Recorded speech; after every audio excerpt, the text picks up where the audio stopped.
And Gio, that's me. The sun was scorching, and the cicadas wouldn't stop their noise.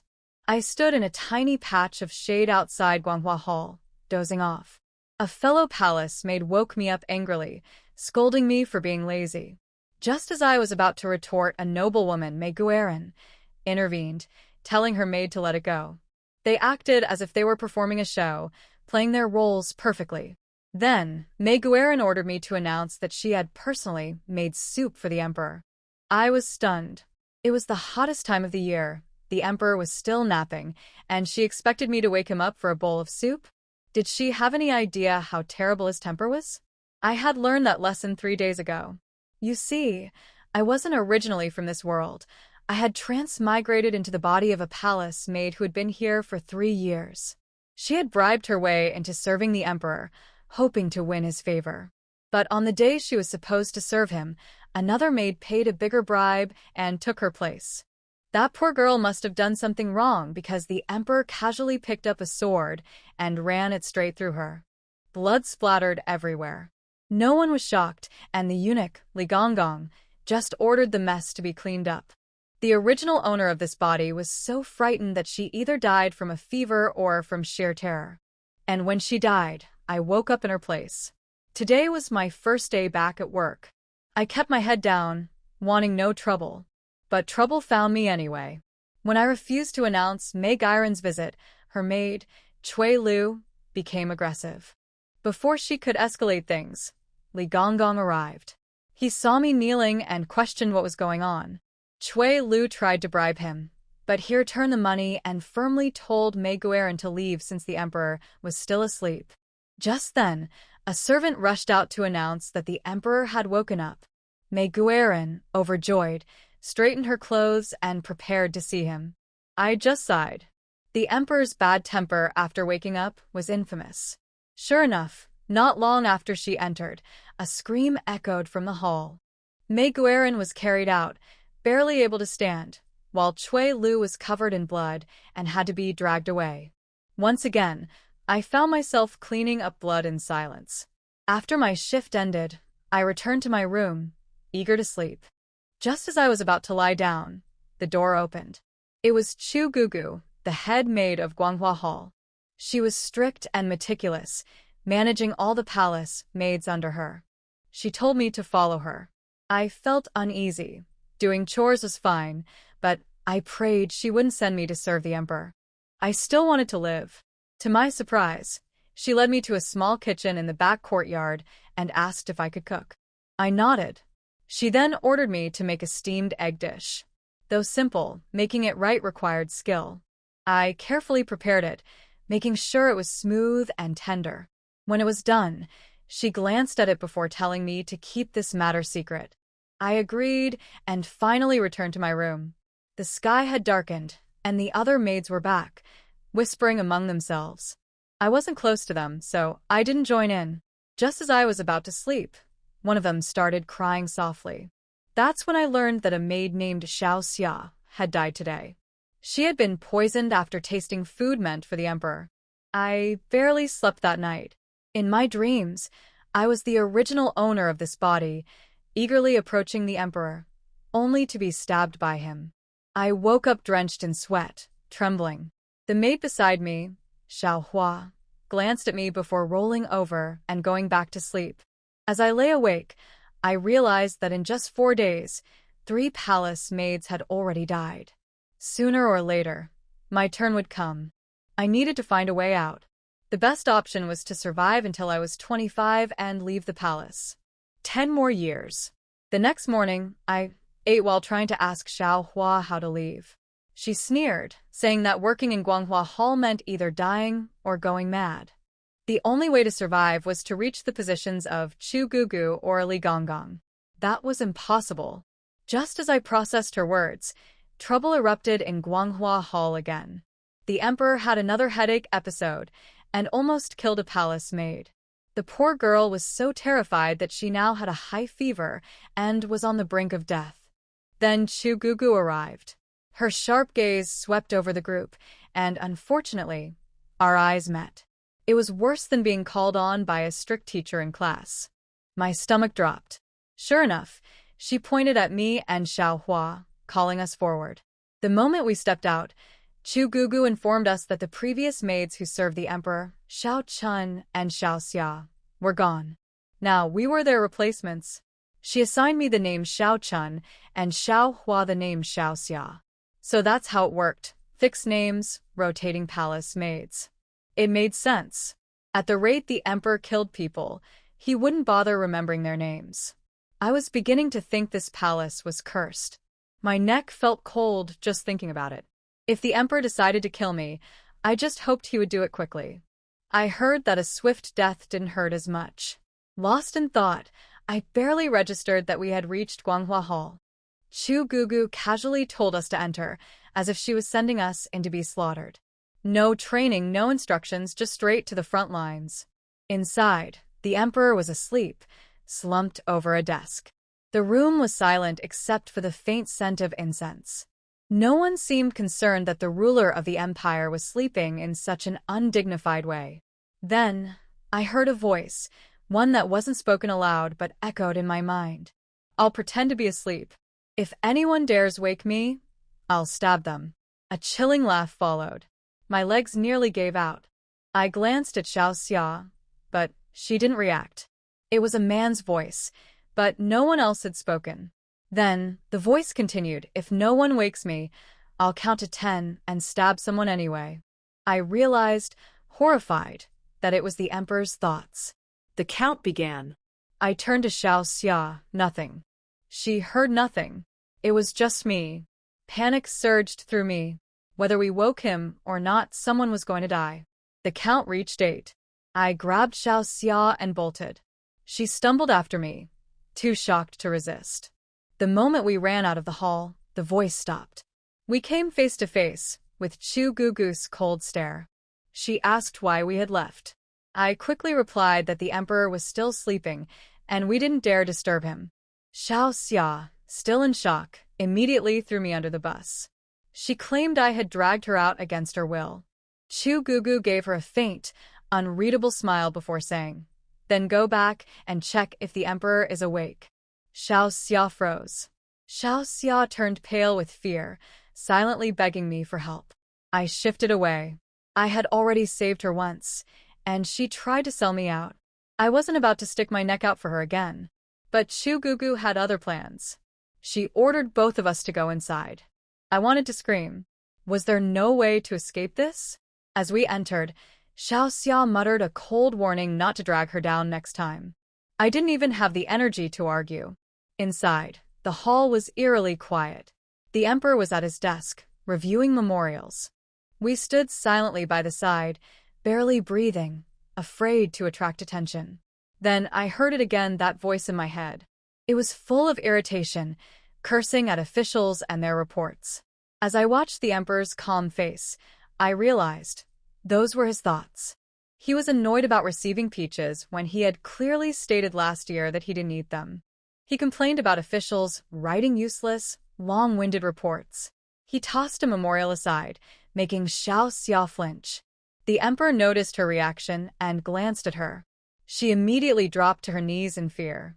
His expression was cold. But his thoughts? What's wrong with this maid? Why is she kneeling for no reason? I almost wanted to laugh. Did he really not know why? He had sent countless Xiao Xia to their deaths this year alone. He dismissed her impatiently, and she ran out like her life depended on it. I envied her. I, however, was stuck. The emperor continued reading, cursing under his breath. I overheard all sorts of palace secrets. Then suddenly his thoughts changed. Did I want something sweet? I pretended not to hear. Are my servants all useless? No one thought to bring me a snack? I'm starving. His voice echoed in my head like an annoying duck. Worse, he kept glancing at me. I took the chance to step outside, where Chu Gugu was waiting. She questioned me, and after some hesitation, I suggested sending food to the emperor. She dismissed the idea, saying he never ate outside of scheduled meals. Fine. If they wanted him to starve, that was their problem. Yet, a moment later, Chu Gugu seemed thoughtful. When I returned, I carried a plate of pastries. The emperor looked up. Is that dessert? I set the plate down, ignoring his thoughts. Who is this maid? Never seen her before. He studied the pastries. Who promoted her? She has no awareness. That's when it hit me. I was the official poison tester. Resigned, I picked up a piece and took a bite. His reaction? Has this maid never eaten before? Why is she grabbing so much? And why is she eating my favorite peach blossom pastries? Wait. Didn't he just say he hated peaches? The Emperor's constant complaints made me uneasy. I regretted eating that pastry. What if he got angry and decided to kill me over it? He was the Emperor. If he wanted more, couldn't he just ask? Why act so stingy? I stood silently, watching as he ate. When he finally finished, he didn't move. Just as I started wondering what was wrong, his thoughts surfaced again. He was irritated that his hands were dirty and was already considering some sort of punishment. My heart pounded, and before I could stop myself, I grabbed my own handkerchief and wiped his hands. He stayed still, but his thoughts came through loud and clear. He thought I was an idiot.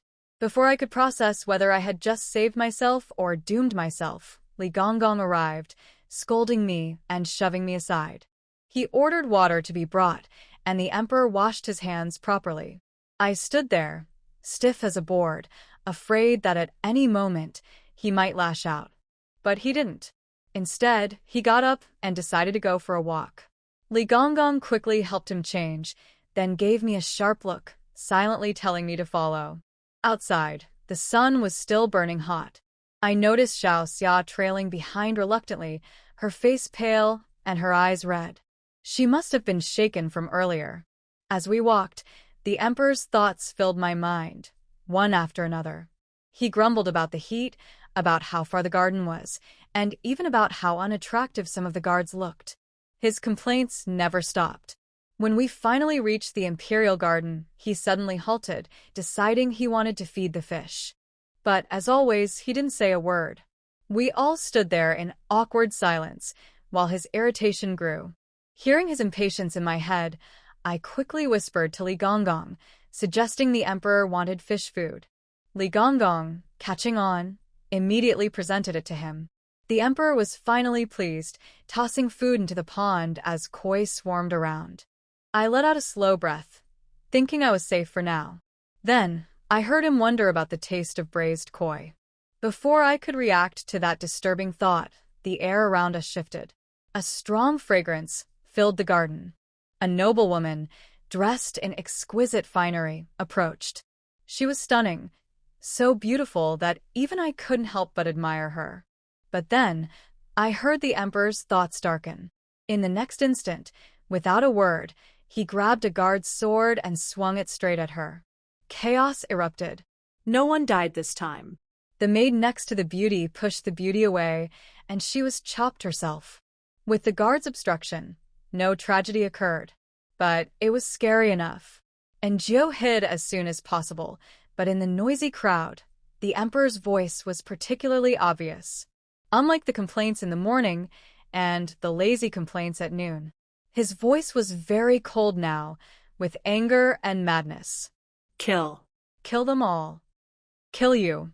Kill, kill, kill. And Jiu covered his ears. It was terrible. The chaos lasted for an unknown amount of time. When Jiu followed everyone back to Guanghua Palace, it was almost dark. The blood-red setting sun hung in the sky, staining the clouds like blood. Everyone was silent, and Jiu wanted to stay away from the mad emperor, but Aunt Chu called her again. Not only her, but also the three maids Xia, Qiu, and Came. Everyone lowered their heads, and their hands and their sleeves trembled slightly. Aunt Chu said, "His Majesty is ill. You four should be smart and serve His Majesty well." She didn't say more. She probably felt that the four of them would not live long, and it would be a waste of words to say more. The two maids, Qiu and looked ashen and walked in numbly. Xiao Xia was trembling with fear. She trembled and pulled in Jiu and asked, "What should I do? What should I do? I don't want to die. I do and want to die. Woo woo." And Jiu covered her mouth with her hand. "Do you want to die?" Xiao Xia looked at her with moist eyes. And Gio glared at her coldly. Shut up, you can die if you want, but don't implicate me. She was also afraid of death. Besides, Xiao Xia was a pig teammate who sold out her teammates at this critical moment, so and Gio didn't care if she died. Why don't you go in? Aunt Chu looked at them coldly, and the two of them had no choice but to go in. The hall was very quiet. An imperial doctor seemed to be checking the emperor's pulse. The emperor fainted after killing someone in the afternoon. The imperial doctor didn't know what the diagnosis was, so he went out. Inuchli also went out to prepare medicine. Before leaving, he told them to be smart and serve well. If they dared to be lazy and play tricks, they would be careful of their skin. After Inuchli left, the hall was so quiet that you could hear a pin drop. No one dared to make a sound. I don't know how long it took. Maybe not long. Angie heard a faint male voice. Thirst. Angie listened carefully. It was indeed the emperor's voice. She bravely looked at the bed. The emperor didn't wake up. He probably shouted unconsciously. Water. What should I do? Should I care? Angie was entangled. Forget it, there are 4 people. If others don't go, she won't go either. I'd rather die than die with my friends. Thirst. Thirst. Thirst. Angie wanted to block this voice, but this voice was really very penetrating. It was like a magic sound urging you to go on the road. Angie couldn't help but start to think wildly. What's wrong with the 4 people? If the emperor gets angry, it's not impossible to get a quad kill. Angie swallowed and whispered. Did you hear any sound? Xiaoqiu and Xiaodong glared at her. Xiaoxia was trembling all over and asked subconsciously, What? What sound? Angie, I heard His Majesty shouting that he was thirsty. Xiaoqiu, then go and feed His Majesty some water. Xiaodong, we didn't hear it. Xiaoxia, are you crazy? Feed His Majesty some water? So thirsty. At the emperor's voice came again and again. Angie instinctively knew that if he didn't give him water, he would wake up and make sure no one could drink water anymore. So she gritted her teeth and poured water, and walked to the emperor's bed while the other 3 palace maids looked at him like a dead person. Forget it, let him die. It's all death anyway. Everyone has to die since ancient times. But how to feed him? Just as Angie was hesitating, the emperor suddenly opened his eyes. And Gio couldn't help wanting to step back as if she had seen a ghost, but she held back. She held the water and her voice trembled. Your Majesty. Your Majesty, do you want some water? He nodded. He didn't move. The air froze. And Gio heard the emperor's inner voice. How did Li Difu choose this person? Why is this made like a goose? And Gio hurried forward and handed the cup of water to his lips. The emperor lowered his head and drank it. He breathed a sigh of relief and asked, How long have I slept? And Gio stood still and didn't answer. The emperor couldn't help turning his head to look at her. Complaints followed. No, this goose is a relative of Li Difu's family, right? What kind of thing is this serving in front of the emperor? And Gio came back to her senses. Only then did she realize that the sentence just now was not the inner voice. It was really the inner voice mixed with the real voice, really from the heart. And Gio didn't dare to stare at him. How could she know if he was talking? She hurriedly replied, Your Majesty has slept for an hour. The emperor thought to himself, Has it been so long? Anjio was afraid of another mistake, so she watched his mouth move with her peripheral vision. The emperor's mouth did not move. But the words in his heart scared Anjio half to death. I remember feeding the fish? How did I fall asleep? Anjio. He doesn't remember the chopping? Anjio's mind turned quickly, and he recalled it more carefully than the last big question in the college entrance examination. It seems that every time the emperor kills someone, it is indeed different. Like now he is very gentle, at least normal. He will not jump up and chop people in an instant. Several of Anjio's actions just now are indeed beyond the death line. Why? What stimulated him? What is the silly goose thinking? The emperor's voice came again. Anjio raised his head and met the emperor's deep and inquiring gaze. Anjio swallowed his saliva. She remembered that the first time she saw him kill someone, it was because the maid wanted to him. The second time he killed Cui Lu, who was beside concubine Mei, it was also because concubine Mei wanted to him. Maybe Cui Lu was blocking the knife. Today, the beauty in the imperial garden also tried to him. Could it be because of the seduction of a woman? If so, then in the future, as long as she is careful not to him, have no thoughts about him, and treat him as a stone, will it be safe? Thinking of this, she heard the emperor's voice again. Like an idiot, I am really convinced. And Jiu. Is he talking about her? The three made Xia, Jiu, and lowered their heads and dared not breathe. They thought that Jiu was crazy and was looking for death. They shrank their necks, waiting for the emperor to get angry and kill Jiu, hoping that Jiu would not implicate them. And Jiu felt much more at ease, because she heard the emperor's voice. Hungry. Very good. And Jiu stepped forward and asked, Your Majesty, do you want to eat? This job is usually done by Inuchli. Others dare not ask. Even Inuchli dare not ask casually. However, and Jiu asked. The two maids Jiu and took a breath and lowered their heads even more. Have. The emperor did not say what he wanted to eat, but he thought about it in his heart. He wanted to eat roast chicken and pork elbow. For a moment, Jiu thought she had heard it wrong. Why did the emperor like to eat such greasy things? But she did not dare to say it, and withdrew to find Inuchli. When Inuchli heard that the emperor woke up, he prepared the food without Jiu's instructions. When Jiu saw the dishes, he couldn't help frowning. Clear porridge and side dishes. But Jiu didn't dare to say anything. After all, Inuchli was a big celebrity around the emperor. As a palace maid, was it necessary for her to guess the emperor's intentions?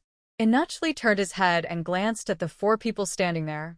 He wanted to point at Anjiu, but maybe he thought she was still useful, so he pointed at Xiaoxia beside Anjiu.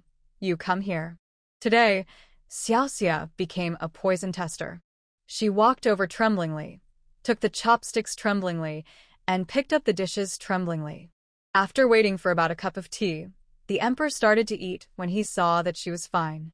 However, he put down his chopsticks after eating 2 bites, because there was no pork elbow or roast chicken that he wanted to eat. This time there was also a braised fish. They were all greasy and heavy dishes. Withdraw. The emperor sighed. Anjiu heard the sound of him swallowing his saliva and the sound of him wanting to eat. But he just didn't say anything and sat in front of the table in silence to read the memorials. Inuchli sighed, and after leaving the house, he muttered to Aunt Chu, Your Majesty's appetite is getting worse, and he didn't even touch the dishes that were served. And Jiu? What? How can he have an appetite if he eats grass every day? 2 close servants, have you ever thought that the food is too bad? And what's wrong with this emperor? He is the emperor. Can't he tell him what he wants to eat? People can be killed at will, but food can't be eaten at will? Although she complained in her heart, and Jiu didn't show any sign of being wrong on her face. She had watched countless palace fighting dramas, so she knew that she had to be low-key in the palace, listen more, and talk less. However, some people were quite talkative. Hungry. Annoyed. And Jiu. For a moment, she felt that the emperor's annoyance was caused by hunger. Finally, it was time to get off work, and Jiu dragged her tired body to get her employee meal, found a corner, ate the tasteless meal, went back to her room, and fell asleep. During this time, she heard the door open, and the 3 palace maids Xia, Dongqiu, and Qiu came back, and the 3 of them were mumbling something. And Jiu turned over, and she dreamed that she dressed up carefully and ran to the emperor to flirt with him, and then was stabbed by the emperor. And Jiu woke up from her dream. What the Hades are you screaming about? Xiao Xia glared at her unhappily. And Jiu looked around, and it was almost dawn. She wiped the cold sweat from her forehead, got up, and washed instead of sleeping. She was still on duty today.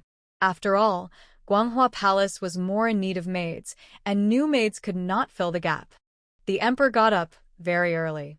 He frowned and looked impatient. The maid combing the emperor's hair might be nervous. She pulled a hair of the emperor. The maid knelt down and kowtowed for mercy.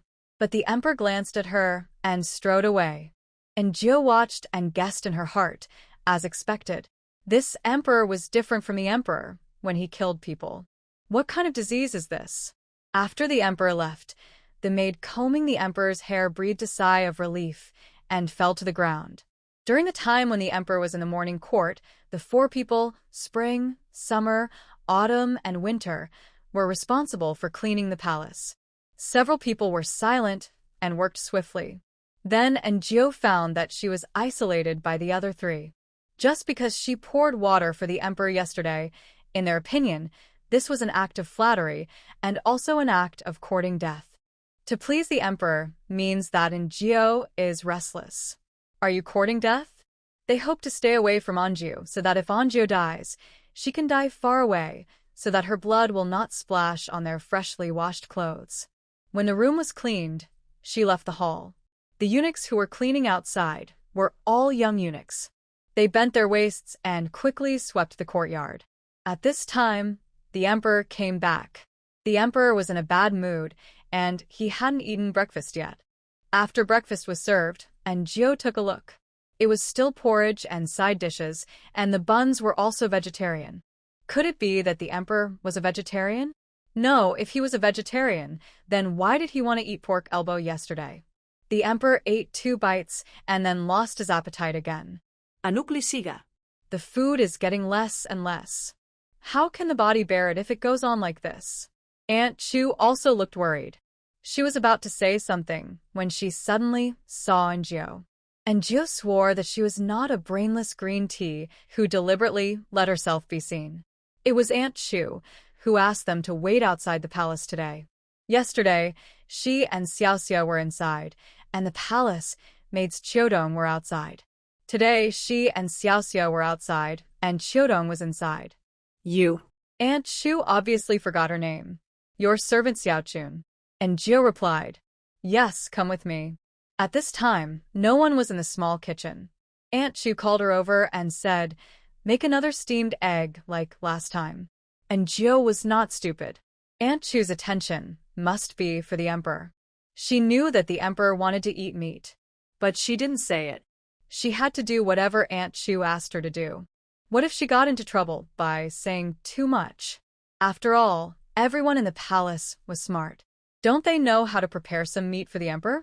If he can't eat it, there must be a reason. Could it be related to the emperor's illness? Will he go crazy and chop people when he eats meat? No, it's obvious that he went crazy because someone seduced him the last few times. And Jiu worked quickly. Seeing that there were fresh shrimps in the kitchen, Aunt Chu suddenly asked, Can shrimps be added to steamed eggs? Obviously, it had never been added before. And Jiu nodded. I think it's not bad. Aunt Chu nodded, Try it. The steamed egg was ready. Aunt Chu took it away. As soon as Jiu came back, Xiaoxia asked her, What did Aunt Chu ask you to do? Nothing. And Jiu had no interest in talking to her. Xiaoxia snorted at the answer and muttered, You'd better behave yourself. Otherwise you won't know how you died.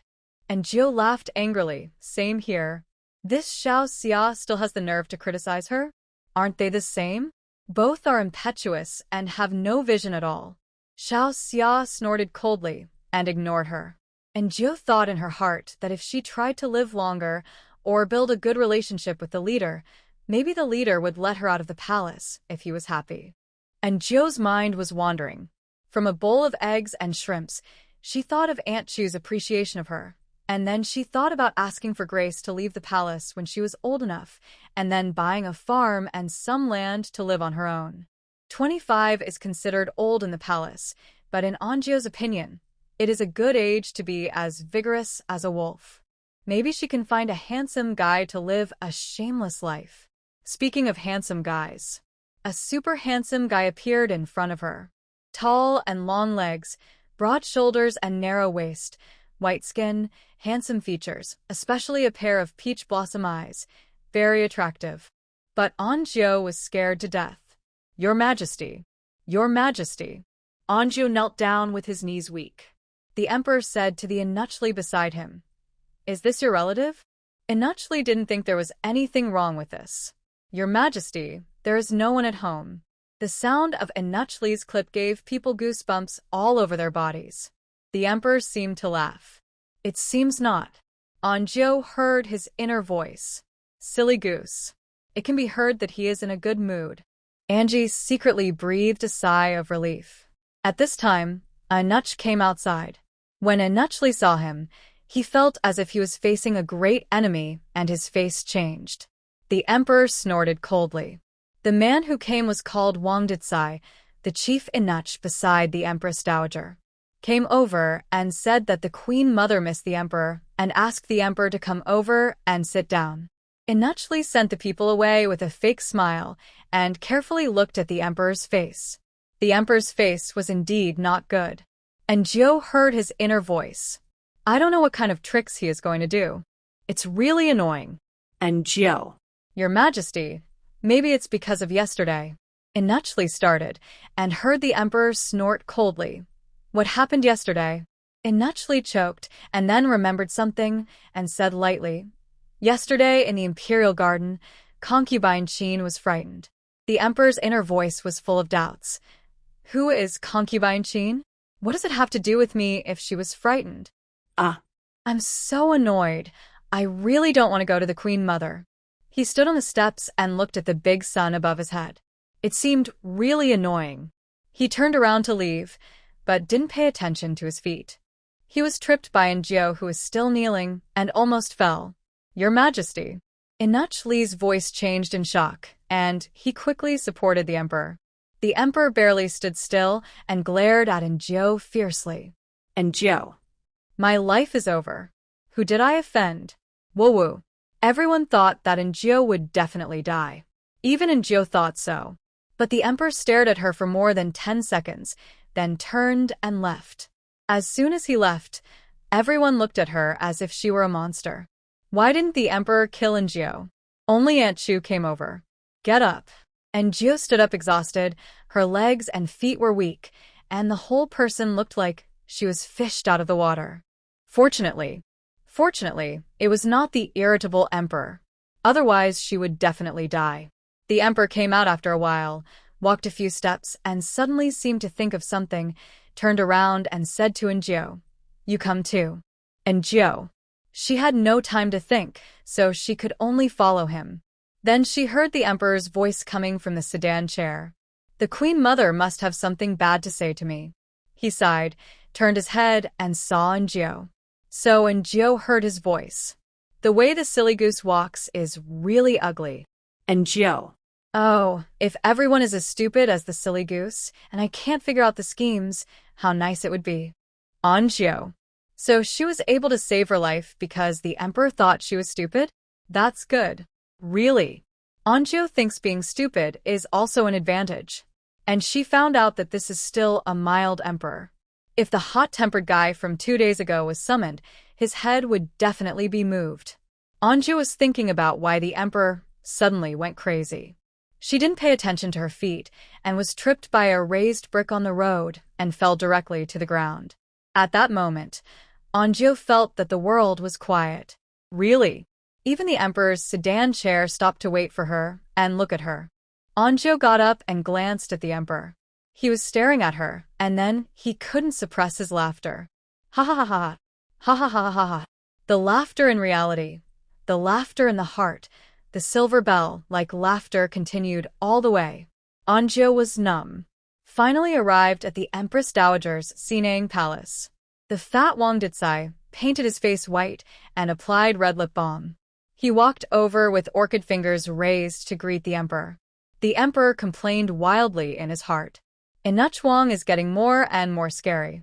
TSK, doesn't the Queen Mother care? The emperor glanced at Enuchli, who was also dressed the same way.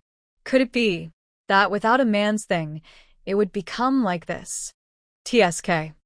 And Jio was forced to listen for a while, and then Enuchli arranged for her to wait next to the guards. The atmosphere in the Sinang Palace was not much better than that in the Guanghua Palace. Everyone lowered their heads and did their own things like puppets. Are you okay? A voice came, and Njio looked up and met a tough face. This is the Emperor's guard. It's okay. And Jiu waved his hand and wiped the wound on his hand with a handkerchief. My name is Li Ji. I haven't seen you before. Are you new here? Li Ji asked. And Jiu thought, with the speed of renewal of the Guanghua Palace maids, you might have to see a new person every few days. Obviously, Li Ji also realized it. He smiled awkwardly and stopped talking. And Jiu did not breathe a sigh of relief. Several guards stood upright, and several people next to them secretly said something to Li Ji. Li Ji said, I don't mean that. I just think it's pitiful that Jiu fell down. The others obviously didn't believe it. And Jiu pretended not to hear. Her mind was full of the emperor's affairs. The emperor's reaction was very similar to intermittent neurosis, bipolar disorder, or schizophrenia or split personality. In short, there is a taboo point. As long as it is not triggered, the emperor will still be very gentle. But once that point is triggered, he will jump up and kill people indiscriminately. Afterwards, the gentle emperor will forget everything completely. Initially, Aunt Shu and others obviously understand it very well. And Jiu sighed. It seems that I have to be more careful in the future, and I must not trigger the irritable emperor. In the Sinang Palace, the beautiful woman is noble and dignified. She looked at the emperor and frowned slightly, her eyes full of dissatisfaction. What's wrong with you? Why did you chop people for no reason? The Empress Dowager said in a bad tone. The emperor shook his head and denied. I don't understand what my mother said. I never kill innocent people indiscriminately. Just now, the silly girl almost tripped him, but he did not punish her. He was a wise and benevolent monarch. The Empress Dowager looked at Li Difu, and Li Difu said, Your Majesty, His Majesty never kills innocent people. Those who died are not innocent. The Empress Dowager was angry. The maids of concubine Maid, the maids around you, which one is not innocent? What did they do? Before Li Difu could speak, the emperor waved his hand to signal him not to speak. He looked at the Empress Dowager. Mother, you are meeting me today just to call me to task? The Empress Dowager looked at the emperor, her eyes full of anger and disappointment, as if she had thought of something and was a little sad. The emperor sneered. The Empress Dowager endured it and said, You are the king of a country. How can you be childless now? There are so many concubines. Isn't there one you like? The emperor did not speak. After a long silence, he suddenly raised his head. The sinister look made the Empress Dowager feel cold in her heart. Li Difu also realized something.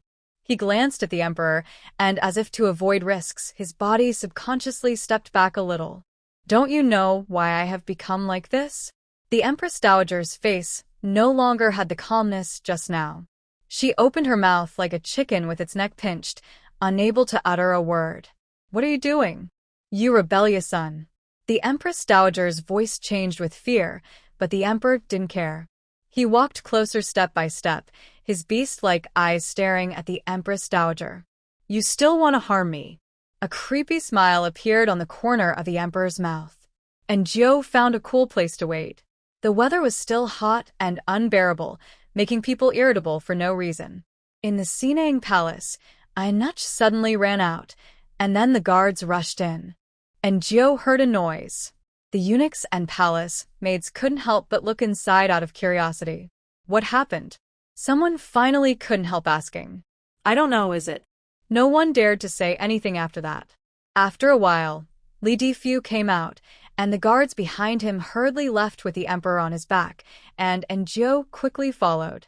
The external statement about the Sinang Palace was that the emperor had a sudden illness and disturbed the Empress Dowager. No one in the harem doubted it, and only those who were present that day knew that this matter was unusual. The emperor had been in a coma, and Aunt Shu called all the palace maids in Guanghua Palace over and told them not to cause trouble or talk nonsense. If a word about the emperor was spread, they would be careful. Everyone became nervous. And Jiu and the others were serving in the outer room, and soon the imperial physician came. After being busy for most of the night, everyone left. And Jiu and Xiao Xia were in charge of keeping watch. Inuchli and Aunt Shu were also there tonight. And Jiu suddenly felt a little strange, as if Aunt Shu and Innuchli were the only ones who cared about the emperor in the entire harem.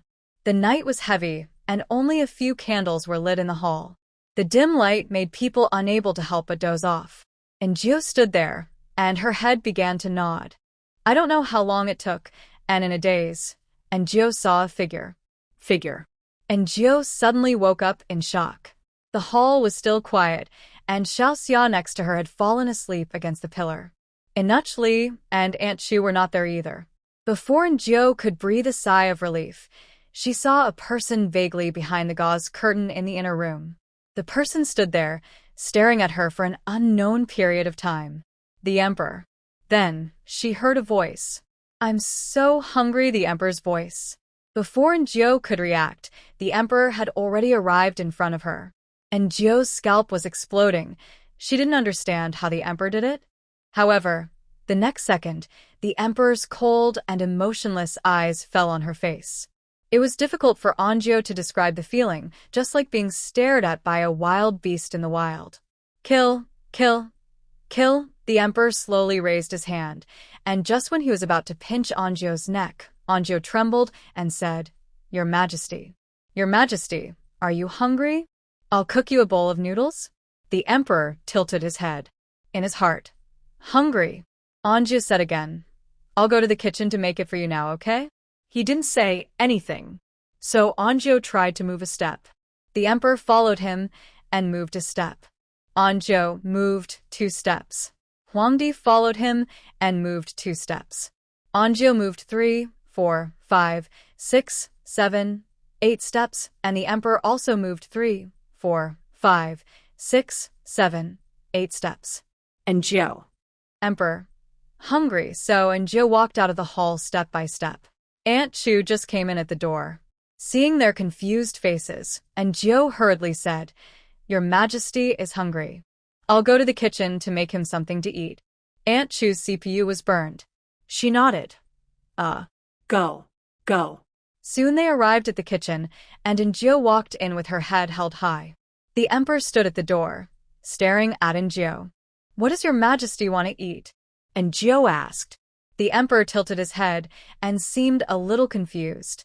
Eat. What to eat? Eat. Anjio. Anjio gave up. She looked at the ingredients in the kitchen. On weekdays, the Emperor's meals were basically delivered from the imperial kitchen.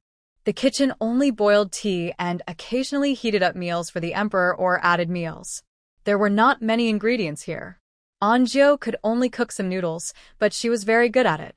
She beat eggs, added some chopped green onions, and cut some meat. Eat. The Emperor held the bowl and sat on the stool, slurping the noodles. Anjio found that the Emperor usually ate very elegantly, chewing slowly and eating very carefully, but the tyrant in front of him ate quickly and rudely, as if he hadn't eaten for a long time. He quickly finished a bowl and put the bowl in front of Anjio, indicating that he wanted to eat more. Anjio. He was indeed hungry. The Emperor ate 3 bowls of noodles with a large portion of meat. This greatly satisfied Anjio's self-confidence. She was not a god chef, and her cooking skills were just average. I didn't expect the Emperor to love eating. Did she misunderstand herself before? In fact, her cooking was very delicious. Before Anjio could be proud for long, the Emperor fell headfirst and fainted. Anjio. The first ray of sunlight in the morning shone on the glazed tiles on the roof of Guanghua Palace. Anjio and other palace maids cleaned the hall and secretly pounded her shoulders, which were a little sore. Are you on duty today? Hearing the voice, Anjio looked up and saw the guard Li Ji. He smiled and greeted Anjio. Anjio nodded lightly and was about to leave. Li Ji took a few steps forward. What's your name? Anjio looked up at him. Are you okay? Facing her cold face, Li Ji was a little embarrassed. No. Nothing. So Anjio walked around him and walked away. After walking a long way, Anjio breathed a sigh of relief.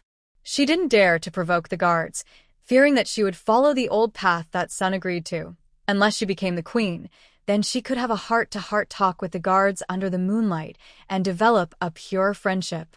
Unfortunately, her status was too low. The palace was boring, and the maids actually loved gossip very much. They basically gossiped when they returned to their rooms. They didn't dare to discuss the emperor and they couldn't get in touch with the concubines, so the guards became their targets. For example, which guard was good-looking, which guard had a good figure and was particularly good at first glance. For example, which guard had a good family background. The maids were at this age, their hearts were stirring, and the guards were full of blood, but both sides had the heart but no courage, and they just thought about it to kill time. There was no benefit in really falling in love with the guards. Because men, were just lunatics. No matter what Li Ji had in mind, Anjou didn't want to cause trouble for herself. When sleeping at night, after taking off the belly band, Tuanba threw it to the bottom of the box, for fear that she would make a mistake in a fit of anger, and the belly band would be hung on the waist of some lunatic. Humph. Anjou just sat down to rest for a while, and Xiaoxia's cold snort came. Someone is really interesting. He has only been here for a few days, and he is already hooked up with the guards. Xiaoqiu and Xiaodong in the room looked at her, and then looked at Anjou. Xiaoxia, what do you mean? Xiaoqiu asked maliciously. Who has hooked up with the guards? Xiaoxia looked at Anjou and pouted. Guardly, I heard that he has a good family background, and the girl he will marry in the future will definitely be a rich lady. Anyway, it can't be a lowly maid. Xiaoqiu and Xiaodong looked at each other and looked at Anjou. Sure enough, I saw that she was not a quiet person before. It's only been a few days, and it's the emperor and Guardly. Bah, so shameless. The two palace maids thought so, and saw Anjou stand up, walk to Xiaoxia, grab her closed collar, and push her against the wall. You, what do you want to do? Xiaoxia was a little panicked, mainly because she didn't expect Anjou to suddenly attack. Anjou grabbed her collar and threw her to the ground, pulling her hair and pulling it down hard. Xiaoxia burst into tears because of the pain. Which, you dare to hit me? Xiaoxia was in pain and angry, and rushed up to hit Anjou. Anjou would not let her hit her, and kicked her in the stomach when she saw the opportunity. Xiaoxia was completely out of fighting spirit now. She covered her stomach and looked at Anjou with resentment. I'm going to tell Aunt Chu. Anjou smiled and pointed to the door. Go and tell her now. Fighting among palace maids is a big taboo. Xiaoxia dared to say it, and Aunt Chu dared to punish the two of them. Yes, too. Aunt Chu didn't have time to judge right and wrong for them. As long as she found out that they were fighting, no matter who was right or wrong, she would definitely deal with both of them. Anjou bet Xiaoxia didn't dare to go, because she observed that Xiaoxia was a person who bullied the weak and feared the strong, and was particularly timid and afraid of death. Sure enough, she didn't move after she finished her harsh words. It was Xiaoqiu and Xiaodong who helped Xiaoxiu up, comforted her a few words, and then accused Anjou of being too bad and actually hitting someone. Anjou looked at them. You want to be beaten too? The two people didn't say anything. See, they are all bullies who only care about the weak and fear the strong. Anjou is not making a fuss. Rumors kill people. If Anjou doesn't take action, she doesn't know how the story between her and Li Shiwei will spread among these palace maids. Guanghua Palace is a microcosm of a small society. Once such rumors take shape, it is hard to say when they will take her life. Moreover, Anjou has wanted to beat this Xiaoxia for a long time. In the past few times, she took advantage of Angie's indifference to do less work, steal Angie's things, and even occupy her bed when sleeping, etc. Anjou rolled her eyes and glanced at Xiaoqiu, and, don't think about taking revenge on me, otherwise I will definitely drag you down before I die. Xiaoqiu. After Angie finished speaking, he went out. Xiaoxia was indignant. This witch, she dared to hit me. I will never forgive her. Xiaoqiu said, She is a crazy woman. Aren't you afraid of her revenge? Xiaodong was the most timid. She advised, Why don't we forget it? What if she really wants to fight to the death? What should we do? Yes, what should we do? Xiaoqiu quickly let Xiaoxia go. This is not her conflict. It has nothing to do with her. If they want to die, let them die. Don't implicate her. Xiaoxia looked at the ground with a gloomy face, not knowing what she was thinking. After Anjou finished teaching people a lesson, He was refreshed and went out, and soon arrived at Guanghua Hall, passing by several guards on duty, and walked in without looking sideways. Soon Xiaoxia also came. She and Anju stood in a row. No one paid attention to each other. The emperor came back late today, and he was in a bad mood, but from the tone he was no longer the tyrant, but Wenhejun. Wenhejun kept talking and complaining crazily as soon as he entered the door. Are these court officials mentally ill? They care about the things in my harem every day. What does it have to do with them, whether I sleep with concubines or not?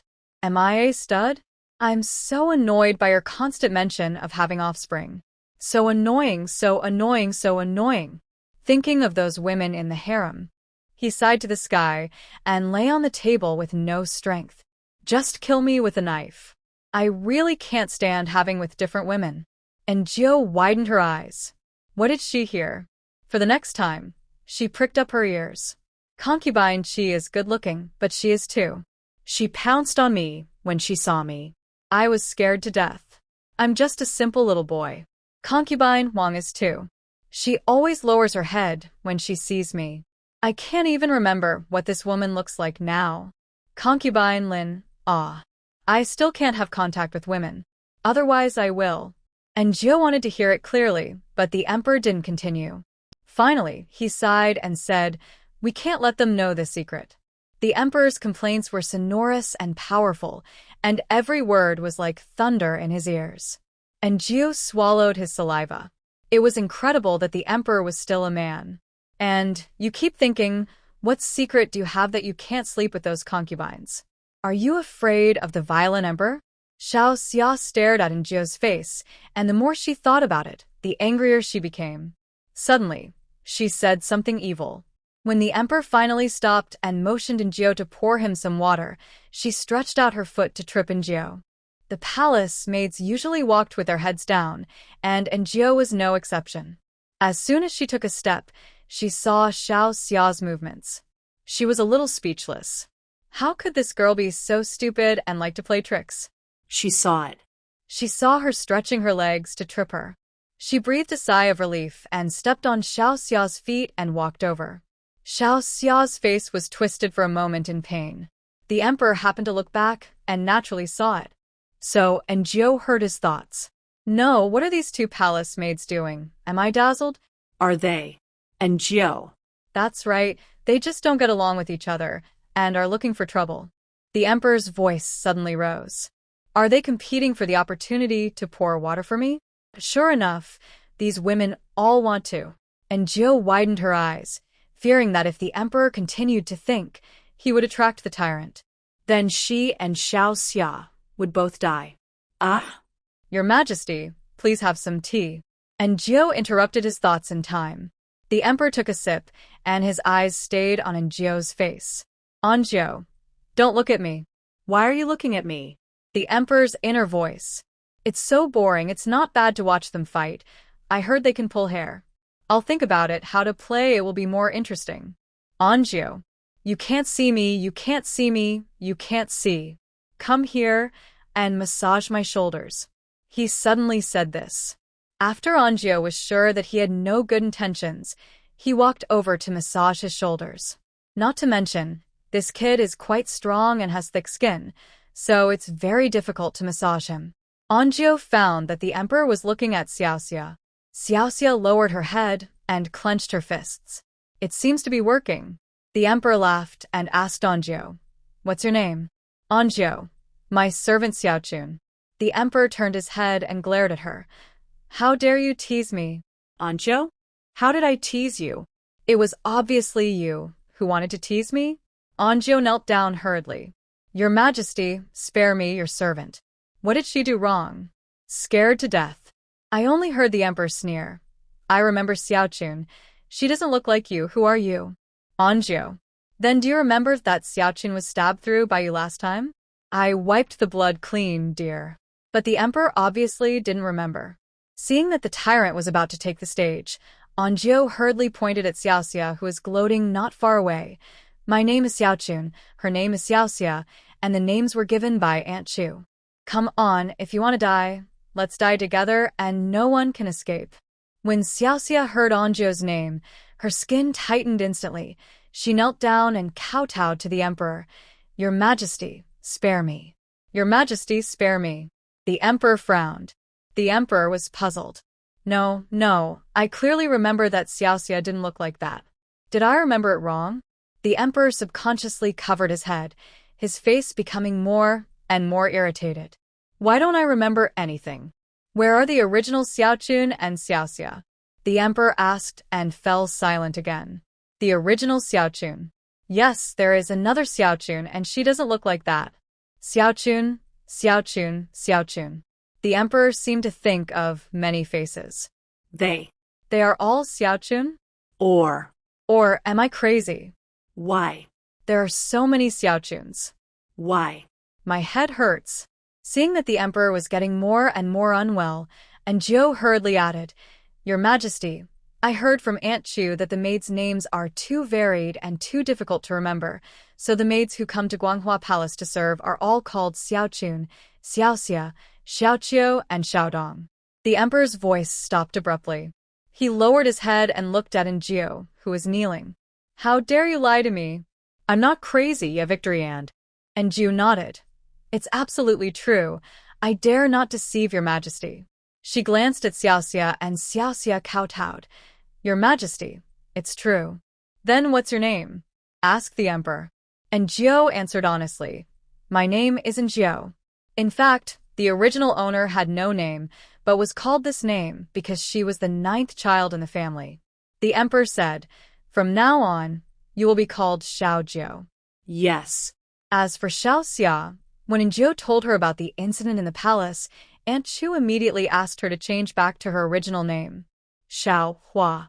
Anzho and Xiaohua finally had 2 new names, but this didn't seem to be something to be happy about.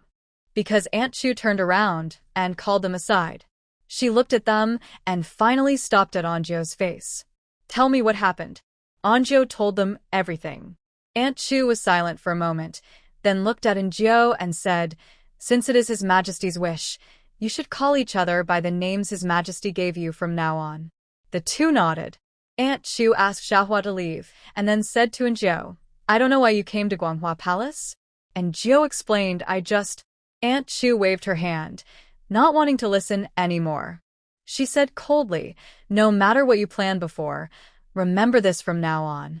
You are a member of Guanghua Palace and His Majesty's person. No matter what you do in the future, you must put His Majesty first. Put away those little thoughts of yours, otherwise you know the consequences." "Yes, I remember them all. Just remember." After Aunt Chu scolded Anzho, she started to give him a slap and a candy. She said earnestly, "Being a servant in this palace is the same as anywhere else. As long as you work hard, His Majesty will not treat us unfairly." Anzho could only say yes. When she left, she was relieved. When she returned to the room, Chiu and had already gone out. It was their turn to be on duty. Xiaohua sat on the bed angrily and glared at Anzho. Because she had been taught a lesson by Anzho before, she had restrained herself a lot and didn't dare to confront him, but she was still angry. Do and be complacent. It's not a good thing to be noticed in Guanghua Palace. You might die at any time, and there won't be even a bone residue left.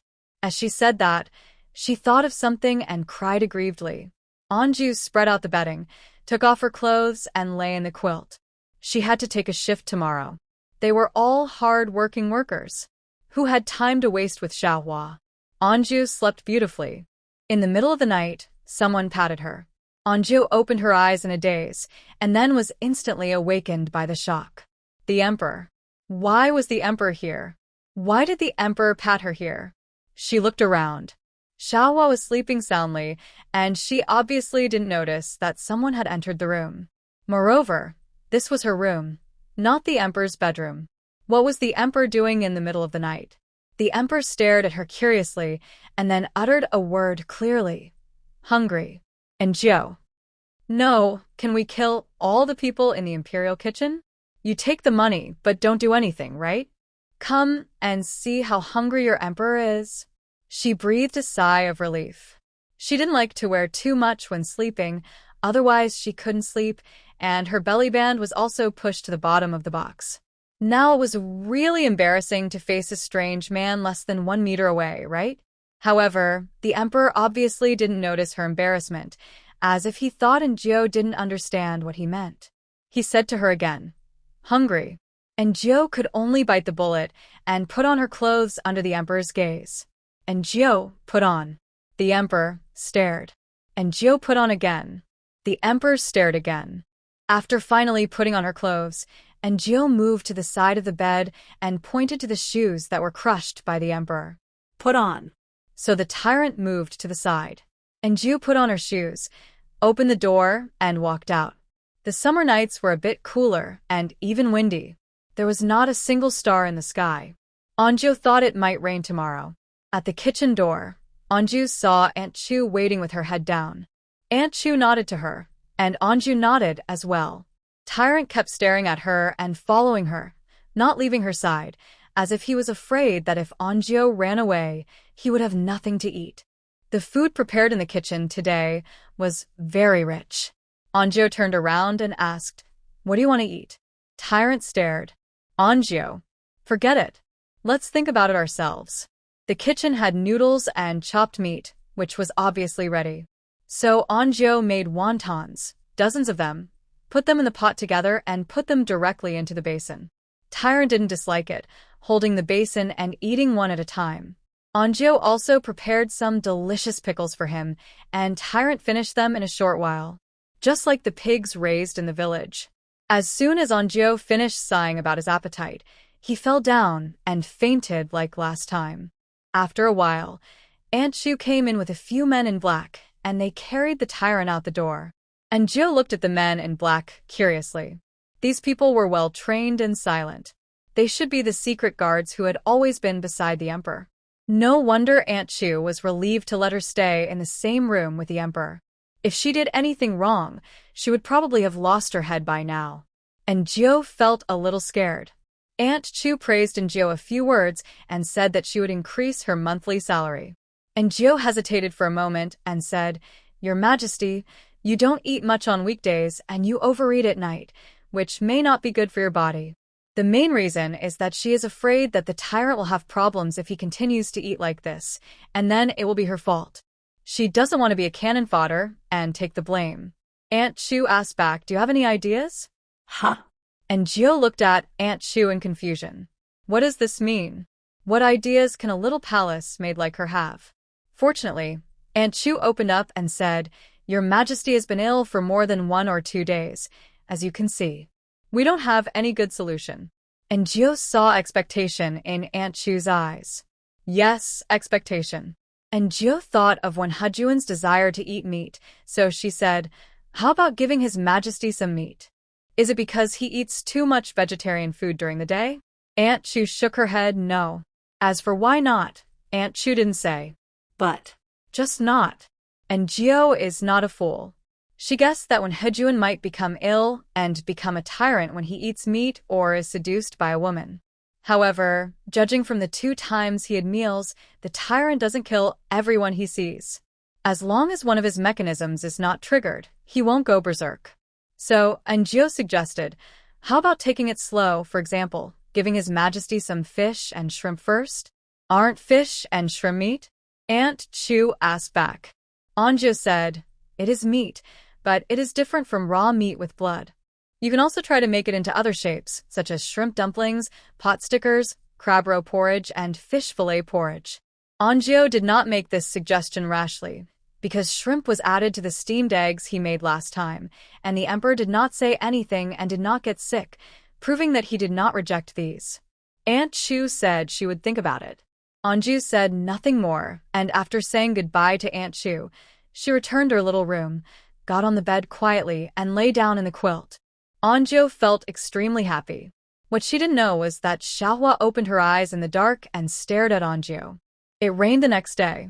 As a worker, your boss won't care whether you worked overtime last night or until what time. So Anjo got up early with Xiaohua, had breakfast together, and then took over with 2 palace maids, Chiodong. The emperor went to the morning court, and Anjo had nothing to do, so she just stared at a vase on the table in a daze. This vase is really exquisite, and it is difficult to describe the exquisiteness in words. At this time, there were still a few flowers just picked from the imperial garden in the vase, and the dew on the petals was still there. Anjou could smell the fragrance of the flowers from a distance. Xiaohua stood aside, with a gloomy face, and didn't know what she was thinking. The sound of rain outside was always there. When Anjou was drowsy, the emperor came back, followed by the serious and cautious Inach Li. Anjou and Xiaohua hurried over. One helped the emperor to wipe the rain that was accidentally touched with a towel, and the other poured hot tea for the emperor. The emperor sat down with a gloomy face. No one knew what he was thinking. Except Anjou. These ministers are so rebellious that they dare to force me. He read out a few names. Li Ruai, Zhang Mingli, Shen Siwei. You all wait for me, he complained, but Anjou still didn't understand how these adults offended him. After breakfast, Anjou knew everything. The emperor's breakfast today was still very light. Because of Anjou's suggestion, there was more steamed eggs with shrimp on the table. The emperor probably ate too much last night and didn't eat much today, but compared with the usual amount of food, he already had a big appetite. After breakfast, Anjou heard people talking on the way back, saying that the emperor didn't go to the harem. Not only the concubines in the harem were dissatisfied, but even the people of the previous dynasty had opinions. After all, many women in the harem are the daughters and sisters of ministers, and the previous dynasty and the harem are inseparable. Under normal circumstances, if the concubines in the harem are favored, the officials of the previous dynasty will also have face, or if the officials of the previous dynasty are the pillars of the country, the emperor will also take care of his daughters or sisters in the harem for the sake of the old ministers.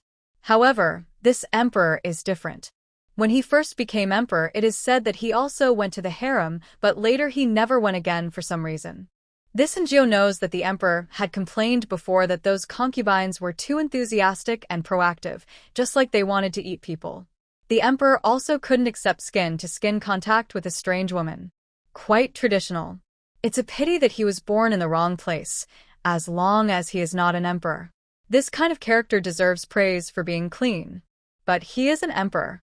The royal family pays attention to the continuation of blood, and the biggest problem is that there is no heir. The old ministers of the previous dynasty were anxious and suggested that the emperor quickly establish a queen.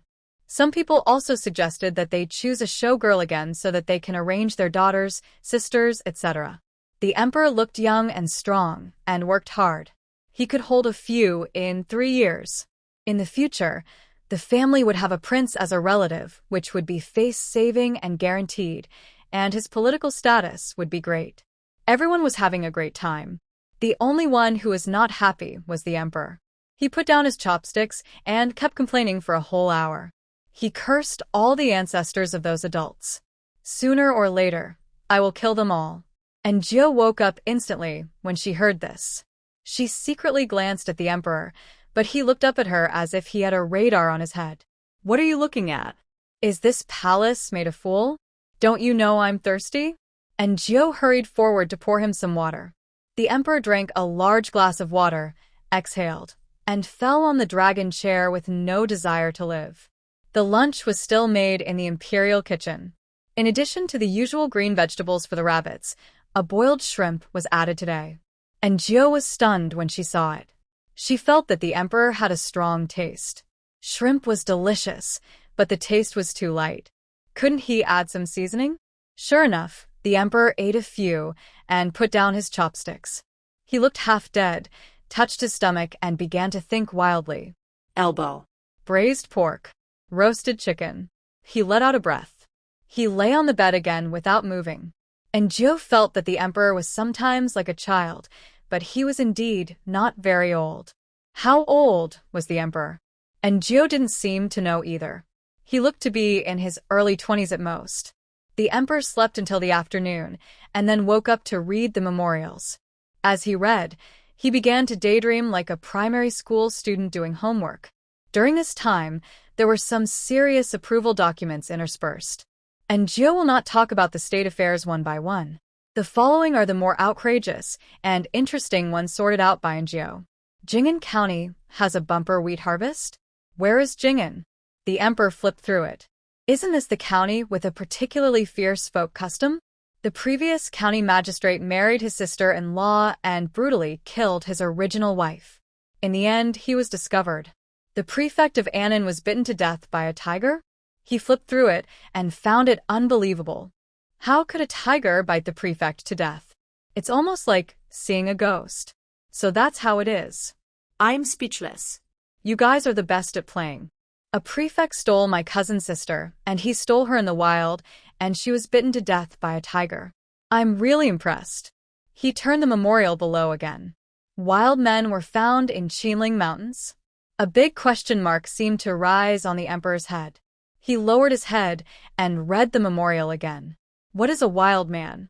An illegal household? What does the discovery of wild men have to do with me? Why tell me? Are they going to be sent to the palace for me to play with? He threw the memorial on the table and turned the next one with great resentment. The people of Kangwoo County found the skeleton of a dragon in the ground. The emperor turned to the next page speechlessly. It said that the dragon bones had been sent to the capital at full speed. The emperor called Inuchli in. Bring the things from Kangwoo County here. I want to see them. He was very curious about what the dragon bones looked like. And Jiao was also very curious. Someone once said that the dragon in the Chinese zodiac actually existed, but no one could prove it. Could it be That she is going to witness history? That the emperor wanted to see were not in the palace at this time, but because the emperor wanted to see them, Inuchli sent someone to coordinate, and in less than an hour, someone brought the things in. When Jiao saw it, she had an indescribable feeling of déjà vu.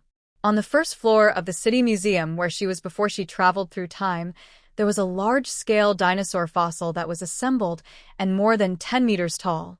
That's right, these huge bones piled together in front of them are what they call dragon bones. Well, dinosaurs are also dragons. Everyone opened their eyes wide and looked at these bones in amazement. It's really a dragon bone, my God. It's really there. Someone couldn't help but wipe his eyes with his sleeve. It's worth dying to see the dragon bones in my lifetime. Yes, it's really a dragon bone, it's so big. And Jiao was suddenly very curious about the emperor's reaction. But the emperor didn't react. He stood aside with his hands behind his back, with a calm posture, full of style and a strong aura, as if this was all a small scene. And Jiao sighed, worthy of being the emperor, worthy of being the emperor. He is really a person who has seen the world. Look at his courage, it is different. And Jiao just finished sighing, and a sudden voice came over.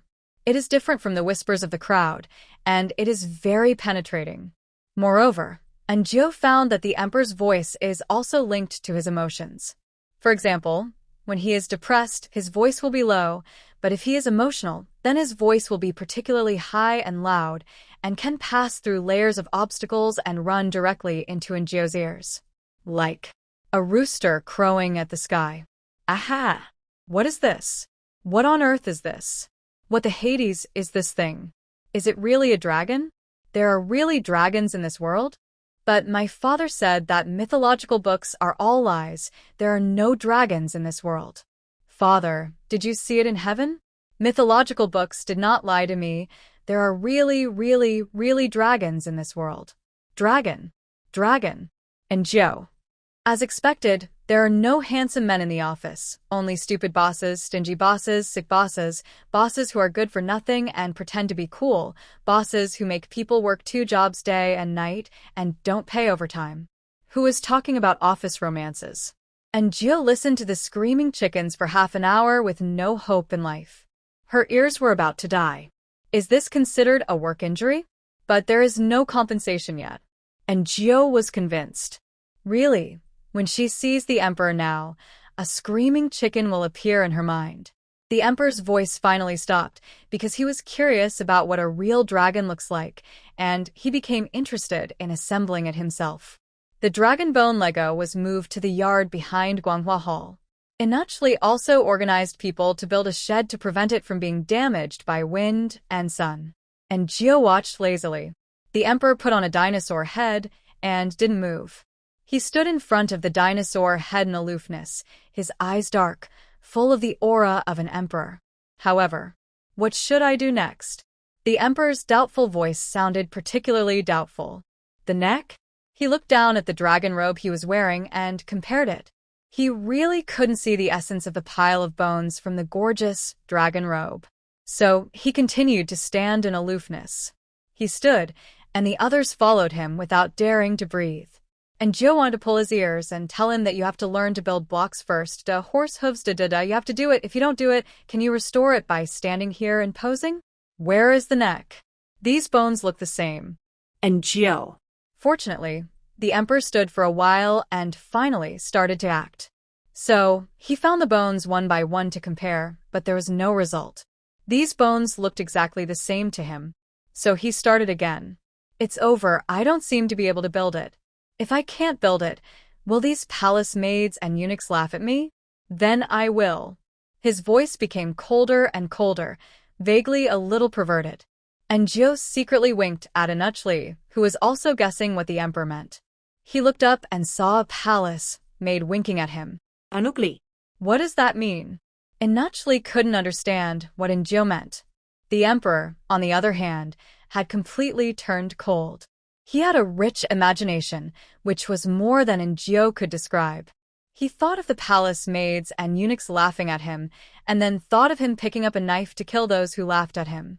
Then the ministers of the previous dynasty accused him of killing innocent people.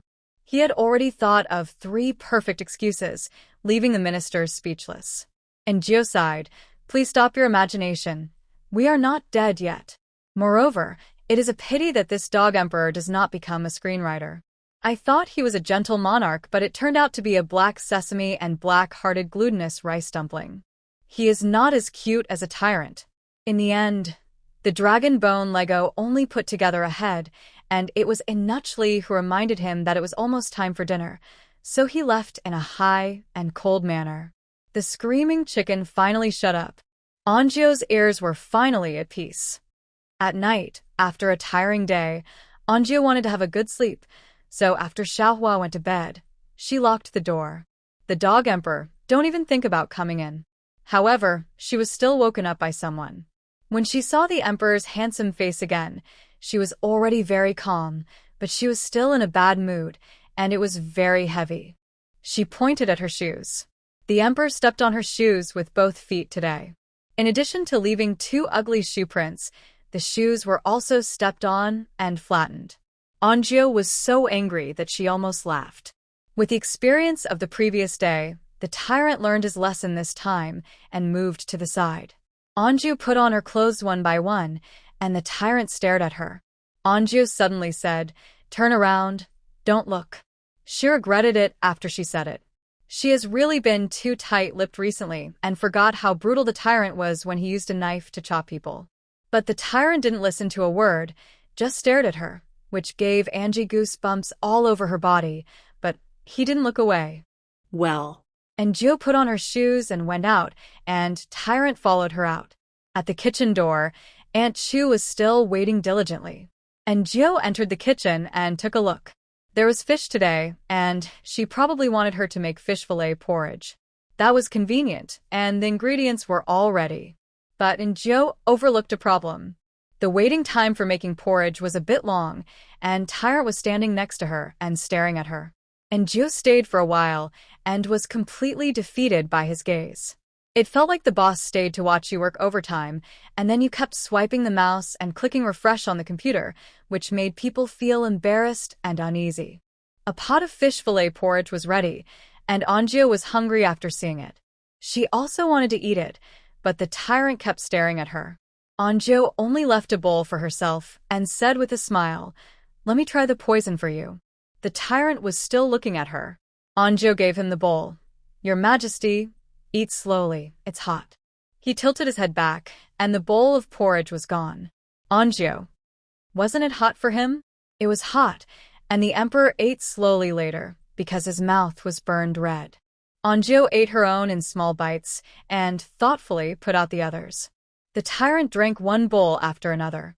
Fortunately, Anjio didn't make too much, for fear that he would eat too much to death. After the tyrant finished eating, he was still staring at Anjio's bowl. Anjio tilted her head back and drank the one in her bowl, and laughed dryly. No more.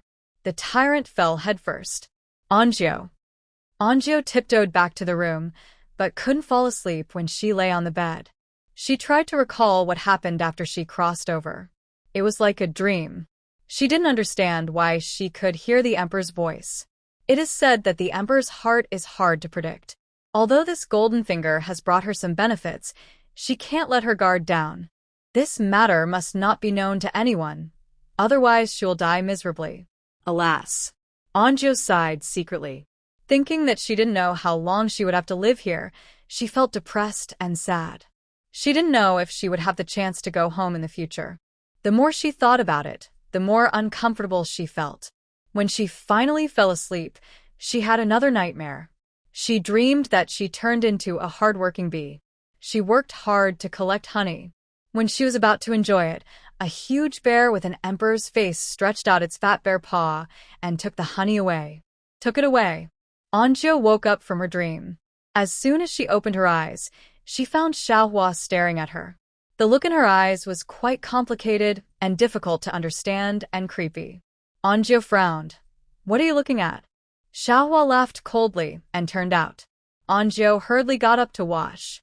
The emperor did not attend court today, just like going to work. He also had time to rest, and because he had a good meal last night, he was in a good mood today. He said he wanted to go to the imperial garden. Oh my god. Oh my god. Anjou didn't understand. Is the imperial garden the only place to go in such a big palace? The last time was still vivid in his mind.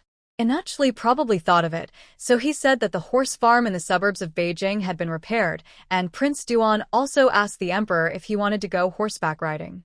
The emperor became interested. Speaking of which, I really haven't ridden a horse for a long time. It's not bad to go and have fun. Prince Duan, this kid. The emperor stopped imagining. Among the accompanying waiters, Aunt Chu picked on Anjou. The palace maids had almost no chance to go out, so they followed the emperor, just like a poor worker who could travel at public expense while accompanying the leader on a business trip. Anjou was still very happy. The original owner's memory was very faint, and she almost didn't remember what the outside world looked like. Xiaohua was also very happy because she was in the same class with Anjou, but Qiudong was not very happy and complained several times, but it was to no avail. Aunt Chu packed up the emperor's things, and Anjou and the others just helped. When they left the palace, the sun was already high. Anjou calculated that it was about 8 or 9 in the morning. No one dared to stop the emperor's carriage, and everyone left the palace smoothly. Maybe they had cleared the way in advance. There was no one on the road, only the sound of horse hooves, the refreshing breeze, the bright sunshine, and relative freedom. Anjou looked at the buildings on both sides of the street and couldn't help but yearn for it. When can I leave the palace? It would be great if I could buy my own house outside. She thought so in her heart, and when she looked up, she found Xiaohua staring at her. "What are you looking at?" Anjou asked again. Xiaohua didn't say anything, but her eyes fell in the direction of the guards. Anjou saw Li Ji and other guards in the crowd. Could it be that Xiaohua fell in love with these guards? It's not that there are no palace maids and guards. If the guards are honored, have made meritorious deeds, and ask for mercy from the emperor is generally willing to give his subordinates preferential treatment. There have been such examples before. It's not surprising that Xiaohua had this idea. Thinking about it, Anjou's eyes also fell on the guards. Anjou quickly gave up this idea. If the current situation is not good, trying to change it through marriage, that may bring even worse results. What if the guard is a domestic violence man? What if the guard is a control freak? Then she will have even less freedom after getting married, and maybe she will be locked up and have children. Forget it. At least now she has enough food and clothes. As long as she doesn't offend the tyrant, she lives a pretty good life, and the guards are not as handsome as the tyrant. Now, she can see handsome guys for free. It is said that the tyrant took a bath yesterday and Xiaoqiu and Xiaodong went to serve him. This kind of benefit will not be available if you marry a guard. Anjou was thinking wildly. The carriage had arrived in the suburbs of Beijing. Aunt Chu took them out of the car. In front of the horse farm in the suburbs of Beijing stood a man who was dressed smartly and looked very handsome, but not as handsome as the emperor. It should be Prince Duan. Prince Duan smiled and said, my royal brother is finally willing to come out of the palace. I just got a few good horses from Maid and am waiting for my royal brother to help check whether they are good or not. The emperor loved horses and was immediately attracted by the good horses and followed Prince Duan. And Gio and the others were like coolies, moving down all the food, clothing, and daily necessities for the emperor and preparing them. After doing all this, before she had time to breathe a sigh of relief, she heard Aunt Chu say, Xiao Jiu, Xiao Hua, you go and serve His Majesty. What a public-funded trip. So the two of them went to the horse farm, but the emperor was gone. Only Prince Duan was sitting on a chair drinking tea. He looked up at them and said nothing. And Jiao and Xiao Hua stood in the back waiting for the emperor. Soon there was the sound of horse hooves on the horse farm, and then a tall and handsome man rode his horse over. When he came up, he pulled the reins and stopped in an extremely handsome posture. And Jiao's eyes were wide open. My God, the dog emperor is so handsome. The emperor appeared. The world seemed to have lost its color. Everyone was looking at him.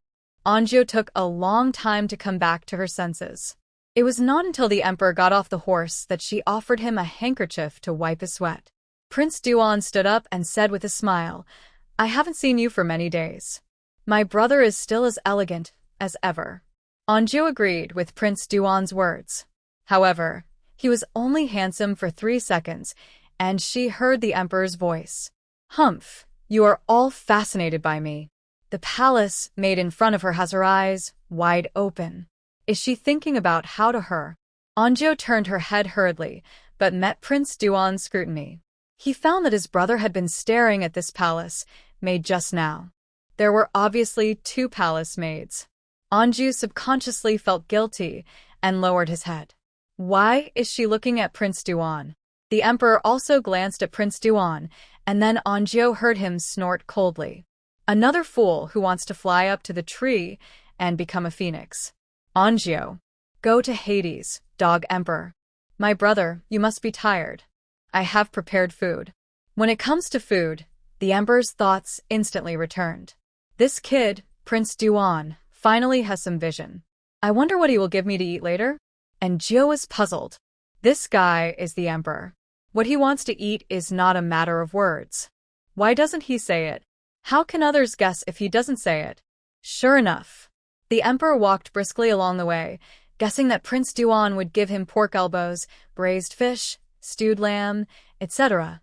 And then when he arrived at the place, the emperor looked at a table of vegetarian dishes, and his smile froze on his face. Very good, Prince Duan, you can die. And Jiao heard his gnashing teeth. Knowing that my brother likes to eat light food, I specially asked someone to prepare it. These vegetables are all grown in my garden. Prince Duan talked freely, but what he said made the emperor's face even gloomier. And Jiao was speechless. Can't you raise some chickens and ducks in the garden if you can grow vegetables? Kill one for your brother. In the past, in the countryside, guests were served with fish and meat, but you used a vegetarian banquet to entertain the emperor? Most relatives would throw down their chopsticks and leave, but the emperor said nothing. He sat on the chair, picked up the chopsticks and ate 2 bites, and sure enough, he had no appetite. Prince Duan was a little at a loss. Is your appetite still not good, brother? The emperor did not speak, but it was obvious that his good mood was gone. He had a cold face, as if he was holding back anger with someone. And Jiao listened to his complaints and felt that this man was like a child who had not grown up. He was angry, but he didn't say anything and let others guess. But how could others guess? Later, Prince Duan didn't dare to speak. Although they were brothers, they were also monarchs and subjects. He was a subject, and he made the emperor unhappy. How could the emperor have the mood to ride a horse when he was hungry? He wanted to go back. The maids around Prince Duan came over to help pack up and get close to Jiao and the others. Xiaohua was very happy and told Angie everything about the emperor. Angie slapped her hard. Have you finished your work? You're just laughing here. What do you care about me? Xiaohua was very angry. Angie was really impressed by this idiot. If you tell the emperor's privacy, she will be in trouble if she is investigated. But after hinting to her several times and interrupting their conversations several times, Xiaohua just looked like an idiot. I don't know if she really doesn't understand or pretends not to understand. Her mouth is as loose as the waist of cotton pants. She says everything she should and shouldn't say. Angie couldn't bear it anymore and had to stop her like this. I don't care about you, but I want to remind you, don't die without knowing how you died. She glanced at the maid sent by Prince Duan, and Xiaohua suddenly understood and instantly shut her mouth in annoyance. The maid of Prince Duan smiled and said without any worry on her face, "Don't worry, sisters, I'm just chatting with you casually." And Jiu smiled. "Is there anything else?" The maid of Prince Duan said, "The prince has prepared some things. Please help me take them back." And Jiu glanced at it. It looked like tonic or something. She was not sure and did not dare to accept it. She just said that she would tell Aunt Chu. The maid of Prince Duan left without saying anything else. Xiaohua snorted coldly. "Only you can. Others are fools, right?" And Jiu nodded. "Yes, you are indeed a fool." Xiaohua. The emperor was hungry for a day. On the way back, Anjiu was far away and could not hear him, but when he returned to the palace, his resentment increased. He held his stomach and stared in a daze in one direction with resentment. Anjiu really couldn't understand him. Aunt Chu called her out and saw what the Prince Duan had sent. Not to mention, the food was really good, dates as big as eggs from some unknown chicken, some dried game vegetables, some rare dried fruits, and of course a lot of fresh fruits and vegetables, Ganoderma lucidum and bird's nest, etc. But no meat. Everyone knew that they sent wild vegetables, but they didn't know that they sent game. Most of them were unfamiliar to Anjiu, but the ones sent by Prince Duan must be good things. Aunt Chu said, "Take it to the kitchen and cook it as you like." Anjiu swallowed her saliva. "Can I eat it?" The red dates as big as eggs looked delicious, and she had never eaten them before. Aunt Chu was stunned and looked at her. Anjiu hurriedly shook her head. Aunt Chu said, "I have never seen a cook starving to death while cooking. This is edible." Anjiu took 4 or 5 red dates, wiped them with a handkerchief, and took a bite. The red dates were so tender that you couldn't bite the meat. Delicious. There were also raisins. Grab a handful. Aunt Chu looked at her twice and finally said nothing. Forget it. She is still a child. As soon as Xiaohua came back, she showed off the interesting things she encountered on this trip to the 2 maids Chiu and, in fact, it was nothing. It was just those few things. But despite this, it was enough to make the 2 maids Chiu and yearn for it. "I don't know when His Majesty will go out. We also want to go and see." Xiaoqiu sighed. Xiaohua smiled and said, "Next time there is a chance, I will give it to the 2 sisters." Xiaoqiu pulled her arm and smiled. "You are still the best. We are helpless in this palace, so we should take care of each other." The 3 of them chatted very happily and automatically isolated Anjiu. Anjiu thought it was just right, so she could secretly eat something delicious. She also wanted to eat meat, because the emperor didn't eat meat. The meals in the entire Guanghua Palace were very light and vegetarian. The cooks were also very careless, and the taste of the food was hard to describe. Good dishes can be made so bad. Anjiu also admired it. She had eaten the emperor's dishes. Although they were vegetarian dishes, they tasted good. Sure enough, cows and horses are not human. Thinking of this, Anjiu suddenly had an idea. Can't she do it herself? Anyway, the tyrant has a big appetite, so she can make more and eat some herself. She ate fish fillet porridge that day, and the tyrant didn't say anything. At night, Anjiu went to bed with an empty stomach. She didn't plan to sleep and wait for the tyrant to come. I don't know how long it took.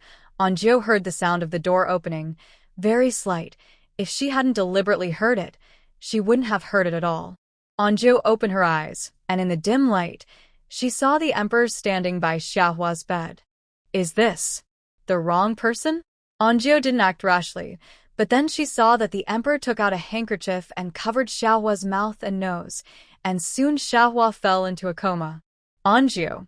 After doing all this, the emperor walked to her bedside. Anjiu got up by herself. She looked at her shoes that were crushed and sighed. The tyrant looked at her with red eyes, and he seemed to be in a very bad mood. Anju then quickened her movements, put on her clothes, and followed him to the kitchen. There are many more vegetables in the kitchen today, including mushrooms, tofu, eggplant, etc. As expected, they are all vegetarian. Anju can't cook complicated dishes. She can cook simple dishes, and the emperor eats light food every day.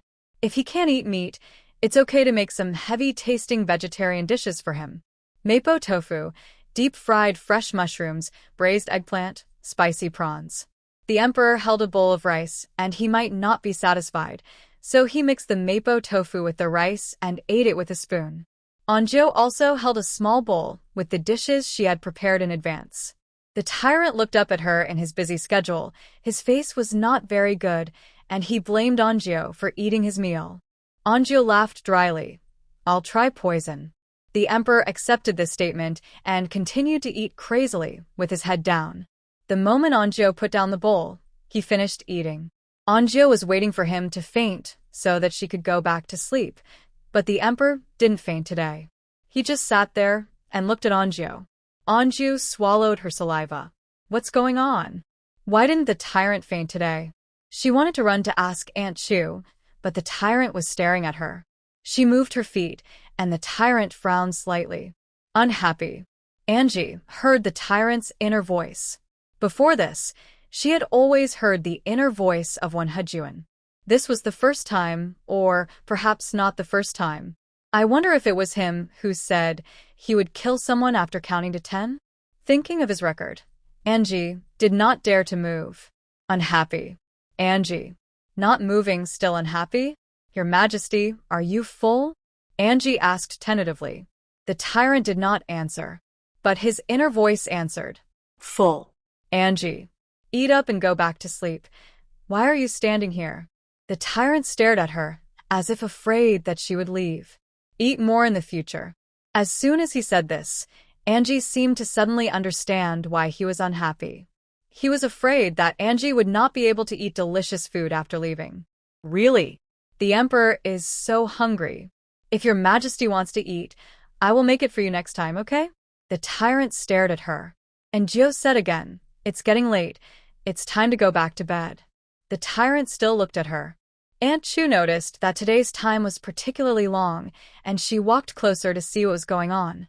However, as soon as she got closer, the tyrant seemed to have a radar on him, so she quickly turned her head to look. Facing the tyrant's fierce eyes, Aunt Chu shuddered and turned around and ran away. And Gio. The night was long and the air was frighteningly quiet. The tyrant didn't leave, and Gio felt under great pressure. She could only find something else to do. Today, she brought some fruits from Prince Duan. The fruits were sweet and sour and delicious. She could try making candied haws. Cut the fruits into pieces, string them together, and then coat them with melted sugar. Soon, more than 10 strings of candied haws were ready. And Gio was about to put them outside to cool, but when she turned around, she found that the tyrant was squatting and looking at her. It looks like a dog. Anju wanted to laugh, but the tyrant was looking at the candied haws. So Anju said to him, "You can't eat this now. You have to wait a while. Take it back to the palace and eat it." The tyrant understood, but he didn't carry it. He just looked at Anju. Anju breathed a sigh of relief and could only carry the plate by himself and followed the emperor all the way to Guanghua Palace. Inuchli looked at them in surprise. He was really smart and didn't show it at all. Anju put the candied haws on the table. Inuchli also put ice cubes underneath. Soon the candied haws were ready to eat. The emperor ate one in each hand, and one at a time. The tyrant still didn't faint, but his eyebrows were stretched, and he sat lazily. He took off a jade pendant from his waist and threw it at Anju's feet. Anju didn't understand why. When she looked up, she found that he was slightly raising his head and looking at her with his chin raised, just like a dog owner who threw a bone to a dog and was waiting for the puppy to wag its tail at him. Anju. The jade pendant was the emperor's personal jade pendant. Anju didn't know whether she should take it or not. While she was hesitating, the tyrant frowned. Inuchli hurriedly said, "Your Majesty, thank you for your reward." Anju quickly took the jade pendant and thanked him. The emperor was satisfied this time and fell to the ground, unconscious. Inachli and his men are familiar with the route. As soon as the emperor fainted, she helped him to go to bed. And Jiao couldn't help. She was sleepy and wanted to go back to her room to sleep, but the jade pendant in her hand was a little hot. After all, this was the emperor's personal belongings, so it was definitely not okay to take it away like this. Fortunately, Inachli and his men finished their work quickly. And Jiao followed them out and took out the jade pendant and asked, "Inach, what should I do?" Inachli took a look, seemed to smile, and said, "Your Majesty gave it to you. Just take it." And Jiao, "I dare not take it." She really didn't dare. What if the dog emperor woke up tomorrow and found that the jade pendant was missing and wanted to catch her as a thief? Who would she go to for justice? Take it if it's given to you. Otherwise, His Majesty will be unhappy if he doesn't see it. Inachli didn't know what the emperor was doing, but he knew that he couldn't disobey the tyrant. Otherwise, he would really chop people with a knife, and he wouldn't show any mercy. And Jiao could only take it. Aunt Chu, who had escaped, also came at this time, and Jiao was still familiar with her. She briefly told her about the jade pendant. Aunt Chu was a little surprised, and she suddenly smiled. "You should take what the emperor gave you." After that, she called Anjiao to the side and asked what dishes she would cook tomorrow night, what ingredients she would prepare, and asked Anjiao if she needed anything. Anjiao pointed to her shoes. Aunt Chu looked down and saw 2 footprints on Anjiao's light-colored shoes. Ontke. Let someone send new shoes over tomorrow. The Ministry of Internal Affairs would distribute shoes, and some palace maids would make them themselves. But Anjiao couldn't make them, and she only had 1 pair, and she would have nothing to wear after washing. The shoes were stepped on by the dog emperor, so he must pay for it. Anjiao yawned and went back to sleep.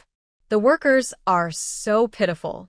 Xiaohua was still unconscious, and Anjiao secretly took out the jade pendant to look at it. It was white, crystal clear, warm to the touch, and carved with a dragon. It was hard to describe, but it was a good thing at first glance, and it should be worth a lot of money. I just don't know if the emperor's things can be sold. Anjiao put the things away and slept soundly. In the morning, she was woken up by the people in the same room, and the 2 palace maids Jiao and also looked very tired. Come to think of it, and Jiao didn't see the 2 of them in Guanghua Palace last night. In other words, it was actually only Inachli and his apprentice who were on night watch, and the other palace maids were arranged elsewhere. In a few days, it would be her turn to keep watch, and Jiao was quite looking forward to it. At least she wouldn't have to work day and night. She quickly washed and packed up and went out. The weather was a little cooler today, and Aunt Chu prepared thicker clothes for the emperor. The emperor was in a good mood, probably because he had eaten a lot yesterday. He came back from the morning court and was in a daze for a while, so he asked Inachli to prepare things, and he wanted to paint. Because Jiao didn't sleep well, she dozed off drowsily against the pillar. When she woke up again, the emperor had already started painting, and Inachli asked her to go over and grind ink. I don't know if it was an illusion, but Jiao felt that Inachli was particularly enthusiastic towards her today, and his attitude was 180 degrees better. And Jiao stood beside the emperor, grinding ink and watching him paint. I thought he was going to draw flowers, birds, insects, fish, etc. But who would have thought that he would draw a row of candied haws on the fine drawing paper? Inachli smiled with curved eyebrows and eyes. I don't know what the eunuch's aesthetic taste is. Inachli painted his face very white and put on lipstick and blush. It was very strange when he smiled. He asked knowingly in a hoarse voice, "Your Majesty, what is this?" And Jiao also wanted to know this question. Did the emperor have a memory of last night? Why did he draw last night's candied haws? And Jiao's hands trembled. The emperor said, "I dreamed of eating this fruit candy yesterday." And Jiao saw him licking his lips. Inachli was not surprised and continued to pick up some candies. Really? Then does your Majesty want to eat more? If you do, let me. He pretended to look around, and his eyes fell on Jiao. Can Xiaojiao make it? And Jiao almost laughed. I know a little. Inachli said, then go to the kitchen and make some for your Majesty. Yes. And Jiao walked out with his head down, and then heard the emperor's voice. Hey, my jade pendant seems to be missing. Where did you lose it? I quite like that jade pendant. And Jiu, you are such a dog. Really? And Jiu resigned herself to her fate and went out. Aunt Chu asked her where she was going, and she told her what the emperor meant. Aunt Chu nodded. I'll go with you. So the two of them came to the kitchen, and after driving everyone away, Anjio began to make candies. Aunt Chu stood by and watched. No one knew what she was watching, and Anjio got goosebumps. She suddenly asked, Xiaojiu, do you think this palace is good? Good or not? That depends on who you are. For the master, it is quite good. As for the servants, Hee. 2 jobs, 1 salary, and life-threatening. Do you think it is good? Why did Aunt Chu ask that? Anjio did not answer, because she knew that when the boss asks you if the company is good, it is a trap. The boss wants you to say that the company is good, and also wants you to show loyalty. But the workers don't want to say it. The workers just don't want to say it. Because it's not good.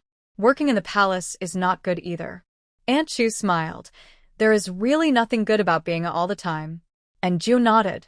So she wanted to leave the palace. However, Aunt Chu said, life will be better if you can get the love and favor of His Majesty in this palace. And Jiu? What? Aunt, I am very satisfied with my current life and don't want to think about what? Aunt Chu looked at her. I remember that when you wanted to come to Guanghua Palace, you didn't have this idea. And Jiu almost forgot that the original owner came to Guanghua Palace just to climb onto the dragon bed, sleep with the emperor, and be the master. Aunt, I didn't know my place before, but now I don't want to. I just want to. Before she finished speaking, Aunt Chu pressed her shoulder. No, you want to. And Jiu? No, I don't want to. Aunt Chu looked at her. Your Majesty is the most noble man in the world. Only by getting his favor can you have a good life. And Jiu. But benefits and risks coexist. Your Majesty will chop people. Maybe one day his head will move in his sleep. And Jiu was not tempted at all. It's just like someone tempting you to work abroad with a high salary. It's definitely a pit. It's definitely a trap. She is not that kind of material. And Jiu insisted that she didn't want to and was unwilling to do it. Aunt Chu sighed and said, if you really don't want to, then you must stick to your heart, otherwise. Aunt Chu didn't finish the rest of the words, but Jiu understood. If you want to, you must take it down completely, or don't have any involvement with the emperor beyond other scopes, otherwise. That's the emperor, not the little brother in your village. If you don't like the little brother, at most you can say, oh, I just treat you as a brother. You're a good person. The little brother will be sad at most, and he can't do anything about you. Maybe you can become his first love that his white moonlight longs for. But if you anger the emperor, he will definitely let you know what a good person is. I understand. After Anjio expressed her loyalty, Aunt Chu said nothing more. However, the emperor gave Inachli a difficult problem. I always wonder who the jade pendant was given to. The emperor looked at Inachli with a suspicious look on his face. He was still thinking about the jade pendant. And Jiu heard him say this when he entered the room. I really want to throw the thing in his face right now and tell him that I don't really care about your trivial things. It's better to give 2 taels of silver than to give a hot jade pendant that can't be sold. It's given, but you still want it back. You are really a dog. A dog emperor. And Jiu put the prepared candies on the table. Inachli hurriedly asked someone to bring ice cubes to pad the bottom. The emperor was thoughtful. This scene is a bit familiar. And Jiu sneered. Why do I feel like I have experienced it? Did I dream about it before? He was suspicious for a while, and then he ate the candy. Delicious. He sighed. But he only ate one of the things he liked so much. I really want to eat another one. He thought so, but still asked someone to take the things away. And Jiu frowned. She felt that the strange feeling of the emperor was getting stronger and stronger. He seemed to be deliberately suppressing himself, and then became perverted in the suppression? No, it's impossible. This reason is too far-fetched. There must be other reasons. What is it? I still want to eat. I want to eat. I can't eat. I am the emperor. I have to restrain my desires. He sighed regretfully and turned to look at Anjio. This guy is not completely useless. At least he can make candies. And Jiao. Then the emperor lowered his head and saw her shoes and the 2 footprints on the shoes. Ha ha ha ha. I'm laughing to death. What is that? Who stepped on her? Ha ha ha. The screaming chicken-like voice echoed in the hall, but Jiao was the only one who was hurt. She had a blank expression on her face, but in her heart, she cursed the dog emperor's ancestors for 18 generations. The dog stepped on it. The dog stepped on it. The dog stepped on it. And Jiao repeated it silently countless times, and the stagnation in her heart dissipated. Screaming Chicken laughed for a while and ordered Aunt Chu, "Aunt, tell the Ministry of Internal Affairs to send some shoes and clothes to the palace maids." Aunt Chu was stunned and glanced at Jiao. And Jiao. "This is not what I said. The emperor wanted it." Xiaohua didn't understand, but she was very happy. Maybe she thought that the emperor saw her hard work and rewarded her. Although the emperor loved to chop people and was unpredictable, he had been much more honest recently and didn't lose his temper much. Xiaohua's little thoughts started to move again. And Jiao didn't know how to talk to her and couldn't tell the little secret between her and the emperor. It's like your 2 classmates are together and you know nothing about it, but they're secretly holding hands in a place you can't see. The emperor spoke, and the things were delivered quickly, including 2 sets of newly made autumn clothes, 2 pairs of shoes, and some cloth, which were all the palace maid's share. The welfare treatment was much better than the place where the original owner used to stay. No wonder everyone wants to climb up. The emperor thought of the dragon bones piled in the yard again, so that day, Jiao wore new clothes and new shoes to accompany him in the yard to build dragon bone Lego. The emperor was a little smart, and it didn't take long for him to find the dinosaur head and neck. Looking at this strange thing, the emperor's voice sounded again. "What's going on? Why doesn't this guy look like a dragon? Like a monster? It can't really be a monster? And it's so big. I'm a little scared." Jiao. At first, she also laughed at the emperor, but when she calmed down and thought about it, the ancients didn't know about dinosaurs. For them, this huge unknown creature was indeed a bit scary. But Jiao looked at the handsome and elegant emperor, but he was as timid as a mouse in his heart. Haha. It's really funny. However, happiness turns to sorrow. As if he felt something, the emperor turned his head and looked at Jiao. It's over. When Jiao realized this, it was too late.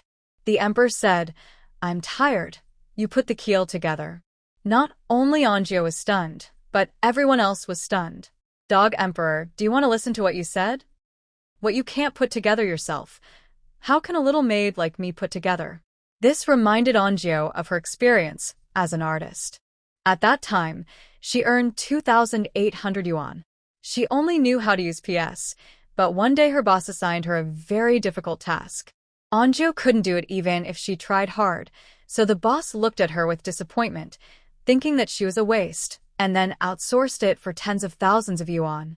At that time, the boss smiled and looked at her with a finished product bought for tens of thousands of yuan and said, "Shaoen, young people need to make progress and learn, and can't just think about leaving work early every day." Jiao.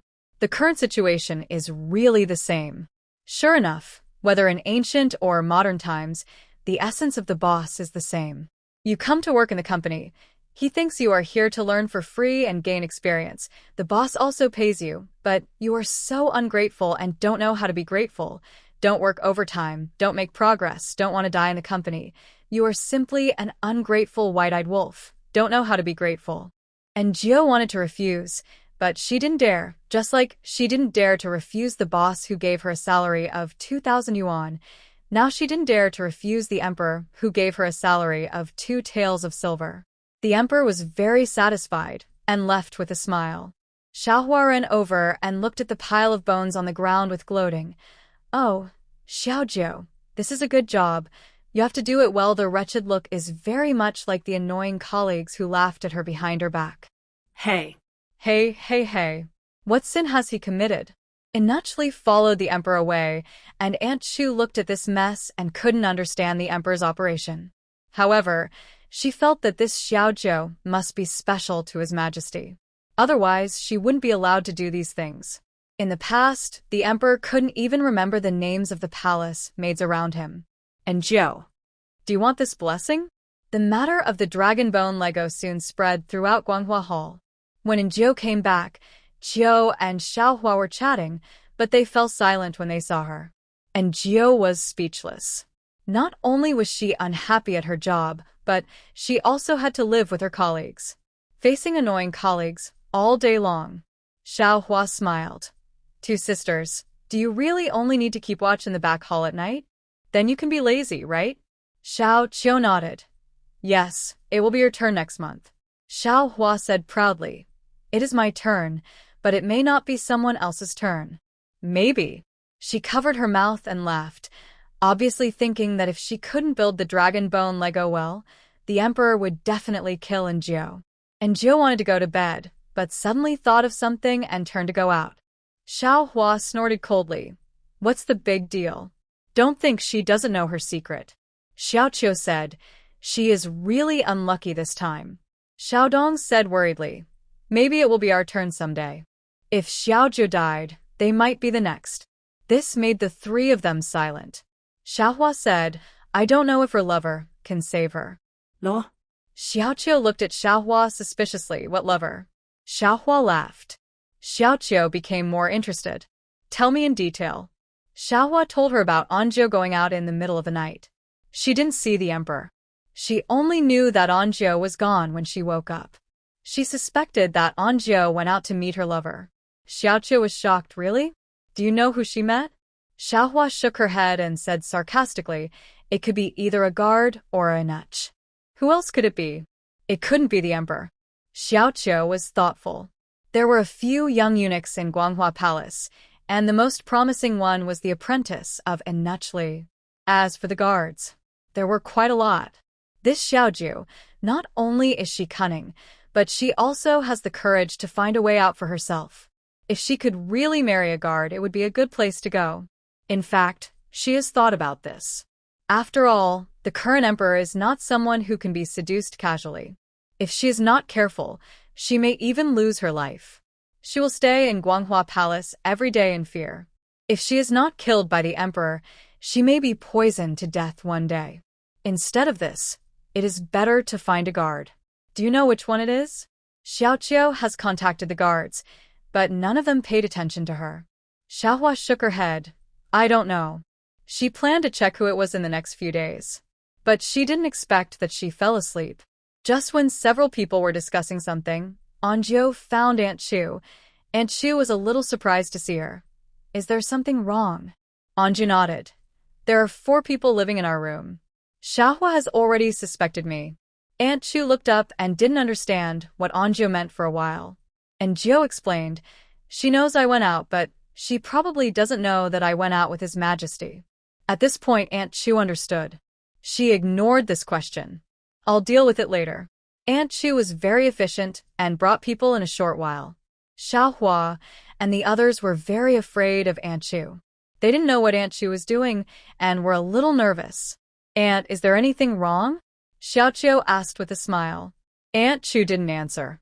She had a cold face and her eyes turned around the room and met Injio's gaze. She said, His Majesty asked you to put the dragon bones together. From today on, you will live in the warehouse. Woohoo! And Jiao was very happy.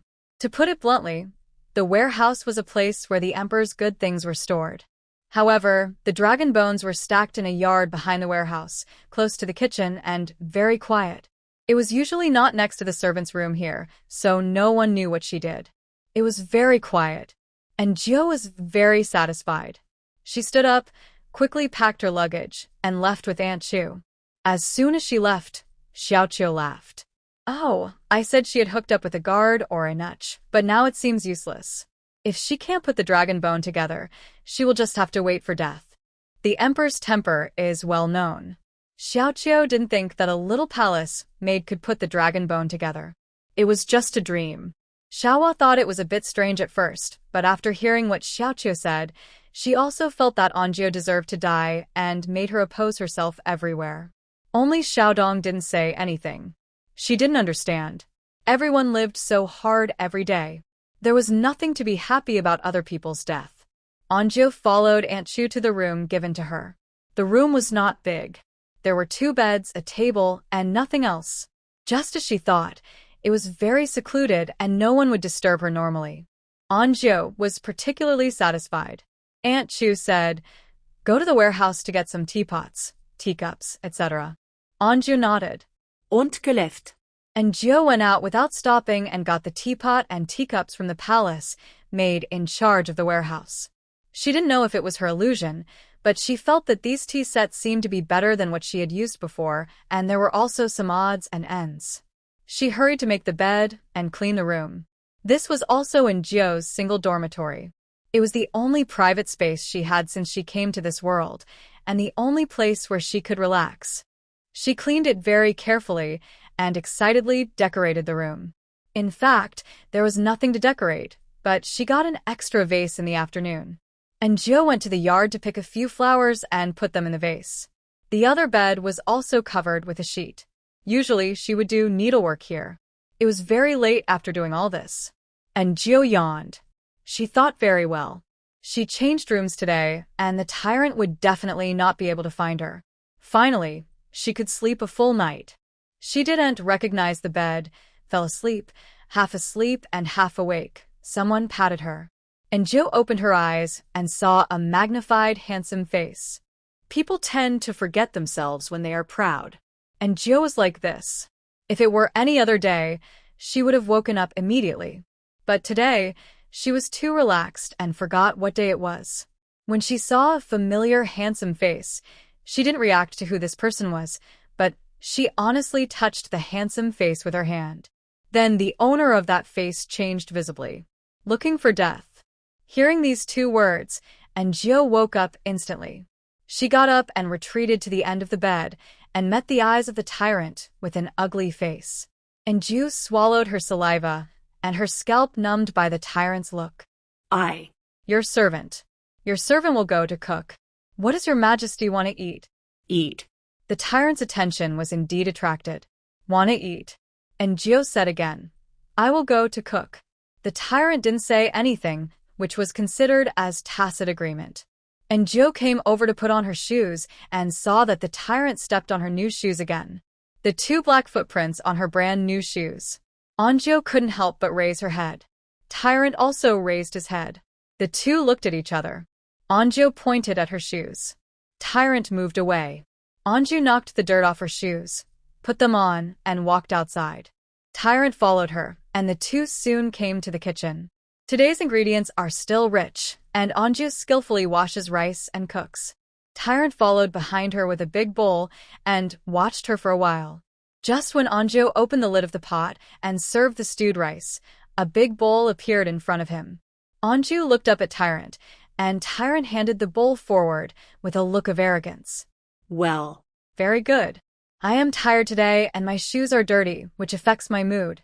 She plans to make a stone pot bibimbap for a meal. Of course, there is no stone pot. Rice, eggs, vegetables, shrimps, and the most difficult thing is the bibimbap sauce. This is not a problem at all. It can be replaced with mushroom beef sauce. Anju wanted beef. At first, Aunt Chu disagreed. She made it clear that the emperor could not see meat, whether it was raw or cooked. But Anju could hear from the emperor's heart that he wanted to eat meat, and he didn't know why he couldn't eat meat. Anju deduced that perhaps when Hejuan would trigger a certain point to become a tyrant when he saw meat. This was what Aunt Chu and the others were afraid of. So Anju suggested that since he could eat but couldn't see it, he shouldn't be allowed to see it. Make meat sauce and mix it with rice and vegetables. Anju was not completely unsure about doing this. She remembered that the first time she cooked for the tyrant, she put small slices of meat. There was not much meat at that time, and the meat was cut very small. The tyrant ate it and didn't go crazy. Anju was very good at making beef sauce. Based on the tyrant's taste, she put enough ingredients and made it very heavy. Soon, the fragrance filled the kitchen. Anju was making sauce with peace of mind, and suddenly felt something. When she turned her head, she saw an extremely handsome face. The handsome face had no self-awareness, came over, and stared at the pot with glowing eyes. Anju felt a little better and explained, This is sauce. It's delicious when mixed with rice or noodles. The tyrant slid his Adam's apple and swallowed his saliva. Anju wanted to laugh a little bit. When the sauce was ready, she scooped a big spoonful for the emperor and used chopsticks to help him stir the rice in the big bowl. The tyrant sat down and ate. Anju was moved that the king of a country ate such a simple meal in a voracious way, like a starving ghost reincarnated. If she told others, no one would believe it. Anju didn't want to eat rice, and she was too lazy to mix the dough, so she made herself a dumpling soup. As a result, as soon as the soup came out of the pot, the emperor looked up at her. Anju. She looked at the emperor's big bowl and asked uncertainly, "Have you finished eating?" Eat. Eat more. Then she could only serve him a bowl as well, and the two of them sat on the bench in the kitchen and ate the dumpling soup. Anju felt that if she could travel back in time, she would definitely write this experience into a book, but according to this outrageous level, readers would definitely not buy it and would scold her for writing it badly. While Anju was daydreaming, the tyrant had finished his meal. He didn't faint, nor did he return to Guanghua Palace. He went straight to the small house that Anju had just moved to today. Anju. That's my room. Mine. However, the tyrant couldn't hear Anju's voice.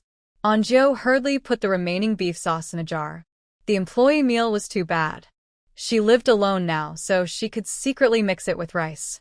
It was delicious even if it was sandwiched in a steamed bun. After taking the food, she saw Aunt Chu as soon as she went out. Aunt Chu nodded at her and signaled Anju that the emperor had gone to her room. Anju really wanted to ask Aunt Chu, would she just not care? Later, she thought that the tyrant was crazy and didn't recognize his relatives, and Aunt Chu didn't dare to care. But what could she do? A man and a woman alone. This is not good, right? Aunt Chu gave her a reassuring look, took a step back, and disappeared into the darkness again. Anju could only bite the bullet and return to the room. The tyrant lay down on the bed she had made. Anju. Or should she sleep on the dragon bed? Ah. What's wrong with the dog emperor? What is she going to do? This is the staff dormitory assigned to her by the organization. Anju stared at the tyrant, wishing she could stare a hole in him. However, the tyrant raised his chin, and with a proud look on his face, he threw the emerald green ring he took off his hand in front of Anju. Anju. She felt that a broken hard bed was really an injustice to His Majesty. Anju picked up the ring and looked at it. The green ring was full of water, and it was worth a lot of money. Anju was very happy. The ring was different from the jade pendant. The jade pendant had a dragon on it, which was too recognizable. It was difficult to sell, and it was easy to get into trouble. But the ring would not arouse suspicion if it was sold. In the past, I complained about the hard work and the stinginess of the boss. Now it seems that the boss was stingy in some way. How is the hard work? Isn't it just cooking? Even if the boss wants to eat dragon meat, Anju will make it for him. What's wrong with the boss having a little hobby? Who doesn't have a little hobby? Anju smiled particularly brightly, and she also promised, wait a few days when the hawthorn is ripe. How about making fruit dampi and canned hawthorn? The tyrant looked at her. Anju went to another bed, holding the green ring and looking at it under the light, while the tyrant stared at her. So that's it. Anju suddenly heard this sentence. She didn't know what it meant. She turned around and saw that the tyrant had fallen asleep unconscious. And Joe. As expected, the money was paid in full, and the boss seemed to be a lot cuter. And Joe ran out and found Aunt Chu, who quickly found Inuch, and then the familiar black-clad secret guards took the emperor away. Inuch's smile was particularly bright, and coupled with his pale face, it could almost be described as terrifying. Xiao Jiu, right? And Jiu nodded. Inuch said, you did a good job, serve His Majesty well, and you will get the benefits. And Jiu didn't know if there was any other meaning in his words, such as serving, is it just serving, or serving in other aspects? Ah. This is another price. And Jiu took out the ring and said pretentiously, it's given by His Majesty. Can I have it? Inuch looked at the ring and laughed. Your Majesty gave it to you as a reward, so just take it well. Anju wanted to say that she was afraid that the emperor would think that she stole it, but the temptation of this ring was too great. Anju used to like jade very much, and she felt it was a pleasure to touch this imperial green jade ring. She would just keep it. Anyway, she had already taken the jade pendant. If she took one, she would die, and if she took two, she would also die. It would be better to take more, at least she would not lose out. People left quickly, and the warehouse finally returned to peace. Under the red lanterns, Anjo felt for the first time that the scenery in the palace was actually quite beautiful. A promotion, a raise, and a single room. Life suddenly became beautiful. Anjo comforted herself that this era was not bad. At least the boss was generous. The next day, the sun shone on the glazed tiles again, and the workers got up early to work. The emperor was in a good mood today. He stretched his body, and Li Gonggong's apprentice Xiao Fuzi helped him dress. Anjo held a basin and waited for the emperor to wash his face. Then she heard the emperor's voice up close. "Where is my ring?" His puzzled voice was so clear that Anjo almost couldn't hold the basin in her hand steady. "Where did my big ring go?" "Anjo, it's under my pillow." "Lost again." Fortunately, the emperor didn't care too much. He got dressed and came to wash his face. After washing up, he went to the morning court again. After the emperor left, Aunt Chu arranged for Anjo to play with the dragon bone Lego. Inuchli also arranged 2 little eunuchs to help. The 3 of them walked to the backyard together. Xiaohua snorted coldly, trying to mock Anjo, but Anjo didn't care. She had a green ring, an imperial green ring. Xiaohua could never earn an imperial green ring even if she worked all her life. Xiaohua looked at her leaving back, and a breath stuck in her chest that couldn't get out or out. Because she had been holding it in and was in a bad mood, she didn't even notice that the emperor had returned. As soon as the emperor entered the palace, he found that there were fewer people, leaving the maid with a stupid look on her face. I don't know what she was thinking, and it was annoying to see her. Inuchli saw the emperor's thoughts and said, "Xiao Jiao is assembling the dragon bones in the warehouse." The emperor, "I didn't ask her." After a pause, the emperor said, "Is she your relative?" Inuchli smiled and said, "Your Majesty is joking. I have nothing to do with Xiao Jiao." The emperor just said it casually. He had walked forward a few steps but stopped and walked out. "Go and have a look," he said so. Inuchli smiled particularly brightly behind him. He knew that the emperor had something special for Xiao Jiao. The emperor has never been close to women, and those who approached him in the past would have had their heads moved. But since Xiao Jiao came, the crime rate of the emperor has dropped. And Jiao and the others just came to the backyard, looking at the huge dragon bones. The 2 eunuchs were also embarrassed. "Xiao Jiao, can you assemble these things?" A little Inuch asked. "I don't know, let's try." Anju saw it that day. The dinosaur in front of her was the Tyrannosaurus Rex, the overlord of the late Cretaceous period. This guy was easy to recognize, and you could tell by looking at the skull. The only dinosaur Anju knew was the Tyrannosaurus Rex. She had seen Jurassic Park before, so she was familiar with the overall shape of the Tyrannosaurus Rex. First, separate the big bones, and then pick out the bones of the tail, neck, claws, and body. Pick and choose and quickly classify the bones. In this way, it is easy to recognize. It's really like playing Lego. There is a picture in your mind, and it's not that difficult to assemble according to it. Anjo was very satisfied and thought that she had to find some professionals to stand up the bones and make a huge bone specimen. Just thinking about this, she suddenly heard the emperor's voice. "Wow, this little palace Maid is good." Anjo turned around and saw the emperor standing with his hands behind his back in the shade of the corridor, and Inuchli beside the emperor. "At work, can you still do your job? Can you only helplessly swipe the mouse and pretend to be busy?" "Yes." Anyway, Anjo's good mood is gone because of the emperor. "Your Majesty." Anjo bowed with others. The emperor waved his hand, walked over and asked Anjo, "When can it be finished?" Anjo did not answer. Because she lowered her head, it was difficult to judge from the sound of the emperor's voice whether he was speaking in his heart or really speaking. The emperor frowned. Inuchli also became anxious. This Xiaojiu usually looks quite smart. What happened to her today? What is he doing standing there stupidly? Xiaojiu, His Majesty is asking you a question. Inachly reminded in a low voice. And Jiu came back to her senses and hurriedly replied, Your Majesty, about a month. In fact, it won't take. But she didn't want to serve the emperor. She wanted to be lazy and extend the construction period. It would be better if the emperor could give her a year to slack off, but she didn't dare to say that long. But the emperor still frowned. So slow? He stared at Jiu with a heavy look. Can't it be faster? After all, the emperor is the emperor. There is a sense of oppression on him. When people look at each other face to face, they will feel very pressured. And Jiu was a little scared. She even missed the tyrant who was very obedient when he was full. Half a month. Your Majesty, I will definitely finish it in half a month. The emperor touched his chin and stared at Jiu for a while. He didn't say anything, but walked over to look at the dinosaur's head. What the Hades is this? Obviously, the emperor had doubts. Could it be that it is not a dragon at all? And Jiu wanted to say that dinosaurs are also dragons.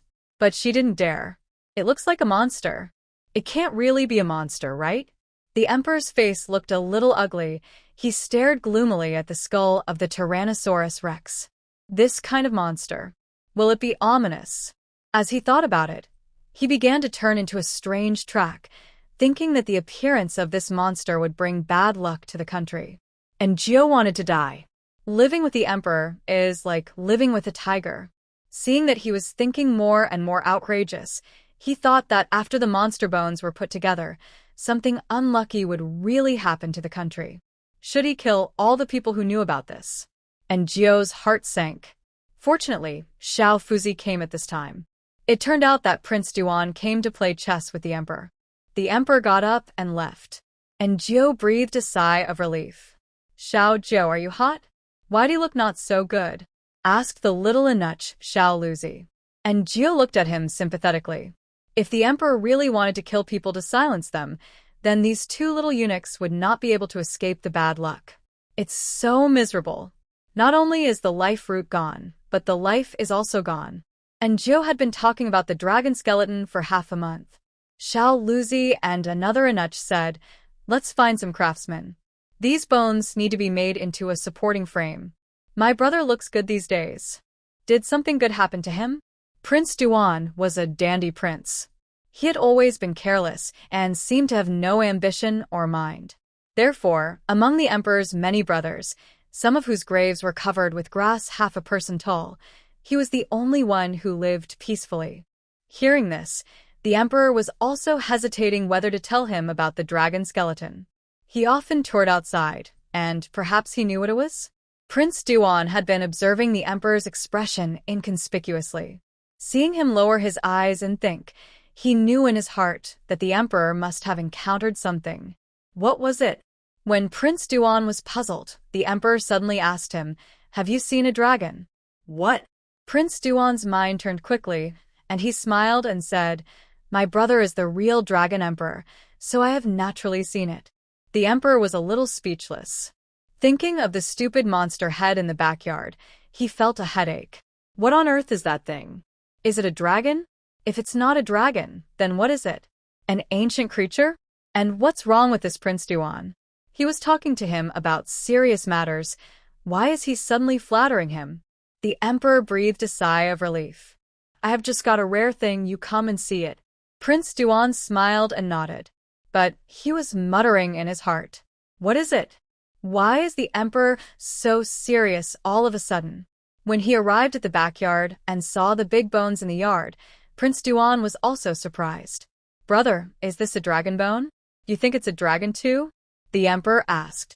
It seems that I am not the only one who thinks so. Then I am relieved.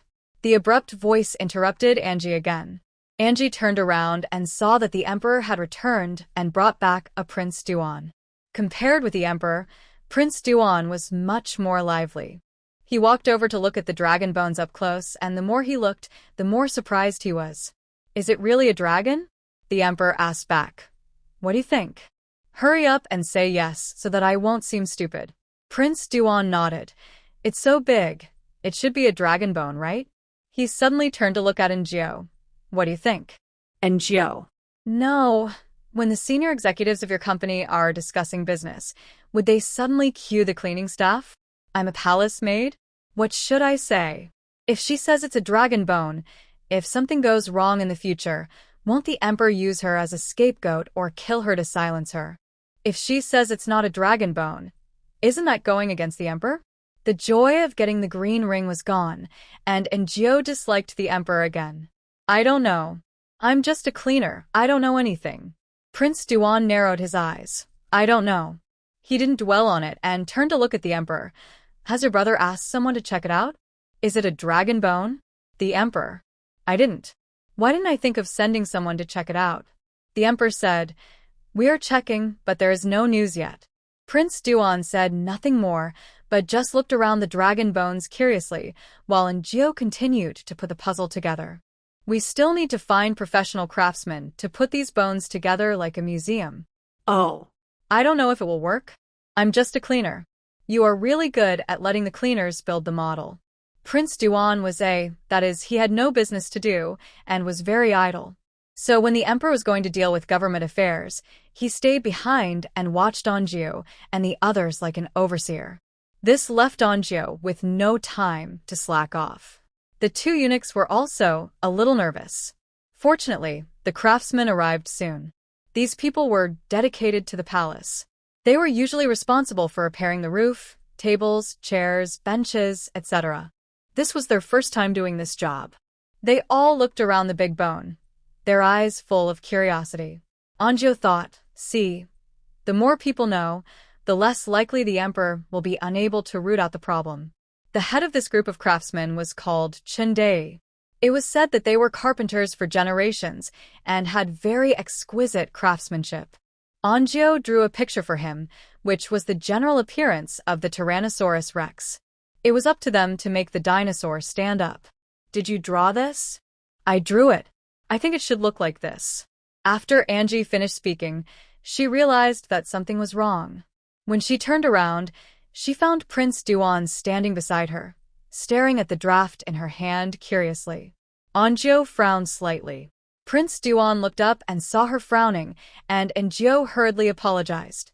She was a modern person, without the innate awe and vigilance of the ancient people. This was a very bad habit, and it might cost her life at any time. Anjou felt that she had to be careful in the future. Have you read books? Prince Duan now had some interest in this little palace maid. He knew who the emperor was, so why would he value a palace maid so much? What is a palace maid? In Prince Duan's view, it was the same as the teapot on the table, just a tool to serve people. In the past, the emperor would not even look at her, but now he frequently focused his attention on this palace maid and even asked her to spell the dragon bone. It sounds ridiculous. But Prince Duan felt that this was not right. He felt that there must be something about Anjou that attracted the emperor. What is it? It's really curious. For a moment, Anjou had the illusion that she was being stared at. She looked at Prince Duan again, and Prince Duan was looking at her with a gentle smile, as if he was really just asking casually. Anjou, I did study a little when I was young. Did I study a little?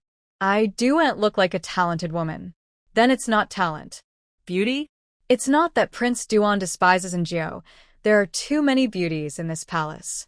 The maid in front of her looks good, but she doesn't stand out among the many beauties, not to the extent that she can confuse the king. Why is that? Prince Duan took Anjou's draft and looked at it for a few seconds and asked, Why did my brother ask you to spell this dragon bone? Yes, why? Anjou also wanted to know. The emperor seemed to be pointing casually at the time. But Anjou understood. The dog emperor just wanted to tease her on purpose and laugh at her. Just like a mischievous child. This is what Anjou figured out later. Now Prince Duan still asks this. People of royal blood are really dogs. Dog emperor. Dog prince. I don't know. Prince Duan didn't ask any more questions.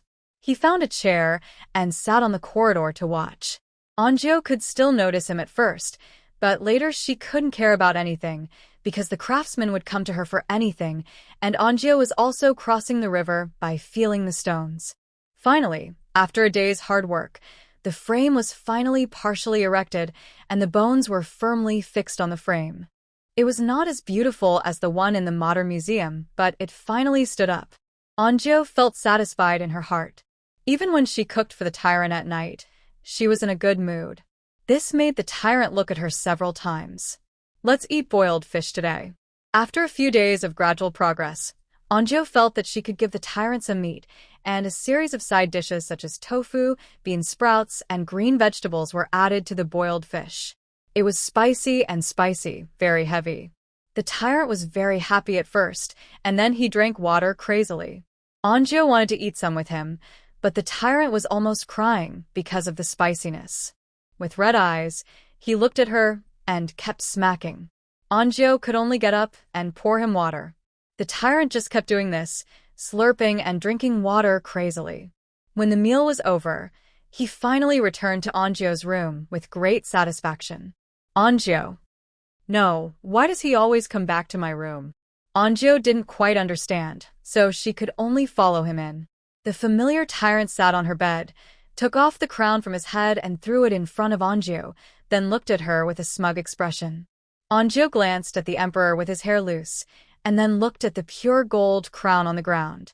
Then she wouldn't be polite. Anjo picked it up, and her smile was particularly sincere. Thank you, Your Majesty. I like it very much. The tyrant's eyebrows were full of pride.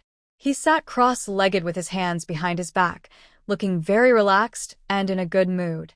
It was the first time Anjo saw him like this, and she couldn't help but find it a little funny.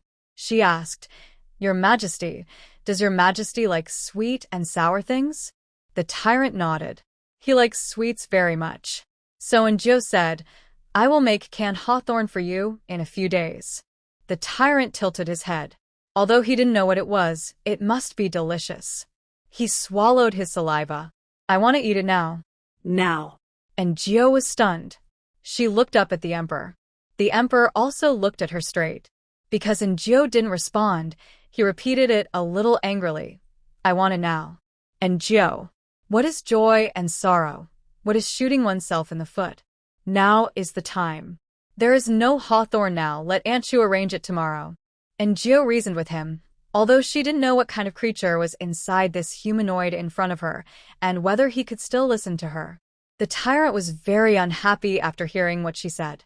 He frowned, his mouth corners drooped, and he was angry and aggrieved. It can be seen that he was really tempted by Anjo and really wanted to eat it. Anjo thought about it and reasoned, Good things are never too late, let's eat tomorrow, okay? The tyrant finally compromised. He glared at Anjo fiercely, as if to say, If there is no canned food tomorrow, you will be dead. Anjo was a little speechless and a little amused. The longer she was in contact with the tyrant, the more she found that the tyrant had a simple mind and could even be said to be simple and cruel. He was not like the dog emperor in the daytime, who had 800 minds and didn't know when she fell into his trap. The dog emperor was like a normal person, with evil thoughts in his heart, but reason would restrain him from doing it. But the tyrant was different. The tyrant did whatever he wanted, and did whatever he wanted. If you make me unhappy, I will send you to see the king of Hades. He would not think at all, and would not care about the consequences of the matter. He was like a dark version of the dog emperor. Angie sighed. No matter which one, it would be very tricky. But she actually had two such difficult bosses. This is something that others can't envy. The next day, Anjo went to find Aunt Chu and asked her to prepare hawthorn and yellow peaches. She also wanted to make canned yellow peaches. Considering that the dog emperor didn't like to eat peaches, all the canned yellow peaches would be hers. She loved it the most. Aunt Chu asked, anything else? When she heard that the emperor had eaten fish yesterday, Aunt Chu was very happy. It was Anachli who said that the emperor drank too much water last night, woke up several times in the second half of the night, and the chamber pot was full of. Make some pickled cabbage. Anjo wanted to eat pickled fish. Aunt Chu didn't say anything. His Majesty loves to eat more than anything else. During the day, Anjo continued to build the dragon frame. The emperor came once. Anjo looked at his head and found that he had changed his hair crown, and it was still gold. Anjo was very satisfied. Gold is good. She likes gold. She looked down again and saw that the emperor's jade pendant had also been changed, and it was still a white jade. This thing is priceless, and she doesn't like it. The ring is gone, probably because he hasn't found a suitable one yet. After a quick look, Anjo began to salute the emperor, who squinted at him. What was this woman looking at just now? It was definitely not his face. The emperor remembered that she first looked at the top of his head, seemed to smile, and then looked at his. The emperor couldn't help but squeeze his legs. It shouldn't be. She's not so bold. Anjo. What? Are you talking about her? What did she do again? Anjo thought so, and the emperor walked to the dragon bone. Looking at the pieced together part, he began to doubt again. The claw looks a bit like a dragon. Is it? He turned around and around. Anjo followed behind him, and sometimes when she heard the doubts in his heart, she would pretend to explain it to him casually. The emperor was very satisfied. Anchu's hawthorns and yellow peaches were bought, and a few jars were obtained according to Anjo's instructions. Anjo decided to cook it in the afternoon, and it would be cold and ready to eat in the evening. Canning is not complicated. Anjo made 2 kinds, yellow peach and hawthorn, and placed them on the cabinet in her room. Aunt Chu kept some to give to the emperor to try, but she took the wrong one, not the hawthorn one, but the yellow peach one. Anjo thought it was over. The emperor would complain again, but the emperor finished it quickly. Delicious. Anjo. So he doesn't like peaches, but just doesn't like peaches? Yellow peaches can be eaten and peach blossom cakes can also be eaten? Later, Anjo learned that the emperor didn't dislike peaches, he just didn't like the hair on the peach skin. Even if it was washed, he didn't like it. But he just didn't say it. Who made this? The emperor asked casually after eating the last bite of canned yellow peaches. Aunt Chu glanced at Anjo and said, Xiaozhou made it. She? The emperor looked Anjo up and down. Click his tongue. Anjo.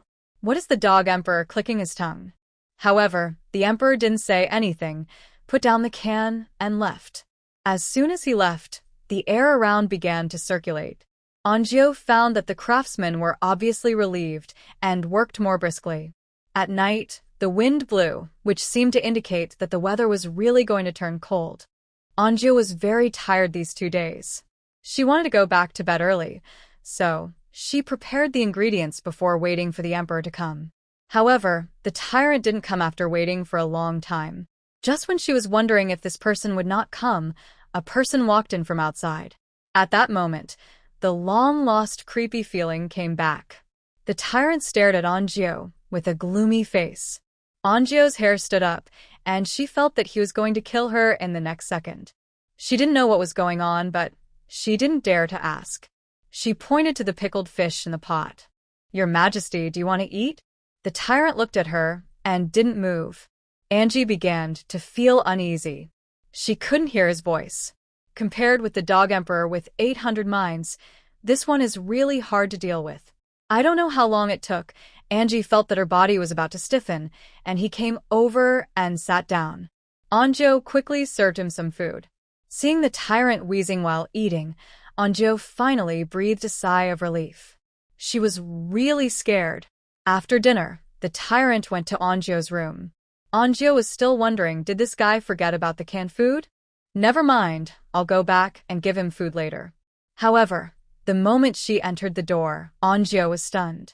The room she had carefully decorated was now in a mess. The quilt was almost a rag, and the cotton inside was flying everywhere. And her clothes, shoes, vases, teapots, etc., were all torn to pieces. Anjo's blood was boiling, and she turned to look at the culprit in anger. The tyrant stood there. This guy was nearly 1.9 meters tall, and he basically looked at people with his nose. He stared at Anjo very arrogantly. Why did you smash my room? Anjo asked. After asking, she felt a little regretful. Who was she? Not to mention smashing her room. Even demolishing the house would be fine. However, the tyrant was not angry. He just stared at Anjo coldly. Anjo glanced at the cans on the table. They were empty. It was obvious that he had smashed her room and eaten her cans. It was really too much. Your Majesty, Why are you unhappy? Anjo tried to make her tone gentle. The tyrant finally snorted coldly. Unhappy. Anjo. I saw it, so I asked you why you are unhappy? However, the tyrant did not answer and even did not bother to think about it, just let Anjo guess. Anjo accepted her fate. Guess. She thought about it. Usually the tyrant came to her. Could it be that because she went to the kitchen first today, the tyrant was unhappy? Oh my God, is this an elementary school student? And they have to hold hands and go to the toilet together? Because I didn't wait for you, you are unhappy? Anjo asked tentatively. The tyrant snorted coldly. It seems so. Anjo said, I also want to prepare the meal early so that His Majesty can eat when he comes. The tyrant looked at her for a while, and suddenly he tried to pull out the hair crown on his head, but it was not so smooth today. In addition, the tyrant was very strong, and it seemed to be stuck. He grabbed a handful of hair, and the hair crown still did not come off. Seeing that he was getting more and more irritated, Anjo hurried forward. Your servant will help you. The tyrant stopped moving, but his face was gloomy and he looked very unhappy. Anjo walked over, tried it, and said, Your Majesty, can you sit down? I can't reach you if you stand. So the tyrant sat down. Anjo took a look and saw that this kid was really cruel. There was a cut on his head that was bleeding, and the hair crown and hair were tangled together. Anjo couldn't help complaining in her heart. This Inachli is really something. It's the middle of the night. The emperor is asleep, right? Why make a hair crown for him? Inachli felt very wronged.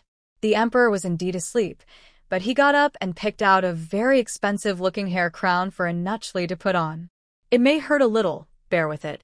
Anjo took off his hair crown little by little and wiped the blood off his head with a handkerchief. Looking at his messy hair, Anjo had no choice but to take a comb and comb his hair. When his hair was finally combed, Anjo realized that the tyrant had fallen asleep without knowing when. Anjo was speechless. Like a violent child, taken away by the Inachli. Anjo started to clean up the house. The more he cleaned, the more upset he became. There was not a single good thing in the house. Fortunately, he hid the jade pendant ring so that it was not smashed by the tyrant. Anjo simply fixed it and went to bed. He brought the lamp to him and carefully examined the hair crown in his hand.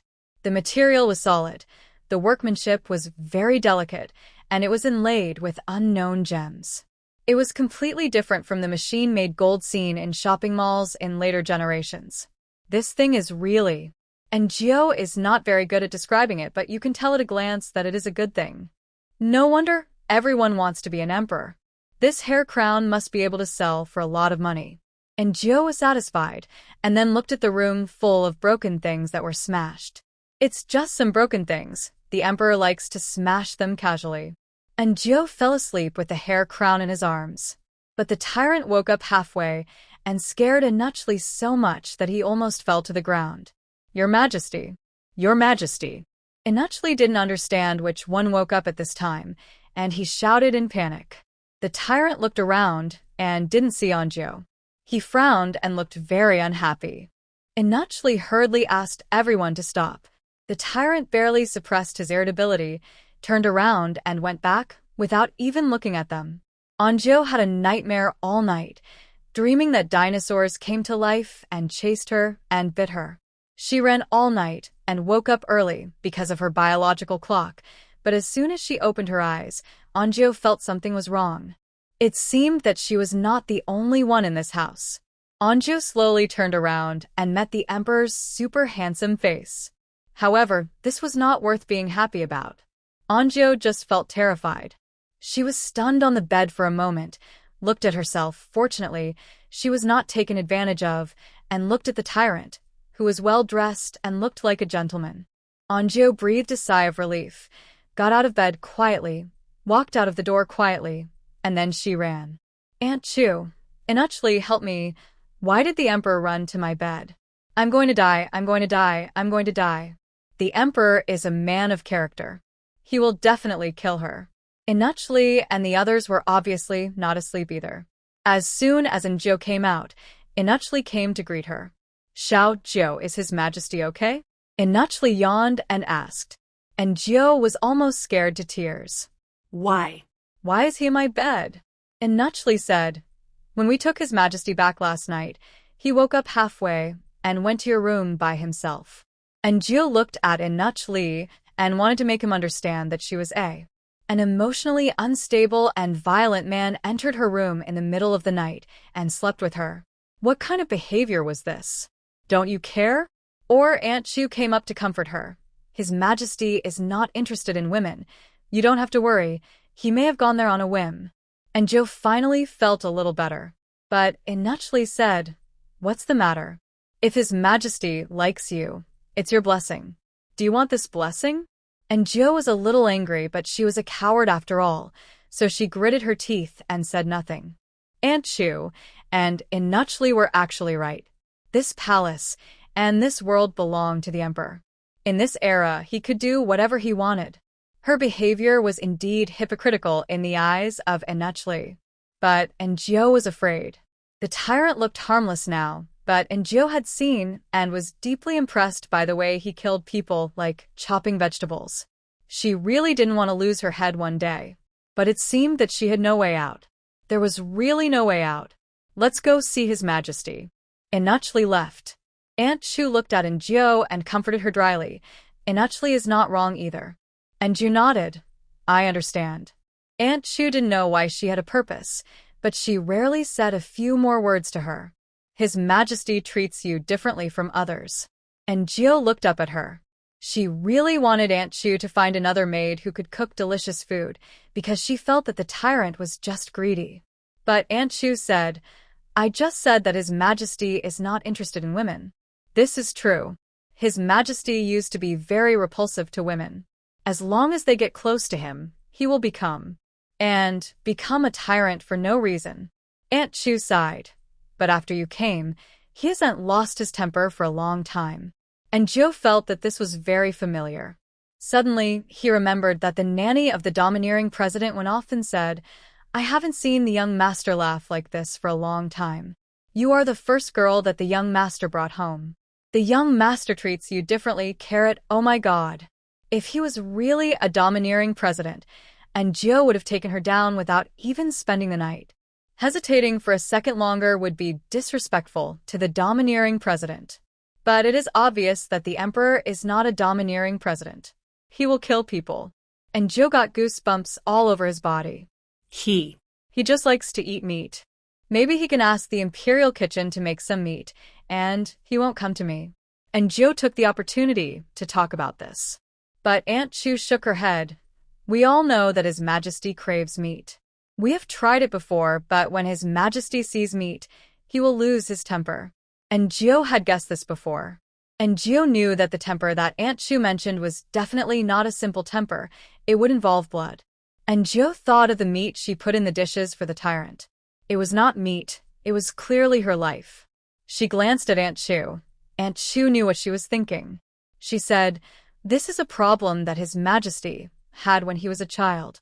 I can't say too much. Anyway, His Majesty is very special to you, so. She looked at Jiu, her voice a little stern. Xiao Jiu, in this deep palace, people like you and me have no choice. And Jiu understood what she meant. This is ancient times, a feudal dynasty, and the emperor is the ruler of this dynasty. Whoever he wants to live can live, and whoever he wants to die can be beheaded without hesitation. No one will say that there is no fairness or even human rights. Whether it is a little palace made like in Jiu or Aunt Chu and Inachli, they are all slaves. What are slaves? They are born inferior to others and are tools to serve the privileged ruling class. Therefore, Jiu has no choice. I understand. Jiu said with her head down. She has no other skills, but she is very aware of the current situation and can recognize the situation. Since there is no way to resist, just let it go. Living one more day is a profit. Aunt Chu is very satisfied with her sense of taste. Work hard, and you may not see better than the palace when you go out. Aunt Chu said the same old thing. She believes that women suffer outside, and at least they are well fed and warm in the palace, which is not bad. And Ju nodded, looking very obedient. Aunt Chu was very satisfied with Njio's understanding of the situation, and her voice became a little gentler. Go to the warehouse and get the things later. Yes. After Aunt Chu left, Njio stood there for a long time. Before going to the warehouse, she met Xiaohua and the other two. Xiaohua sneered and couldn't help but said sarcastically, Is someone's kill built? I wonder what the punishment will be if it's not completed? She smiled proudly, which reminded Njio of the vicious female supporting role in the domineering president's novel. No, Xiaohua is at most a vicious cannon fodder. What benefit can she get from saying these words except to satisfy her desire to talk? She glanced at Xiaohua and ignored her, intending to leave, but Xiaohua obviously wanted to show herself in front of the other two palace maids, and felt that Njio's ignoring her made her lose face, so she grabbed Njio's arm. Why are you leaving? Tell us how your keel is going? Njio slapped her hand. What are you doing? It hurts. Xiaohua's hand was red from being slapped, and she looked at Njio angrily. Njio sneered and turned away. She went to the warehouse with ease. The one guarding the warehouse was an older maid, and everyone called her Lu Ma. When Lu Ma saw Njio coming, she didn't ask anything. She took her in and took a lot of things. These things were obviously not in line with the expenses of a maid, but Njio didn't say anything. Anyway, they were the emperor's things, and it would be a waste if they were not used. She took them with peace of mind. The old maid also sent a young maid from the warehouse to help her deliver the things. Shuang Shui said enviously, Aunt Chu is so good to you. Listen to her name. You can see that it was carefully chosen. Look at the names of the people around the dog emperor. They sound like cats and dogs. And Njio's mother loves to raise dogs. Every time she raises a new puppy, she names it Huzi. The first Huzi was caught by a dog dealer. She still named the second one Huzi. Not long after, Huzi ran away by himself. She was a little sad. After a few years, she still named it Huzi. The names of spring, summer, autumn, and winter reminded Njio of the Iron Tiger and the changing dogs. Fortunately, she has gotten rid of the name Huzi, and now she is also a dog with her own name. It is a happy thing to think about it. Shuangxue is talkative and has been talking to Anjiu all the way. Anjiu was afraid of saying the wrong thing, so she responded intermittently. In this palace, it is better to say as little as possible. We're here, you live here. Shuangxue helped to move the things in. Anjiu nodded. Thank you for your trouble. No trouble. Shuangxue said, It's nice to live here. At least it's quiet. Anjiu smiled. Isn't it quieter where you are? The warehouse is a good job. The people who look after the warehouse are all trusted by Aunt Chu. Shuangxue has served in front of the emperor before. Shuangxue shook her head. It's quiet, but it's too lonely. Madame Lu is very strict. She curled her lips, looked at the room where Anjiu lived, looked for a while and laughed. Why do you live here alone? Anjiu said, Because I want to build the keel. It's convenient to live here. Is that so? Shuangxue asked again. Then why did His Majesty let you build the keel? Anjiu glanced at her and said in distress. I don't know. His Majesty might be in a bad mood that day. I was standing in front of him, and he pointed at me casually. Anjiu sighed. I don't know if it can be built well. If it can't be built well. Shuangxue showed sympathy. Don't worry too much. Anjiu looked outside and said in panic. Oh, it's almost time. I have to go over quickly. Shuangxue stood up and said with a smile. Then I'll go back first. You can come to play with me when you are bored. After sending Shuangxue away, Anjiu breathed a sigh of relief. In this palace, everyone seems to be not that simple. She quickly packed up her things. The quilt was made of solid material and looked good. The teacup, the teapot, the vase. Anjiu felt like a concubine kept outside by a man. She sighed and went out to do her second job of the day. The craftsmen had already started to work. Xiaolizi and Xiaowazi, the two eunuchs, were indeed from Guanghua Palace. Although they were young, they were quite reliable. Without Anjiu, they knew roughly how to make the dragon bone, so Anjiu didn't have to worry about it at all. Anjou was finally free, so she found Aunt Chu. Aunt Chu asked, "Did you get the things?" Anjou nodded. "Thank you, Aunt." Aunt Chu smiled rarely. Anjou suddenly said, "Aunt, I think Xiaohua may have discovered something." Aunt Chu knew who Xiaohua was. She was the one who lived with Anjou before. Living in the same house, maybe she could really discover something. "I know." Aunt Chu didn't say much, just said that she knew Anjou and left. As for what would happen to Xiaohua, that was not within her consideration. After all, Xiaohua said so much to her, and she only said one sentence. The emperor seemed to be extremely interested in the dragon bone. He came again in the afternoon, and the hair crown on his head was changed. It was not as gorgeous as before, but a very simple jade hairpin. When he came, Anjou hurriedly stood up and pretended to be busy. After a while, the emperor's voice came. Pain. Anjou was stunned. Where? Hurts? She wanted to look back at the emperor, but she was afraid of meeting his eyes, so she quickly lowered her head to do her own thing. She found that the originally lively Anat Xiao Luzi also lowered his head and was looking at the ants crawling on his toes. See, when the boss comes, none of the employees are at ease. Ah. The emperor exhaled a long breath, and he began to be distracted. When did I hit my head? Why don't I remember it at all? Anjou finally knew where he hurt. It turned out to be the head. Anjou really wanted to tell him, "Your Majesty, you didn't bump into it. You pulled out your hair and scratched your head. Have I had sleepwalking again recently? I always feel something is not right." Anjou was stunned again. Sleepwalking? So he thought he was sleepwalking at night? No, absolutely not. That state is not sleepwalking, it should be split personality. Split into two personalities. Anjou thought so, and she began to think divergently. That's not right. The split personality that modern medicine talks about, could it be possession by a ghost? Since I can possess the original owner, why can't the emperor have another one? Ancient people didn't know about personality disorders. Would they think that the emperor was possessed by a ghost? Then modern people have never seen ghosts and gods. Would they say that possession by ghosts is split personality? Anjou thought casually and couldn't help but look at the emperor's shadow. It's A. She shook her head and believed in science. But how to explain that she possessed the original owner? Or believe in ghosts and gods? Maybe the tyrant in the emperor is really a ghost. No one spoke. The construction site, which should have been bustling with activity, was completely silent. The emperor stayed for a while and then left. When he left, everyone breathed a sigh of relief. Anjou saw that he was not heading to the Guanghua Palace, but seemed to be heading to the warehouse. What was he doing in the warehouse? Anjou was distracted.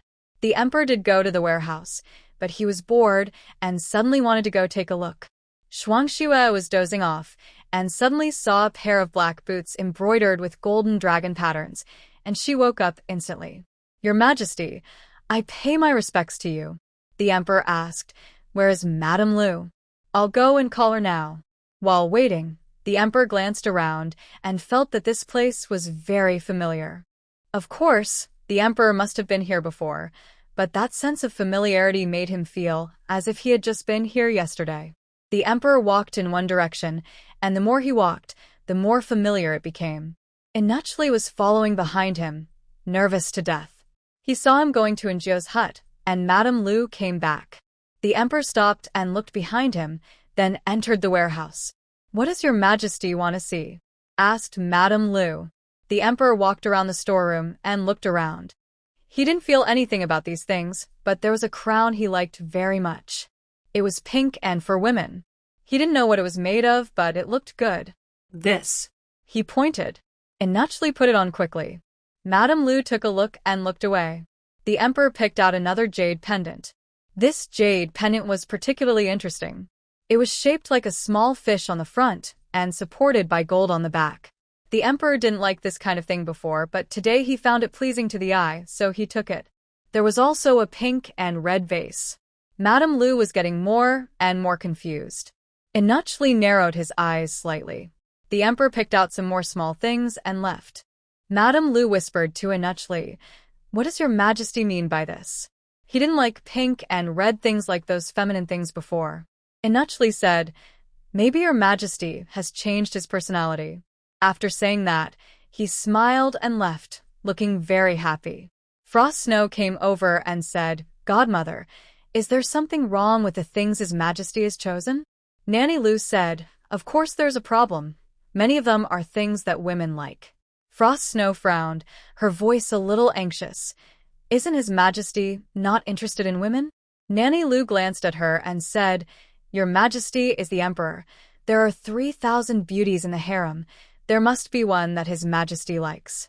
Frost Snow pouted, and a trace of unwillingness flashed in her eyes.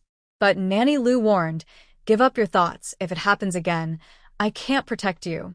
Frost Snow bit her lip and nodded, but there was still a strong unwillingness in her eyes. After another busy day, Anjou didn't see Xiaohua when she went to dinner in the evening, so she asked a little palace maid beside her, "Where is Xiaohua?" The palace maid snorted coldly. Aunt Chu found out about her gossiping and sent her to the outer courtyard. The maids in the outer courtyard were all maids. Usually, she only does dirty and tiring work like wiping tables, sweeping floors, and washing clothes.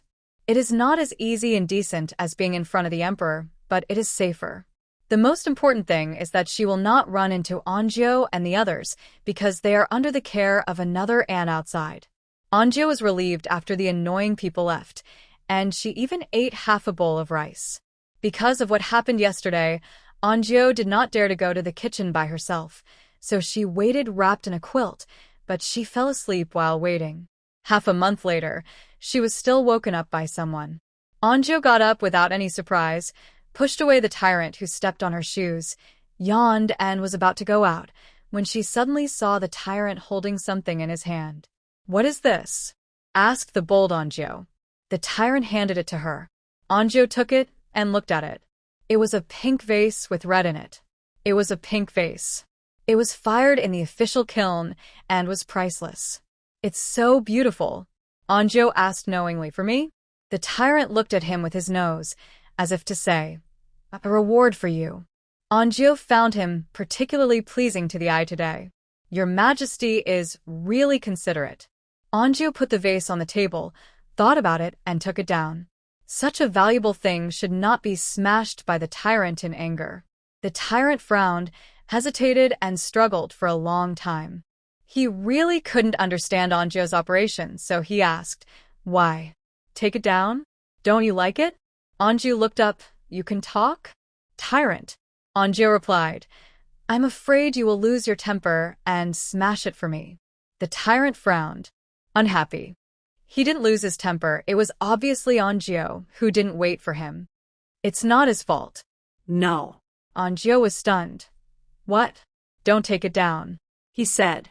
Anjou felt that she had made great progress. She could make the tyrant, who couldn't even say a word, say so many words. Anjou had no choice but to put the vase on the table. It was so beautiful. The more she looked at it, the more beautiful it became. Anjou said to the tyrant beside her, "Don't smash it for me." Even if it was the emperor, if he smashed her precious vase, she would never forgive him. It was really beautiful. There was no resistance to this pink thing. The tyrant frowned again.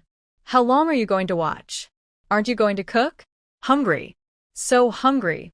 Listening to the resentful voice around her, Anjou finally couldn't bear to move her eyes away and turned to go out and take the tyrant to the kitchen. Today was cooking. The tyrant ate and looked very satisfied. There was a little gentleness between his eyebrows. If there was a mobile phone, Anjou would definitely take a picture. What is called a humble home is glorious. This is it. The tyrant was not in a hurry to leave today. He looked at Anjou, and Anjou also looked at him. Anjou said, "I want to pick flowers." It was like buying new clothes and couldn't wait to wear them. Anjou couldn't bear it anymore. She wanted to pick some flowers right now and put them in a vase. The tyrant tilted his head. Flowers? At this time, only the chrysanthemums in the greenhouse were blooming beautifully. So Anjou was grabbed by the arm by the tyrant without any preparation and jumped onto the roof in a weird posture. She almost couldn't help shouting, "Mom, Mom, I can fly." The tyrant took her across the roof of the palace. Anju was so fast that she ate a mouthful of wind. When they stopped, they were already standing at the door of the greenhouse. Anju patted her chest, her legs weak. "Is this Qinggong?" The tyrant didn't answer and raised his foot to the greenhouse. The person who looked into the greenhouse was an old eunuch. He was slightly surprised to see the emperor, but he was a man who had seen a lot of wind and waves, so he quickly calmed down. "What flowers does your majesty want to choose?" the old eunuch asked. The tyrant looked back at Anju, and Anju hurried over. Chrysanthemum is definitely a stigmatized flower species.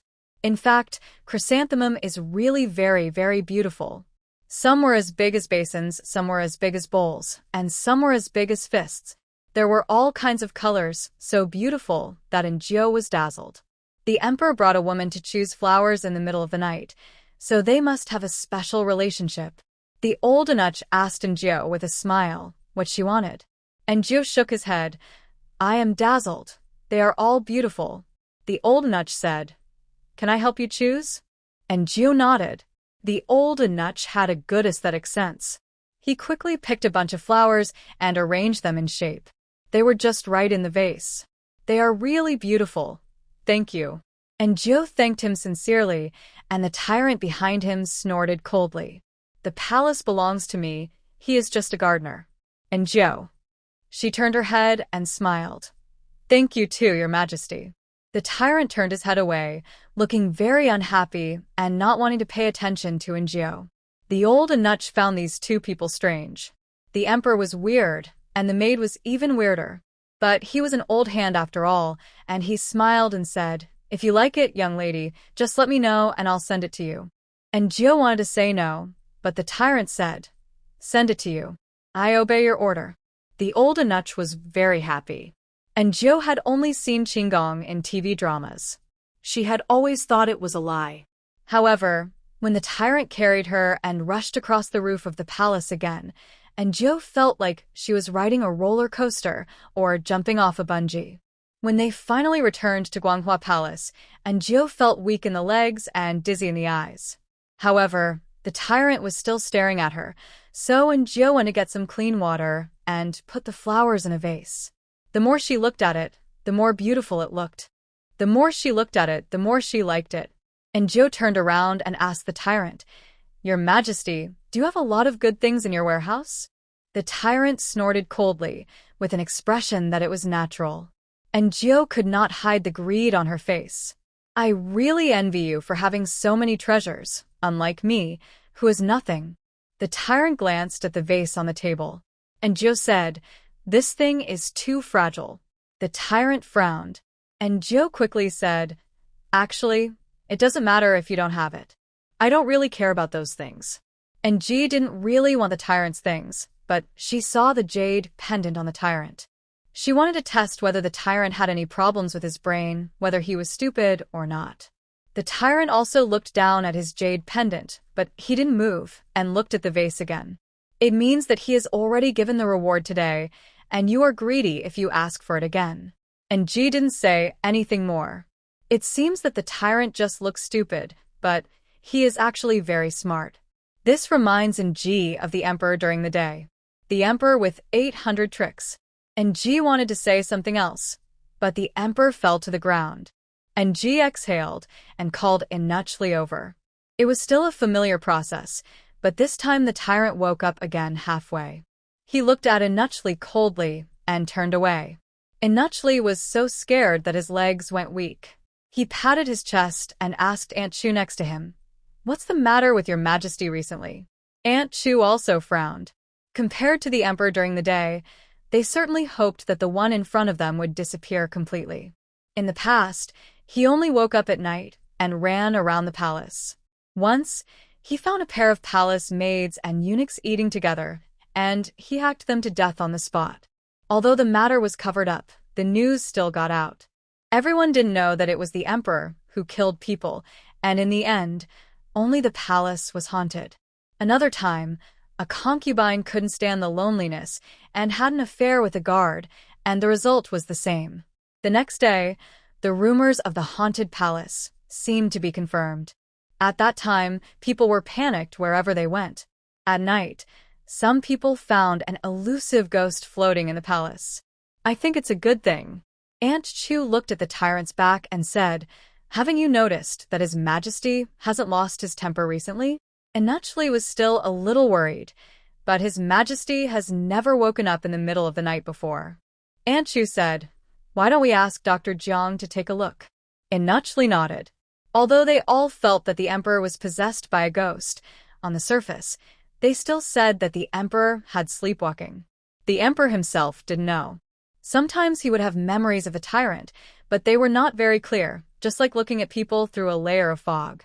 Just like everyone dreams at night, he would occasionally remember the content of the dream, but most of the time he couldn't remember it clearly or simply didn't remember it. But it should be said that Jiao is really capable. It would be a good thing if the tyrant could stabilize within a certain range. And Jiao didn't know these things. After the tyrant left, she was not in a hurry to go to bed. She wrapped herself in a quilt and looked at the vase. The more she looked, the more beautiful it became, and the more she looked, the more she liked it. Not long after she looked, the door suddenly opened, and she and the tyrant who came in met eyes. And Jiao was stunned. "Why are you back again?" The tyrant frowned at her. His eyes were possessive. And Jiao was stunned for a moment. She was not naive enough to think that the emperor would like her. But why would he be possessive? And Jiao looked up at him again. Not being obedient. "I won't give her anything." The tyrant thought about it, and Jiao suddenly had an idea. "Oh my God. Does he think of me as his dog? The kind of dog that will wag its tail at him if you give it a bone?" And Jiao looked up at him. The tyrant looked at people with his nose, standing very arrogantly, not speaking or moving, just waiting for Jiao to guess his thoughts. And Jiao was speechless. She pointed to the bed next to her. "Your Majesty, do you want to sleep? You can sleep there if you don't mind." The emperor looked at the bed. Aunt Chu had said so, and she didn't hesitate to take 2 sets of bedding that day, just in time for the tyrant to use. The tyrant was finally satisfied, and he walked over and opened his arms. And Jiao was stunned for a full 10 seconds and didn't understand what this was for. "Want a hug before bed?" Clothes. The tyrant spoke impatiently, and Jiao finally understood that he was going to sleep and wanted Jiao to help him take off his clothes. He really knows how to act like a boss. And what's wrong with the tyrant? Since he treats her as a pet, why does he sleep with a pet? Isn't this equivalent to sleeping next to a doghouse? And Jiao was amused by her metaphor of killing 1,000 enemies and losing 800 of her own. After finally taking off the emperor's clothes, she took off his shoes. The emperor slept comfortably, and Jiao exhaled and went out to find Enuchli. But Enuchli said that since the emperor was already asleep, let him sleep like this. Otherwise, if he was woken up, he might chop melons and vegetables or something. And Jiao. "Listen, is this human language? You are afraid that the emperor will get angry, but am I not afraid?" Aunt Chu stuffed a silver ingot into her hand. "You have worked hard to take care of His Majesty. Take this little silver." And Jiao touched the silver, and the feel was better than touching the handsome guy's abdominal muscles. "Aunt, this is not good. It is my job to take care of His Majesty." The 2 people refused for a while, and Jiao took the silver reluctantly. There was nothing to say, and turned back to the house. Enuchli and Aunt Chu both breathed a sigh of relief. The next day, when Jiao woke up, the tyrant was gone, and his clothes were gone too. He didn't know whether he left by himself or Enuchli and his men took him away. And today the weather is even cooler and all kinds of fruits have been sent from all over the country, including grapes, apples, pears, oranges, longans, cherries, etc. There are all kinds of delicious fruits which are more complete than the fruits Jiao has seen in modern times.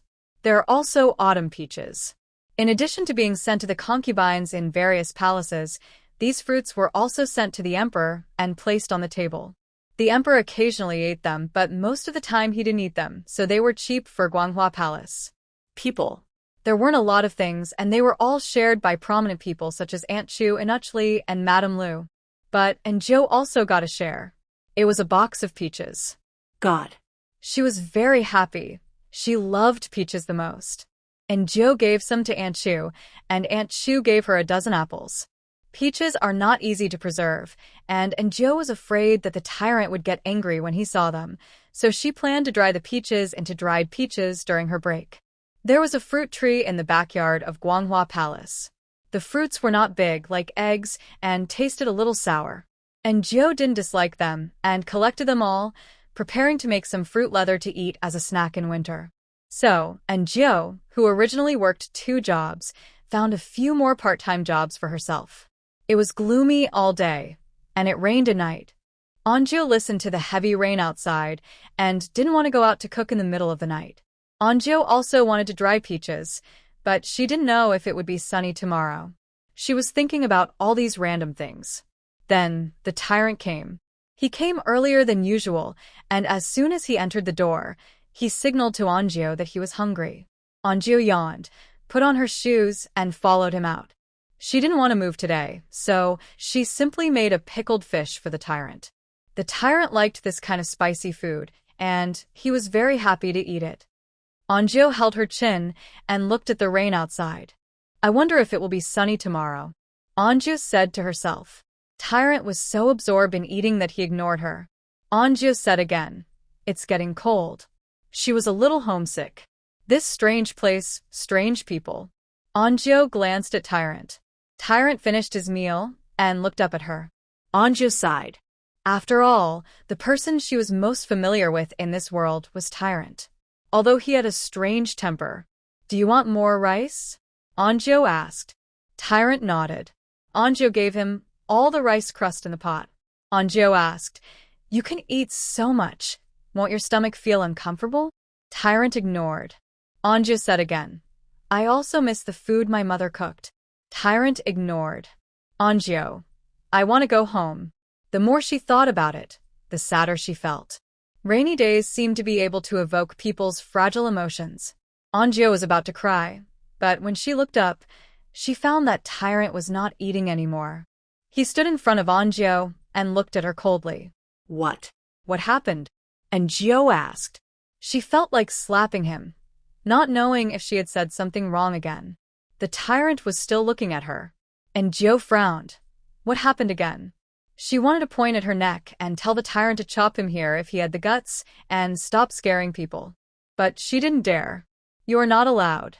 The tyrant stared at her coldly. What do you mean by not allowed? You're not allowed. You're not allowed. The tyrant said these 2 words intermittently, and before Anjo could react, he picked her up and rushed into the heavy rain. Anjo. Go to Hades, you perverted tyrant.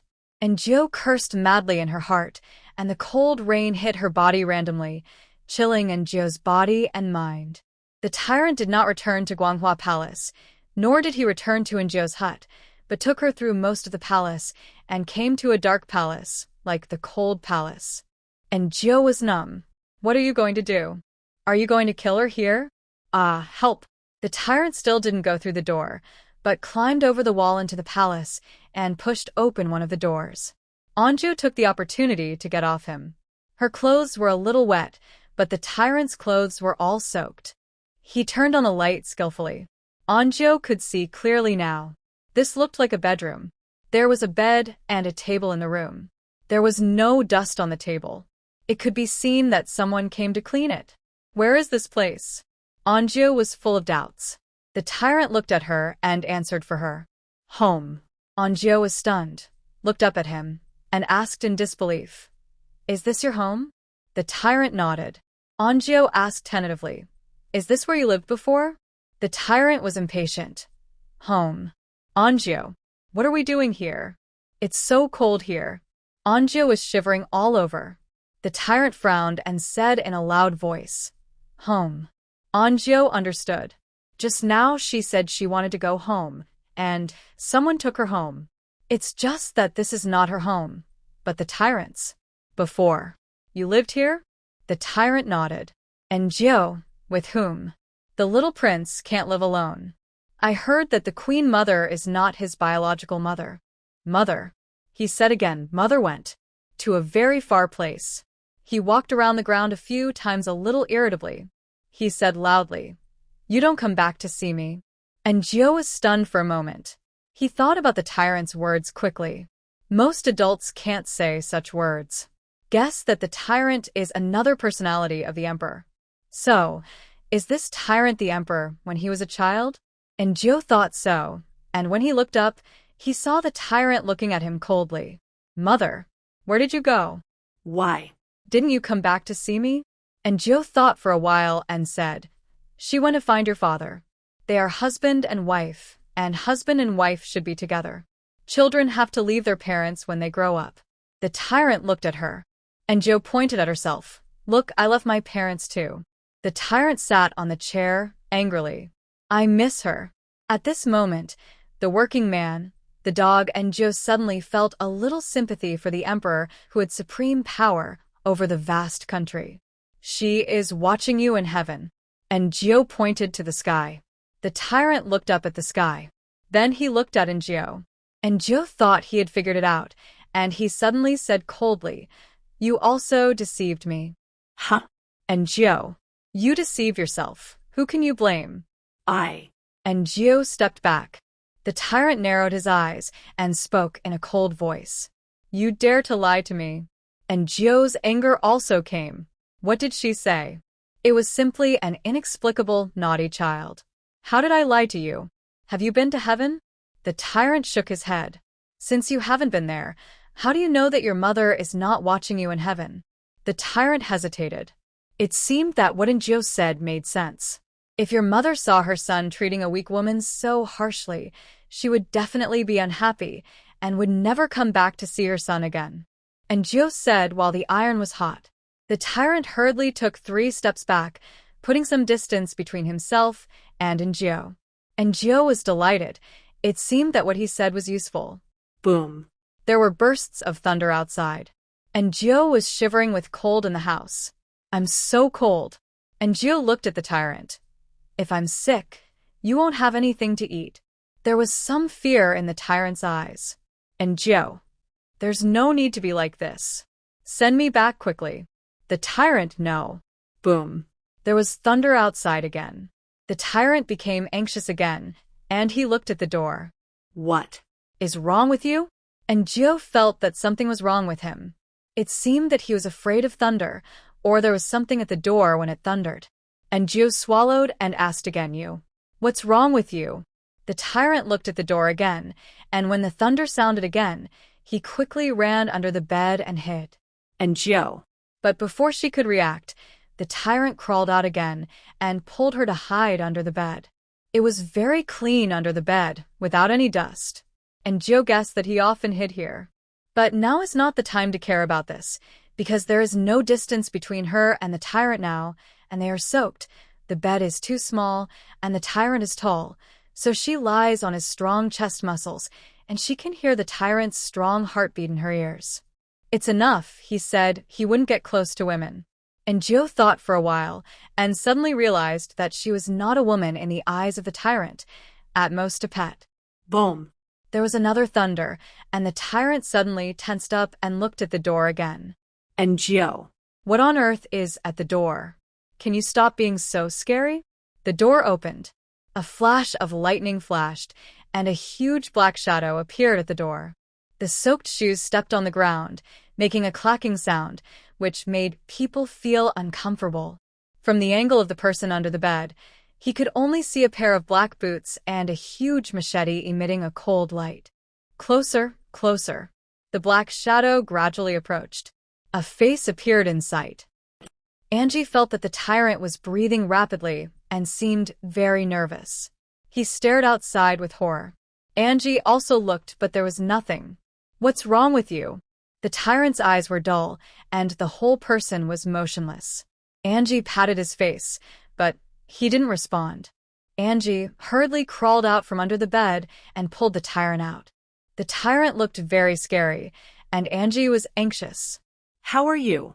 You can't die. If the tyrant died, she would be the first to suffer. But the tyrant still didn't move. Angie patted his face and pinched his philtrum. It didn't help after a long time. Fortunately, the door opened at this time, and several people in black clothes appeared at the door. Angie thought they were assassins because of their attire. It was not until one of them showed his face that Angie recognized him as the Emperor's secret guards. She was relieved. Come quickly, there is something wrong with him. The secret guards were obviously not surprised. They came up and carried the tyrant away. Soon there was no one in the room. Angie. No. The lives of cattle and horses are also lives. It was pouring outside, with lightning and thunder, and the house was full of ghosts. Angie thought about it and decided that it would not be too late to stay here and go back tomorrow. It would be hard to explain if she ran out and was discovered by the patrolling guards, and she would have to get wet in the rain. Thinking of this, she moved to the bed. There was a small quilt on the bed. The original material was good, but it had been used for too long, and the color had turned gray and white, and some places were torn. Anjio didn't dare to use it. She guessed that this should be the tyrant's childhood abeba. Sighing, Anjio curled up in the bed. She found that there were many scratches on the bed, as if they were used to calculate time. There were probably hundreds of them, densely packed. Thinking about it before, Anjio jumped off the bed. What was the name of the tyrant's mother? Concubine Chun? The palace was very secretive about Concubine Chun, and Anjio didn't know the inside story. But since the tyrant called this place home, was it possible that this was where the little tyrant and Concubine Chun lived? This bed belonged to Concubine Chun. This room was probably where Concubine Chun died. Haunted house. He had just lied to the tyrant that his mother was watching him from heaven. Now he was shooting himself in the foot. Anjio felt a chill all around her and couldn't help wondering if Concubine Chun's ghost was really watching her in the house. The more she thought about it, the more horrified it became. When Anjio was hesitating whether to leave, the door suddenly opened. Ah! Anjio screamed miserably, which frightened the people who came in. Xiaozhou? It's you. The voice was familiar.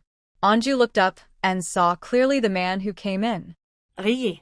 Seeing an acquaintance at this time, Anjio was so excited that he wanted to cry. Why are you here? Anjio walked up to him. Li Ji said, Inachli said that you came here to get something and were trapped here, so he asked me to pick you up. Li Ji felt that this was a bit strange. When did Xiaozhou come in the middle of the night? And Zhou understood what Inachli meant in an instant, and she took the initiative to explain, I came here in the afternoon, but I couldn't find it, and I was afraid of being scolded when I went back, so I delayed. Li Ji nodded. Did you find it? Yes. And Zhou took the small quilt on the bed. Your Majesty asked for it. Li Ji took a look and nodded. Let's go quickly. There is a lot of water on the road. And Zhou nodded. Li Ji only took an umbrella. Although the umbrella was quite large, the two of them were still very close. This distance made people uncomfortable. The rain seemed to be a little lighter on the road, but there was still a lot of water. And Zhou's shoes quickly got wet, and they didn't fit her feet when she walked, and they kept falling off. Li Ji stopped and waited for her. Sorry for the trouble. And Zhou felt very sorry. If she was in this situation, she would feel very angry if she had to go out to find a colleague in the rain in the middle of the night without sleeping. However, Li Ji smiled. I was supposed to be on guard today. And Zhou quickly put on her shoes. Li Ji said, You seem to be afraid of bothering others. Yes. And Zhou is a person who doesn't like socializing and is afraid of bothering others. She nodded. Li Ji sighed. You are still a little girl, and little girls can be a little fragile. And Zhou looked up and looked at him steadily. I don't know if it was rain or tears that fell down in Zhou's cheeks. Li Ji took out a handkerchief and gave it to her. And Zhou wiped her face, lowered her head, and walked away silently. Since she came to this world inexplicably, she has been living in fear, dealing with this and that. She could have pretended to be strong, but when she heard the sudden concern from strangers, and Zhou couldn't help crying. Li Ji sighed and said, You are about the same age as my sister at home, although. Li Ji smiled. If you have any problems in the future, you can come to me. And Zhou nodded sullenly. The long palace corridor was damp and cold as if there was no end, but Anjou suddenly felt much more at ease, and the air around her smelled better. Many years later, Anjou always remembered this night, and the first warmth and kindness a guard named Li Ji gave her. No matter how long the road is, it will end. When she returned to Guanghua Palace, Xiao Fuzi ran over. Xiao Jiao, Inuchli asked you to go. It should be to ask about today's situation. And Jiao was about to leave, and Li Ji said, it's not a big deal for a while. Let Xiao Jiao change clothes. Don't catch a cold. Xiao Fuzi patted his head. Look at me. I don't know how to see. He smiled and said to Jiao, Xiao Jiao, go quickly. And Jiao nodded to him and Li Ji and walked towards her own room. She was really cold. Her teeth were trembling, but Li Ji noticed it.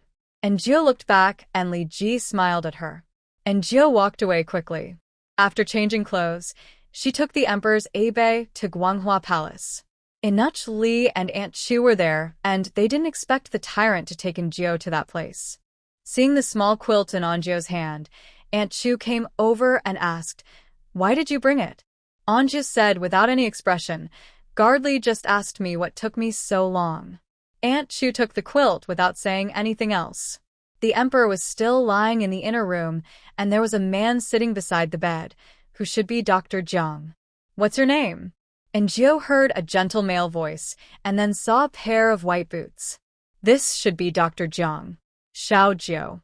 Xiao Jiao. Dr. Jiang chuckled. I'm asking your real name, the name before you entered the palace. And Jiao. And Jiao. Dr. Jiang repeated it. For some reason, and Jiao always felt that his name sounded a little more familiar when it came out of his mouth, just like when someone approached you in a bar and said, you look so familiar. Have we met somewhere before? With a strong sense of purpose, Dr. Jiang continued to ask, where is your hometown? Yao County. Dr. Jiang said, when I was traveling, I passed by there, and the cantaloupe there is delicious. And Jiao said nothing. Dr. Jiang asked again, is there anyone else at home? Why did you enter the palace? And Jiao had sorted out the original owner's memories a long time ago. The original owner didn't remember much about her family. She only remembered that she was very poor. Later, there was a famine one year, and she was separated from her family. She was sold by a trafficker and finally entered the palace in a daze. But for some reason, she had no memory of what happened after entering the palace. She gave the same answer to Dr. Jiang. Dr. Jiang was silent for a moment and said, that means there is no way to find her. And Jiao felt that his words sounded malicious. But Dr. Jiang didn't say anything afterwards, but asked about the details of the tyrant and her being together. Dr. Jiang said, I am really curious. Why is he so special to you? And Jiao also wanted to know this. Just relying on Jiao to cook a few meals? That's impossible. She must have tried it before. And Jiao's cooking skills are home-cooked dishes. It's not true to say that her cooking is so delicious. Why then? Is it because I can hear the tyrant's voice and he thinks I am kind? And Jiao couldn't figure it out, and neither could Dr. Jiang, so he asked Jiao to cook him a meal. And Jiao, now? Dr. Jiang, isn't it too late? What do you think? Are you a devil? I've been tired all day and night, and it's not enough to cook for the tyrant, but I have to cook for you? Speaking of which, the tyrant hasn't given her the tip for today yet. And Jiao didn't say anything, which was a silent resistance. Dr. Jiang smiled. Then tomorrow. And Jiao was finally able to go back to sleep. Finally, she glanced at the tyrant lying on the bed and vaguely saw only a hazy figure. And Jiao thought she would have insomnia, but she didn't expect to fall asleep as soon as she touched the pillow. When she opened her eyes again, it was already noon. And Jiao overslept. And Jiao hurriedly got up, washed up, and went out. Not finding Aunt Chu, she went to the backyard to watch the craftsmen build the keel. It has to be said that the ancient craftsmen were very skilled and had almost built half of it. The craftsmen were puzzled by the strange dragon in front of them. When they saw her coming, someone asked, is this really a dragon? And Jiao knew the emperor's concerns. For the sake of her future life, she had already thought of an excuse. It's possible. There were so many gods in ancient times, and they had many mounts of all kinds. The craftsmen were still wondering what kind of monster this was. When they heard Jiao's words, they suddenly understood. Yes, maybe it was the mount of a god. After all, the mounts of gods in mythology books are all strange and bizarre. Doesn't that mean we have discovered an ancient mythical beast? One craftsman exclaimed. The others nodded. The dragon is also an ancient mythical beast. Then it must be. I wonder what kind of god would ride such a thing. The craftsmen were talking about it. At this time, Xiaofuzi came and saw Jiao and happily called out, Xiao Jiao. And Jiao looked at him. In the past, this Xiaofuzi was the same as Inuchli. Although he always smiled, the smile did not reach his eyes. He was polite and distant. How could he be so friendly? Enukfu. Xiaofuzi, your majesty has woken up. Inuchli asked you to go over. And Jiao. She really didn't want to face the dog emperor at all. Who knew if he would kill him because of what happened last night? The emperor caught a cold and sat on the bed very weakly. As soon as Jiao came, the emperor looked at her, and Jiao was sweating coldly. What was he looking at her for? Did she remember something? As a result, Jiao heard his inner voice. Dr. Jiang said that this palace Maid is very special and asked me to keep her with me. The emperor looked Jiao up and down. What's so special about her? And Jiao. Your Majesty, Xiao Jiao is here. Inuchli said with a smile. The emperor hummed. She doesn't look good. And Jiao. She's not very tall. And Jiao. Not smart enough. And Jiao. Dog emperor, you are really too much. And Jiao cursed his lunatic ancestors dozens of times in his heart. Seeing that the emperor didn't speak, Inuchli asked, Your Majesty, is Xiao Jiao still responsible for building the keel? No need. The emperor continued to look at Jiao, as if he wanted to see a flower from her. She will return to the inner palace to serve in the future. The emperor seemed to have thought of something after he said this, and said very reluctantly, Personal service. And Jiao. What? Personal service? What kind of personal service? Would she have to empty his chamber pot? She looked at Inuchli, and Inuchli winked at her, and Jiao had to kneel down to thank him. The emperor felt suffocated when he saw her stupid look. He lay down angrily. Dr. Jiang is really something, and he can't explain it clearly. He looked at Jiao again. What's so special about it? He turned his head in disgust and went to sleep. And Jiao really wanted to roll her eyes. The emperor fell asleep soon. And Jiao got out of the situation, and she asked Inuchli how to serve personally. Emptying the chamber pot is not unbearable, but it's terrible to pour it wrong. Wait. The emperor is a tyrant at night. Can a tyrant by himself? Why does he need her to pour it? And Jiao breathed a sigh of relief. I'm back to my senses. Inuchli had a big white face and a warm smile. To serve the emperor personally means to watch over his majesty all the time. If his majesty is thirsty, you have to give him water. If his majesty is hungry, you have to give him food. If it's cold, you have to put on more clothes. If it's hot, you have to change into thin clothes. Inuchli said a lot, and Jiao took note of it carefully. After Inuchli finished speaking, he did not forget to paint a big picture for Jiao. There are not many people that His Majesty trusts, such as Xiaoqiu and Xiaodong. They can't even get close to His Majesty. And Jiao agreed with this. The personal servants must be loyal first, so as to ensure that they will not do anything to the emperor when he is asleep. Moreover, the emperor has many secrets, which cannot be spread.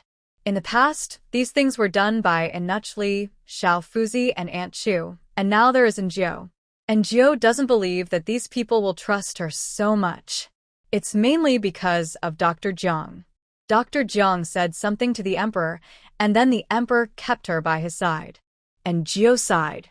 She felt like a monkey who was suddenly chosen to perform on stage. After Inuchli finished speaking, he asked Jiao to go in and serve. And Jiao hurried in, and the emperor was sleeping soundly. And Jiao leaned against the pillar and was distracted. When she realized something was wrong, she looked up and saw the emperor standing in front of her. And Jiao was startled, and just as she was about to say something, she realized something was wrong. This is not the emperor. This is the tyrant. Why did he suddenly come out? The tyrant stared at her with a heavy look and a bit of grievance in his voice.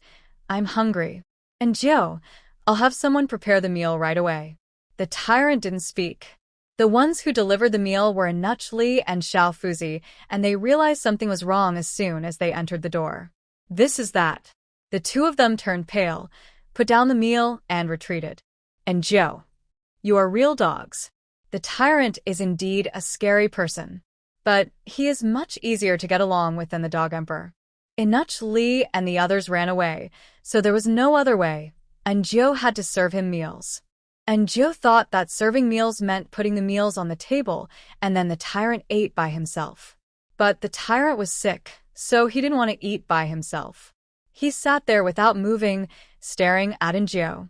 And Joe didn't understand. What happened again? By the way, has the food been tested for poison? So Joe picked up some for herself and ate it. It should be said that the vegetarian dishes made by the chef in the imperial kitchen are really delicious. And Joe was still not satisfied. But the tyrant was still staring at her. And Joe thought he thought it was too light, so she said softly, "Your Majesty is sick, so it's better to eat something light." The tyrant frowned, his face full of unhappiness. And Joe was speechless. Didn't he hit the nail on the head? Then what do you want? Just tell me, what is the purpose of your mouth? Just show off your food, right? You can't let yourself feed him, right? And Joe thought so. And suddenly an idea came to her mind. She looked up at the tyrant in disbelief, and the tyrant was looking at her angrily. And Joe, no, don't. I don't want to feed him. Not at all. However, the tyrant was still staring at her, and he was getting impatient. And Joe closed her eyes and picked up the spoon. One spoon after another. Soon a bowl of porridge was gone. Of course the tyrant was not full. He had a big appetite, but Joe didn't want to feed him. She always felt uncomfortable. So she said, "Your Majesty, you can't eat too much when you are sick." The tyrant looked at her suspiciously, and Joe continued without blushing or beating her heart. "If you don't go to bed, Dr. Jiang will come in a while, and you'll have to take medicine. The medicine is very bitter." The tyrant was obviously afraid of taking medicine, so he went to bed obediently. And Joe packed up her things, and when she came out, she saw a very handsome man in white clothes standing at the door. "Who is this? You still have a way." As soon as this person opened his mouth, and Joe knew who he was. Dr. Jiang. He should have been here for a while, and he's been watching her and the tyrant getting along at the door. And Joe made way for Dr. Jiang, but Dr. Jiang did not go to see the emperor. He said, "Your Majesty is in good health. It's just a slight cold this time. It will be fine." And Joe did not respond, and did not know how to respond. At this time, Xiao Shazi came and said that the flower room had sent flowers. Dr. Jiang raised his eyebrows. "For the emperor?" Xiao Shazi nodded. Dr. Jiang touched his chin. "Your Majesty likes flowers? This is the first time I heard of it." And Joe was numb. But she didn't want to say too much, because it was daytime, the tyrant was asleep, and the one who woke up might be the dog emperor. The dog emperor didn't remember what happened before, and Joe didn't dare to claim it. "Do you know what the reason is?" Dr. Jiang turned and asked Joe. This time he had to talk about it. So Joe described the specific situation of the flower room that day. Dr. Jiang laughed. "You really care about me." He looked at Joe and said, "It seems that he is really special to you." And Joe. Fortunately, Dr. Jiang did not ask Joe to cook for him, but said that he wanted to go and see the dragon bones. After he left, Joe was relieved. At this time, Aunt Chu finally came back and saw Joe standing on the steps, so she asked her why she didn't go in. And Joe said that the emperor was sleeping. Aunt Chu pulled her aside and talked about what happened last night. That's Jinsho Palace, where concubine Chun used to live. And Joe nodded, only to hear Aunt Chu say again, "Concubine Chun was murdered when your Majesty was 8 years old. After that, your Majesty lost his memory and could not remember who the murderer was. Later, he became the prince and then the emperor." Aunt Chu and the others were all elders around concubine Chun, but after concubine Chun fell out of favor, she was banished to the cold palace. She and Nuch Li were transferred to different palaces separately. No one knew what happened when concubine Chun was murdered, and they thought it was actually good that the emperor had forgotten. But who knew? Aunt Chu sighed. After your majesty ascended the throne, he was very diligent at first. Everyone said he was a good emperor. No one expected that he would suddenly burst into anger and kill people. At that time, a minister mentioned that he should establish a queen, and the emperor was a little annoyed. The minister kept saying, and later a group of ministers said together that they thought the emperor had just ascended the throne and his foundation was unstable, so he would not refuse. But the emperor suddenly got down from the dragon chair and stabbed the minister to death in front of all the civil and military officials in the court. Everyone was stunned and terrified, but the emperor was bloodthirsty. He turned to look at the other people who were talking. Those people seemed to be immobilized and forgot to run away. The emperor killed one more and stabbed another. The guards did not dare to stop them. Who knew what the emperor meant? Seeing that things were about to get out of control, the emperor suddenly fainted. After waking up, His Majesty forgot all the murders he had done. Since that day, His Majesty would occasionally lose control, but after that, he forgot everything. Aunt Chu sighed. We don't know what happened to him. There were deaths every few days in Guanghua Palace. Although they were hidden, there were more and more rumors. Just when Aunt Chu and the others were about to despair, Anjio appeared. Although Anjio's identity has not been clarified, Aunt Chu is a woman, and women are emotional. She has no children, and the emperor is like her child. She thinks Anjio is here to save the emperor. Since Anjio appeared, the emperor's emotions have stabilized a lot. Yesterday, he took her to Jinxiu Palace, which is a forbidden place. Every time the tyrant wakes up, he will stay there. If someone goes there normally, the result is death. But he actually took Anjio with him. Aunt Chu sent the quilt back in the morning and stayed in the palace for a long time. After coming back, she told Anjio all this. Xiaoju, a woman's life is about who she follows. His Majesty is the most powerful and noble man in the world. You can't go wrong by following him. Aunt Chu's words were actually a bit humble, because the emperor can choose whoever he wants with just a word, and that is all grace. If Anjio doesn't follow, she is ungrateful and doesn't know how to appreciate it. But the reason why Aunt Chu said this is that she really cares about the emperor. She hopes that Anjio and the emperor are together sincerely, not with calculations. To put it bluntly, she hopes that Anjio can love the emperor. Sincerity has always been the hardest thing to find in the world. In reality, Anjio is actually afraid of others talking to her seriously. She doesn't want to know so many secrets about the emperor, and she doesn't want to or dare to love the emperor. What is she? What is her identity? Love the emperor? Does the emperor need love too? Maybe when she presents her sincerity to others, they will find it ridiculous. After all, there are many people who love the emperor in the harem. Does the emperor care? The most ruthless is the imperial family. But it seems that some things are not something you can do if you want to or not. Aunt Chu is kind because she thinks Anjio is useful to the emperor, but if Anjio doesn't know how to appreciate it and is useless to the emperor, then her fate will definitely be worse than the palace maids who died before. So, Anjio could only lower her head and say, Aunt, I have remembered your words. I will serve His Majesty well. I will not reveal a word of what you said to me today. Aunt Chu finally smiled. Xiaojiu, I know you are a smart girl. How can you not be smart? The unsmart ones died long ago. Just a moment ago, Aunt Chu was still reminding Anjio to love the emperor, saying that the emperor was the most noble man in the world. Then the emperor woke up, he was thirsty, but he didn't see the maid serving him, so he got very angry. He thought Anjio was neither smart nor clever. He didn't understand what was so special about this woman. Anjio sneered in his heart. Look, he forgot me. Not long ago, in front of this table, he asked me to feed him. Now he has forgotten me. Aunt Chu asked me to love him, who is as fast as a scumbag who didn't recognize people after putting on his pants. Ha ha. Ha ha. Anjio sneered in her heart. After falling in love with him, the two of them slept together at night. When the emperor woke up in the daytime, would he think that Anjio had climbed into his bed and chopped Anjio with a knife? Anjio was amused by her own idea.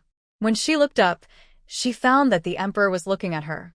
looking at her with the eyes of an idiot and a fool. And Jiao, what's wrong? What's wrong with this? Can't you be a little more normal? Your Majesty, is there something wrong? The emperor was too tired to complain. I'm festy. And Jiao hurried to pour him some water. The emperor drank it. He had slept for a long time and was not sleepy at all, so he thought about going out for a walk and taking some fresh air. And Jiao was busy helping him get dressed, and had to listen to his complaints while he was getting dressed. So annoying. Idiot. Stupid. You can't do this little thing well. Especially idiotic. The more he complained, the more panicked Jiao became. In the end, she simply gave up and prepared to call Anuch Li and others in, but the emperor snorted coldly. If you can't do this well, do you have to call Anuch Li and others in from now on? And Jiao. She felt that Aunt Chu was just wearing the filter of her biological mother. This emperor was obviously the most picky and difficult person to serve in the world. And that stupid Dr. Jiang, what on earth was he trying to do? Who was special? She thought he was just a fool. The emperor snorted coldly. How dare you give me the cold shoulder? I will. And Jiao's skin tightened. I'd better ask Jiangsheng first. Speak of the devil, and he will appear. Just when the two were in a stalemate, Anuch Li came. As soon as he entered the room, he realized something was wrong. The first thing that caught his eye was the emperor's messy clothes. Yes, very messy. Then there was the sweat on Jiao's head, his slightly red face, and his messy hair. It seemed that something was right, but also something was wrong. Your Majesty, Imperial Dr. Jiang is here to check your pulse. The emperor opened his chest and looked displeased. Let him in. Dr. Jiang came in, and when he saw the scene in front of him, he was much more direct than Anuch Li, and asked with a smile, Your Majesty, this is. The emperor sneered. Special people are really special. They can't even wear clothes properly. And Jiao was so angry. Did she not want to wear good clothes? Who the Hades knew that a man who was almost 20 years old still needed others to dress him? And Jiao was curious about who wiped his ace. Could the emperor's noble hands do such a dirty job? Moreover, what the Hades was that clothes? It was so complicated. Who knew how to wear it? Dr. Jiang laughed when he heard what the emperor said. He glanced at Jiao and said, It's Xiao Zhou's first time too. It's normal that he doesn't understand. And Jiao. You don't think I can't hear that you are making dirty jokes. And Jiao suppressed his anger and clenched his teeth. The emperor snorted coldly. What are you still doing here? Don't you know to pour water? And Jiao heard it, but she pretended not to know and didn't hear it. Anuch Li went to pour water. The emperor seemed to have something to say to Dr. Jiang, so Jiao was finally able to come out. She thought it was impossible for her to fall in love with the emperor. Never. Xiao Jiao. And Jiao heard someone calling her. She looked up and saw Li Ji standing not far away. Li Ji was on duty in the afternoon and had just changed shifts. Have you returned to Guanghua Hall to serve? Li Ji asked in a low voice. Ever since he came to pick her up that rainy night, and Jiao has always remembered his kindness. She nodded. I came back today. Li Ji also smiled and nodded, not saying much to Jiao. So Jiao found a place to stand, waiting for Dr. Jiang to leave, and then went to serve the emperor. In the hall, the emperor was completely different from what he had just shown. He looked at Dr. Jiang with a gloomy face. What the Hades are you doing? Dr. Jiang said, I told you, she is very special to you. The emperor sneered. Am I a fool? I'm serious. Dr. Jiang moved closer and whispered, that you are very special to her. What do you mean? Dr. Jiang breathed a sigh of relief. Are you still sleepwalking and dreaming? The emperor nodded. It's very vague. I always feel like I'm there, but after waking up, I only remember a vague shadow. Dr. Jiang said with a heavy look, maybe it's not sleepwalking at all. Outside, the sun went down little by little. And Ju stood in a comfortable position, occasionally looking at Li Ji, and she would smile at Li Ji. It feels good to have someone she knows in the palace. In the hall, the emperor stood up, walked around on the ground with a gloomy face, and turned to look at Dr. Jiang again. Dr. Jiang was frightened by his look and put away the cynical smile on his face. Cousin, I won't lie to you. Dr. Jiang said seriously. I feel he is like you, but not completely like you. Dr. Jiang made a long observation, even went to the folks to find similar cases, and asked his master, and finally came to the conclusion. He is actually you. Dr. Jiang considered the wording, and then said, to be precise, it is you when you were 7 years old. Dr. Jiang was not sure about more specifics. He had never been with a tyrant, and that person had a bad temper. However, Dr. Jiang felt that when he was with Injo, he was not like a 7-year-old child, but a little older, but not fully mature. He is also growing up. Dr. Jiang had never seen this kind of disease. His master told him that the world is so big that there are all kinds of strange things. There was once a patient who had several people living in his body, of different ages and temperaments, appearing alternately, which was very scary. The villagers said that he was possessed by a ghost. Dr. Jiang felt that the one in his cousin's body was not possessed by a ghost, but more like the emperor himself, who split another person for himself, that is, the emperor before he lost his memory. In short, it was very strange. After all, the emperor was the emperor. He was very smart and soon figured out the key. He sat and listened quietly to Dr. Jiang telling about the earth-shaking things that another self had done over the years. He finally understood why he was very hungry the first day, but felt full the next day, and why he got up again and again at night, even though he didn't drink water, and the inexplicable wounds on his body. Before this, the emperor always thought that he had a bad memory and sometimes forgot what he had done. But now, he needs to think about what to do. And Jo was called in again. She stood quietly, trying to reduce her presence as much as possible. But the emperor's inner voice reached her ears word for word. Is that person really special to this little palace maid? And Jo was very surprised. The emperor knew. This imperial physician Jiang was really amazing. Why is he special to her? What is on her? The emperor stared at Injo. And Jo was actually very nervous, but she had to pretend that she didn't know. I have to check this woman carefully. And Jo, maybe she is a spy sent by someone else. I eat her food every day. Could it be that she drugged me? And Jo, you really think too much. At the same time, and Jo felt the danger. What would the emperor do if he knew there was another personality? Would he want to eliminate that uncontrollable personality? And her, if the tyrant was wiped out, her ending would definitely not be too good. After all, only the dead can keep secrets forever. The emperor called a secret guard out. Anyway, everything was exposed, and he was not afraid of exposing too much in front of Injo. Go check this maid. The emperor pointed at Injo and said without hesitation. The secret guard was a handsome young man, and Jo had seen him before. It was he who carried the emperor away before. Hearing the emperor's words, the young man left without hesitation. And Jo swallowed and looked into the emperor's eyes. The emperor looked at her with a smile. I know everything. And Jo, a scheming woman. And Jo was stunned and really didn't know how to react. The emperor continued to stare at her. I don't know how you tricked that idiot, but... And Jo, this is the first time I've seen someone scolding herself. You'd better be honest and don't play tricks otherwise. Zhangxing better think of a way quickly. I don't want anyone to use my body to do stupid things again. And Jo hurriedly said, Your Majesty, don't worry, I understand. The emperor was finally satisfied. After lunch, he was going to go to the library to see if there were any clues. The library in the palace was not very big, and there were all kinds of books in it. The emperor picked and chose, but couldn't find anything. He got nothing, so of course he was in a bad mood. When he came out, he looked at Injo again, which made Injo shudder. After finally getting off work, it was time to get off work. And Jo was about to leave happily. The emperor sneered. Did I let you go? And Jo? This sound was no less than being stopped by the boss when getting off work. The emperor sneered and said to Inuchli, Doesn't she know what close service is?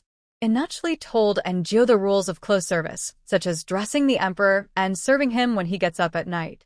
The prerequisite is that Injo has to sleep in the emperor's bedroom. How to sleep? Injo asked suspiciously. Inuchli smiled. Xiao Jo, we are slaves, and slaves serve their masters. The implication is that they cannot sleep, and it reminds me of the palace maids and eunuchs who keep watch at night in TV dramas. Inachli added, "Of course, if you have the ability, you can sleep." And Joe is puzzled. How to sleep?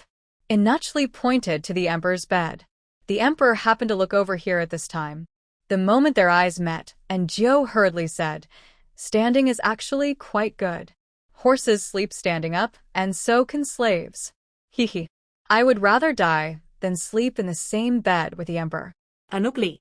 The emperor took a sip of water, not knowing whether he drank it too quickly, and suddenly coughed violently. Inachli gave a look, and Joe hurried over to pour the emperor a glass of water. The emperor coughed for a long time before he recovered. He glared at Joe fiercely. And Joe thought, isn't it said that the emperor never shows his emotions? What's wrong with this guy? This is what Anjo misunderstood. The emperor is decisive and ruthless outside, but in his own room. Actually, he is also very serious. For example, he doesn't tell anyone when he wants to drink water or eat something. He can be regarded as not showing his emotions. At least others can't guess what he is thinking, but isn't this because he met Anjo? Anjo can hear his voice, and the emperor is less than 20 years old. No matter how calm he looks, he is a young man of 20 years old after all. It is normal for him to be a little lively. And Anjo is a modern person. She thought she hid it very well, but she is different from pure ancient people. For example, when she was having a meal, other girls were very quiet, but she sat with her legs apart, eating and laughing. I don't know what she was laughing at. You can't say she is suspicious, but she is different from others. When it was time for dinner, many lights were turned on in the hall, as bright as day. The imperial kitchen sent hay. The emperor took a look and Anjo could see his disgusted expression from a distance. It's really unfair. He started to complain again. Why should I be the one who suffers from the hard work, while that guy is the one who eats and drinks the best? What he said was true. The emperor got up early every day to attend court, faced those old ministers with different thoughts, and had to deal with government affairs. It was indeed tiring, and he had to eat grass and fodder, but the tyrant just took a nap, had a good meal, and could continue to sleep. The emperor looked up at Anjo. I don't know what they eat every day. Anjo. That's too much. It's a pity that you can't eat it. Ha ha ha. Anjo suddenly felt good. Let you ask me to work overtime. You are so unscrupulous and inhumane. Even Joe Baopi is better than you. I'm so hungry. The emperor's stomach growled. He touched his stomach, looked at the grass in front of him, and then looked at Anjo. Suddenly, he seemed to understand why that guy liked Anjo. It can make him full. For a simple-minded stupid guy, the one who can make him full is his benefactor. And Joe was like a quail, listening to the emperor complaining about the tyrant. Of course, there are studies that show that he was the stupid guy and the good-for-nothing in his mouth. In other words, he spent a long time complaining about himself and recalled the scene that Dr. Jiang told him about the tyrant and Joe getting along. He felt that the tyrant had lost all his face in his life. His resentment was really too great. And Joe tried to shrink her neck and reduce her presence. She didn't want to be noticed by the emperor. The other protagonist who made the emperor embarrassed was herself, but the emperor still noticed her. He stared at Inju straight, and when Inju's soul was about to fly out, he asked, "Is your cooking delicious?" Inju shook her head and nodded in the emperor's cold eyes. The emperor said, "Go and make it now, I'm hungry." Inju was very surprised. The emperor was a person who would not say anything even if he was starving to death. He was quite restrained, but what happened today? However, the next second, she heard the standard answer. "Anyway, I've lost all my face. I don't care about this time. So that's it. When I recover from my illness, I will cut off this woman's tongue, so that no one will know." And Joe. What a dog emperor. What does your majesty want to eat? And Joe asked. The emperor looked at her. He wanted to eat meat. But now Joe didn't dare to give it to him, for fear that he would go crazy. "I am very good at cooking fish." The emperor waved his hand. "Why don't you go quickly?" And Joe came out in a hurry. She had been standing for a whole day, and her back ached. When she came out, She saw the smiling Inachli talking to Li Ji under the eaves. Seeing her, Inachli came over and asked, "Why did you come out?" And Jiao said, "Your Majesty wants to eat fish." At this time, Inachli looked at Jiao suspiciously. In the past, the emperor never ate after mealtime, and today was obviously inappropriate.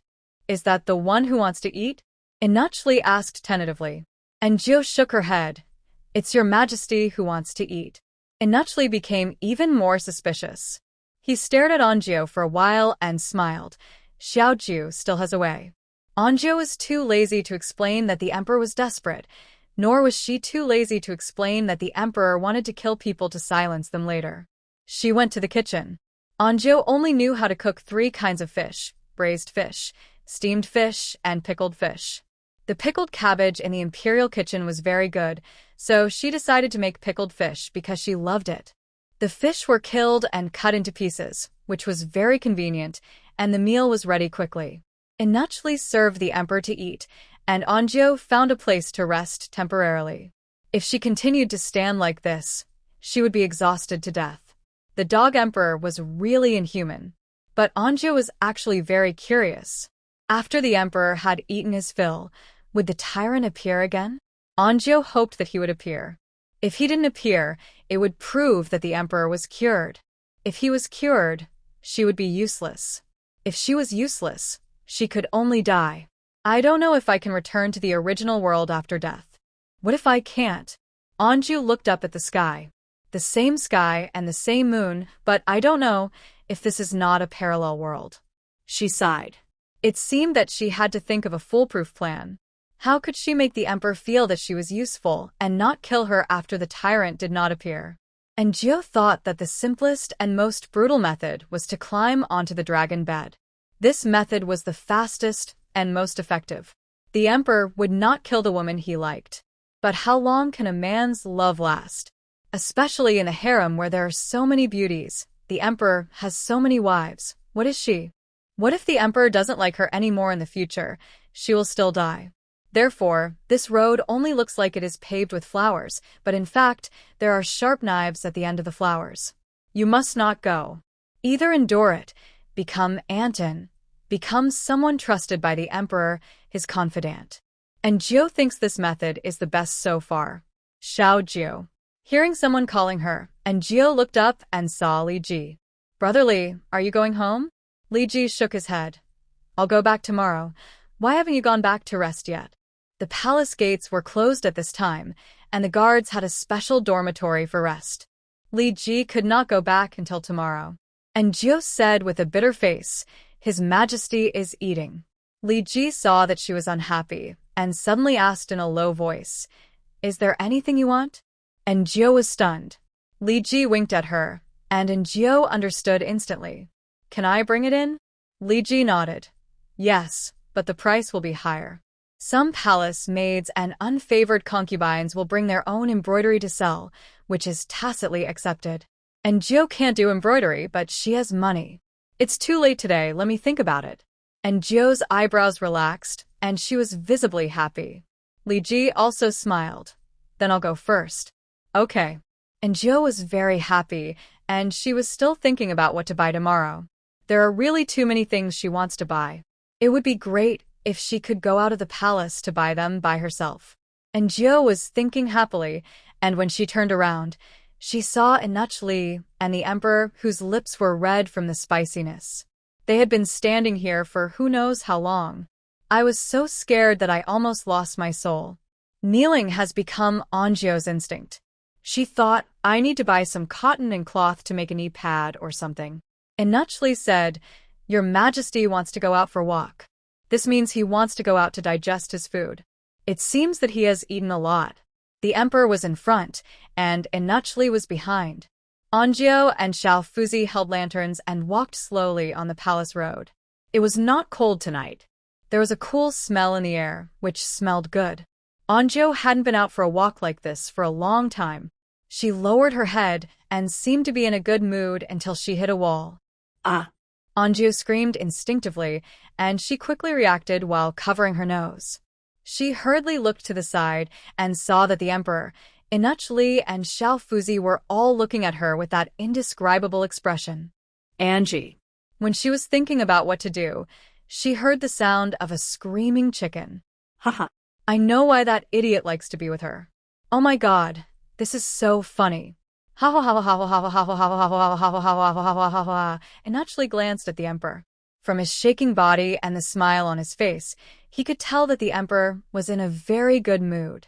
So he coughed lightly and scolded Njio. Xiao Jiao, why are you so clumsy? Hurry up and follow me. And Jiao breathed a sigh of relief. She caught up with the team, and after walking a few steps, she found that the lantern in the hand of Xiao Fuzi beside her was also shaking. And Jiao. The emperor digested his food and finally went to bed peacefully. Anju wanted to ask Inachli where they were. Inachli said they were all outside because the emperor asked Anju to serve him closely, and they were worried that if they serve him too closely, they would see something they shouldn't see. So, they all left. All right. The floors of the palace were polished to a shine, and Anju just found a place to sit. God is really blind, others have a shift. Why does she have to work non-stop? When Anju thought about living like this every day in the future, she felt hopeless about life. Anju was almost asleep with such wild thoughts, and suddenly saw the emperor got up. She was about to ask the emperor what he wanted, but saw the emperor walk to the side, skillfully untied his belt and took out. Angie was convinced. Really?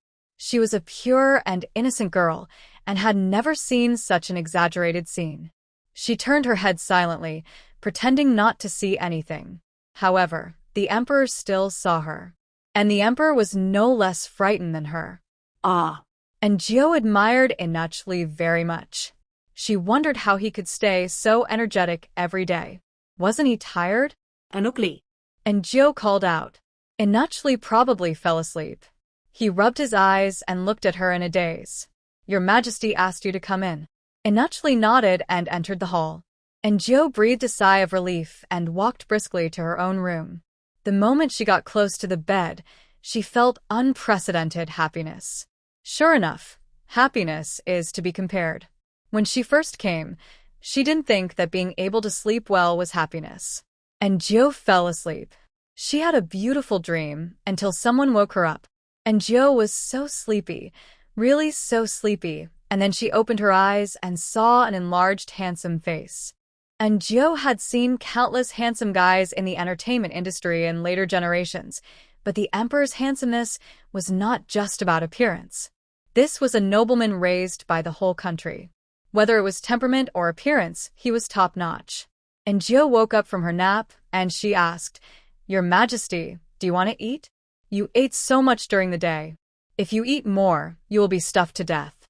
Sure enough, the tyrant shook his head. He was not hungry at all. And Jiao. Although the guy opposite her was a super handsome guy, and Jiao still wanted to roll her eyes. Why do you come to me without eating? Can't I have a good sleep? You torture me day and night. I am a human being, not a cow or a horse. Besides, cows and horses also need to sleep. However, the tyrant knew nothing about Jiao's resentment. He just stared at Jiao in confusion. And Jiao also looked at him, not understanding what he meant. The tyrant also looked at her, which made Jiao feel uneasy. She guessed, Your Majesty, what else do you want to eat? Of course not. The tyrant looked unhappy. Then he looked at the vase on the table and the flowers in the vase that were about to wither. And Jiao understood. Are you going to pick flowers? The tyrant looked at her. And Jiao could only get up, put on her clothes, and was carried by the tyrant like a lunatic through the palaces, and finally arrived at the greenhouse. The old Anuch in the greenhouse was very unhappy to be woken up, but when he saw the emperor, his face was instantly filled with smiles. Your Majesty, you came at the right time. The flowers just bloomed yesterday. He led the tyrant and Jiao into the greenhouse. To be honest, Jiao really couldn't bear to pick so many beautiful flowers. She was at work all day and couldn't see them. It would be better to let these flowers grow like this. She was about to speak when she saw the tyrant violently pulling a few flowers. Those flowers were particularly beautiful, and they were worth a lot of money. And Jiu turned her head and saw that the old Anuch's cheeks were twitching with heartache, which showed how much the tyrant knew about goods. And Jiu breathed a sigh of relief, walked over and grabbed the tyrant's arm. "Your Majesty, that's enough." The tyrant looked at her, and Jiu said, "These flowers are enough. It's best to grow the rest in pots." The tyrant really didn't pick any more, and Jiu breathed a sigh of relief. The old Anuch looked at Jiu as if he was looking at his savior. Before leaving, the old Anuch also gave Jiu a pot of flowers. It was said that it was a small daisy when it bloomed, and Jiu liked it very much, but the tyrant snorted coldly. He didn't like the ones he picked, but he liked the ones given by the old Anuch very much. And Jiu heard his voice, looked back at him, and smiled. "I also like the ones picked by your Majesty." After coming out of the greenhouse, and Jiu thought she was going to fly back again. But no. The tyrant took her to an unknown palace. The palace was dark, and only lanterns were lit at the door, one of which was still on. "What are you doing here?" When Jiu was wondering, she suddenly heard a woman's exclamation, followed by a man's voice. "Baby, I miss you so much." And Jiu widened her eyes and looked in the direction of the voice. She saw a man and a woman hugging each other. The two of them were so passionate that they soon started doing things in the small woods. And Jiu swallowed her saliva. "This is Soningda and the madman. It's not hot anymore. Isn't it cold to be in this place?" And the tyrant, what's wrong with him? He really has time. But the next second, the emperor suddenly stood up and drew the knife from his waist. "What are you doing?" Angie subconsciously pulled him, and the tyrant turned his head and looked at her with red eyes, his eyes surging with murderous intent. Angie was so scared that her scalp was numb. She felt that in the next second, she would be beheaded and instantly regretted her impulsive pulling. But she pulled. "No, don't kill people." Angie squeezed out these words from her teeth. But the tyrant raised the knife to her. "Angie, Mom, save me." She could clearly feel the chill emanating from the knife. "Don't kill me." Angie grabbed his hand. The tyrant really didn't move, just staring at Angie's and his hands. Angie heard his voice. What did he say? Angie didn't hear clearly because the tyrant's voice was very low and was covered by the voices of the couple not far away. "What?" Angie didn't react. The tyrant pulled out his hand, and like a ghost, he came to the couple and the knife fell. I don't know why, from such a distance, Angie could clearly hear the sound of the sword piercing the flesh. Witnessing the murder with her own eyes, it reminded Angie again of the first day she came here, the palace maid who was stabbed to death for seducing the emperor. And Jiu is sick. After returning from that place, she had a recurring nightmare. She dreamed of a tyrant killing people. And Jiu is not a saint. It is difficult for her to live, and she has no intention of caring about the life and death of others, but witnessing the crime scene with her own eyes is another matter. People who have not seen it will not understand. She had a high fever. She felt someone coming, and it seemed that someone was talking, but she could not hear it. She thought she might die, because the original owner was scared to death in this way. Maybe if she died, she could go back to her world, no longer have to worry, no longer have to be careful to please the emperor and the tyrant, and no longer have to be a "What's wrong?" Aunt Chu was very worried. Dr. Jiang said. She was just frightened. He frowned. "Did you deal with those two people?" Aunt Chu sighed. "Your Majesty stabbed them to death." Aunt Chu checked and found that those two people were not guilty of serious crimes. The maid was favored by an old nutch, who secretly took her in and beat and abused her all day long. The guards couldn't stand it and occasionally showed some concern, and the two of them got together. Who knew? This matter was seen by the emperor. This kind of thing is not uncommon in the palace. Although it is forbidden, people are trapped in the deep palace and high walls. It is inevitable that they are lonely and miserable. They are just comforting each other. But rules are rules. If you break them and are caught, you will die. Aunt Chu was in a complicated mood. This matter also involved the emperor. With the emperor's temper, he finally had Anju, but now she was scared like this. Dr. Jiang didn't care much and said, "This little palace, Maid is too timid. Aunt Chu was speechless. She is just a 16-year-old girl. Dr. Jiang stared at Anju's face for a long time and nodded in agreement. It is indeed a little girl. I'm afraid that Xiaojie will have to hide away from the emperor in the future. Dr. Jiang felt a little regretful. He thought Xiaojie could stop her cousin from going crazy. But my cousin killed those two people but didn't touch Xiaojie, which shows that he still cares about Xiaojie. Dr. Jiang's words made Aunt Chu silent. After a while, she said, I'm afraid Xiaojie will have a knot in her heart. Dr. Jiang smiled. My cousin is the emperor. Whatever he asks for, he will get it. Xiaojie is just a little maid. In this palace, it is easier to crush her to death than to crush an ant. She must know that she is afraid of the emperor, but she can only rely on the emperor. Only in this way can she stay with her cousin wholeheartedly. Aunt Chu opened her mouth to say something, but she didn't say it after all. Anju slept and woke up and slept. Time seemed infinitely long, and it seemed to pass in a flash. When Anju opened her eyes again, she saw the familiar roof and bright sunshine. She opened her mouth, but couldn't make a sound. She moved her arms, but she had no strength in her body. Awake? It was a gentleman's voice. Anju turned her head and saw Dr. Jiang as expected. However, seeing the handsome guy did not make Anju happy because she did not die, nor did she return to her original world. Anju clearly realized that he might never go back. She struggled to get up, but Dr. Jiang helped her up. And Jiu didn't hesitate. She sat up and said to Dr. Jiang, Pour me a glass of water. Dr. Jiang was stunned for a moment and poured her a glass of water. And Jiu drank it, and she said to Dr. Jiang, I'm hungry. Dr. Jiang laughed. You are such a special girl. And Jiu sneered in her heart. His praise was no different from teasing cats and dogs. She was too lazy to argue with him. Since she couldn't go back and couldn't die, she might as well live well. Live one day at a time. She was just a little palace maid, but she could be treated by the emperor's imperial physician. It can be seen that in their eyes, she is still useful.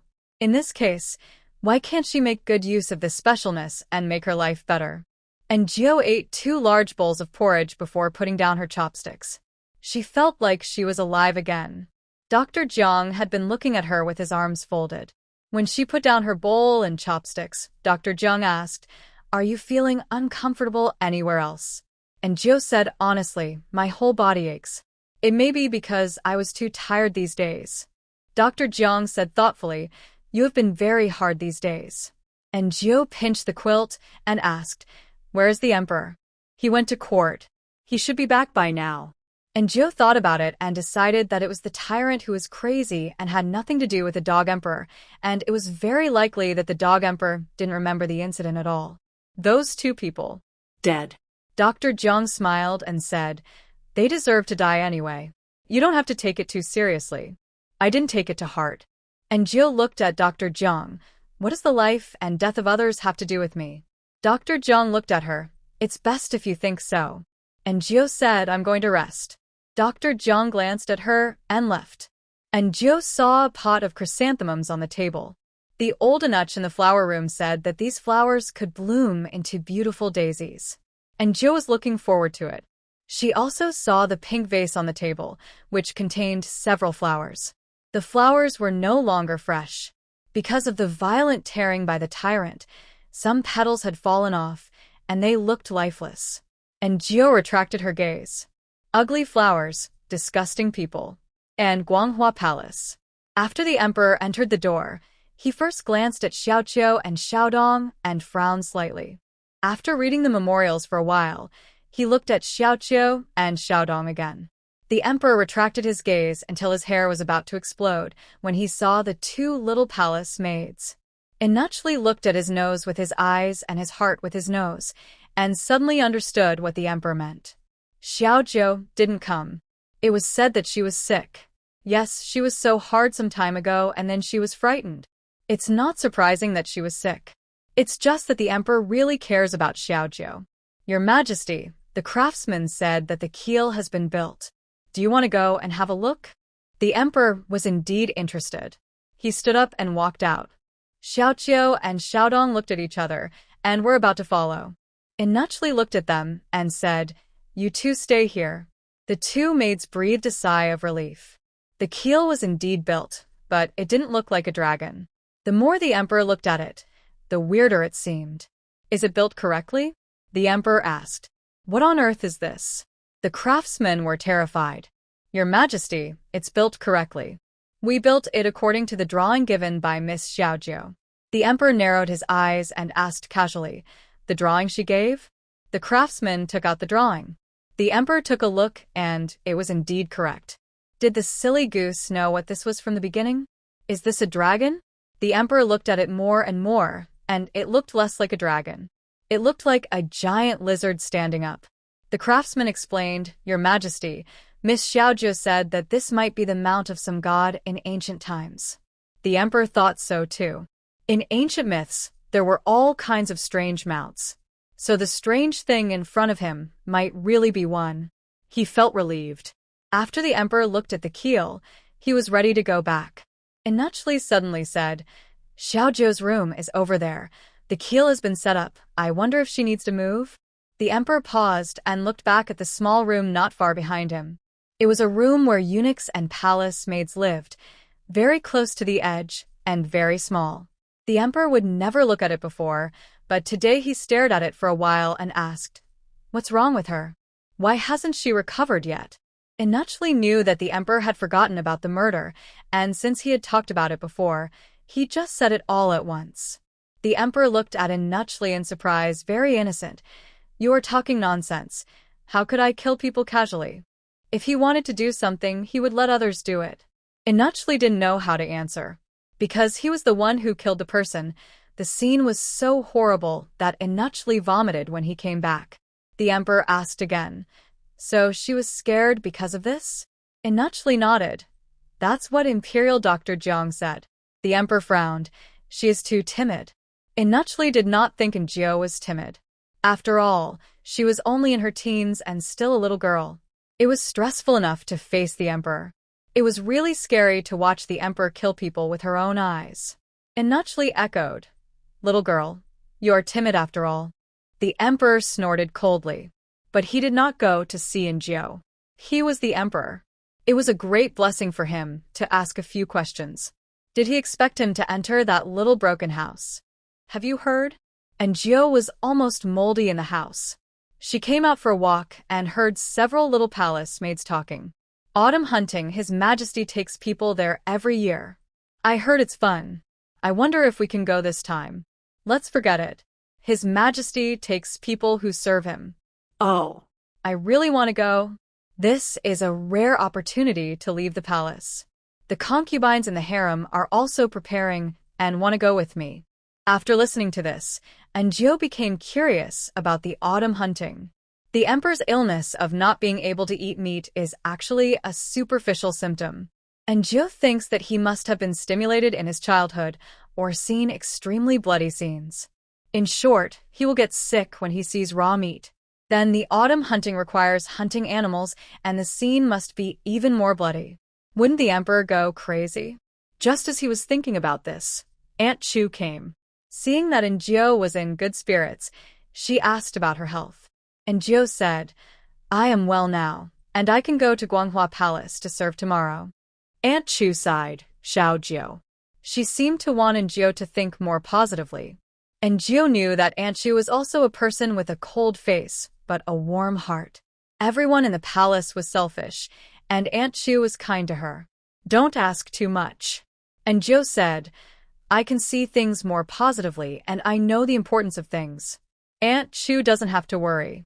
Aunt Chu breathed a sigh of relief, for she was afraid that she would not be able to think positively.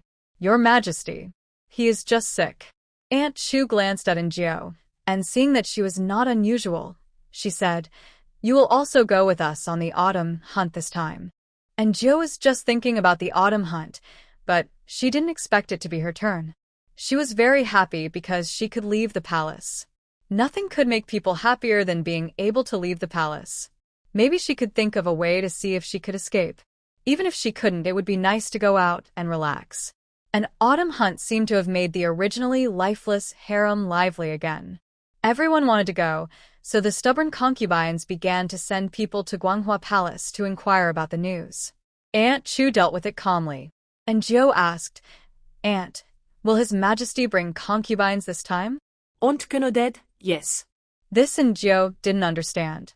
Since the emperor didn't like these concubines, and the existence of these concubines might make the emperor go crazy, why should he bring them? Aunt Chu said, "The harem of the previous dynasty was connected. His Majesty has only been on the throne for a few years, and his foundation is not stable. He has no queen and no heirs now." Aunt Chu is like a mother worried about her son. He is still unwilling to go to the harem, which makes the court officials even more dissatisfied. This time he went out with a few concubines just to show it to outsiders and court officials. "So that's it." And Jiu nodded. Poor concubines in the harem, it's like marrying a bad husband and they can't say anything about their suffering. What do I need to prepare? Someone will prepare things for the tyrant. And Jiu is concerned about herself. She doesn't want to get sick again. Aunt Chu told her to prepare thick clothes because it's cold in the wild, and also to prepare shoes to wear. The shoes made in the palace can't be worn in the wild. Doesn't that mean I have to wear those short boots? And Jiu asked. Aunt Chu nodded. Everyone makes them by themselves. It's too late now. You can ask others if they have made them to sell. And Jiu has very few acquaintances in this palace. But she can buy them. If there are none in the palace, are there any outside the palace? So and Jiu found Li Ji. Li Ji smiled as soon as he saw her. And Jiu found that Li Ji actually looked pretty good when he smiled. He had a sense of being a husband that made people feel at ease. I heard that you were sick. How are you now? Li Ji asked. It's just a cold. I'm fine now.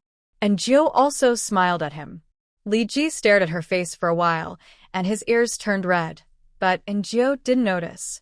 And Jiu said, By the way, Brother Li, you said before that you can buy things from outside the palace, right? Li Ji asked, What do you want to buy? It happens that I have to go home today, and I can bring it to you tomorrow. And Jiu didn't want to buy much. She made a list. Li Ji was surprised. Can you write? And Jiu nodded, a little. Li Ji smiled. But there are a few mistakes. The characters of this era are completely different from those of later generations. And Jiu learned by comparison, but she didn't expect to write wrong. She was a little embarrassed. I'm learning to write recently. Li Ji said, Learning to write is a good thing. The two chatted, and didn't notice that a pair of resentful eyes in the corner had been staring at them for a long time. This person was Xiaohua. She was sent to the outer courtyard by Aunt Chu to do rough work. She was busy all day long.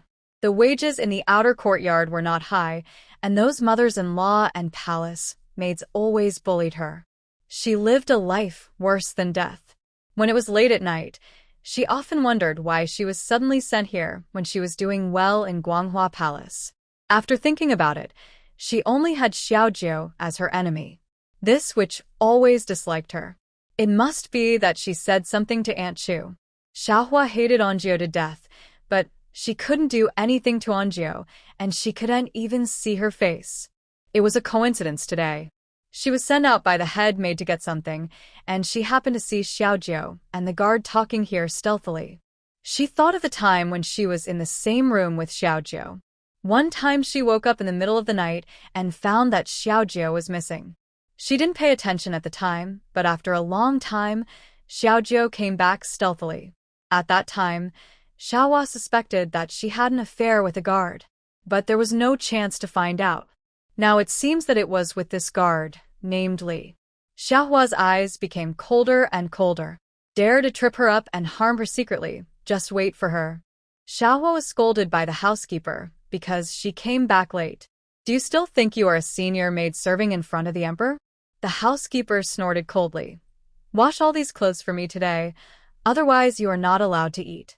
After the housekeeper left, Xiaohua took the clothes to wash, but was squeezed by the palace maids who were also working. She was very angry and snorted coldly. When she reported the witch Xiaojiu and made meritorious service, Aunt Chu would definitely let her return to serve in front of the emperor. Although outsiders said that the emperor was cruel, didn't she know it? When she served, the emperor never lost his temper. Even when the witch Xiaojiu deliberately seduced and made mistakes to attract the emperor's attention, the emperor didn't lose his temper. The more Xiahua thought about it, the more she felt that she had a good life in the past. If it weren't for the witch Xiaojiu, she would still be working in Guanghua Palace. Glorious and glorious. Why would she have to endure this? At this time, the palace maids who worked together also talked about the autumn hunt. I really envy the senior maids in Guanghua Palace. They will definitely be able to go with you.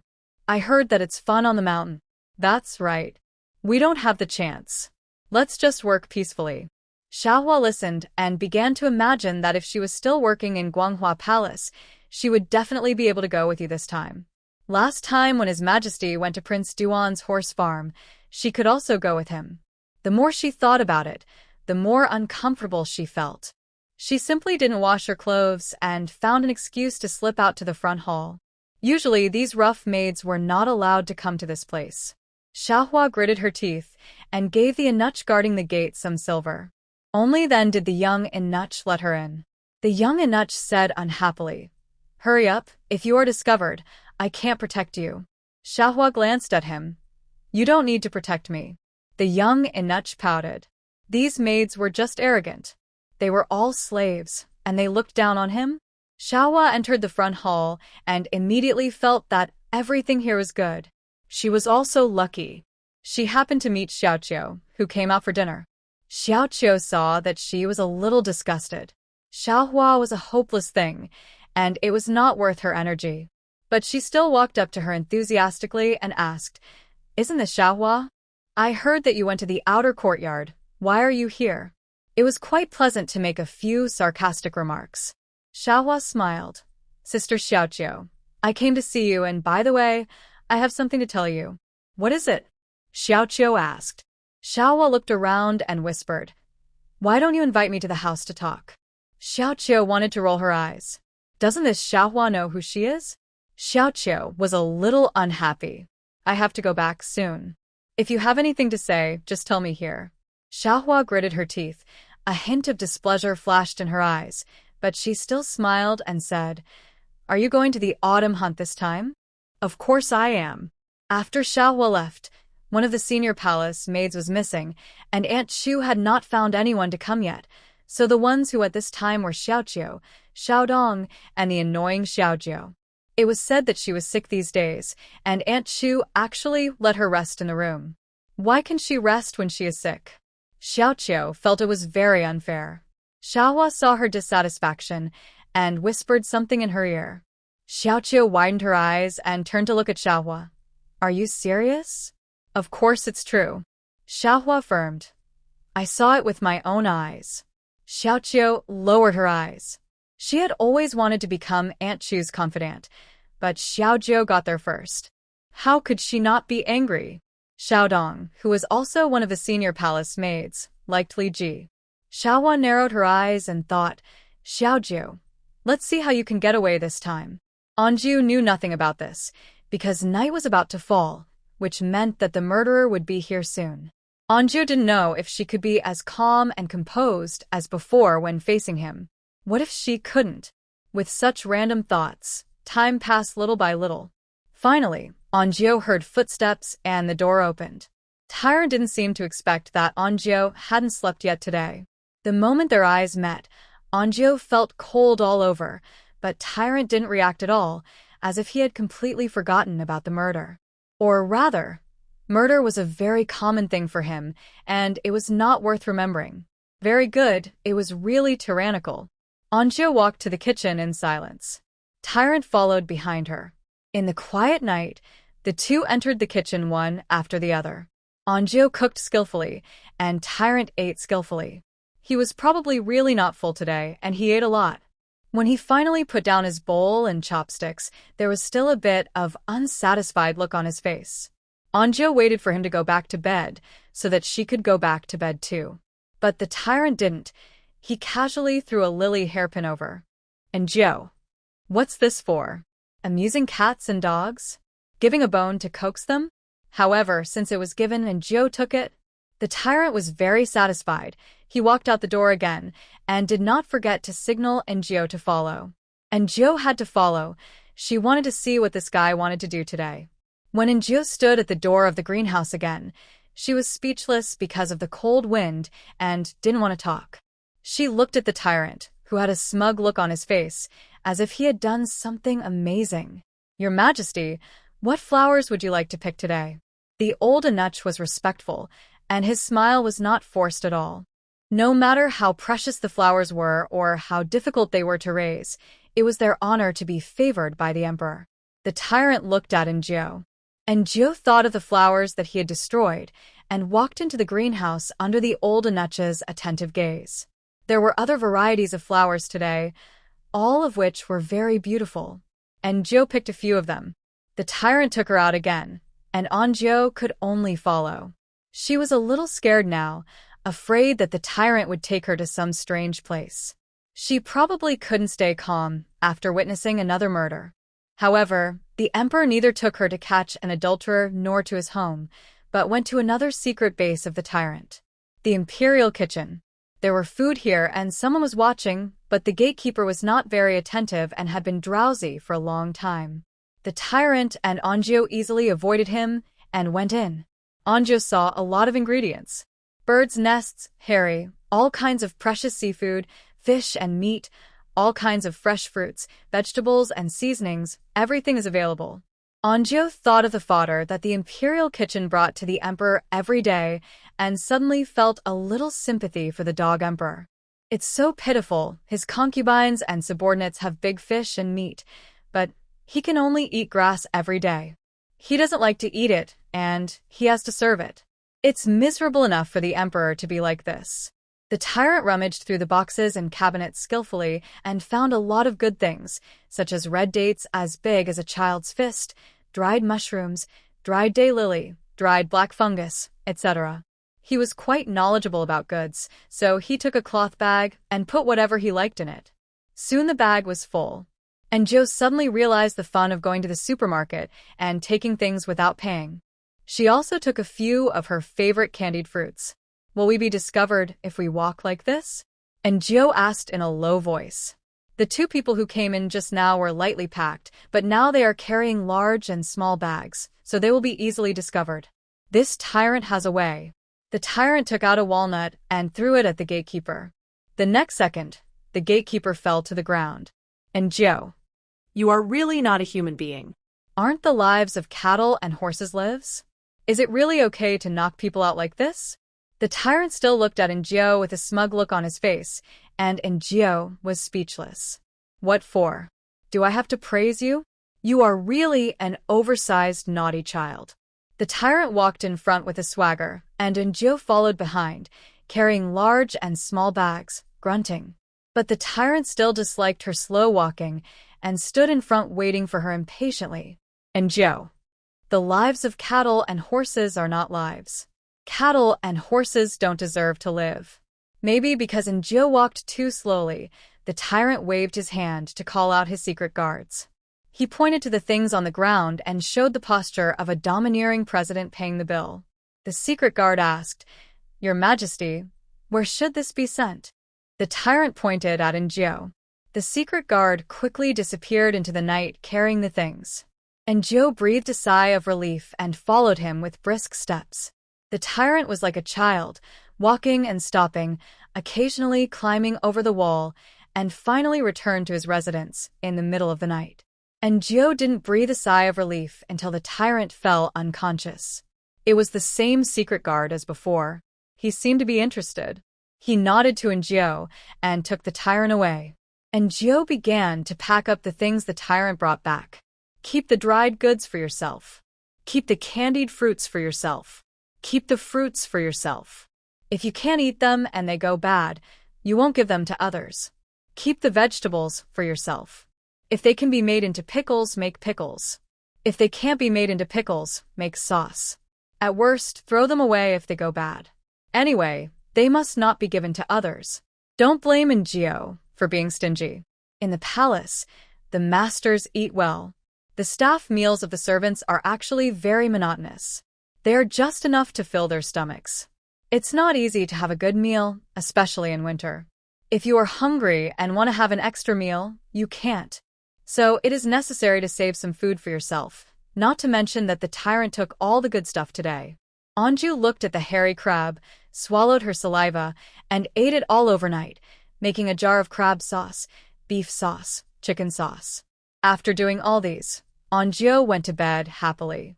It was time to go to work today. Anju got up very early and was in a good mood. When she went out to eat, she met her colleagues Xiaoqiu and Xiaodong. Xiaoqiu looked at her with a smile, and Xiaodong looked at her with a face full of grievance, anger, and unwillingness. Anju ignored them, walked past them with her head held high, and took her own meal, a bowl of porridge with clear soup and a steamed bun. It doesn't matter.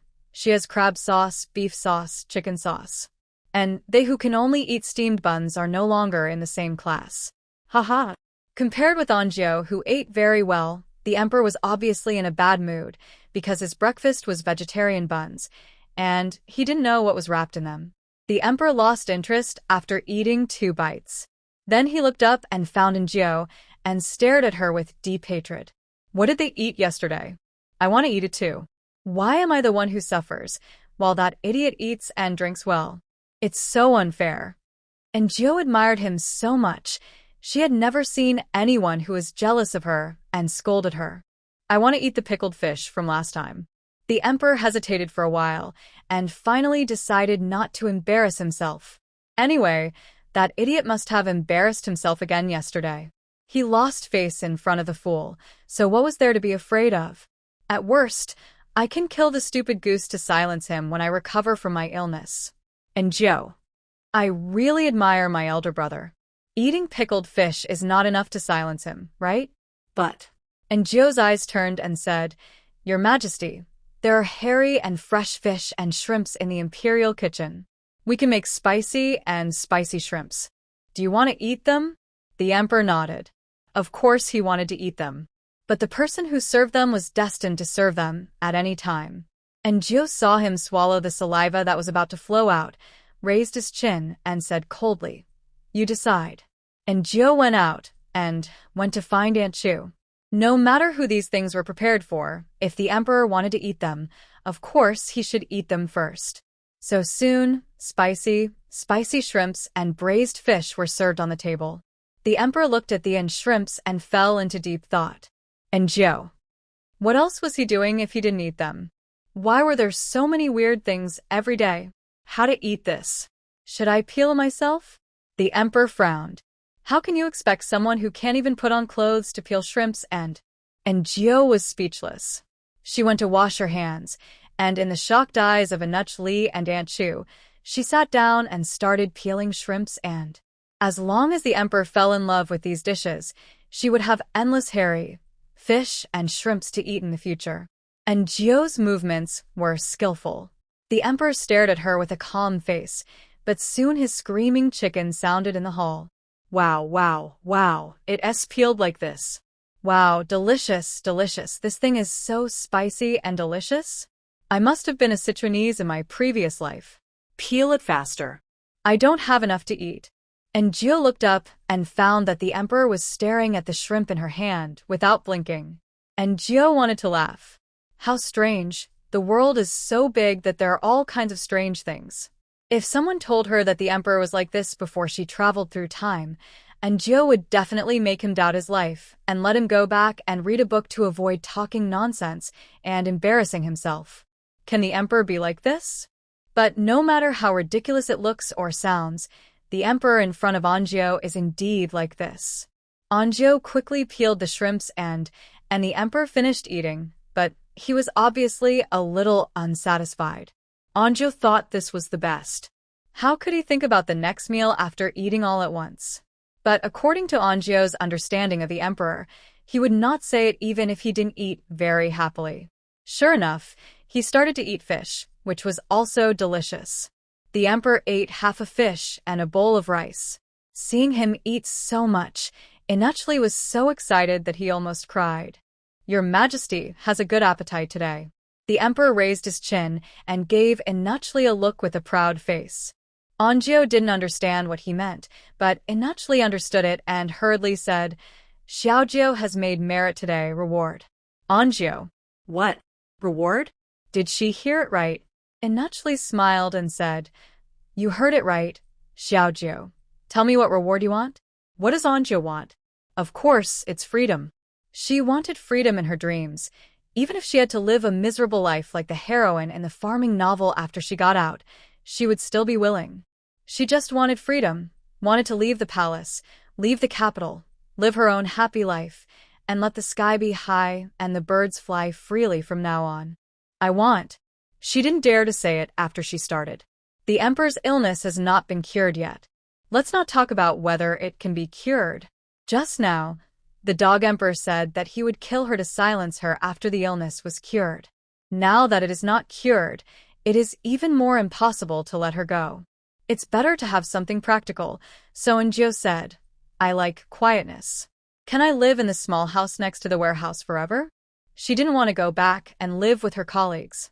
Now that the keel has been built, she must make a clear way for this house. That's it?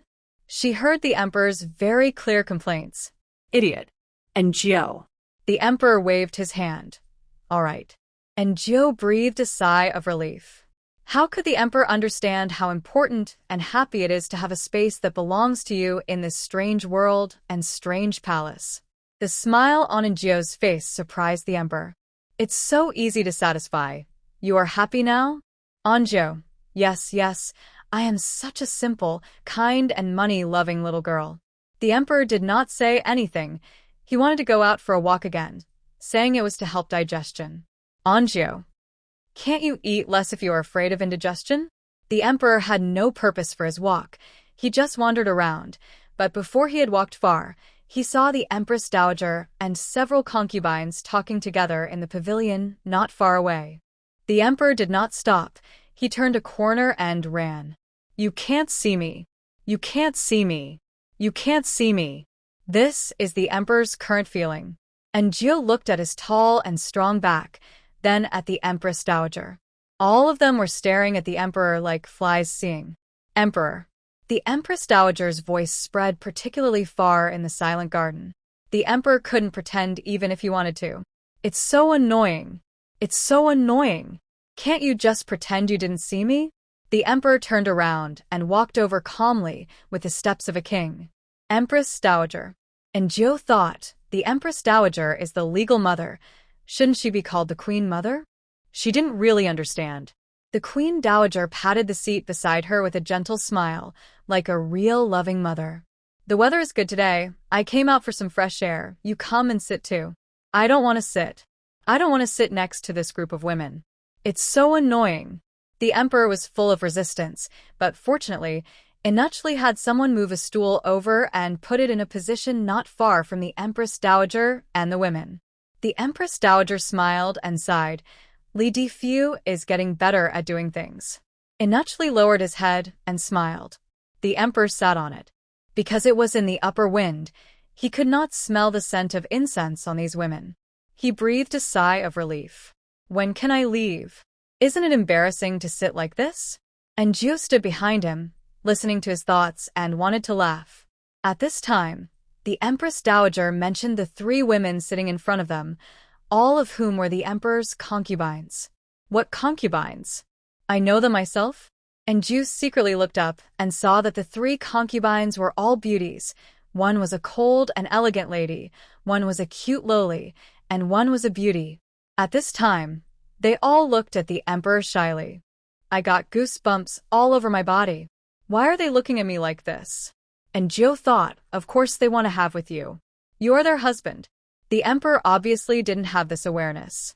After the Queen Mother finished introducing him, he just responded lightly and began to think about what to eat in the evening. Anjio, really convinced. The Queen Mother said, although there are many things in the previous dynasty, the emperor should also come to the harem. The major events in the court are important, and offspring are also important. The Queen Mother began to urge the birth. The emperor was thinking about other things in his heart. Can the silly goose make desserts? I really want to eat. Anjio. What did the Queen Mother just say? Offspring. What about offspring? It's really a problem. I can't just find a woman to give birth, right? By the way, how to give birth? The emperor's face turned pale. It was obvious that he was very reluctant to give birth to a child with a woman in bed. It was simply a torture. And Gio listened to his whole mental journey. She was surprised. The emperor didn't seem to hate women.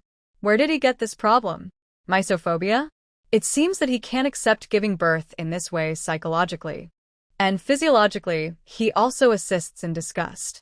What a strange person. When the tyrant took her away, isn't it also physical contact? Why doesn't he seem to have any problems? She is still a. And Gio was thinking this, while the emperor over there was already distracted and letting himself go. I have thought of a good idea. And Gio felt as if maybe he glanced at her. What for?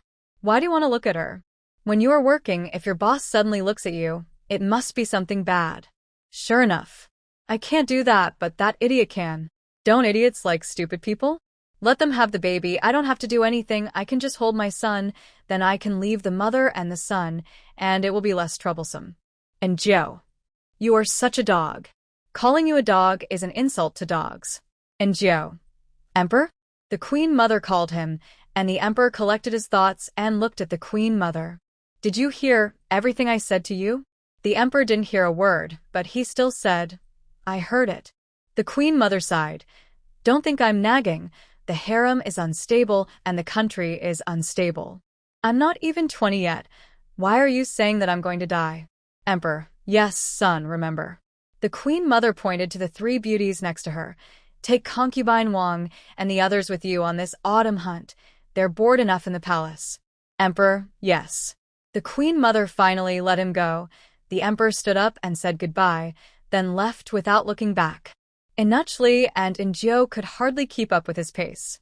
After they left, the Queen Mother's face darkened, and she looked at the 3 beauties in front of her with different styles. The opportunity has been given to you. Whether you can seize it depends on you. The Emperor doesn't like women. If you can get pregnant with the dragon son. The Queen Mother didn't say the rest. But the 3 beauties understood. The Emperor doesn't like women, which means that it will be difficult for him to have children. As long as they can get pregnant, then whether the child is a prince or a princess, they will be doted on. If they are lucky enough to be a son, then it is very likely that he will inherit the throne in the future. The 3 of them were a little excited. Thank you, Queen Mother. The concubines have all remembered it. The Queen Mother stood up, and Wang Ditsai hurriedly stretched out her hand to support her. The Queen Mother took a last look at the Emperor's back and left. In fact, it was not the first day they were here, just to wait for the Emperor. No encounter in the palace was a coincidence. The Emperor was fast and soon disappeared. When Injio ran over, he was feeding the fish by the pond. It was here last time that he almost killed a concubine. Sprinkle handfuls of fish food in, and the koi rushed to eat. Injio took a look and really admired these fish. They were fat-like. Maybe the women in the palace would come to feed the fish when they were bored. You give a handful, I give a handful, and no one cares about the fish. Do you think this koi tastes good? The Emperor suddenly asked this question, and Gio didn't react for a while. The main reason is that he has never eaten it. Who would be so crazy as to want to eat koi? Your Majesty. I haven't eaten it either. The Emperor then said, I want to eat sweets tonight. Before Gio could speak, he said again, not the ones from the imperial kitchen. He meant that he didn't want to eat the snacks that were so exquisite that they would choke his throat. In fact, the ones made in the imperial kitchen are really good. And Gio looked at his round and plump back of the head and couldn't help thinking, this man really knows how to make things difficult for others. You are an emperor, can you care a little about state affairs? If you can't do that, you can go to the harem and play with your concubines. Why do you make things difficult for a little maid every day? She is just a poor and helpless little maid, not a cooking god. And Gio sighed. What should I do? What should I make for him to eat? If not, make a sugar cake. And Gio felt that she had found a new idea. When she was a child, her mother baked brown sugar cakes for her. They were crispy on the outside and tender on the inside, and with the brown sugar flowing out, they were so delicious. And Gio swallowed her saliva. It made her want to eat it too. Anjio was still distracted. but the emperor had already turned his head. He stared at Anjo for a long time. Those who didn't know would think he was thinking about something. But Anju knew that he was not thinking about anything. His head was empty, and he was not looking at Anju at all, but was simply in a daze. People around knew that the emperor had come to the imperial garden. In late autumn, it was difficult for several concubines to come out in thin clothes, but they could only watch from a distance and dared not get close. Anjo sighed. It seemed that in this palace, not only the servants had a bad life, but the masters were also like that. If they accidentally fell in love with the emperor, these concubines would have to endure the pain of lovesickness. Go back. The emperor, who was not a human being, poured all the fish food in the jar into the lake. Anju looked at the fish that were fat as a ball but still scrambled for food with sympathy. At that moment, Anju seemed to see himself. The emperor walked briskly in front, and the Anuchli, who was always that, walked particularly slowly today. Anju looked at him several times. Anuchli, what's wrong with you? Anuchli looked a bit painful and whispered, I twisted my foot when I was going downhill just now. It's okay. It's okay.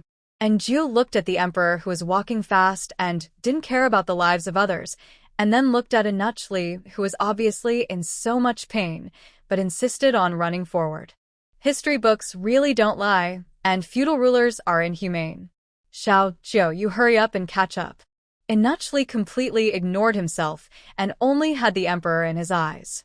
And Zhou could only run over quickly, only to find that the emperor was standing at the corner, as if waiting for her. And Zhou explained, Your Majesty. Anuchli twisted his foot. The emperor responded lightly and continued to walk forward. And Zhou. After finally arriving at Guanghua Hall, Anjo saw Xiaoqiu and Xiaodong coming to meet him. When passing by her, Xiaoqiu deliberately stepped on Anjo. Looking at the black footprints on her feet, Anjo frowned slightly, but Xiaoqiu walked away provocatively. Xiaodong also came over and said, Xiaoqiu, you've been busy all afternoon. Go out first, we're here. Anju looked at the sky, and it was indeed time to get off work, and she still had to make sugar cakes for the emperor, so she turned and went out. As soon as she went out, she saw Li Ji, who was on duty tonight. He winked at her, and Anju understood. She walked over, and Li Ji said, I'll give you the things later. Anju thought of the two unlucky guys who were hacked to death when they were caught cheating. She didn't want to commit a crime against the wind. It would not be worth it if she was misunderstood and hacked. Tomorrow morning, I'll come to find you. Li Ji thought about it and nodded, okay. Li Ji had to work the whole night, so it would be just right for him to come and get it when he got off work tomorrow morning. So Anju left. As soon as she left, Li Ji noticed something, but when he looked up, there was nothing. What were you looking at? A colleague came over and asked. Li Ji shook his head. Nothing. The colleague smiled. I saw it all. You just talked to that palace maid. What did you talk about? Li Ji's face darkened. Nothing, just a few words. The colleague reminded him. Let me tell you, there are so many good girls out there. The women in this palace are not something we can mess with, so. He looked around and saw that no one was paying attention, so he said, Do you still remember Zhang Ming? He said he went back to his hometown to visit relatives, but in fact he didn't. Li Ji frowned. If not back to his hometown, where would he go? I heard that he was caught having an affair with a palace maid and was killed on the spot. Li Ji looked at him. How could it be? Even if he was guilty, he couldn't be killed on the spot. Before he finished speaking, the colleague shook his head. It was that person who killed. He secretly pointed in the direction of Guanghua Palace. The guards all knew more or less about the emperor's problems. Otherwise, there wouldn't be rumors that he was a tyrant. But I didn't expect. Really? Li Ji had met Zhang Ming before. He was a relatively taciturn person and looked very honest. But I didn't expect. It's true. The colleague sighed. I heard that the bodies were unrecognizable. I also reminded you because we have a good relationship. No matter how good the women in the palace are, they are not what we can think of. Li Ji nodded. I know, I don't have. The colleague patted his shoulder. It's good that you don't have it. Just be sensible and think about your family. Li Ji was silent. And Gio went to the kitchen again. I don't know if Aunt Chu had specifically ordered it. Now she is using this kitchen. And Gio's mother is a hardworking and capable rural woman. She has a kind of magic that can make simple home-cooked dishes delicious. And Gio inherited this advantage from her mother. They are from the north and are especially good at making pasta, so it is very simple for Gio to make sugar cakes. Considering the emperor's appetite, Gio baked more than 10 sugar cakes, kept 2 for herself, and cut the rest into pieces and sent them to the emperor. The sugar cakes just out of the pan were crispy on the outside and soft on the inside, and they were especially delicious. And Gio was full after eating one. I don't know if it suits the emperor's taste. If it doesn't, that's great, and she won't have to make it in the future. After all, she is just an ordinary little palace maid. The work in this kitchen is not as good as the chef in the imperial kitchen. At this time in Guanghua Palace, Gio was not there, and naturally went to the imperial physician for medicine due to his injured foot, so the only people serving the emperor were Xiao Qiu, Xiao, and naturally's apprentice Xiao Fuzi. Xiao Qiu took a cake to help the emperor test the poison, and thought that the cake looked very ordinary, and there was no way to attract people with those exquisite pastries in the imperial kitchen, but the emperor seemed to eat it very fragrantly. And Gio was afraid that he would get tired of it, so she also made 2 side dishes and soup for him. The taste was ordinary, just like ordinary food, but the emperor was very happy to eat it. Xiao Qiu got excited and said, "Your Majesty, I can make this kind of cake." Xia Fuzi's face changed. She glared at Xiao Qiu and looked at the emperor again. The emperor really stopped, and just when Xiao Qiu regretted that she was too impulsive, the emperor said, "Really? Then go and make it now." Xiao Qiu was stunned for a moment. Obviously, she didn't expect it. The emperor saw that she didn't move, frowned slightly, and looked unhappy. Xia Fuzi hurriedly said, "Why are you still standing there? Go quickly." Xiao Qiu came out and found Aunt Chu and explained the situation to Aunt Chu. Aunt Chu looked at her and sneered, "Come with me." Aunt Chu took her to the small kitchen where Gio cooked. Seeing the traces of uncleanness, Xiao Qiu was surprised. Sure enough, it was not sent from the imperial kitchen, but someone cooked it for the emperor in this small kitchen. Who is it? Xiao Qiu thought of Gio. Could it be her? Be quick. Don't make His Majesty wait anxiously. Yes. Xiao Qiu entered the palace early. When she was a child, she saw her mother making it, so she started to make it according to her memory.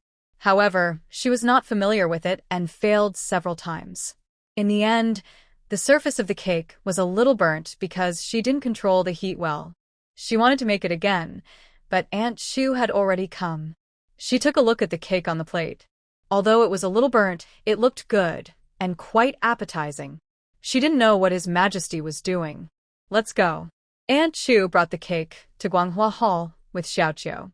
They also met Gio at the door. Gio looked at the cake in Aunt Chu's hand and then looked at Xiao Qiu. There was confusion in her eyes. What does this mean? Looking for a new person?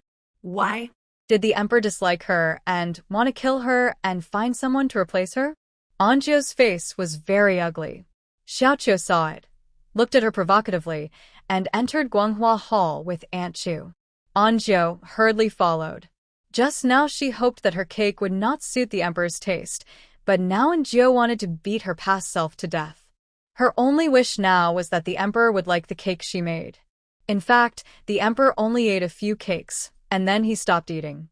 He was full, after all, it was a sweet food, and eating too much would make him feel sick. Moreover, he was different from a tyrant. A tyrant could do whatever he wanted, but this emperor was very restrained and a little harsh. Xiao Qiu was afraid that the emperor would be too full and couldn't eat hers, but when she saw that the emperor didn't eat much, she came over happily and put the cake in front of the emperor. The emperor lost some interest just by looking at the appearance. The emperor reluctantly broke a piece, but he vomited after eating only 2 bites. The emperor's face was gloomy, and Aunt Chu saw the clue at a glance. "Uncooked cake for your Majesty?" Xiao Qiu was shocked. She was a little angry at the time. She didn't taste it after she made it, and Aunt Chu came. Who would have thought that the cake was cooked on the outside, but it was raw on the inside? Your Majesty, spare me, Your Majesty, spare me. Xiaoqiu knelt down and kowtowed continuously. The emperor was annoyed and didn't want to argue with the palace maid. Hurry up and go. After Aunt Chu reminded her, Xiaoqiu walked away dejectedly. When passing by Anju stepped heavily on her foot. Xiaoqiu didn't even dare to glare at her and ran away very fast. Anju felt comfortable. An ordinary little Scorpio. If he didn't take revenge, he would not be able to sleep if he was uncomfortable. And Anju looked at the cakes on the table and felt happy. His life was saved. After Xiaoqiu left, the hall fell into silence again. The emperor finally picked up the memorial and complained as usual. It's nonsense. I really want to drag this guy out and behead him. Presenting beauties to me? Ridiculous. He read 2 books and then began to be dazed. A broken cake, the taste is just so-so. I don't believe that I can't find someone to replace the stupid goose. Anju. What should I do? Suddenly, I felt a sense of crisis. In a company, the best way to avoid being laid off is to be irreplaceable. The emperor watched and complained. Unknowingly, it was time to go to bed, but he didn't sleep. He stared at Anju. He was already thinking about how Anju and the tyrant would have a baby, and he even thought of what the baby would be named after he was born. Anju was speechless, but it didn't matter. She was going to get off work. Because of her previous illness, Aunt Chu and the others rescheduled her shifts so that she would work during the day in the future. When the tyrant came at night, it would be considered overtime, and she would be paid twice. After Anju left, the emperor finally breathed a sigh of relief, but when he came to his senses, he felt something was wrong. Why should I be nervous? Anju went back to sleep early. After all, she had to get up to work overtime at night. She thought she couldn't get up, but she woke up. When she opened her eyes, she saw that the tyrant had come and was standing in front of the cabinet staring at the jar inside. That was the crab roe sauce, beef sauce, chicken sauce, dried fruits, candied fruits, dried peaches she dried herself, and fruit leather she made herself. My dear uncle, and Joe jumped off the bed, ran over barefoot, and slammed the cabinet door shut. Your Majesty, are you hungry? I'll go cook now. She dressed neatly and walked to the door, but the tyrant stood in front of the cabinet motionless. And Gio was speechless. Your Majesty, how about we eat crab roe noodles today? Not very good.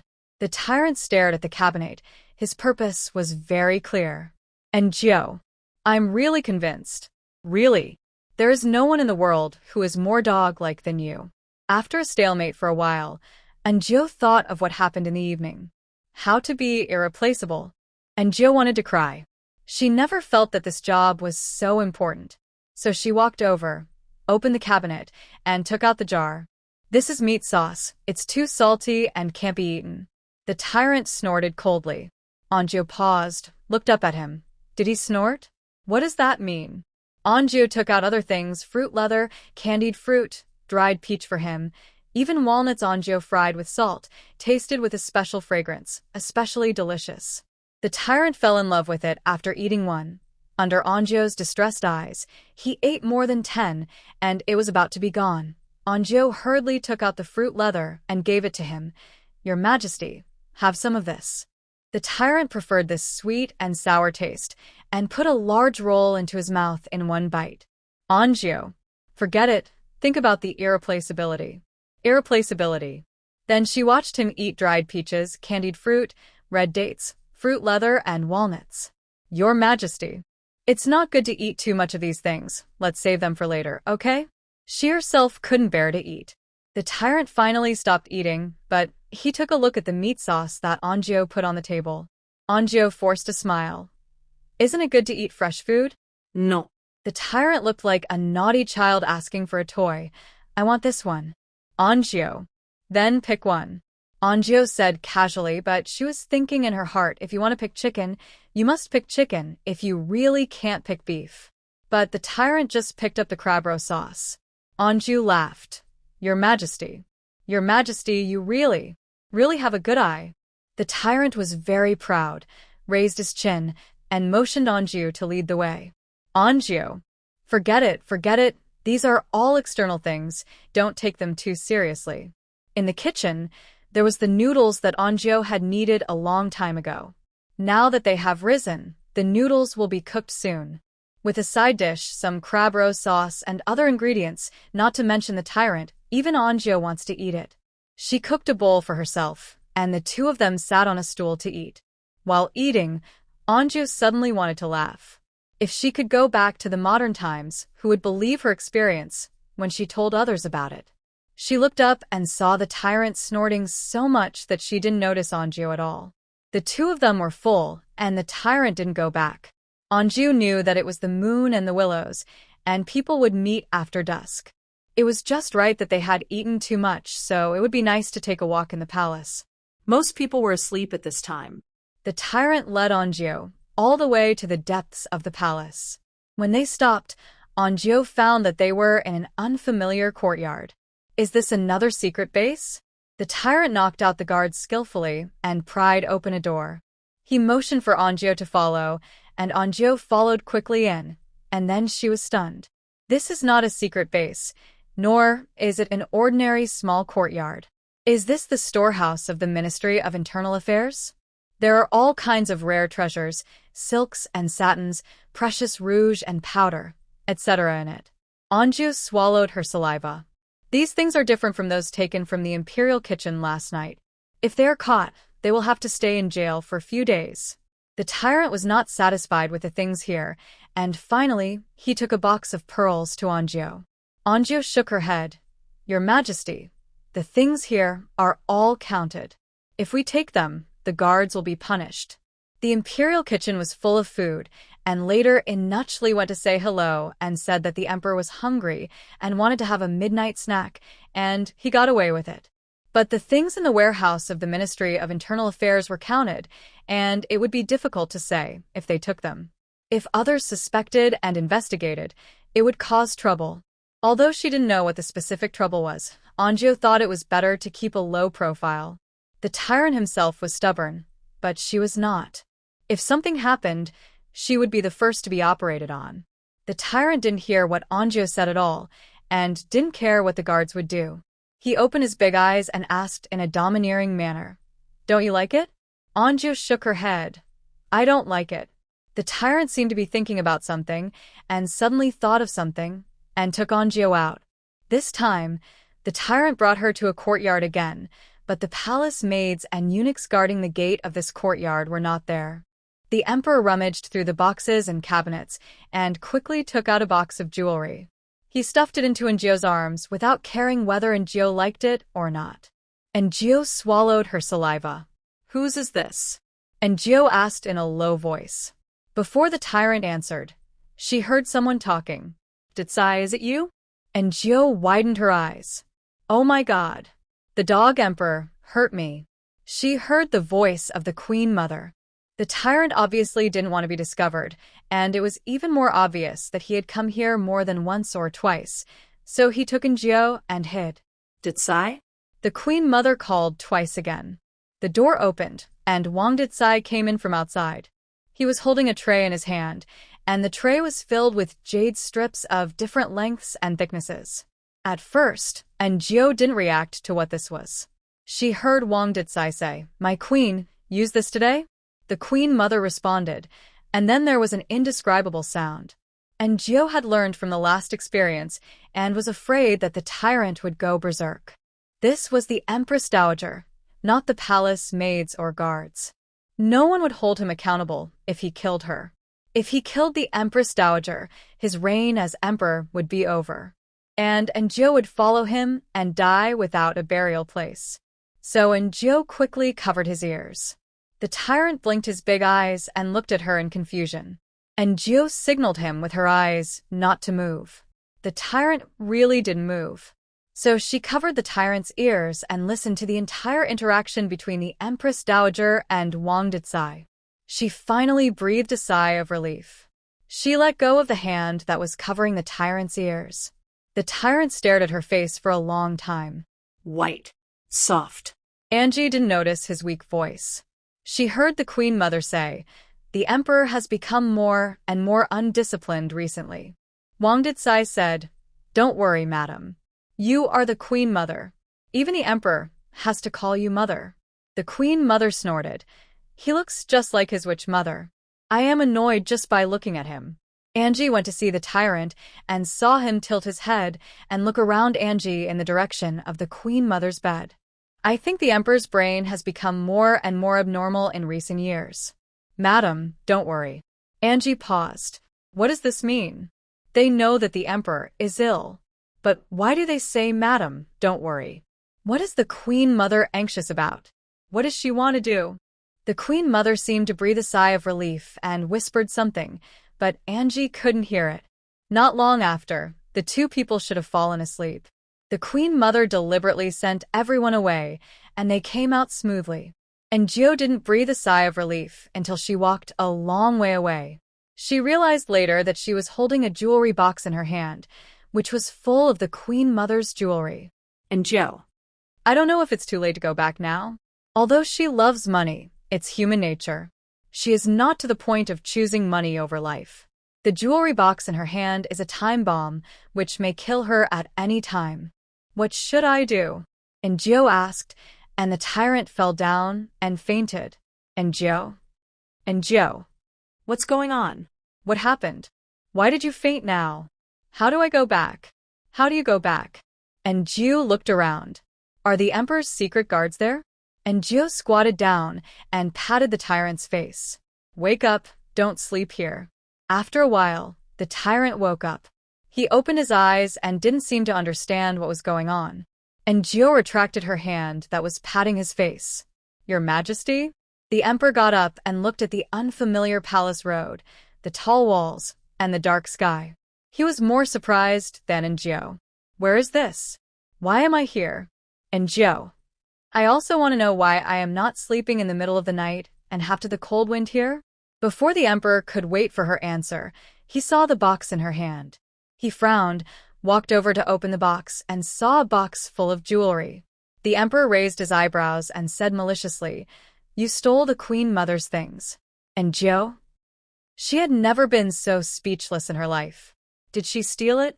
She looked at the Emperor, perhaps because her expression was too complicated, so the Emperor asked uncertainly, I stole it?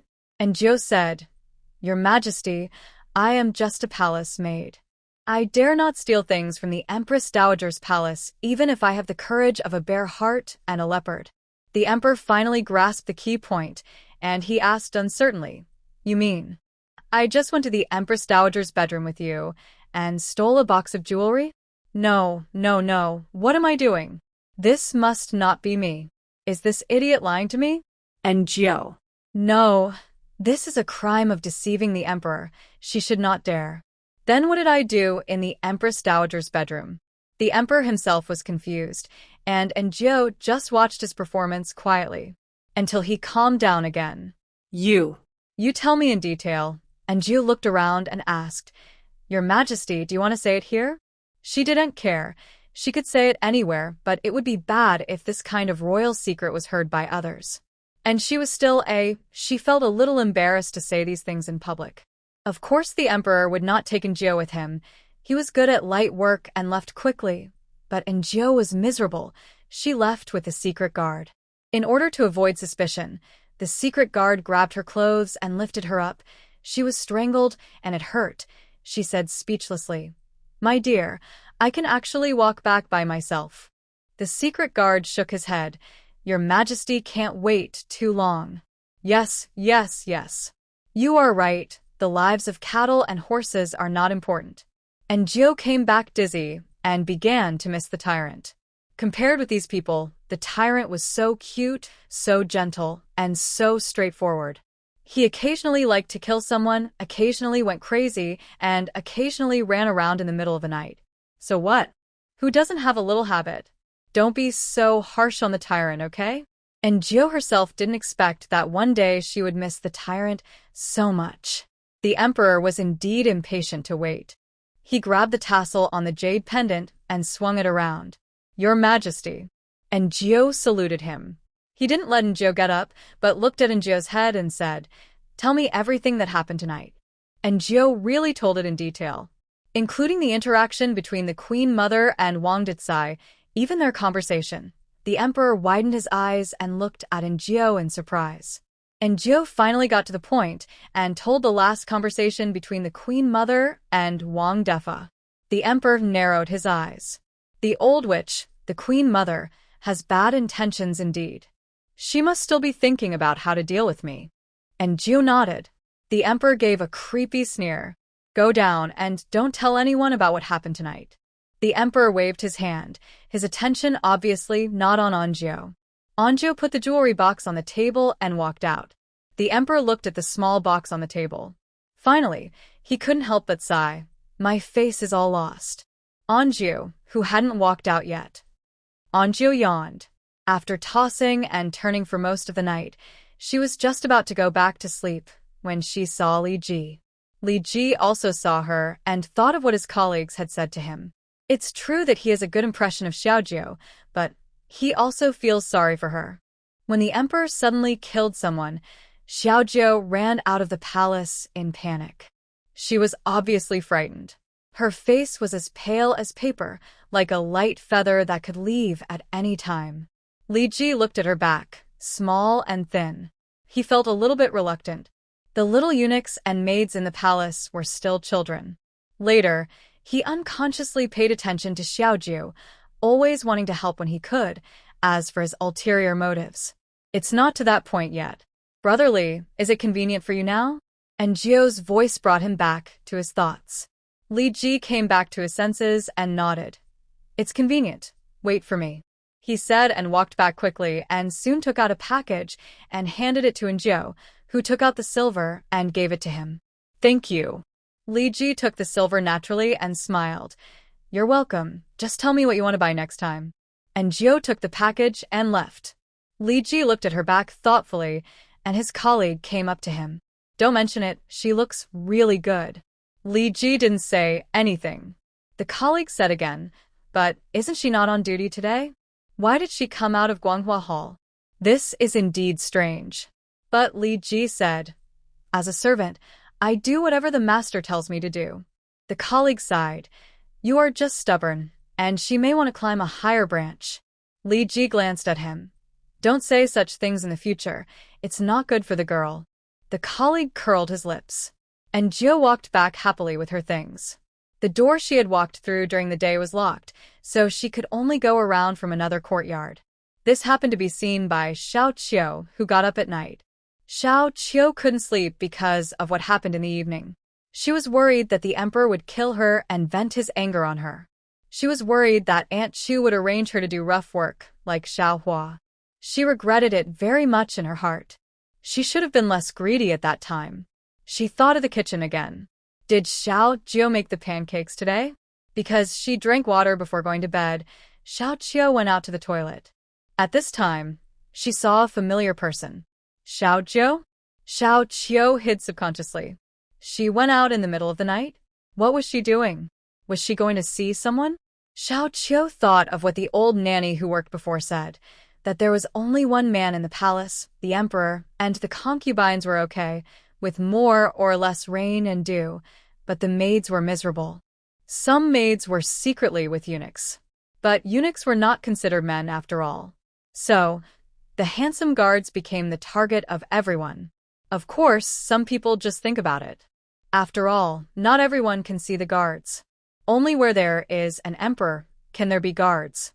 Some guards could not resist the temptation and died under the peony flowers. The old nanny warned them at the time not to think about anything else and not to seek temporary pleasure and ruin their lives. When Xiaoqiu saw Enjio, she thought of a story told by the old nanny and what Xiaohua said before. Did Xiaojiu really go to have a tryst with the guards? She narrowed her eyes. It turned out that what Xiaohua said was true. Xiaoqiu sneered, wait for her.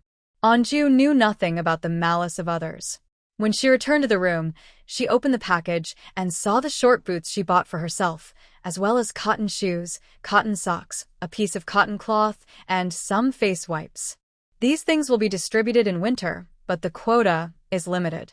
If they get dirty or broken, there is nothing we can do. When Enjio was a child, She had no clothes or shoes to wear, and she got frostbite in winter. One winter was really cold, and she only had a thin coat. Her grandmother sewed a layer of plastic cloth on the coat. As a result, when she moved in school, her clothes would make a noise, and everyone would look at her. When she grew up, Anjio liked to prepare more clothes and shoes for herself, for fear of having no clothes or shoes to wear, and also afraid of being hungry. As for the piece of cotton cloth, Anjio planned to make 2 underwear for herself. Women in this era all wear belly bands, which are like vests. They can't hold anything at all, and they still shake when walking, which is inconvenient and embarrassing. Today, she covered the tyrant's ears, and this kid was not quite right. She didn't think there was anything wrong at the time, but after thinking about it, Anjio felt that he couldn't take advantage of him at all. It's better for him not to open up, and it's better to be this way all the time. Thinking about this, Anjio couldn't sleep, so she took the needle and thread and started sewing clothes. But the emperor had a rare spring dream. The object of the spring dream was the silly goose. Yes, you read it right, it was the silly goose. When the emperor woke up, he recalled the dream just now, but he was still suspicious in his heart. He had 3,000 beauties in his harem, but he actually dreamed of a silly goose with average looks, no figure, and no advantages. It was simply ridiculous. It was the biggest joke in the world. He must have been too restrained before. Inachli cleaned up the bed he had soiled with a smile on his face and asked tentatively, "Your Majesty, concubine Wang made the cakes by herself and is waiting outside the palace now." The emperor thought of what the silly goose said to him yesterday. This concubine Wang was one of the 3 people he met yesterday. Why not meet her and see what tricks she has? The emperor nodded. Inachli looked relieved. The emperor has finally grown up and is going to be a real man. And Gio saw the person outside the hall as soon as he came to work. It was the beauty from yesterday. She had a first-class figure, and she could still be seen even in a thick palace dress. The beauty seemed to have sensed something, turned around and looked at Njio, and Njio hurriedly bowed and greeted him. Concubine Wang smiled and said, "You are the maidservant of His Majesty, right?" "I am Xiaojio." Concubine Wang gave the maidservant a look, and the maidservant stuffed something into Anjio's hand, which was icy cold. Anjio reacted immediately. "Your Majesty, I can't accept it. This is a gift from our Majesty, and everyone has one. Just accept it." The maidservants beside concubine Wang said with a smile, as if Anjio looked down on them if she didn't accept it. Then, Anjio reluctantly accepted it. She saluted concubine Wang and was about to leave when concubine Wang suddenly asked, "What is your Majesty doing at this time?" "Your Majesty is having breakfast after the court meeting." This is something that everyone in the palace knows, and Anjio can't say anything else. As a qualified subordinate, you can't reveal the boss's secrets casually. Not at all. Concubine Wang glanced at her and didn't ask any more questions. Anjio entered the room. She saw the emperor having breakfast. When he saw Anjio, he snorted coldly. Anjio was puzzled. What was he snorting about? Was it directed at her? It was so confusing. "Is concubine Wang still outside?" Inachli asked. Anjio, "Yes." So Inachli asked the emperor, "Your Majesty, do you want to let concubine Wang in? She has been waiting all morning. Your Majesty really doesn't know how to be gentle with women." The emperor nodded indifferently. Anjio thought, she is really good at pretending. I am afraid that she has been thinking about what to do to her in her heart, and she still has a gentleman's demeanor on her face, which is hypocritical. But if she were a man, she would not be able to control herself when she saw concubine Wang. Her figure is really amazing. Anjio looked at concubine Wang, who came in with envy. "What are you looking at? She is much better than you." Anjio paused, looked up at the emperor, and the emperor also looked at her with disgust. Anjio. No, is he sick? Why is he talking about her? Why does she want to compare with concubine Wang? If she had the beauty of Lady Wang, she would not have to be a palace maid, but would have been a concubine long ago. Anjio complained in her heart. "This is a cake made by me, Your Majesty, please have a taste." Lady Wang brought the snacks, but perhaps because the Queen Mother had instructed her, she did not lean on the emperor. The lid was opened, and there were several very, very, very exquisite pastries inside. But what good things has the emperor not seen? He knew that these pastries were just good-looking and tasted. Not as good as the pancakes made by Dai Tui.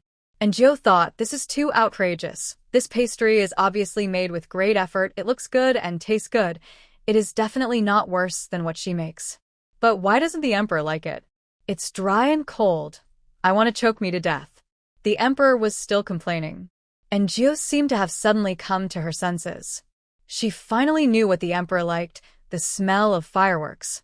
For every meal of the emperor, the main course sent by the imperial kitchen was too exquisite, and the pastries were purely for appearance.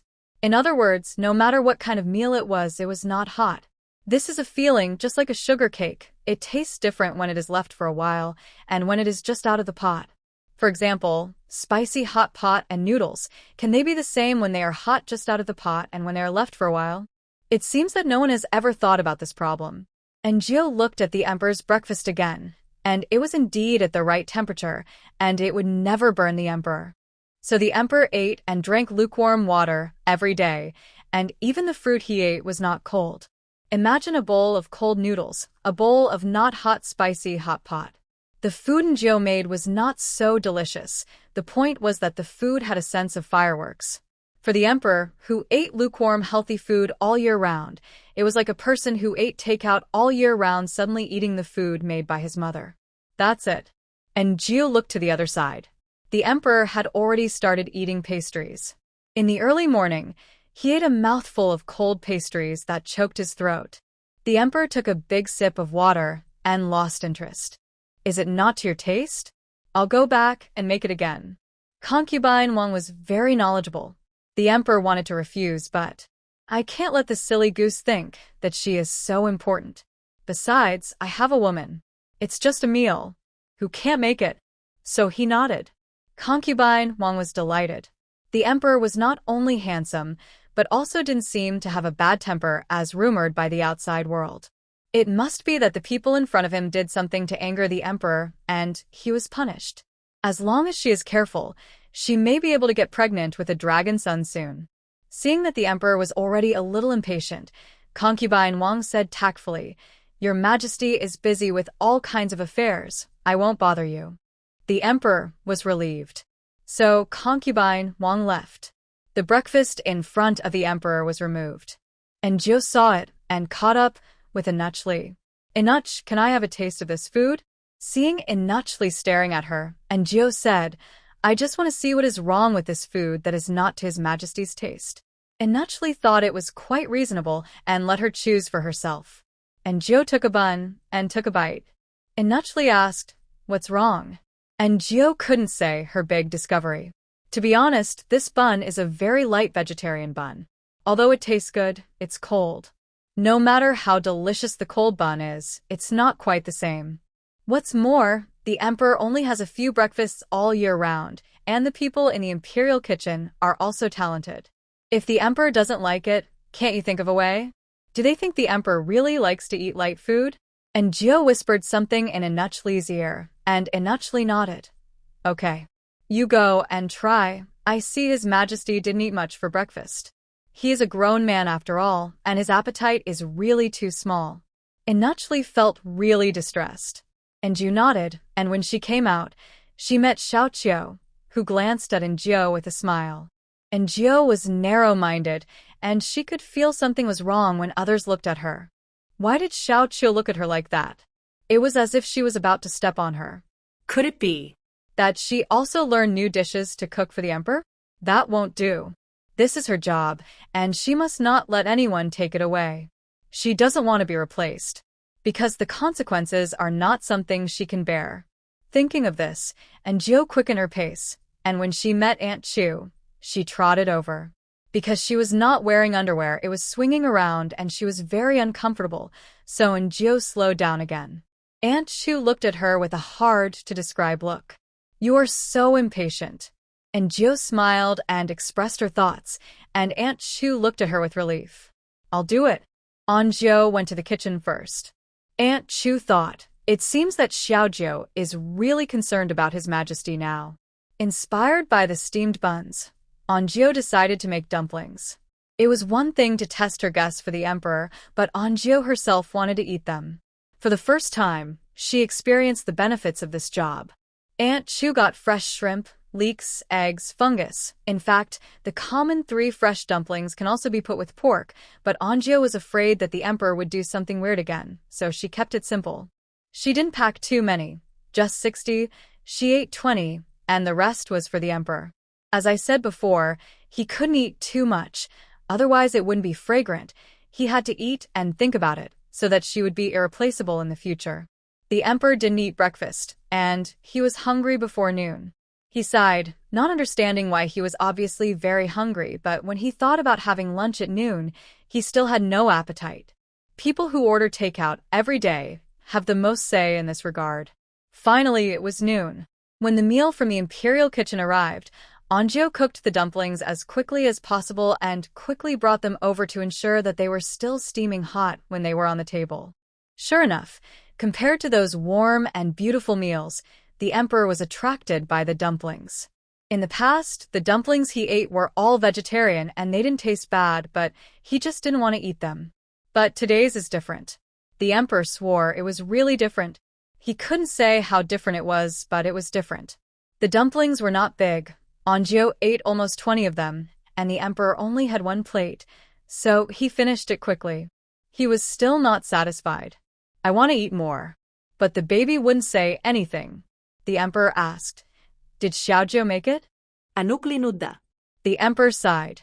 She winked. Finally, she stopped being stupid. Xiaozhou stood aside, looked at the emperor, and thought of Anjou, who had been gone since morning.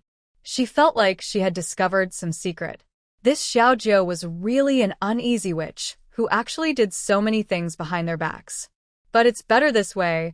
Sometimes the higher you climb, the harder you fall. After eating, Anjou felt sleepy. She sneaked out of the kitchen and met Xiaozhou, who was going to have lunch. However, Anjou took a look at the steamed buns, vegetables, and earwax-sized meat slices in her bowl. What a good meal! The same as what the emperor eats. Anjou was about to leave, but Xiaozhou stopped her. "Do you think you can do whatever you want just because you can cook 2 dishes that are not up to standard?" Anjou? "What do you mean?" "She is not just a cook, she is also the tyrant's nursery. She just established a deep friendship with the tyrant last night." Anjou retorted. "Yeah, what's wrong? Are you dissatisfied? Be careful that I will tell Aunt Chu to send you to accompany Xiaohua." Xiaozhou's face really changed. Xiaodong grabbed Xiaozhou in time. "Forget it, Xiaozhou. Don't bother with such people." Huh? Anjou sneered and turned away. Anjou is not misogynistic.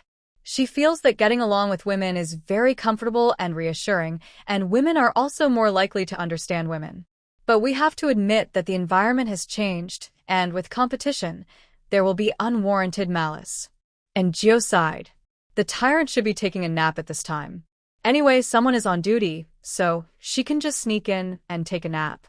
This was agreed by Aunt Chu, because considering that the tyrant will come in the evening and have to work overtime, this is considered an adjusted day off, and the emperor can understand what others say, but the tyrant can't, so he still has to serve the tyrant first.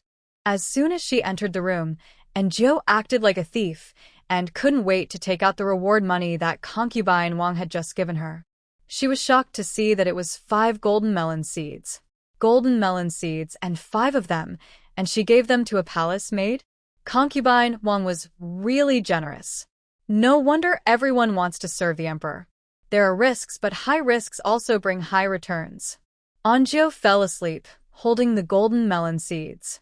Perhaps because she had never had the habit of taking a nap, she couldn't fall asleep no matter how much she tossed and turned. So she got up and looked at her golden melon seeds again. As she looked at them, she couldn't help laughing. Before Anjou went to Guanghua Hall, Xiao Fuzi came and asked Anjou to prepare dinner for the evening. As for what to prepare, he didn't say, but Anjou knew it in her heart, so she simply fried 2 dishes. Roasted eggplant and fish-flavored pork shreds. Now that the emperor is not averse to seafood and chicken, the meat of the fish-flavored pork shreds can be replaced by chicken, and there is also spicy diced chicken. After it is done, cover it with a lid, and send it over when it is steaming. As soon as she entered the door, she saw a bowl of plain noodles and 2 tender green side dishes on the emperor's dining table. Good stuff, good stuff, good stuff. Xiaoqiu's staff meal at noon is better than this. The emperor is indeed worse off than a servant. The people in the imperial kitchen have not been executed so far. The emperor has a really good temper. Seeing the meal Anjou made, the emperor ate without even raising his head and kept showing off the meal. Anjou then remembered that she had only made these stir-fried dishes for the tyrant, and the emperor had never eaten them. In this era, there were many stews and boiled dishes, and people did not know how to cook. The 3 dishes Anjou made were not available here at all. Moreover, who would dare to use so much oil, salt, and pepper to cook for the emperor?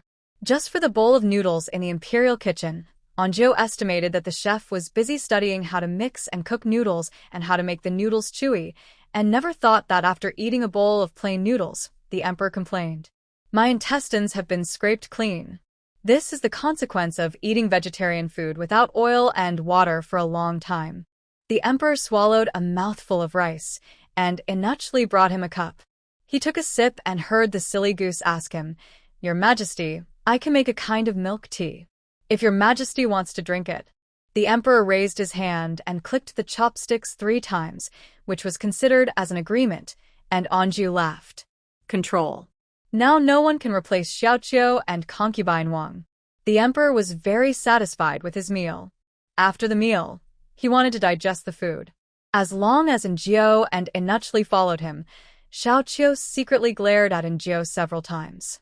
Anjou wanted to leave, but when she saw her like this, she turned around and gave her a provocative smile when she went out.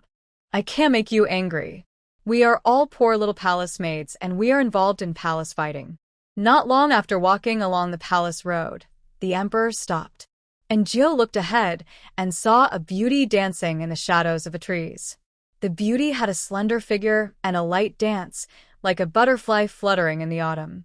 Anjou sighed. It's so good to be an emperor. So many beauties rushed to please him. She was watching intently and suddenly heard the emperor ask Inachli, "Lady Fu, is there a leak in my Guanghua palace?" Inachli was startled and looked at Xiao Fuzi.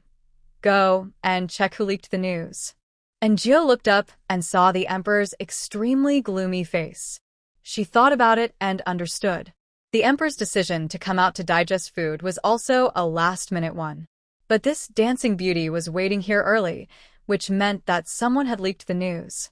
How could the emperor not be angry? If he was a tyrant who loved beauty, he would have been seduced by it and would not have thought of these things. But the one in front of him was obviously not. She heard the emperor say coldly, "Drag her away."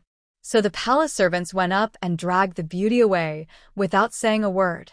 The beauty's voice was gentle and sad, and she kept calling the emperor, but the emperor was unmoved and had no interest in digesting food. He turned around and strode back. And Gio couldn't help but sigh. "It's so scary. I really got carried away." I felt that the emperor's temper had improved recently.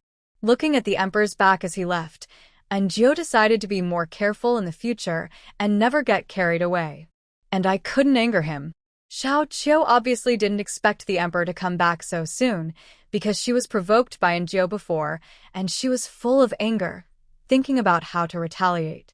Before she could come up with an idea, the emperor came back. She was eager to show off, and as soon as the emperor sat down, she went over to pour water. Maybe it was because she was too nervous, her hands trembled, and the tea spilled. She rushed to clean it up, but the teacup fell to the ground. The crisp sound of the teacup breaking was heard. The hall suddenly became quiet.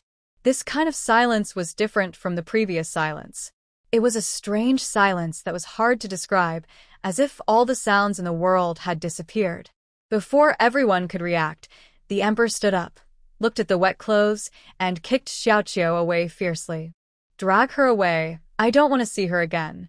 The emperor's cold voice directly sentenced Xiaoqiu to death. "Your Majesty, spare my life. Your Majesty, spare my life." Xiaoqiu kept begging for mercy. However, the emperor didn't even look at her. Xiao Fuzi led people to drag Xiaoqiu away. Enoch Li and Aunt Chu hurried to find clothes for the emperor to change. Xiaodong was pale and trembling, completely frightened. Anjiu hadn't reacted yet until Aunt Chu came over and scolded her. "What are you still standing there for? Go and clean up." Anjiu then thought of something and hurried to clean up the broken pieces of the teacup. The emperor finally fell asleep. This is good news. Anjiu was scared enough by him this day and finally understood what it meant to live with the emperor, like living with a tiger. Lying on the bed, she was thinking about what happened today. She must find out what made the emperor angry so that she can ensure that she will not make the same mistake again in the future. Otherwise, she will die without knowing how. Ever since the dancing beauty appeared on the palace road, the emperor has been angry. However, the emperor was obviously not angry because of the beauty's dancing, but because the emperor felt that someone had leaked his whereabouts. The emperor attaches great importance to his privacy, which can be seen from the fact that he can insist on eating the dishes in the imperial kitchen for so long. He doesn't like to expose his preferences in front of others. And Joe thought about how he ate at noon and in the evening. Why does it feel like she is the most dangerous one? And Joe exhaled and started thinking again. After dealing with the beauty, Xiao Qiu was dealt with. This cannot be entirely blamed on the emperor. It was Xiao Qiu herself who didn't wink and bumped into the muzzle of the gun. And Joe repeatedly calculated and finally came to a conclusion. First, the emperor is a very restrained person. This kind of person usually seems to have a good temper, but once someone touches his point and steps on the line, he thinks he will get angry. Second, the emperor has a strong sense of territory and attaches great importance to his privacy. Once he feels that his territory has been invaded, or that the people around him betray him and make him feel insecure, he will also get angry. He is very insecure. Finally, never get close to him when he is angry, otherwise he will be angry. In this way, the tyrant is irritable, simple, and cruel. The emperor is restrained, deep-minded, but also cruel. The two of them seem to have two completely opposite personalities. When Anjiu was a child, she watched cartoons. At critical moments, there would be two villains talking in her ears. A kind angel villain said, "Don't do bad things. It's wrong, and you'll be punished." And the other devil villain would instigate the protagonist to do bad things. Anjiu felt that the tyrant and the emperor were like two separated villains. It would be great if they could merge. She finally fell asleep while thinking about it.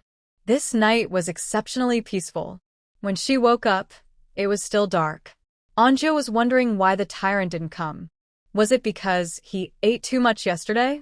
Then Anjiu turned her head and was instantly shocked. She sat up, with goosebumps all over her body, and her hair stood up. "Emperor, Emperor, Emperor. Why is he here?" No, this is not the emperor, this is the tyrant. He didn't wake her up last night and then fell asleep here? No, where is his sense of territory? What is he doing? Anjiu's mind turned over and over, but before she could think of an idea, her voice startled the sleeping tyrant. The tyrant frowned and slowly opened his eyes. There was confusion in his eyes after waking up, followed by shock, gloom, and anger. Anjiu's heart was completely dead. This is not the tyrant. This is the emperor who is restrained, calm, but has a strong sense of territory. He just dealt with two people yesterday. I don't know where those two people went, but Anjiu guessed that the ending would not be too good. But now this big Buddha is right in front of her. Not to mention calmness and restraint, Anjiu even doubted whether his underpants were under the quilt. It's over. I might die. The emperor looked at Anjiu with a gloomy face, and before she could react, he raised his foot to kick her. Anjiu quickly got down to the ground, dodged his kick, and took the initiative. "Your Majesty, why are you here?" She covered her chest and looked at the emperor as if she had suffered a great injustice. The emperor rubbed his eyebrows and looked around. Where is this pigsty-like place? Why am I here? He stared at Anjiu. Anjiu continued, "Your Majesty, why are you in my room? Did you faint last night?" Yes, that must be the case. The idiot must have fainted on the bed of the fool. The emperor looked at Anjiu with a gloomy face again. And she won't. Anjiu covered her chest, pretended to look at herself, and then breathed a sigh of relief. Your Majesty, my clothes are neat and tidy, so nothing must have happened last night. Really? She is so happy that nothing happened between me and her? Anjou. This is not okay, that is not okay, which one do you want? Why are you so naughty? The emperor coughed dryly. He got off the ground. He looked around and didn't expect that the house didn't look very good from the outside, but the decoration inside was quite elegant. Then, he saw the pink vase on the table and turned to look at Anjou. You stole my favorite vase? Anjou. I am really impressed. I have seen men who want to take back gifts after giving them, but I have never seen men who give gifts and say that they have been stolen. Do you know that you are very uncultured? It's that. He thought it looked good and put it here. Anjou paused. What did the emperor just say? His favorite vase? I can't tell. It turns out that he likes pink. The emperor breathed a sigh of relief. He wanted to leave, but as an emperor, it seemed undignified to leave like this, and what would it matter if he was seen? And Gio pretended to look at the sky outside. Well, there's no one outside at this time. The emperor was unhappy again. Am I ashamed to see people? Fortunately, there was no one. Otherwise, if others saw me entering the maid's room in the middle of the night, I would be so embarrassed. And Gio wanted to say that in fact you come every day, and Gio also wanted to say that in fact many people know that you enter my room. But she didn't say it. She smiled and sent the emperor away, but the emperor turned around and said, I'm hungry. I know. The emperor left. He didn't go through the main door. He climbed over the wall and walked from the roof. What Gio didn't know was that as soon as the emperor got on the roof, he met eyes with the secret guard. The secret guard swallowed silently, panicked, and didn't know what to say. The emperor breathed a sigh of relief, didn't say a word, glared at him, and left in a haughty manner. In the morning, the imperial kitchen sent porridge, white porridge, and a different kind of buns with vegetarian fillings. What a bunch of lazy guys. And Gio is different. And Gio made vegetarian boxes. The crust was a little crispy when it was just out of the pan. The emperor fell in love with it after taking a bite. It is made of leeks, eggs, and noodles. It is such a simple meal, and it is vegetarian. In the imperial kitchen just can't make it. The emperor suddenly thought of something and moved a little slower. Maybe this is what the Empress Dowager wants. And Gio. It seems that the relationship between the emperor and the Empress Dowager is really not good.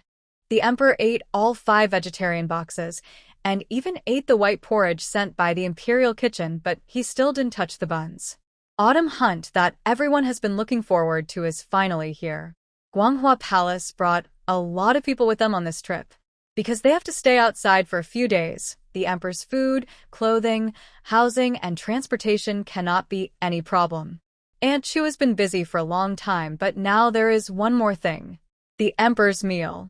The emperor can't eat meat. Last year, he ate porridge sent by the imperial kitchen.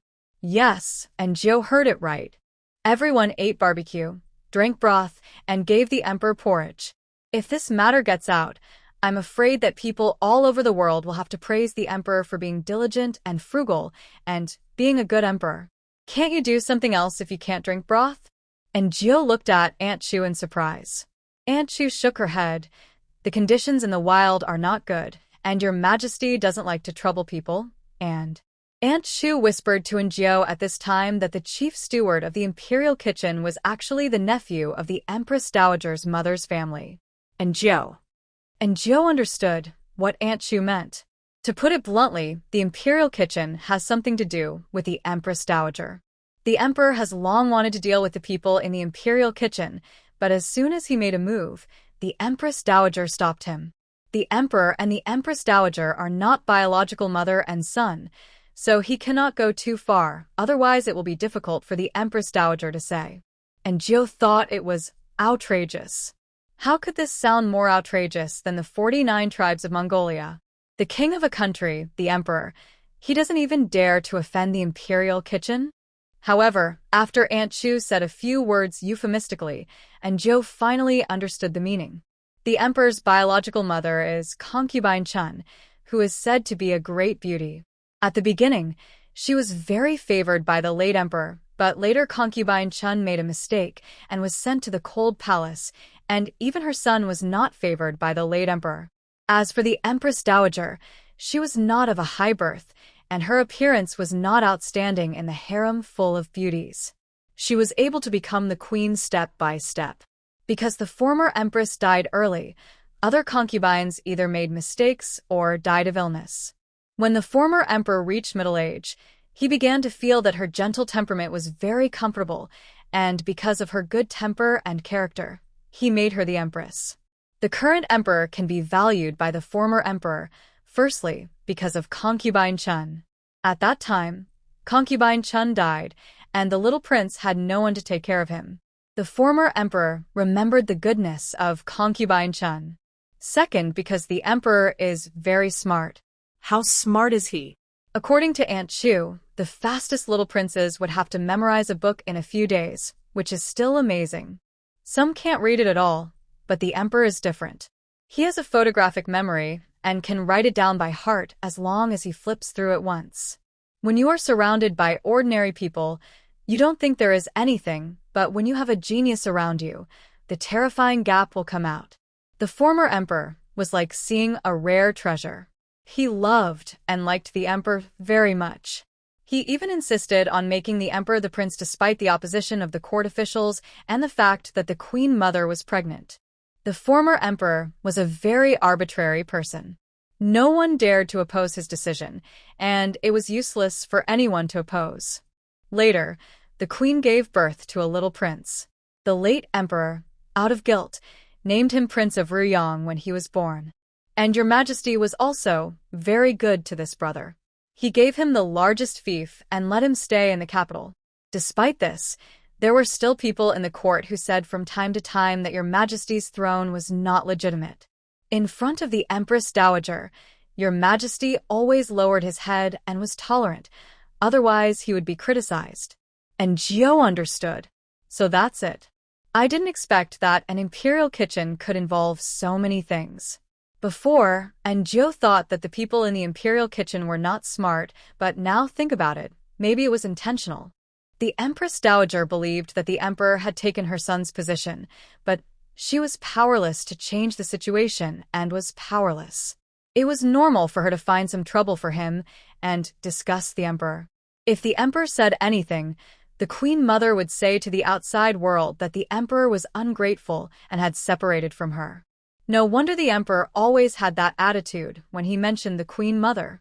He probably knew that the queen mother was dealing with him, but he couldn't do anything to her for the time being, and he didn't want to get upset because of this. Anjiao, a worker, felt a little sympathetic to the overbearing president who was bullied by his vicious stepmother. Xiaoqiu left, and the only maids left in Guanghua Palace were Anjiao and Xiaodong. Xiaodong looked very scared and stupid, not very smart. Aunt Chu had no choice but to pick a few smart ones, leaving 4 to serve outside and do some odd jobs, and promoted 2 to be maids. The names of these 2 people continued the style of Guanghua Palace. One was called Xiaoqiu, and the other was called Xiaoxia. And Jiao joked, "Aunt, next time you meet Xiaoqiu, will you be confused about her?" She thought Xiaoqiu was sent to do hard labor, like Xiaohua, but Aunt Chu smiled and said to her, "Don't worry, there is no possibility." And Jiao's smile froze on her face. So is Xiaoqiu dead? Just because she broke a teacup? A teacup? Aunt Chu shook her head. It's more than that. She said to Jiao meaningfully, "You should be more careful." And Jiao was thoughtful. Aunt Chu didn't say much. If Jiao was smart, she would be able to figure it out. Xiaoqiu didn't have to die. Breaking a teacup would at most send her to work somewhere else. At least she was still alive. But Xiaoqiu's mistake was that she shouldn't have accepted other people's money and told others about the emperor's whereabouts. This touched the emperor's bottom line. Even after being dragged away, she still blamed Jiao, saying that she was not in her room at night and had an affair with the guards. The person with Anjiao was not a guard. But since Xiaoqiu said it, it means she knows something. Then she can't stay. If the speed is fast enough, Xiaoqiu's body should have been transported out. The autumn weather is clear and sunny. The emperor's carriage is very, very large. Anjiao is in the emperor's carriage. enjoying the treatment of an emperor with the emperor. She is a little excited. She thinks this job is really great. The emperor is drowsy. He got up very early today and is catching up on sleep. The place for their autumn hunting this time is in the suburbs of Beijing. Generally speaking, it takes half a day to walk there, but the team is long. In addition to the emperor, there are also the families of concubines and ministers, and some royal relatives. There are so many people, and security is also troublesome. The imperial guards have to count the number of people to prevent assassins from mixing in. These people got up earlier than the emperor, and now they are all sleeping. Only the very young masters are riding horses outside, running back and forth, laughing loudly. Anjou did not lift the curtain to see, because Aunt Chu said that it was not allowed and outsiders could not see the situation inside. The team did not rest during the journey, but the emperor drank too much water. He had to urgently, so he stopped the carriage and jumped out. Not long after, he came back, and Anjou brought water for him to wash his hands. The emperor asked, "Aren't you going?" Anjou said, "I won't go." How could she go when there were only grown men outside?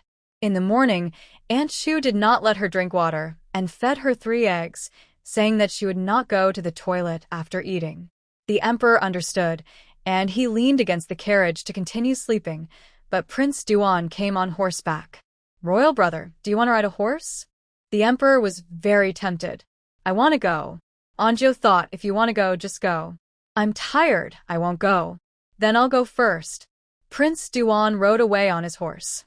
The emperor was very envious. Anjou couldn't understand him. Then she heard the emperor sigh. Anjou looked up, and the emperor fell asleep against the carriage again. But his inner thoughts continued. "I want to go too. I can't go. I am the emperor. I have to be steady." Anjou. Autumn hunting ground is located in Jinghua Mountain. It has been fenced off for a long time. It belongs to the royal hunting ground. The animals in it are big and fat. They have grown for a year, just for these few days for these dignitaries to shoot.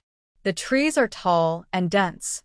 Although it is autumn, the temperature has not dropped very low, so the pasture is still green. Anjou heard from other palace maids that someone picked mushrooms on the mountain. Someone else picked wild fruits. Anjou also wanted to pick them.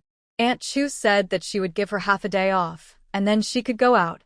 The new Xiaoxia and Xiaoqiu are one more cheerful and the other more calm, but unlike the previous two, they look very kind and will take the initiative to talk to Anjou. Anjou made an appointment with them that if they rest together, they will go out for a walk. The team is stationed in a particularly large open space on the hillside. The emperor's tent is of course at the highest point, with the mountain behind it, surrounded by the imperial guards and palace guards, and it is as safe as a copper wall. The tents were set up in advance, and everything was inside.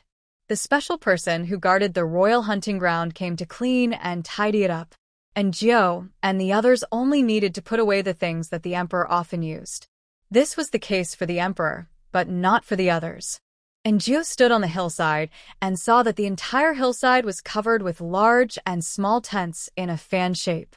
People were busy coming and going beside the tents. Anjou took a breath of the fresh air in the wild and felt better. It was already afternoon, so everyone just settled down and waited until tomorrow for the real hunting. Anjou saw Aunt Chu talking to a middle-aged man not far away. It seemed that Aunt Chu's face was not very good. Anjou went over after the man left. "Aunt." Aunt Chu pulled her over and said, "You're just in time." Anjou was suspicious. "What's wrong?" The one just now was the steward of the imperial kitchen, Qin Bao. "He came over to ask your majesty what you want to eat in the evening." Anjou has lost her favor for the imperial kitchen since she found out about the secret between the imperial kitchen and the Empress Dowager. She automatically stood on the side of the emperor, so after Aunt Chu finished speaking, she asked with enough emotional value, "Your majesty wants to eat hairy. Do they have any?" Aunt Chu got even angrier when she heard it. "I asked the same thing. I asked them what they brought, and they said that everyone would eat game for this hunting in the wild." Aunt Chu became more and more angry as she spoke. "Listen to what they are saying? Isn't this a satire on your majesty? They also said that they brought vegetables and mushrooms. If your majesty wants to eat them, you can make soup. Before I could say anything, they said that the Empress Dowager knew that your Majesty had no appetite, so she specifically instructed them to do so. And Jiao. This is too arrogant. The world belongs to your Majesty, not the Queen Mother. They simply don't take your Majesty seriously. And Jiao was filled with righteous indignation and was even angrier than Aunt Chu. What wild vegetables and mushrooms? Are they feeding rabbits? How dare they take them out? In the company, if you stand on the side of one of the leaders, you must follow it unswervingly. Speaking ill of the opposing leader can bring you closer to your superior. And Jiao's words really made Aunt Chu feel a lot more at ease, and her anger was gone after she vented it. Hey, this is just the first day. It's okay to make do with it. I'm angry about their attitude. Anjou said. Aunt, don't be angry with the villain. It's not worth it. Wait for His Majesty to free up his hands, and he will deal with them sooner or later. Aunt Chu was happy. Just tell me this. Don't let others hear it. Disaster comes from the mouth. Anjou nodded. Aunt, I understand. Don't worry. I brought a lot of food from the palace. Your Majesty won't starve. Aunt Chu felt more comfortable. After Anjou left, she was thinking, no wonder the Emperor likes her. She is really good at talking. Most people hide their thoughts, dare to say anything, and think they are cautious. But in front of the superior, appropriate loyalty should be shown. Because there are some things that the superior can't say in their hearts. They can only sulk by themselves.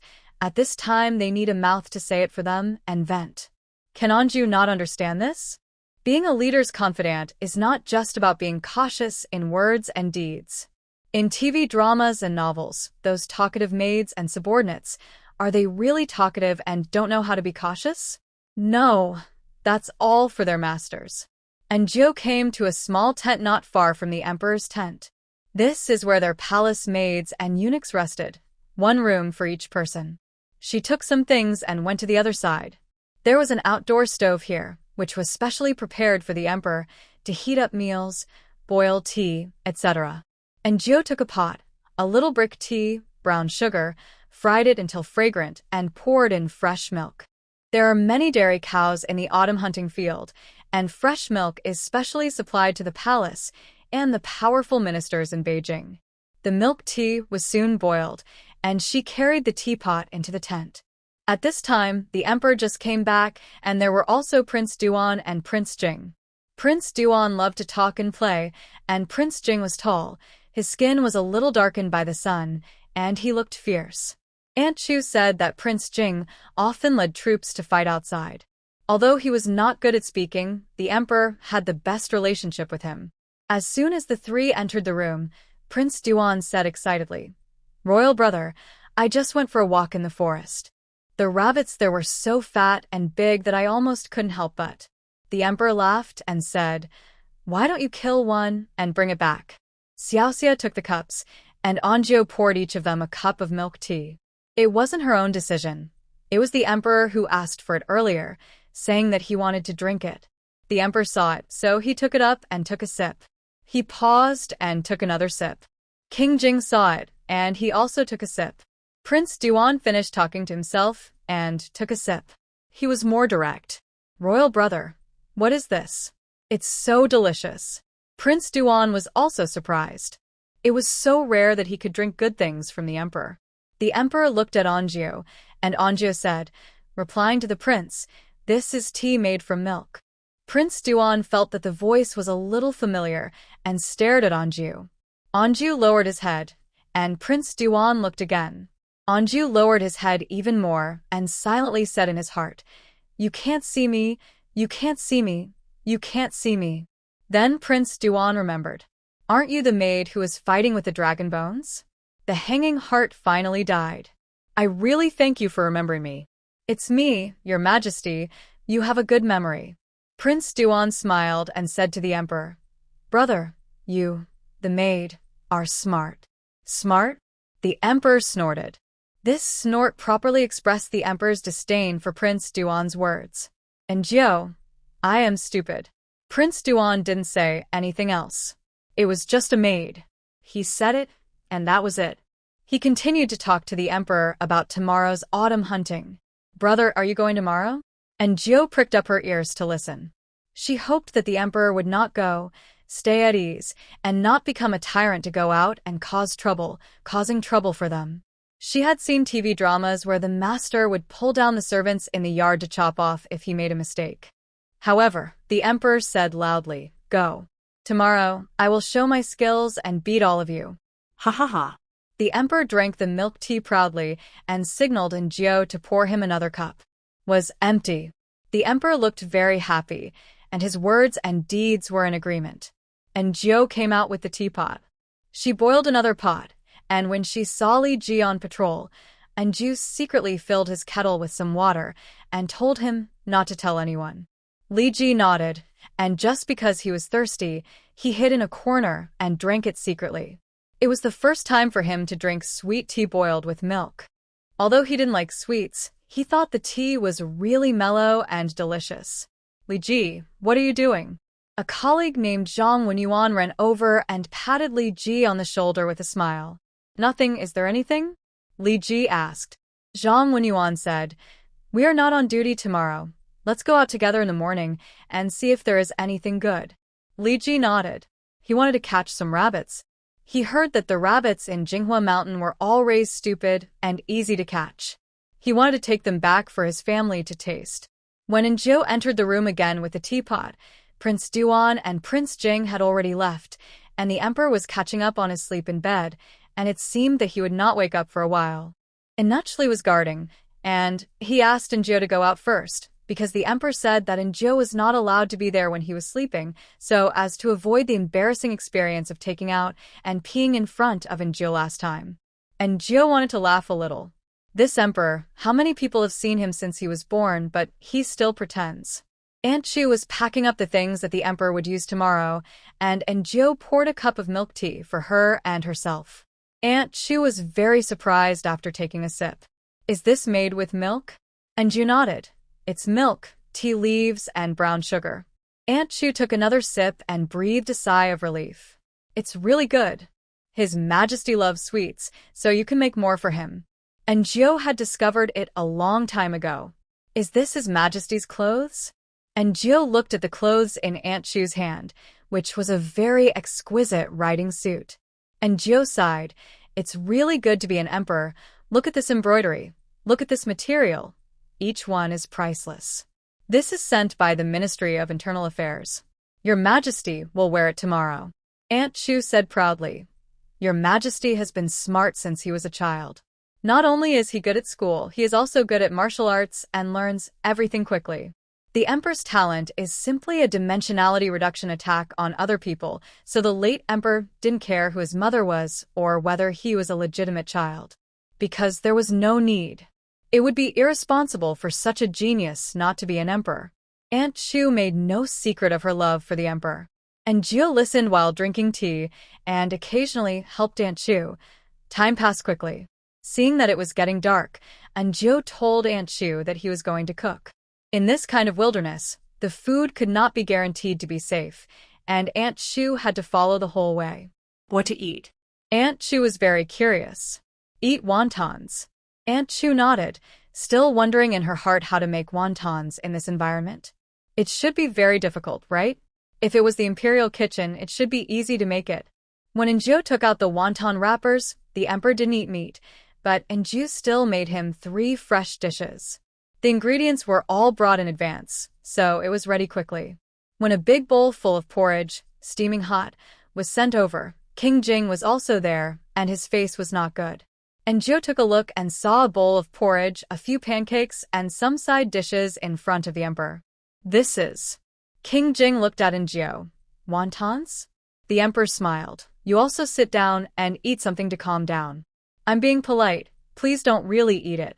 Enjio wanted to laugh after hearing this. King Jing nodded. "Let me see what this is." He was puzzled. How could he eat wontons in this wilderness? Enjio took the bowl, and the emperor looked at it from time to time when he was serving it. "Enough. Enough. How can you not have a good eye? I can't eat enough." After Enjio served King Jing, he served the emperor and said, "There are still ingredients. If it's not enough, I will make more." The emperor breathed a sigh of relief and was generous this time. He smiled and said to King Jing, You are welcome, second brother. King Jing did not intend to be polite. The wontons were not big, and they were quickly gone in one bite. It was really comfortable to eat a bowl of steaming wontons in the wilderness. King Jing's eyebrows relaxed. Then I won't be polite. Without Njio's help, he served himself a bowl. The emperor glanced at King Jing and also accelerated his eating speed. The two of them even drank the soup because the soup prepared by Njio was really delicious. The meal for one person was naturally not enough for two people. Fortunately, Njio quickly cooked the second pot. This time, the two people ate slower. King Jing snorted coldly. This is what people should eat. He had a good relationship with the emperor, and the emperor didn't mind him saying so.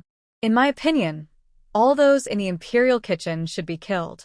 King Jing just couldn't stand it and continued to complain. Your throne was passed down by your father, so it's legitimate. It's not enough that the old witch has been controlling you for so many years, and she still wants to play tricks on you in these matters. It's really hateful. He was impatient and became more and more irritable as he spoke, and slapped the table. Njio. She wanted to leave and didn't want to listen to these royal secrets, but King Jing's palm was too hard just now, and the chopsticks were shaken down. Njio could only give him a new pair.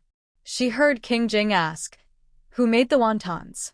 The emperor pointed at Njio with chopsticks. King Jing looked at her and nodded. "You re not bad. Thank you for the compliment, your highness." King Jing didn't say anything and continued to eat. The emperor said, "Now is not the time to deal with her. After all, there is filial piety." He smiled, and this smile was very meaningful. King Jing snorted coldly. "Filial piety? Don't you find it strange? Father had so many concubines in the harem back then. How come they were either sick or died accidentally? This is such a coincidence." The emperor paused while eating and looked up at King Jing. What third brother meant? Njio felt something was wrong. She wanted to slip away. As soon as she took a step, she heard King Jing say without hesitation, "I just suspect that my mother was murdered. When I went to see her that day, she was fine." The people serving her said that she was in good spirits and ate half a bowl of rice more. As a result, she suddenly died at night. King Jing was completely in no mood to eat. I was young at the time and didn't find out anything, but the more I think about it over the years, the more wrong it seems. Our mother is dead, and she is the one who benefited the most. If it weren't for your talent and intelligence and my father's love for you, her son would have been the prince. This woman is a snake in the mouth. If her son became the emperor, how could our brothers survive? King Jing became angrier and angrier as he spoke. The emperor had no appetite and fell into deep thought. Stood with her head down, feeling hopeless. The same thing happened to King Jing. What can't be said without someone around? She was still here. As expected, the emperor saw her and said to her, "Xiao Jiao, go out first." And Jiao walked out quickly, as if she had been pardoned. King Jing stared at Njio's back and said, "This woman handles your food. You have to be careful. Don't do it like she did back then." The emperor nodded. "I know." King Jing said again, "Is your illness still not healed?" The emperor shook his head. "It's getting better recently." Jiang Sheng is also a waste. King Jing became angrier and angrier as he thought about it. He was so angry with himself that he finally strode away with a gloomy face. And Jiao and Xiao came in to clean up the table. Xiao lowered his head, trembling, and didn't even dare to raise his head. He pretended not to see the leftovers on the table. It was still early, so the emperor said he was going out to digest his food. Inuchli and Xiao Fuzi could follow him. And Jiao returned to her room. In fact, she was also tired and was going to sleep, but Xiao Fuzi came over and said, "Xiao Jiao, Aunt Shu asked you to keep watch tonight." The others breathed a sigh of relief. At least they didn't have to. They looked at Jiao with sympathy in their eyes. And Jiao was tired after a day and didn't want to move. She was so sleepy, but suddenly she thought of something and got up quickly. How could she forget that she couldn't sleep with these people? What if the tyrant came at night? Like last time, he ate his fill and didn't wake her up and slept next to her. I couldn't even think about it. Originally, Jiao could sleep at Aunt Chu's place, but Inachli and the others were worried that the tyrant would wake up and not find her and do something else. After all, this was outside and the tyrant was very skilled in martial arts. If he wanted to go out, the guards might not be able to find him. In this deep forest, who could afford it if something happened? So a bed was placed next to the emperor's tent. And Gio didn't mind and climbed up to sleep. She was sleeping very soundly. Someone patted her while she was half asleep. She unconsciously covered her head with the quilt. Tyrant. Inachli was standing not far away and was so anxious that he wanted to go over and waken Gio up. The tyrant patted again, and Gio opened her eyes dazedly and saw a magnified face. There was a faint light in the tent. The tyrant's body blocked the light, so his face was not very clear. When she opened her eyes and saw a person appearing beside her, and Gio jumped up and fell off the bed. She didn't care about the pain and ran away, until she ran to Inachli. Inachli was also speechless. "Xiao Gio, what are you doing?" The consciousness that had run away finally came back, and Gio remembered something and looked back. The tyrant was standing there, with a rare look of confusion on his face, and a little dissatisfaction. And Gio patted her chest, took a long breath, and said to the tyrant, "I was confused in my sleep." The tyrant looked at her and accepted the fact. And Gio went over to put on her coat. "Your Majesty, are you hungry?" The tyrant shook his head and nodded. Inachli was suspicious. Is he hungry? But Gio understood he was not very hungry, but if you asked him to eat, he could still eat. And Gio took some snacks from the bag and gave them to him, and he ate them. Inachli admired Gio a little bit. He had served the Majesty for more than 10 years, but he could only guess half of his thoughts. This little Gio had only been here for a few days, and he was simply a worm in the Majesty's stomach. After eating, the tyrant got up and walked out. Inachli was startled and wanted the tyrant to stay in the tent, but would the tyrant listen to others? He pushed Inachli away and went out. When Gio was hesitating whether to follow, the tyrant turned around and frowned at her. And Gio. She had to follow. There was a moon today, so it wasn't completely dark outside. Torches were lit around the camp, and it was very bright. Standing on the hillside, you could see far away. The tyrant seemed to smile. Angie felt that this smile gave her the feeling of a child playing a prank, but the tyrant didn't think about it, and she didn't know. Then the next second, the tyrant grabbed her and ran behind the mountain. He moved very fast, like a ghost in the dark. The patrolling guards felt something floating by, but when they looked again, there was nothing. "Am I dazzled?" Zhang Wenyuan rubbed his eyes. "Did you see it?"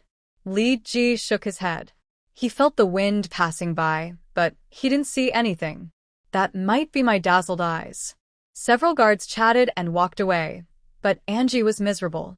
She was led by the tyrant up and down and quickly left the camp and arrived at a tree in the woods. She finally felt a little relieved when she stepped on something, but after her eyes adapted to the darkness, she and an unknown creature looked into each other's eyes. Ah. As restrained as Gio was, she couldn't help but scream. The tyrant was startled by her sudden scream. He turned around and saw a night owl standing in front of Gio. Usually, this guy would just fly away when they met, but today was different.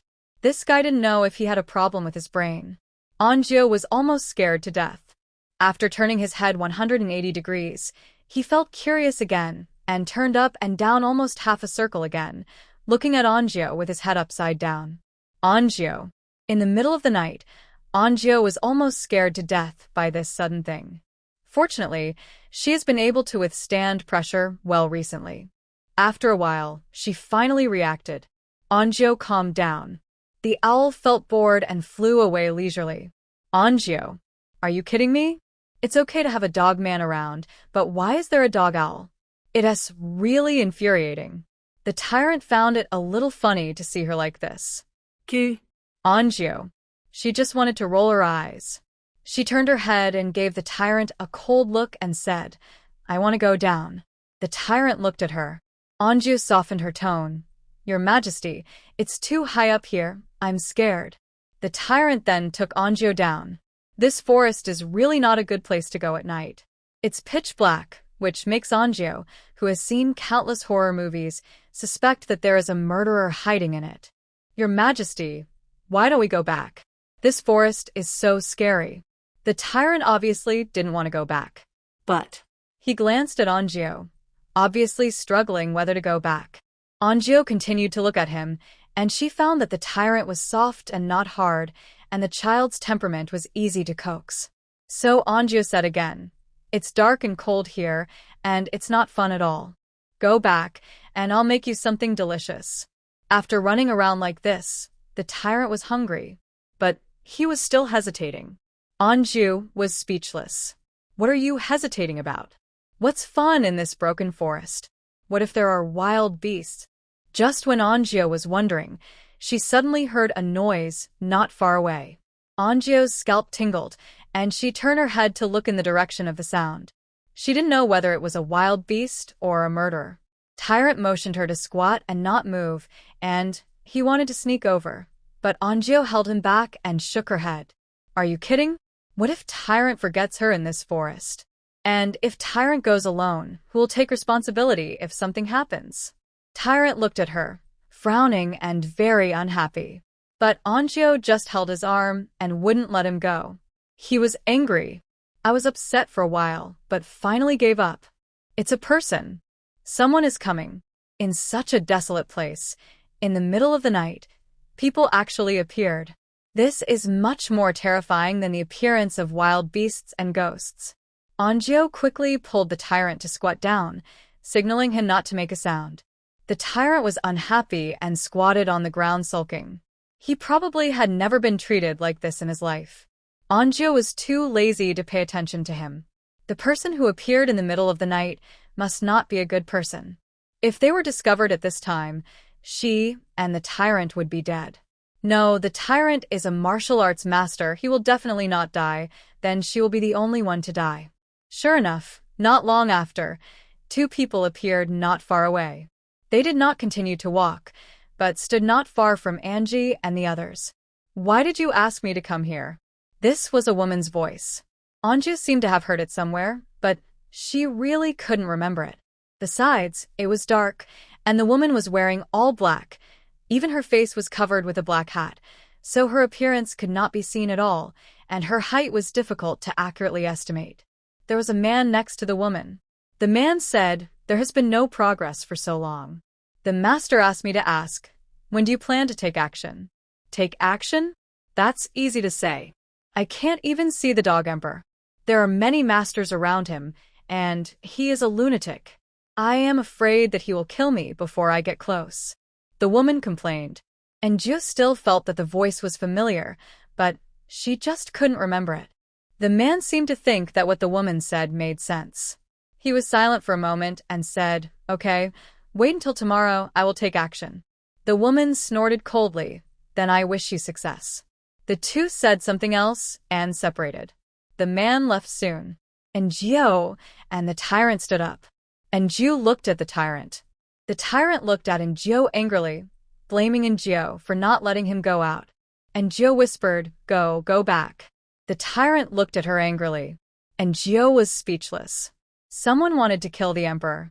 She had to go back and tell the emperor the news. hey, Wait, the one in front of you is the emperor. Anjou looked at the tyrant for a long time. Okay, Hua Fei Hua, the emperor looks like the emperor, but he is not the emperor. Your Majesty, we have to go back quickly. The tyrant raised his head and said coldly, "I know, you don't need to tell me." know what? The tyrant. Someone wants to kill me. Anjou. For a moment, she didn't know whether she was not smart or the tyrant was stupid. Since we know, let's go back quickly and make a good deployment. The tyrant snorted coldly. Anjou was just like encountering a stubborn cow in the wild, stubbornly staying here and refused to leave no matter how hard you pulled her. She breathed a sigh of relief, walked over, and pulled the tyrant's sleeve. Your Majesty, it's so cold and dark outside, I'm scared. The tyrant glanced at her, snorted, looked up and looked around, and finally took her away by flying over the eaves and walls.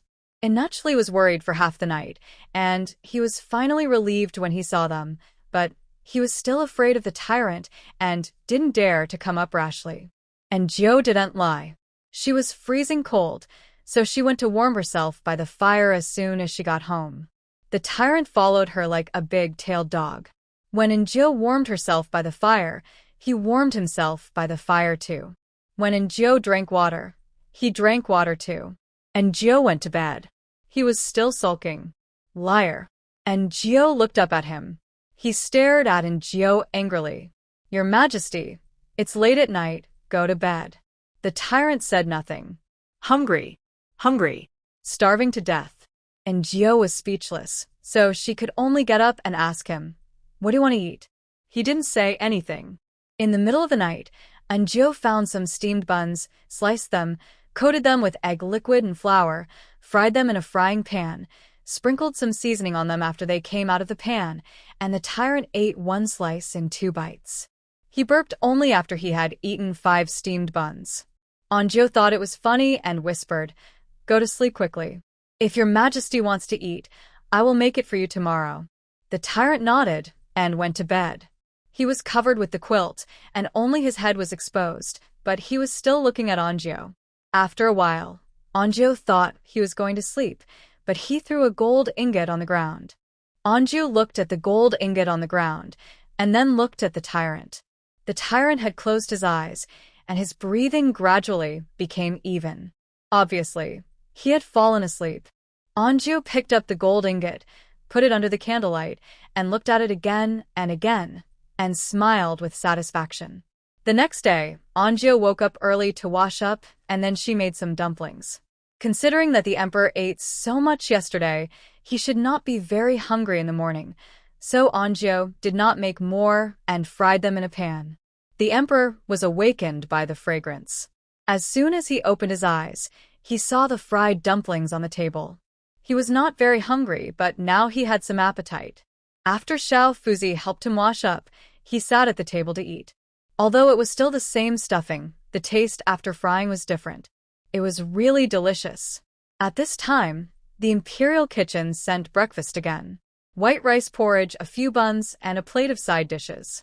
Sooner or later, I will kill everyone in the imperial kitchen. The emperor bit a fried dumpling hard.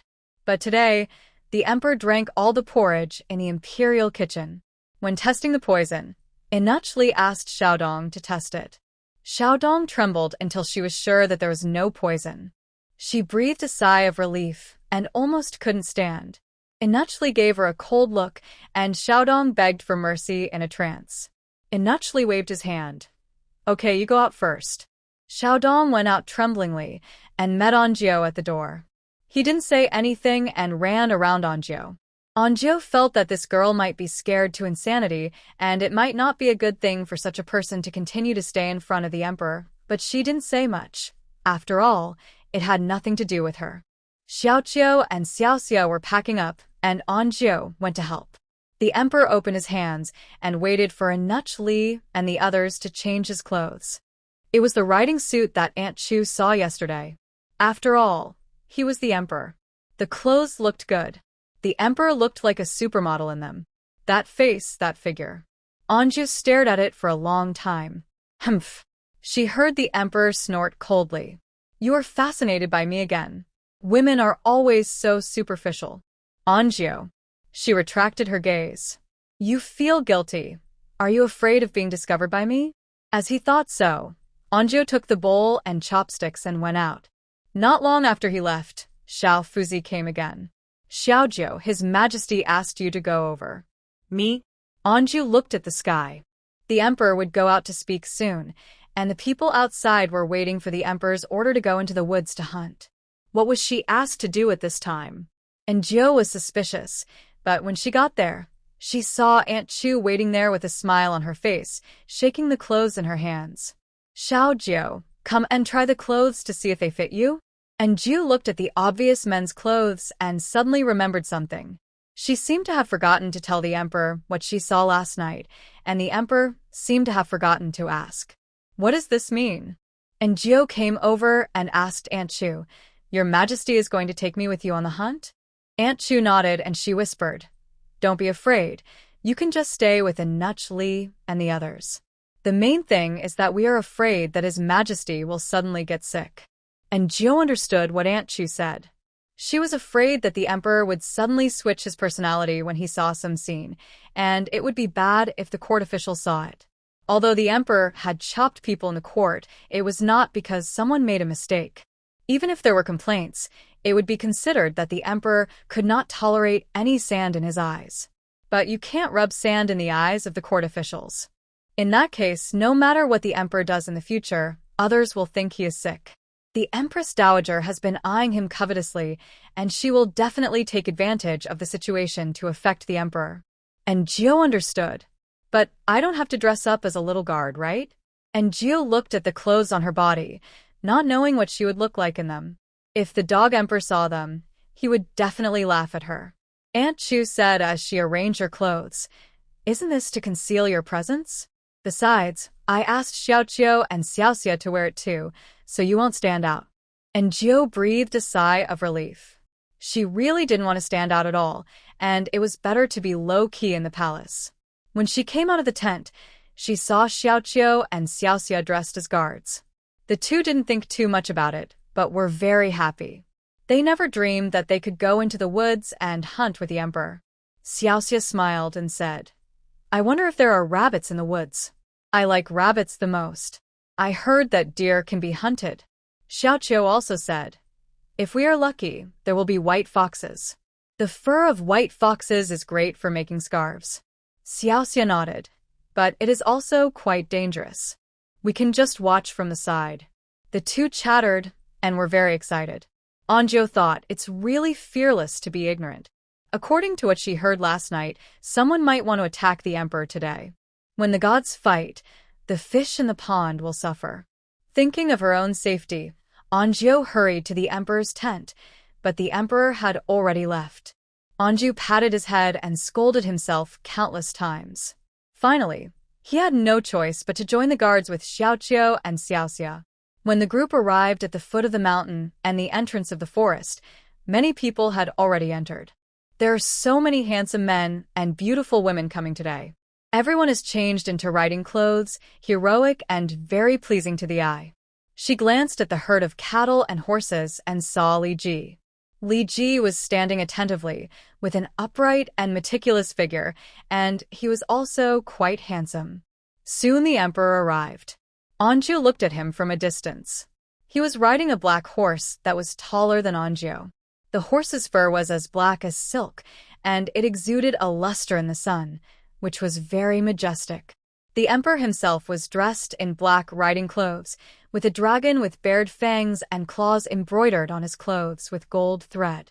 His face was serious and full of kingly aura, and Gio was stunned. Many people here had never seen the emperor. This was the first time they saw him directly. The scene was terribly quiet, and everyone stared at the emperor.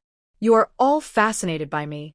When Njio heard this, he woke up from his fantasy in an instant and quickly imagined the countless times he went to the toilet in the middle of the night.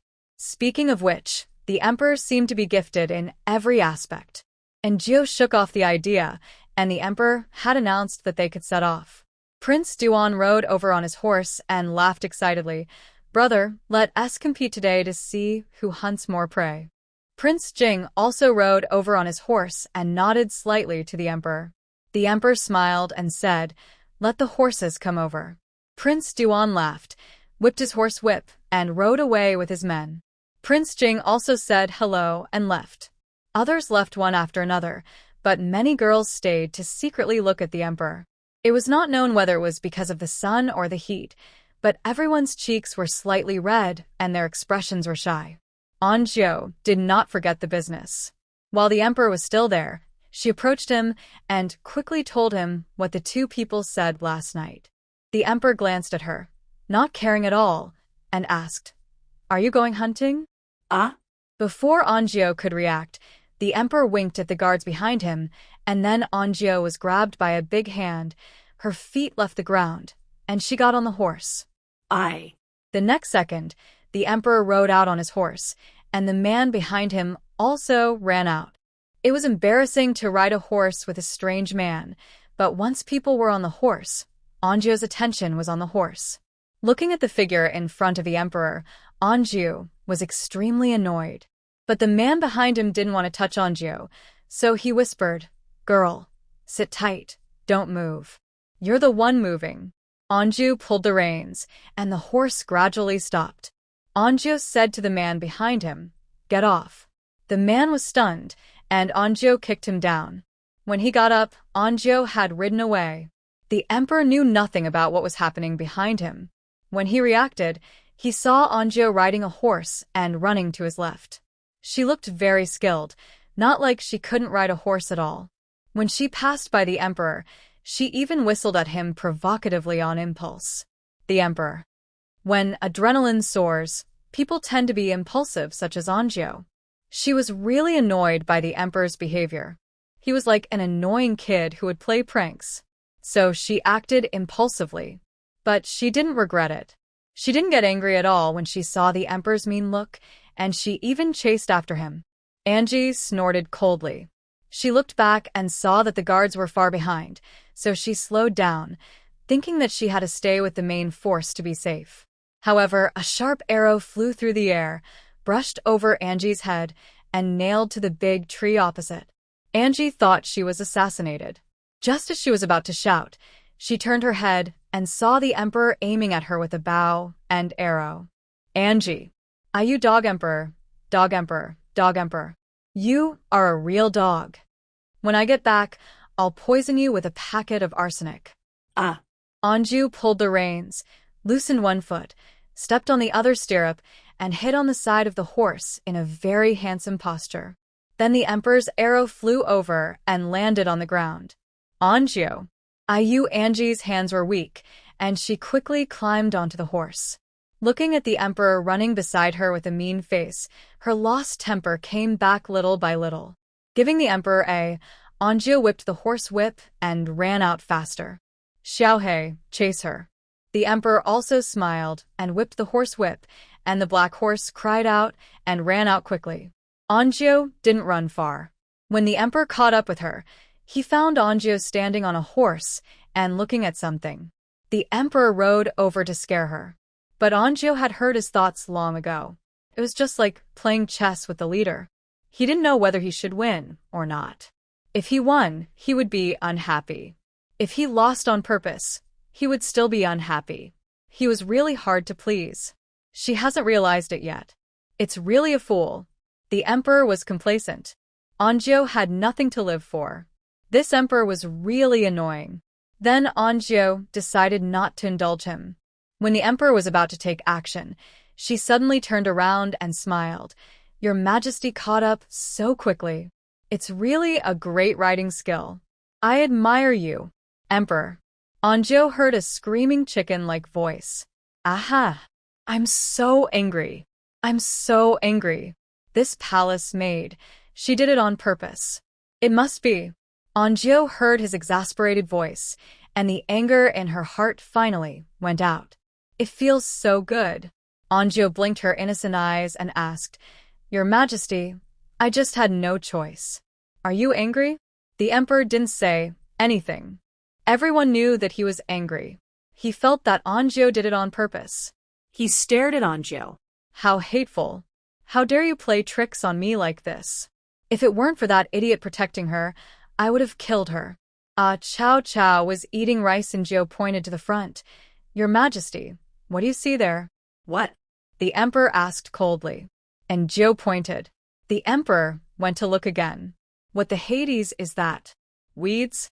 Is the idiot kidding me?" And Joe was speechless. If he kept thinking about it, this guy might really get angry and kill himself. And Joe got off the horse, ran over, and quickly picked a handful of fruits. "Your Majesty, this is blueberry, which can be made into jam, and blueberry millefeuille, which is delicious." "Blueberry millefeuille? "What is that?" The emperor swallowed and said, "I don't want to eat it that much," and Joe nodded. "I understand, but I especially want to make it for your Majesty." The emperor felt relieved. He looked at Anjo and said nothing. Fortunately, Anjo heard his voice. "Why don't you pick it quickly?" So Anjo ran over and picked blueberries by herself. Aunt Shu had already given her the backpack that cattle and horsemen must have. There were various medicines in it, such as mosquito repellent, wound treatment, etc.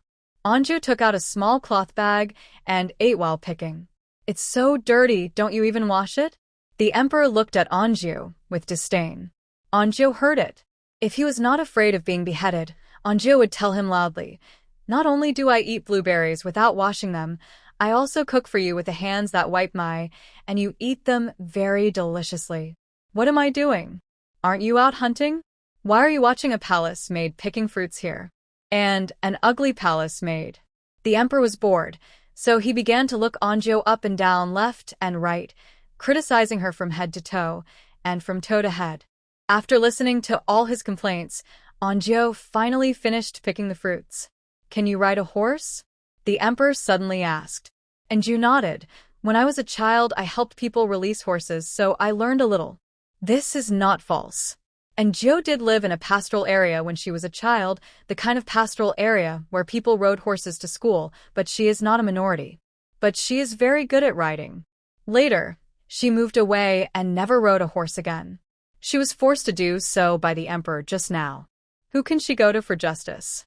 The emperor is so shameless and tasteless to bully her, and she still has to make delicious food and say nice things to coax him. It's really an evil, feudal society. "You ride well," the emperor praised, and then asked, "Can you shoot arrows?" "A little." The emperor threw the bow and arrow to her, motioning her to get on the horse. And Anju jumped on the horse neatly. Finally, it's a bit presentable. The emperor rode first and motioned Anju to follow, but Anju drew the bow and arrow and aimed at the back of the emperor's head. "If she dares, I will break her neck." The emperor's voice floated over with the wind. Anju understood that he was testing. The arrow deflected, broke through the air, and shot at a gray rabbit not far away. As expected, the gray rabbit fell to the ground and did not move. The emperor pulled the reins, looked at the rabbit on the ground, and then looked at Anju behind him. Anju smiled shyly. "Your Majesty, I slipped for a moment and I didn't expect to really shoot it." The emperor. Looking at Anju's artificial expression, the emperor was rarely speechless. He raised his chin and said coldly, "Go and get it." Anju turned over and got off the horse and took the rabbit back. For the next morning, the two of them were hunting in the woods and brushing the map. They didn't see other animals in the woods. It seemed that there were special people who cleaned up large wild beasts. After all, they were all nobles, and it was okay to have some fun. No one could afford to hurt people. Anju hadn't been so free and happy for a long time. He forgot the time and the emperor in front of him. Sometimes the emperor would deliberately go down and kill the rabbit with a knife, then pick up the rabbit with a cold face and wait for Anju to praise him. Anju clapped his hands and said with admiration, "Your Majesty is mighty. Your Majesty, it's amazing. Ah, Your Majesty is great." The emperor lost himself in the praise. The two of them didn't know that there was actually a group of assassins in the forest waiting to assassinate the emperor. But as soon as they found the emperor's trace, the emperor ran away. The forest was big, and there were many people. They were afraid of being discovered. They were so cautious that they were walked by the emperor and Anju for a whole morning. Finally, they had to change their plan and waited in a certain place, waiting for the rabbit. If the emperor didn't come, they would be lucky. If the emperor came, they would kill the dog emperor. However, there is a saying that plans can't keep up with changes. The emperor is coming. The assassins were happy. But the next second, they were not happy anymore. Because the emperor's soldiers found the emperor, and they also joined King Jing, who was known as the god of war of the great Zhou dynasty.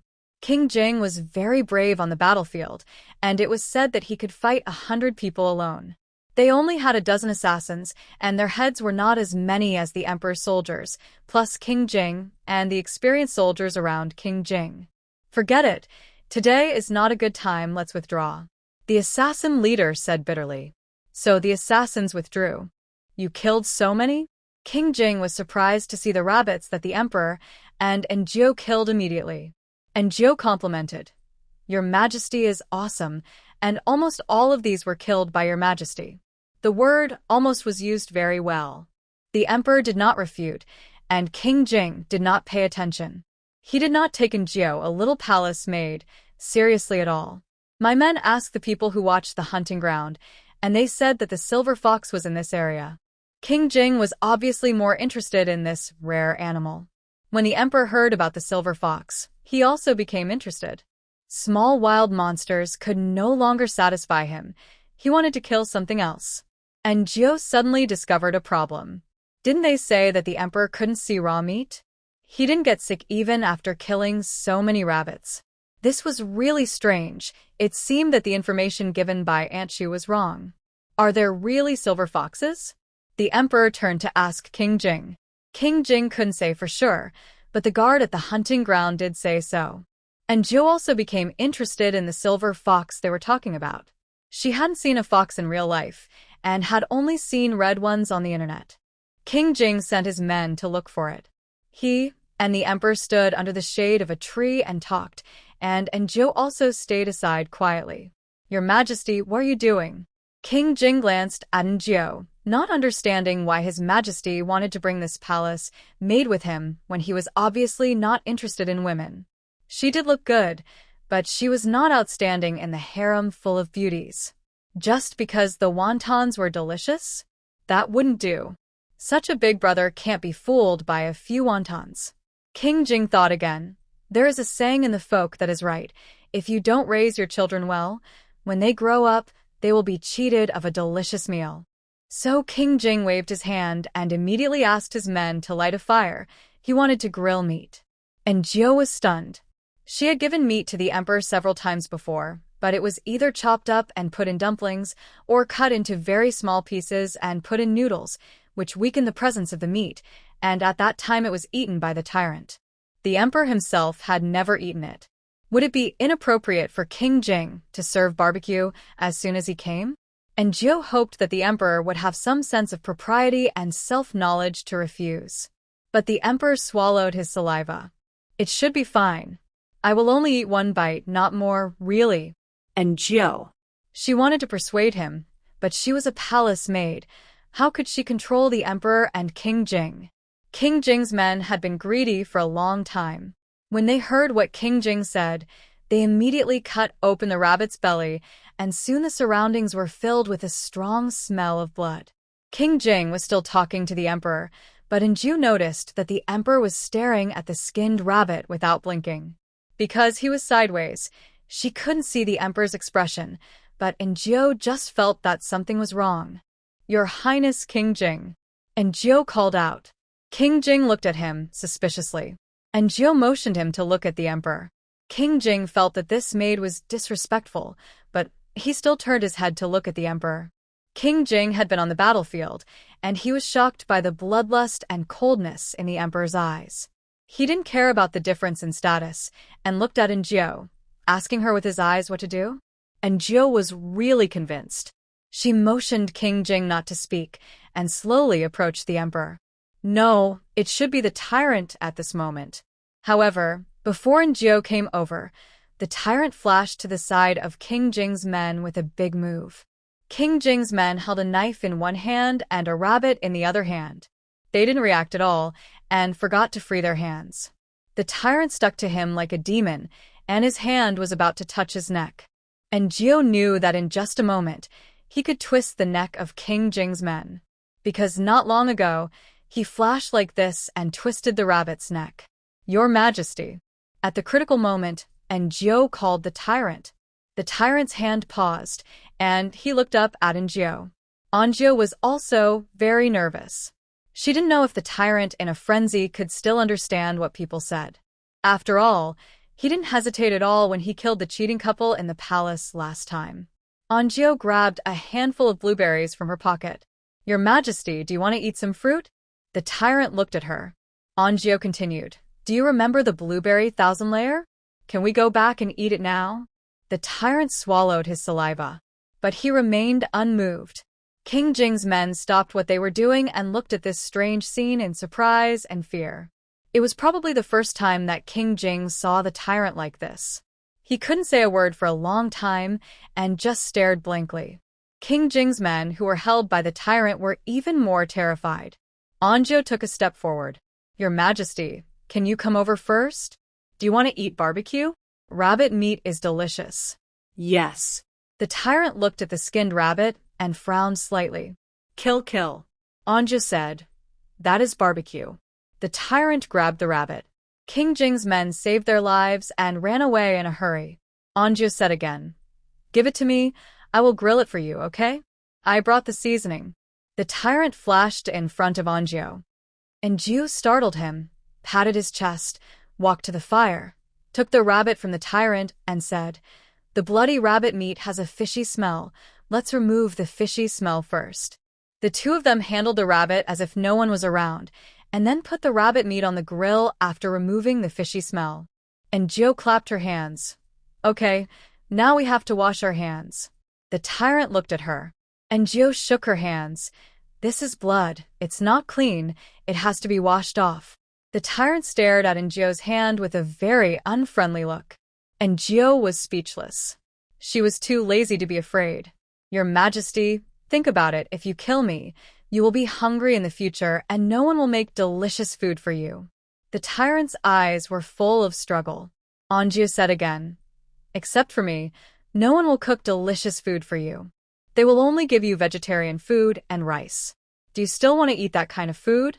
The tyrant shook his head, and finally, he walked to Anju's side. Stretch out your hand.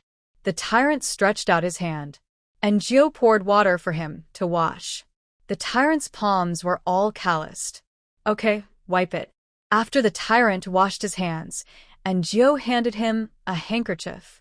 The tyrant wiped it reluctantly, then squatted in front of the barbecue grill and ignored Anju. King Jing came over at this time. He was definitely over 1.9 meters tall and strong. Anju felt pressured just by looking at him. Is he like this usually? Anju smiled. If you don't provoke him, he won't come out at this time. King Jing. This is pointing at him. I didn't expect it. Anju didn't know what to say. King Jing came back embarrassedly and warned his men not to say a word about what happened today. And the emperor's men. King Jing glanced and saw that they were all not far away. They seemed to have long been accustomed to such an emperor. King Jing frowned at the emperor squatting by the fire. It turned out that the emperor was so ill, and he had attacks so irregularly. What should he do? He suddenly saw Anju, who was instructing the emperor to grill meat. Fortunately, this palace maid was there. King Jing himself breathed a sigh of relief. Skewer it and grill it like this. Anju skewered several skewers of rabbit meat, put them on the fire and grilled them quickly, sprinkled them with cumin and chili powder, and they smelled terrible. The tyrant took a big bite after eating one. He frowned because it was too hot. Anju handed him the kettle, and he took a sip. This time he learned his lesson and blew on it before eating, and he never got burned again. Anju smiled like a loving mother and said, the remaining rabbit meat is also delicious. Your Majesty, would you like to try it? The tyrant paused and looked up at Anju. Eat meat. Eat. Anju, what do you mean? The emperor pinched the rabbit meat and said, my mother, my concubine, was eaten. Anju looked at the tyrant in surprise. She wanted to ask him what he said and whether he said something wrong. But King Jing held her and shook his head at her. Although the tyrant stopped talking, his previous words still left a deep doubt in Anju's heart. Eaten? What does being eaten mean? Is it eaten literally, or what? Anju felt that it was probably eaten literally. After all, the emperor's attitude towards eating is very special and very strange. But by whom? Is there a killer in this palace who killed the emperor's favorite concubine and ate her? Anju thought of the night in Jinxiu Palace when the tyrant hid under the bed like a child, looking out with horror. Could it be that when concubine Chun died, he was under the bed and he was looking at the murderer at that time? Anju's mind was confused. If this was true, it would be terrible. Seeing Anju's pale face, King Jing thought about it and seemed to be hesitating whether to tell Anju. Anju saw it, and she shouldn't have asked, but she couldn't help asking. Your Highness, do you want to say something? King Jing nodded. He didn't like to beat around the bush, and he couldn't hide his words. He said, Your Majesty, when you say being eaten, I don't mean being eaten by people but by rats. And Jiao was surprised. Rats? Yes. King Jing whispered to her. Concubine Chun was banished to the cold palace and later died in an accident. Her body was eaten by rats, and when she was found, she was completely disfigured and mutilated. At that time, King Jing's mother also died. He couldn't accept it for a while and went to the military camp. Later, he heard about it from others. Your Majesty was in that room at that time. King Jing sighed. Don't mention this matter in front of Your Majesty. Because he has forgotten it, right? And Jiao asked. King Jing nodded, looked at the tyrant eating meat and exhaled. He probably went to find Concubine Chun that day, but met the murderer, so he hid under the bed and escaped. Because it was a cold palace, the servants didn't care, and no one knew that Concubine Chun had died. He stayed under the bed and watched his mother's body being eaten by rats. After being rescued, he didn't see any difference. Some people said that he was ruthless and didn't care about his mother's death, but later everyone found out that he had forgotten everything. King Jing sneered, full of sarcasm. Father and other people in the palace think it's good that he forgot. Perhaps for the late emperor and others it was just a woman in the harem who died, and death was death, but for King Jing and the emperor, that was their mother. King Jing will never be able to let it go. And Jiao felt that King Jing's remarks about Concubine Chun were still strange. Normal children, seeing their mother in trouble, should not stay there even if they were scared and did not come out. Moreover, the emperor has a very high IQ and should be calmer than other children. It is impossible for him to hide under the bed for 3 days. Unless... Anjiao thought of a very scary possibility. What did you think of? King Jing looked at Anjiao, and he felt that the expression of the little maid was wrong. Anjiao pursed her lips. I was thinking. After a pause, she said, I just guessed that the reason why Your Majesty hid under the bed and did not come out was because the murderer was in the room. King Jing was stunned. What did you say? I mean, maybe the murderer has been in the room. Anjiao was also scared by her own idea and got goosebumps. Is it possible? The murderer killed someone and did not leave the cold palace. He watched the rats eat the body of Concubine Chun, and Concubine Chun's son was still hiding under the bed. Did the murderer know about this? If he didn't know, it would be fine. But if he knew, a 7-year-old child had to watch his mother die and then watch his mother's body being eaten by rats. And Jiao frowned. Just thinking about it made him feel uncomfortable and his back went cold. King Jing's face was solemn. He looked at Jiao, his lips trembling this. He wanted to say it was impossible. How could it be possible? But how could it be impossible? Maybe that's the case. So, under the stimulation of Concubine Chun's body being eaten by rats and the murderer staying there to intimidate, the emperor was so stimulated that he became like this. Yes. Why didn't he think of it before? I think that's it. King Jing said affirmatively. He wanted to discuss it with Jiao. He found that the maid in front of him looked ordinary, but she was really smart. Maybe she could find out something about his mother's death. However, Jiao's attention was all on the tyrant. When she saw that he had finished eating, she ran over and asked the tyrant with a smile. Are you full? The tyrant shook his head. A rabbit doesn't have much meat, but Anjiao thinks there is no benefit in staying outside any longer. She wants the tyrant to go back, but the tyrant doesn't want to, and stares at the dead rabbit. Anjiao asks someone to roast another one for him. In the morning, she picked a lot of wild vegetables and even a few mushrooms that escaped the net. Anjiao washed and roasted them together and handed them to the emperor. Eat it with mushroom skewers. The tyrant disliked vegetarian dishes, and his face was full of resistance. Anjiao coaxed like a child. It's delicious, you try it. The naive ate instant noodles and lived in a rental house, and began to feel sorry for the domineering president who lived in a mansion, drove a luxury car, drank, and had a stomachache. Anjiao secretly despised herself. The tyrant tasted it reluctantly, and then his eyes widened. Delicious, I want more. Anjiao gave it all to him. King Jing saw that there was no problem on their side, and also organized people to barbecue, and the forest was instantly filled with fragrance. But they were so many that they didn't dare to get close even if there was prey, so they could only watch from outside. After eating, the tyrant yawned. And Jiu knew that he took a nap every day, so she said she wanted to go back. King Jing told her that this place was already the edge of the forest, and the road was not easy to walk, so it would take an hour to go back. And Jiu. Before she could go back, the tyrant woke up. She was not too worried about this, as she brought so many personal soldiers with her, but she was worried that the emperor would have to come out after waking up. But she was too lazy to bother. King Jing was obviously very experienced.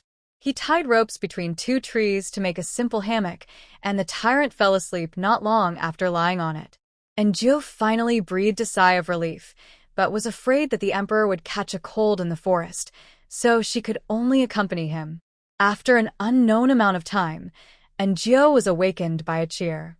When she opened her eyes, she saw a group of people gathered together, not knowing what they were doing. She was the only woman here, and she was embarrassed to go over, and she wanted to go to the bathroom. She glanced at the tyrant's hammock, and there was no one on it. It seemed that he had gotten up. And Jiu tidied her clothes and hair, went to the toilet first, and then asked King Jing's people if there was a water source nearby. King Jing's guards were very enthusiastic and generous. They told Jiu that there was a stream not far away and said they could take her there. And Jiu nodded. It was not safe in the forest. If she went alone and encountered danger, she would be sending herself to death. The water source was not far away, and she could hear the laughter of the camp by the water. And Jiu asked, "What are they laughing at?" King Jing's men said, "They hunted a silver fox." And Jiu was surprised. Really? His Royal Highness King Jing is really amazing. King Jing's men explained, "It wasn't the prince, it was His Majesty who caught it." The word caught was used very cleverly. Thinking of the rabbit whose neck was twisted in the morning, and Jiu already had a picture in her mind. And Jiu was in a good mood for no reason. Then His Majesty is really amazing. What's the use of King Jing's big physique? He is a muscular man, and it is obvious that he is not as flexible as the emperor. It's just like the parents in kindergarten who think their children are smarter than other children. King Jing's subordinates laughed and said, "Yeah, I didn't know that your Majesty's martial arts were so strong." And Jiu nodded. If it weren't for this problem, the emperor would definitely be a perfect person, capable of both literature and martial arts, and also handsome. Who knows who will benefit from it in the future? The water was gurgling, and there was green moss, which was very slippery. And Jiu squatted on the ground that was trampled by everyone and washed her hands and face. She wiped them with a towel, and when she looked up, she found that King Jing's men were staring at her in a daze, and their faces were red. And Jiu, "Young man, you are so innocent." The girl blushed when she wiped her face. And God is my witness, she was dressed very conservatively, and she definitely didn't intend to anyone. There was some silence on the way back. When she was about to reach the camp, Jiu found a chestnut tree. But she was embarrassed to ask King Jing's men to pick them, so after returning to the camp, she went to ask the secret guard for help. The secret guard said he had to ask the emperor. And Jiu knew that she couldn't get around the emperor, so Jiu waited, but when the secret guard came back, he shook his head and said he couldn't help. And Jiu, humph. Jiu heard a familiar cold snort, and then she saw the emperor coming over. Behind him, the personal soldiers were holding a white fox in their hands. The snow-white fur seemed to glow in the sun, and there was no injury on the fox. It should have been directly broken by the neck. "Your Majesty, I found a chestnut tree and want to pick it to make chestnut chicken for you." The emperor glanced at her. Jiu didn't understand what this meant. "Humph, it seems that my martial arts are not as good as a secret guard." "Jiu, since you are so powerful, then you go ahead." Jiu breathed a sigh of relief and said with a smile, "Your Majesty, you are so good at martial arts. Can you help me?" The surroundings were quiet. How fresh. In this world, it is estimated that only Xiao Jiudo Iron dared to ask the emperor for help. Who else dared? They heard that the emperor even had eunuchs to help him wipe his ace. Everyone secretly observed the emperor's face and found that although he was cold, he was not obviously unhappy. And what Anjo heard was, "I like climbing trees the most. See how I show my skills in a while." Anjo, a man stays young until he dies. They soon arrived under the chestnut tree. The tree was not very tall, and the emperor didn't even need to climb up. At this moment, he was staring at the green hairy ball on the tree, his expression stiff and a little confused. "What is this? Aren't you picking chestnuts? Is this a chestnut?" He looked at Anjo, and Anjo explained to him, "Your Majesty, there are chestnuts in this green hairy ball." The emperor wouldn't think that chestnuts are the kind that can be eaten directly. In fact, the emperor thought so. Moreover, Anjo could knock it down from this height by himself. He looked at Anjo suspiciously and then glanced at the dark guard not far away. Dark guard? In fact, the emperor misunderstood. Anjo could knock these down by herself, but she was the emperor's maid. It would be fine if she ignored the emperor's nap, but now she came to pick chestnuts by herself, which was too outrageous. And she asked the secret guard to help her, which was fast and safe. The most important thing was that it hurt to be hit by the green hair ball. Anjo didn't want to suffer this. The secret guard was very skilled in martial arts and could definitely avoid it. Who knew the emperor would come to join in the fun? She was a little worried that the green hair ball would annoy the emperor. She took the clothes and tied them into a bundle in a few seconds, then said with embarrassment, "Your Majesty, let me do it. This thing is not easy to hit." The emperor frowned. "Didn't you say you wanted to help just now?" He snorted coldly. "Women are fickle. Does she think I am not as good as a secret guard?" The emperor said coldly, "Can I do even this little thing?" Anjo, No, I am worried that your Majesty will be hit by the fruit." The emperor smiled contemptuously. Anjo was relieved. "You can't blame me if it hits you later." The emperor took a stick and hit the chestnut branch with it. The green fell all over the floor. Anjo dodged quickly, fearing that she would be hit, but she didn't expect that with so many falling, the emperor actually dodged them all. Awesome. Anjo picked up the green, broke them open, and took out the chestnuts inside to show the emperor. "Really?" The emperor's expression became more vivid. Anjo encouraged, "Your Majesty, get a few more down." So the emperor raised the stick. "Look at how awesome I am. Woohoo. Super invincible popular stick." Anjo, "Help, it's really funny." She was almost unable to hold back. But the cowherd had professional qualities, and no matter how funny the leader was, she would not laugh. "Wow, Your Majesty, you are awesome." "Great." Anjo kept praising. The corners of the emperor's mouth were slightly raised with pride. The soldiers not far away finally understood what it meant to work with men and women and not to be tired. This Xiaozhou is really good. They had seen too many concubines and beauties who came to see the emperor before, but they were either driven away or killed by the emperor. Look at this one. She was disrespectful, yelling, and had no rules at all. She also ordered the emperor to work, but the emperor just liked it. And if they were praised like this for picking chestnuts, they would be happy. The emperor picked them, and Jiu picked them up and broke them open, and took out the chestnuts. The two cooperated very well, and soon got half a bag. Both were very happy and returned to the camp this time. Seeing that it was getting late and it would take time to return, everyone decided to set off. And Jiu rode a horse by himself, spurring the horse and whipping it, not losing to the men here at all. King Jing was very surprised and asked the emperor with a smile, "Did you teach you?" The emperor snorted coldly and said proudly, "I don't have the time." After that, he whipped the horse whip and ran out. When everyone returned to the camp, the sun was setting. "Finally, I'm back." Aunt Shu breathed a sigh of relief. Inachli had already run to the emperor. "Oh, Your Majesty, why did you go out for a whole day?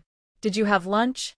And Jiu estimated that if the emperor cut his nails, Inachli would feel distressed for half a day. The emperor was reminded of this and suddenly thought of something, and his suspicious voice echoed in Jiu's ears. "Yes, I don't seem to have had lunch, but I don't feel hungry. It's really strange." Jiu, She remembered what King Jing said today. Looking around, and Jill thought, could there be a murderer hiding here? Maybe that person has been staring at the emperor in the dark. Could it be the Queen Mother's people? King Jing and the emperor didn't seem to have a good impression of the Queen Mother. As for whether to tell the emperor that guess, she definitely wouldn't. She told King Jing tactfully, and King Jing would definitely tell it.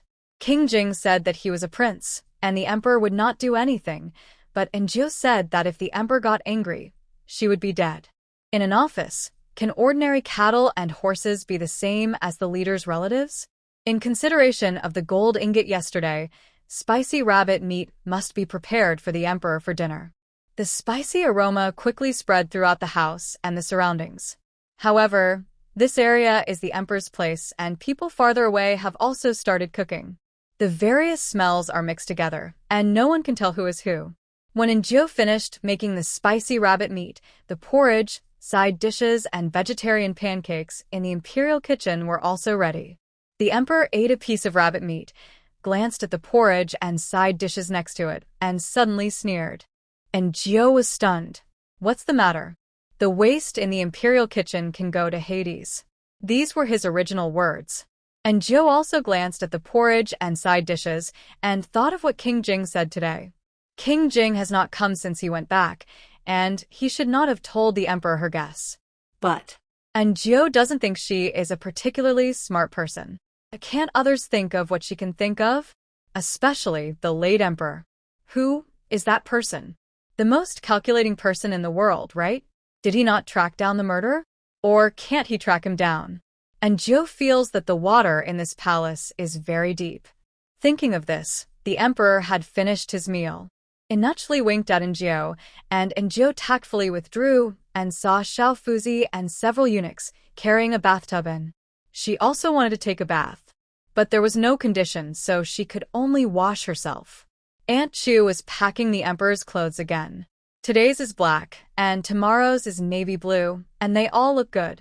Aunt Chu asked about what happened today, and Enjio told most of them. She didn't say a word about the conversation between her and King Jing. Some secrets are enough to be known by yourself, and there is no need to share them with others. Although Aunt Chu is nice to her, people's hearts are separated from the belly, and Enjio didn't trust anyone. After a tiring day today, she was ready to go to bed after washing up at Aunt Chu's place. But where to sleep tonight is also a problem, but soon there is no need to worry about it, because Xiao Fuzi came, and Enjio followed him to the emperor's tent. When she entered the door, she also met Li Ji, who was patrolling. Li Ji looked at her in shock, and Enjio remembered that her hair was wet when she washed her face just now, so she washed it together.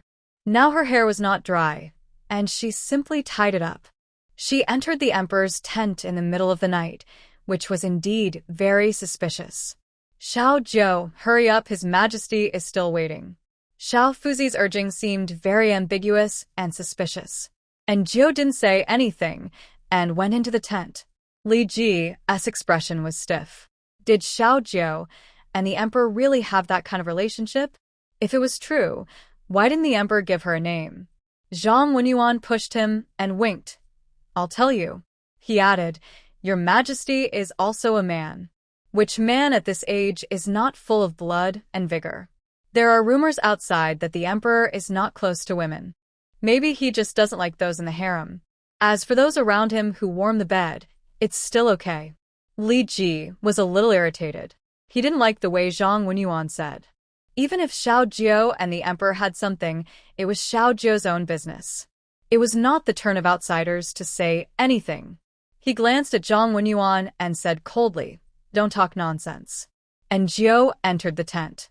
The room was very warm. The emperor leaned on the bed to read.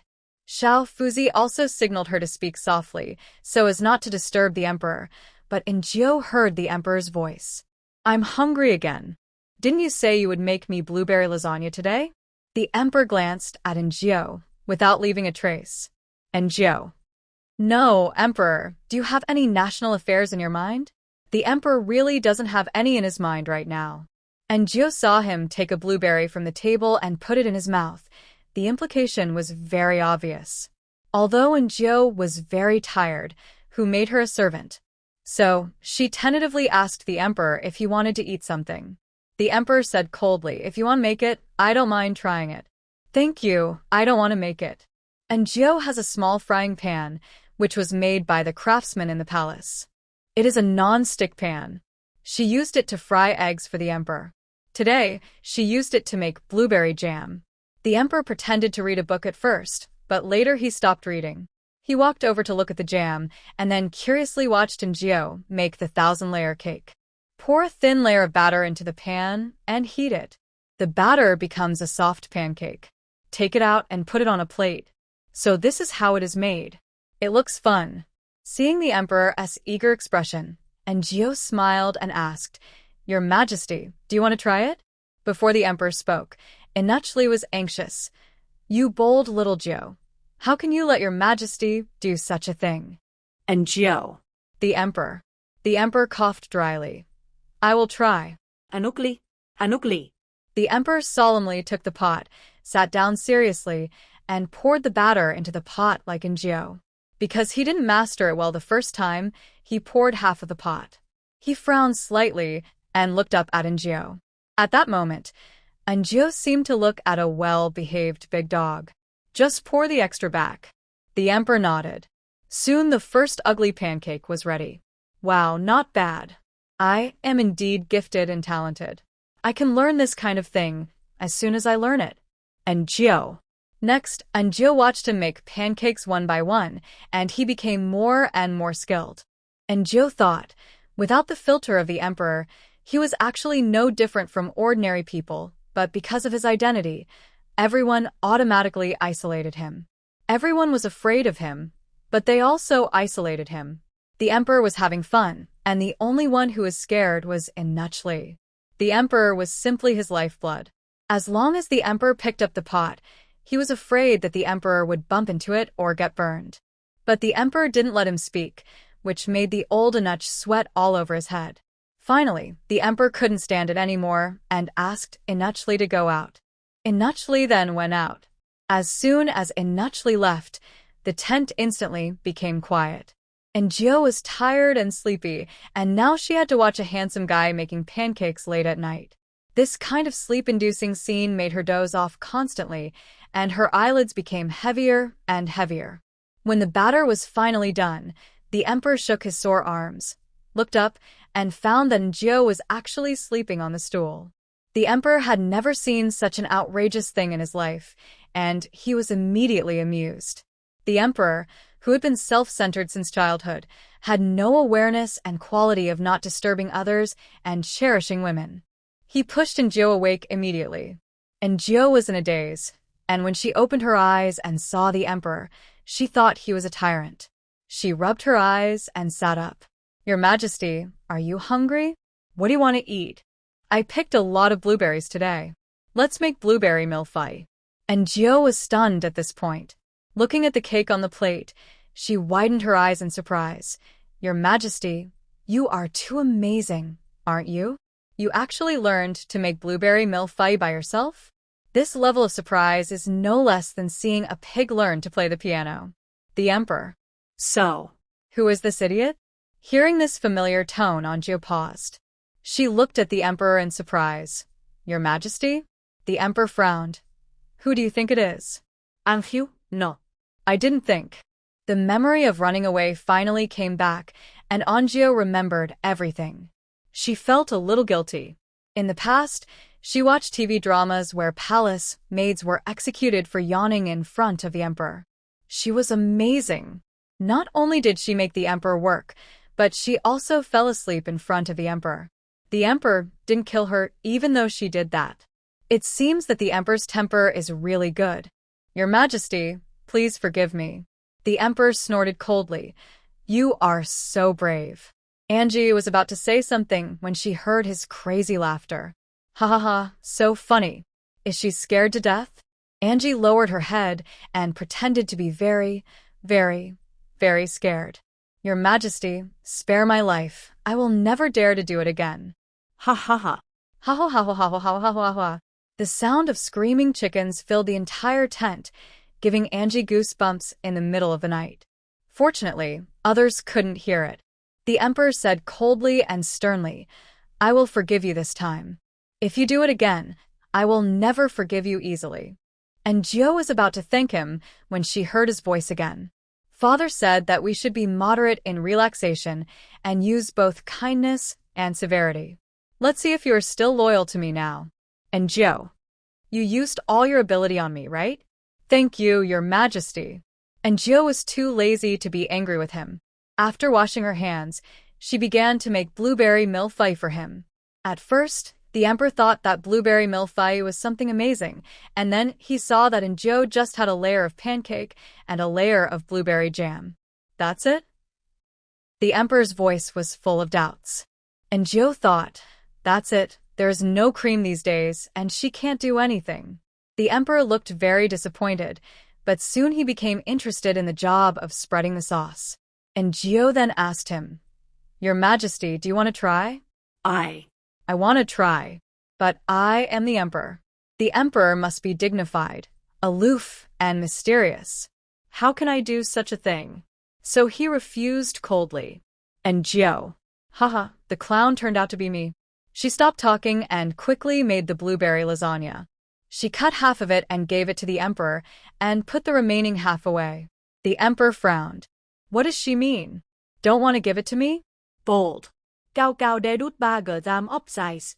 And Jiu explained, Your Majesty, it's not good to eat too many sweets at night. You can eat the rest when you are hungry in the middle of the night. She has promised the tyrant. What if the tyrant eats it later? Although they eat with the same mouth, they out the same, but they are indeed two people. Two people. Who knows how difficult it is for her? The emperor reluctantly accepted this statement, but he was very unhappy. He stared at Anjiu and complained madly in his heart. That's enough. That stupid glutton eats good food every day. What's wrong with me eating it occasionally? Why should I leave half for him? When he was eating, did he ever think of leaving half for me? The emperor became angrier and angrier as he thought about it. Anju knew that he was soft-hearted and had to be smooth-skinned, so she asked, Your Majesty, are there any pheasants in this mountain? The emperor scooped a piece of cake with a spoon and wrapped it in sauce. He thought it tasted good and felt a little better. Yes. If someone dares to talk to me like this, just drag him down and beat him to death. No rules. The emperor took another bite. And Jiu said, Don't we have chestnuts today? If we can hunt pheasants tomorrow, we can make chestnut chicken. Through today's observation, Anjiu found that the emperor's illness also has specific conditions, not just seeing blood and raw meat as everyone thinks. So Anjiu wanted to try and be bold to feed him chicken. You are sensible. The emperor snorted coldly and said nothing, but Anjiu knew that he had been coaxed. She also secretly breathed a sigh of relief. After eating, the emperor was going to sleep. Why are you staring at me instead of going to sleep? The emperor asked unhappily. And Jiu turned his back. I won't sleep anymore. I have to get up in a while. The emperor thought of something and didn't continue asking. But his mind was full of thoughts. It looks like she is working hard. After returning, I will increase her monthly salary. And Jiu was very happy. Although the tyrant also rewarded her a lot, it was all extra money, which was different from the increase in monthly salary. The monthly salary was the basic salary. Once it increased, it would not be just 1 month. There are 12 months in a year and 10 years is 120 months. If she can work in the palace for another 50 years, that would be 600 months of monthly salary. Ha ha ha. Anju was very happy. The happiness of cattle and horses is so simple. The emperor saw her so happy and shook his head speechlessly. Neither of them spoke. Anju was as quiet as a chicken. She thought that she would just wait here for the tyrant to wake up, so as to avoid having to get up again after going to bed. But the emperor was rebellious. Although he lay down and closed his eyes, he did not fall asleep. The gang came today. It's a pity that they are a bunch of trash and didn't dare to do anything. It seems that I will be alone tomorrow. This time I must find out the mastermind behind the scenes. Anju. She is very sober now. She thought that the emperor really knew that someone was going to harm him. But how did he know? Last night, there were only her and the tyrant in that place. She said it later, but the emperor obviously knew it a long time ago. Did the tyrant say it? No, from the contact with the tyrant obviously didn't know that there was another self. Even if he knew, he couldn't understand it with his IQ. It is possible that he got it from other channels. After all, although the emperor behaved very immaturely, he was the emperor after all. The world belonged to him, so it was nothing to have some intelligence. Finally, the emperor's steady breathing could be heard from the bed. Anjio had been guarding the stove for several hours, but the emperor did not wake up, the tyrant did not come, but the day had come. Anjio. What's the difference between this and going to class in college with great difficulty, but the teacher did not call the roll? The emperor woke up refreshed. You didn't sleep? The ruling class of feudal society had a rare sympathy for cattle and horses in their eyes. No. Anjio's eyes were dark, her face was pale, her hair was messy, and she looked like she was about to die of exhaustion. The emperor mercifully let her go to rest. Anjio was a little touched. The emperor finally knew how to be a human being. However, before she walked out of the door, the emperor's voice came. Ha ha ha. The idiot must not have come yesterday. The remaining blueberry milfai is mine. My kingdom will never be shared with anyone, and the same goes for my lasagna Anjio. Forget it, why bother with a psychopath? The next second, she stumbled and tripped over the threshold. The pain she imagined did not happen. And Anjio then realized that she was caught when her face was only 1 centimeter from the ground, and then she was lifted up by her clothes. And Anjio's head was still in a very dizzy state. She slowly turned her head and saw the emperor's handsome face full of smiles. And Anjio felt a little touched. The emperor was not without humanity. My speed is still so fast. No, my reaction speed is still so fast. I am not fast in other aspects. But the silly goose is too funny. He can fall down while walking. Ha ha ha. And Anjio. Thank you, your majesty. The emperor waved his hand, and Anjio went out. She returned to the resting place of the palace, maids, and found her own bed. The moment she lay on the bed, she felt really at ease. Since then, her filter for autumn hunting has been shattered. Sure enough, no matter what activity it is, only rich people can feel comfortable. When rich people go out to play, they are picked up by special cars, stay in big hotels, and have people to serve them. When cattle and horses go out in the hot sun, they walk around in the crowds. When they are hungry in the scenic area, they can only look at the 21 grilled sausages and think about buying a $3 sausage when they go out to try it. Oh. I want to be rich. I want to be a superior person. How to be rich? The emperor said that her monthly salary has increased, so can she become a rich person after working for 50 years? The answer is no. It is impossible for cattle and horses to become rich through work.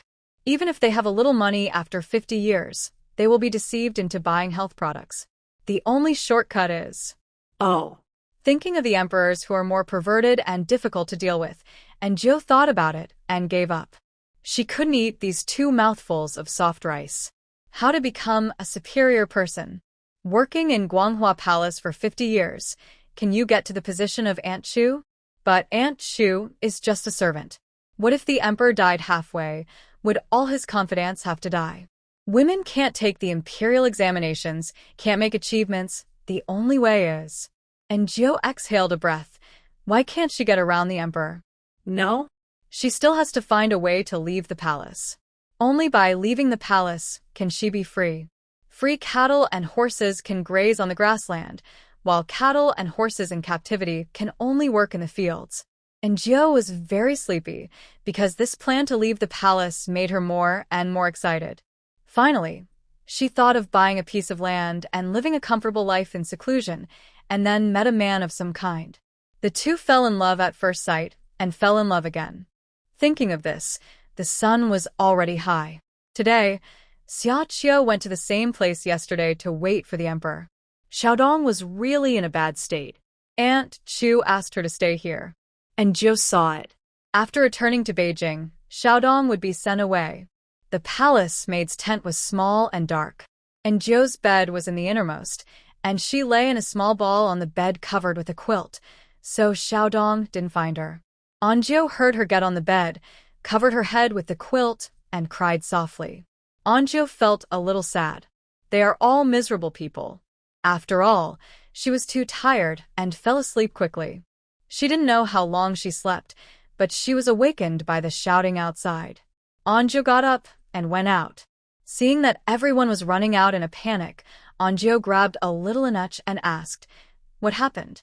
The little Anuch said, "I heard that His Majesty was assassinated." Anjo thought of the Emperor's inner words yesterday and thought that the Emperor knew what was going on and should have made careful arrangements. Moreover, there were secret guards around him, so nothing would happen. But for some reason, she was still a little worried, so she followed everyone to the woods. At this time, there were already many imperial guards and Emperor's personal soldiers surrounding there, as well as some ministers and their families who were watching the excitement. Anjo was squeezed into a small corner. After waiting for a long time, the Emperor still didn't show up. Did something happen? Just when she was suspicious, several soldiers came back and found Anjo accurately in the crowd. Anjo knew one of them, who was the one who went to the river with her to wash hands yesterday. He was also smart and secretly winked at Anjo. Anjo quietly left the crowd and went around to the woods from the back. "Miss Xiaojiu, His Majesty is missing. The prince asked you to go with us to find him." This sentence made Anjo's face change drastically. The Emperor is missing. Why did the Emperor disappear? Was he taken away by someone because he encountered danger, or did he run away by himself? If it was the former, King Jing would not look for her. The most likely possibility is that the Emperor encountered an assassination and then triggered the key skill and summoned the tyrant. Without Anjo, the tyrant ran away out of control after killing people. Anjo jumped on the horse and followed King Jing's men for more than half an hour and finally saw a group of people. Among them was King Jing and the pale and embarrassed Prince Duan. Anjo got off the horse. King Jing ignored the chattering Prince Duan, looked at Anjo, and briefly explained the situation. Anjo breathed a sigh of relief. The beginning of the incident was similar to what Anjo had guessed, that is, the Emperor was alone, and Anjo guessed that this guy should be a sting operation, and the assassins really came. When King Jing arrived, the assassins were all dead. There were corpses lying all over the ground, and one was hanging on the tree for some reason, which looked very funny and weird. The Emperor's face was stained with blood, and he stood calmly and weirdly, staring at a certain direction without moving. King Jing called him. He turned his head to look at King Jing, turned around, and ran away. Where did he run to? Anjo frowned and asked. King Jing sighed. Outside the hunting ground.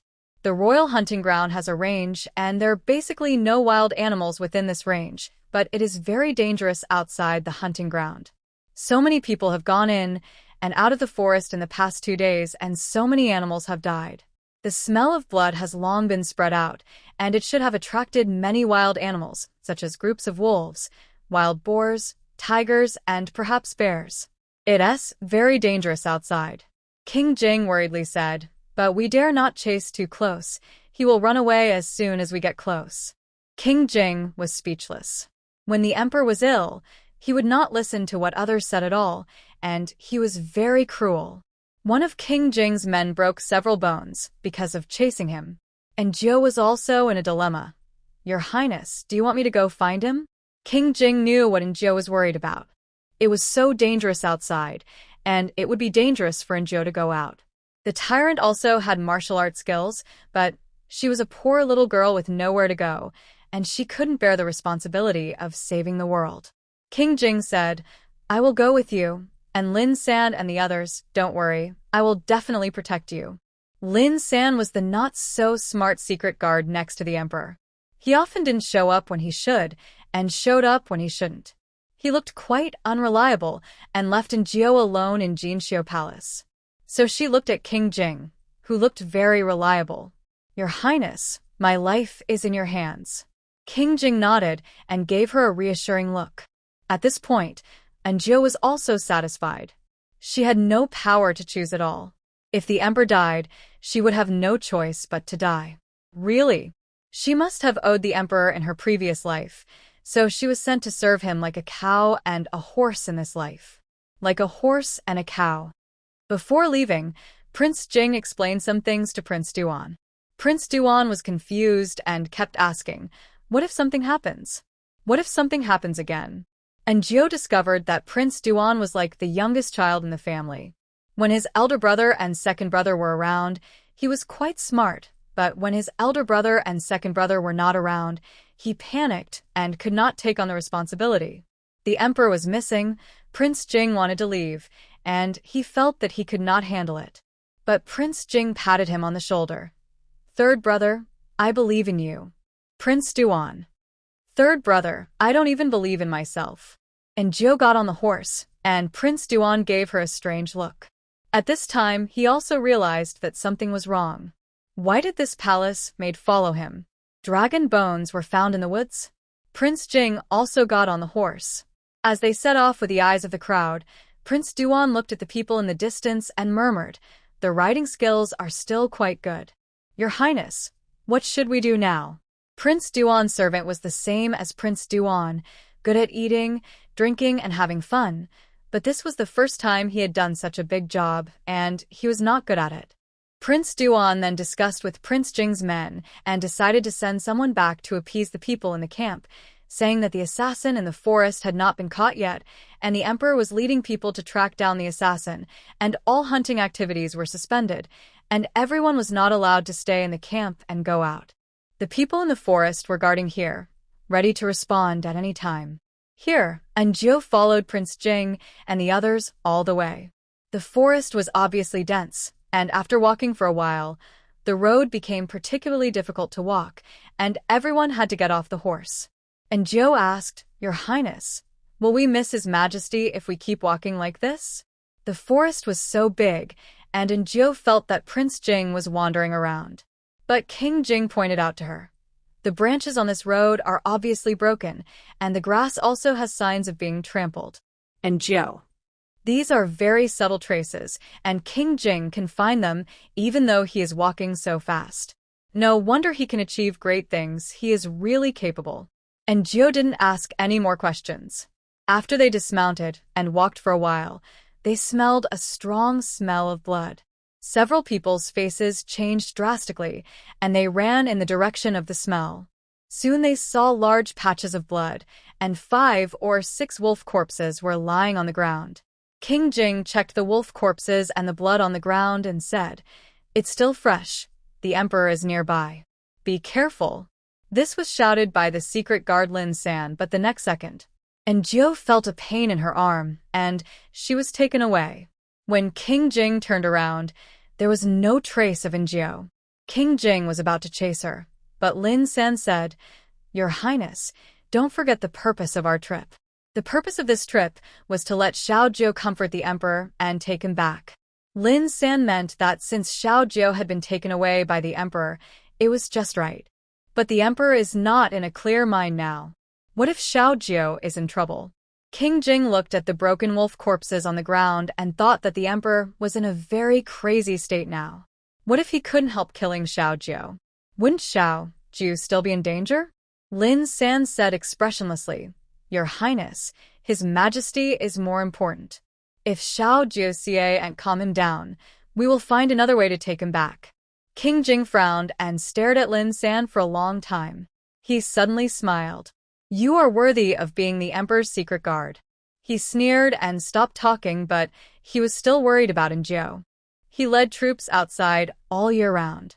Although he was a prince, he did not have a strong sense of hierarchy in his heart. On the battlefield, the life of an ordinary soldier is also a life. Similarly, although Xiao Jiao is a palace maid, she is also a life in the eyes of King Jing. However, Lin San and others have been trained to be killing weapons to protect the emperor since childhood. They only have the emperor in their eyes. When necessary, not to mention Xiao Jiao, even King Jing can be sacrificed without hesitation. The emperor went that way. The deeper we go into the forest, the more dangerous it is. We still have to find someone as soon as possible, King Jing said. Lin San nodded, and Jiao's head was still confused. She felt the wind passing by her face and could hear the tyrant's heavy breathing. Because of fear, she had to hold the tyrant's waist tightly, but her hands were sticky. She thought that this guy should be injured. After an unknown amount of time, the tyrant finally stopped, and Gio sat down on the ground and touched blood on her hand again. She quickly stood up and looked around, and found that this was also a battlefield, but it was wolves and some small animals. And Gio guessed that the wolves were seen by the tyrant when they besieged the prey. Then, It was not the wolves that King Jing guessed attacked the tyrant, but the tyrant attacked the wolf pack. One person challenged the wolf pack alone, killed some of them, and then chased the other part to the place just now, and killed the rest. Then he heard a sound, hid in the tree, and took Jiu away. And Jiu looked back at the tyrant. At this moment, all her pores were open and her skin was stiff. What kind of skills can challenge the wolf pack alone? That was a wolf pack. One was enough for people to drink a pot. A group. Even martial arts dramas dare not shoot like this. This person. Isn't he a pampered emperor? Why does he have such a powerful skill? When Jiu looked at the tyrant was also looking at her. At first, he was very cold, but after looking at each other for a while, the tyrant's eyes had some grievances. He pursed his lips and didn't speak, staring at Jiu with an empty mind, as if he was the one who suffered a great injustice. Anjiu, Your Majesty. Anjiu called him tentatively, and he snorted coldly. Anjiu breathed a sigh of relief. Clues can be found in people's expressions and movements. For example, the tyrant is no longer irritable now. Anjiu found that he was simply aggrieved. we don't know why he is aggrieved. You killed all the wolves. Don't they feel aggrieved? Anjiu took a step towards him tentatively, but he didn't respond, so Anjiu boldly pulled his hand. The tyrant was very happy. Anjiu was relieved now. This was the familiar tyrant. Your Majesty, there's a lot of blood here. I'm scared. Can we go to a clean place? The tyrant nodded, but before leaving, he walked to a corner, kicked away a dead wolf, took a pheasant, and handed it to Anjiu. Anjiu. His brain crashed for a few seconds, and Anjiu asked in disbelief, Did you kill the wolves just for this pheasant? The tyrant nodded. He was a little angry because Anjiu didn't take the pheasant. Anjiu remembered the conversation with the emperor last night. She said that if she could hunt a pheasant, she would make chestnut chicken for the emperor. But she had never said this to the tyrant. Could it be that? Your Majesty, why do you want to catch a pheasant? A hint of doubt flashed across the tyrant's eyes, and he seemed to be thinking about it and didn't understand it very well. He simply said one word. Eat. Did he just want to catch it and eat it? But there's so many animals in the forest. If he wants to eat, he should catch a hare first, right? Maybe he just encountered a pheasant first? This is a reasonable guess. But if you put this aside and think more boldly, the tyrant and the emperor are originally one person.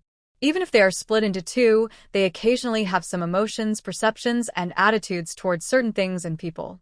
And Jiu hated that she didn't study psychology in college, which led to her being blind and completely clueless. She exhaled. What kind of disease is he suffering from? Eat. The tyrant was impatient, and Jiu quickly took the bloody pheasant. The tyrant was happy this time, and Jiu even saw a bit of pride on his face. Your Majesty, there is something I must make clear. Anjiu said bitterly while holding the pheasant. This is in the wild, and the chestnut chicken can only be cooked when we return to the camp. How about we go back to the camp first? But they dare not eat it outside. What if the smell attracts wild beasts? Although the tyrant is strong in combat, he can't withstand more ferocious beasts, right? And Are you injured? Anjiu just felt blood on his waist, but seeing that he was alive and kicking, he thought it was not serious. But now looking from the back, his entire back is bright red. Injured. The tyrant fell down after saying this. Anjiu. Why are you fainting now?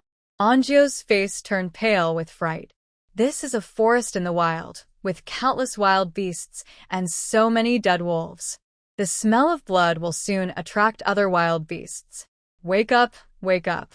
Anjiu patted the tyrant's face and called him for a long time, but he didn't wake up. Angie.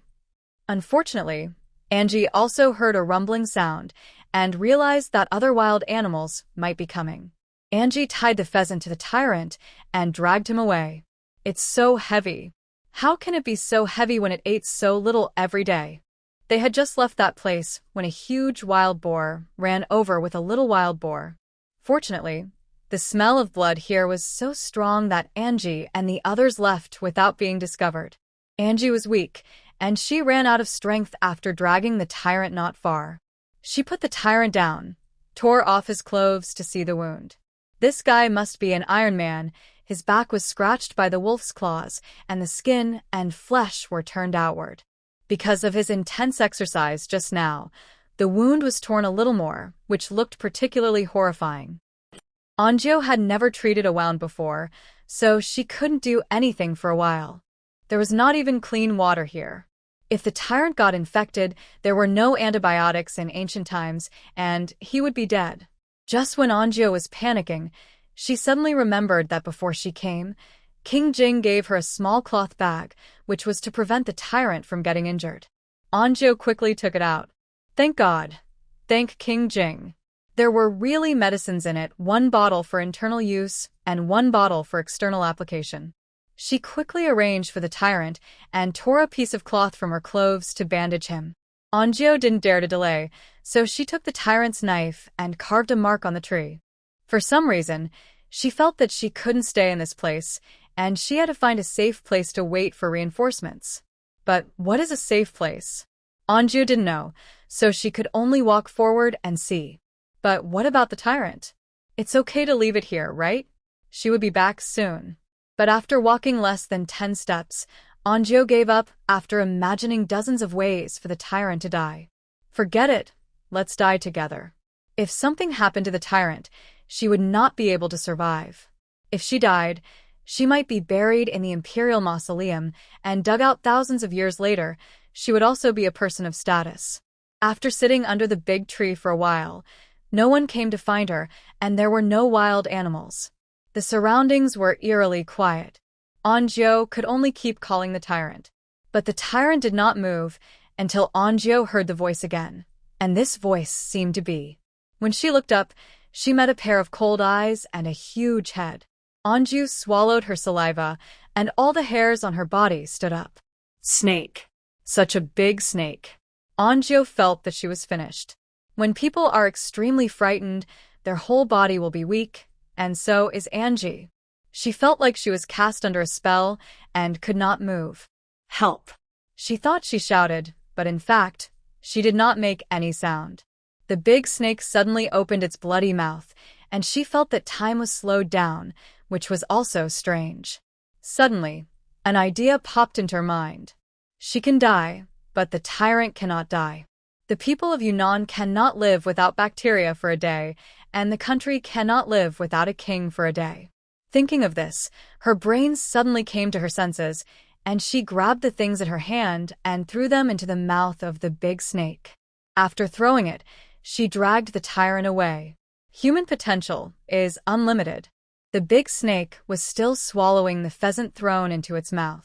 And Gio had dragged the tyrant for more than 10 meters, and the big snake ate the food in its mouth and came towards Gio and the others again. And Gio had never thought about why an animal without legs could run so fast. It was almost in the blink of an eye, and it was in front of them. I really want to throw the tyrant out. With him delaying time, she still has a chance to escape. But the result is still the same. If the tyrant dies, Gio will definitely not survive. Now I finally understand why those subordinates in TV dramas must protect their masters. It's not that they are really loyal, but there is really no way. If he dies to protect his master, he is a hero, and the master will treat his family well. If he runs away and the master dies, then he and his family will end up miserably. This is the wisdom of our ancestors. Forget it. I'll just die. Maybe I can go back to my original world after I die. At the last moment, she didn't let go of the tyrant. Thinking about it afterwards, she didn't know where she got such courage.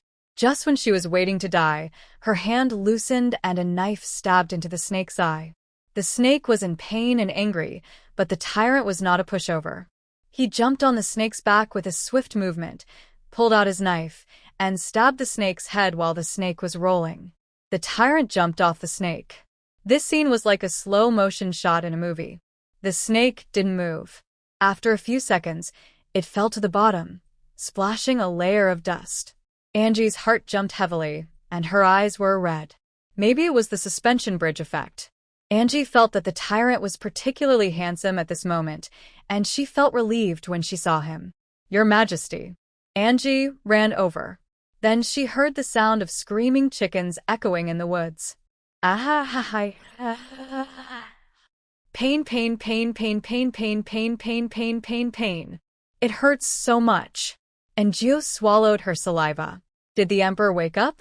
Although she likes the tyrant very much, she has to admit that it is indeed a reassuring thing that the Emperor with a higher IQ wakes up at this time. "Your Majesty, you are injured." The Emperor's face turned pale with pain, but he couldn't say it for the sake of face, so he could only grit his teeth and ask, "I know, who hurt me? What the Hades is this place?" "And Gio, I have to ask you."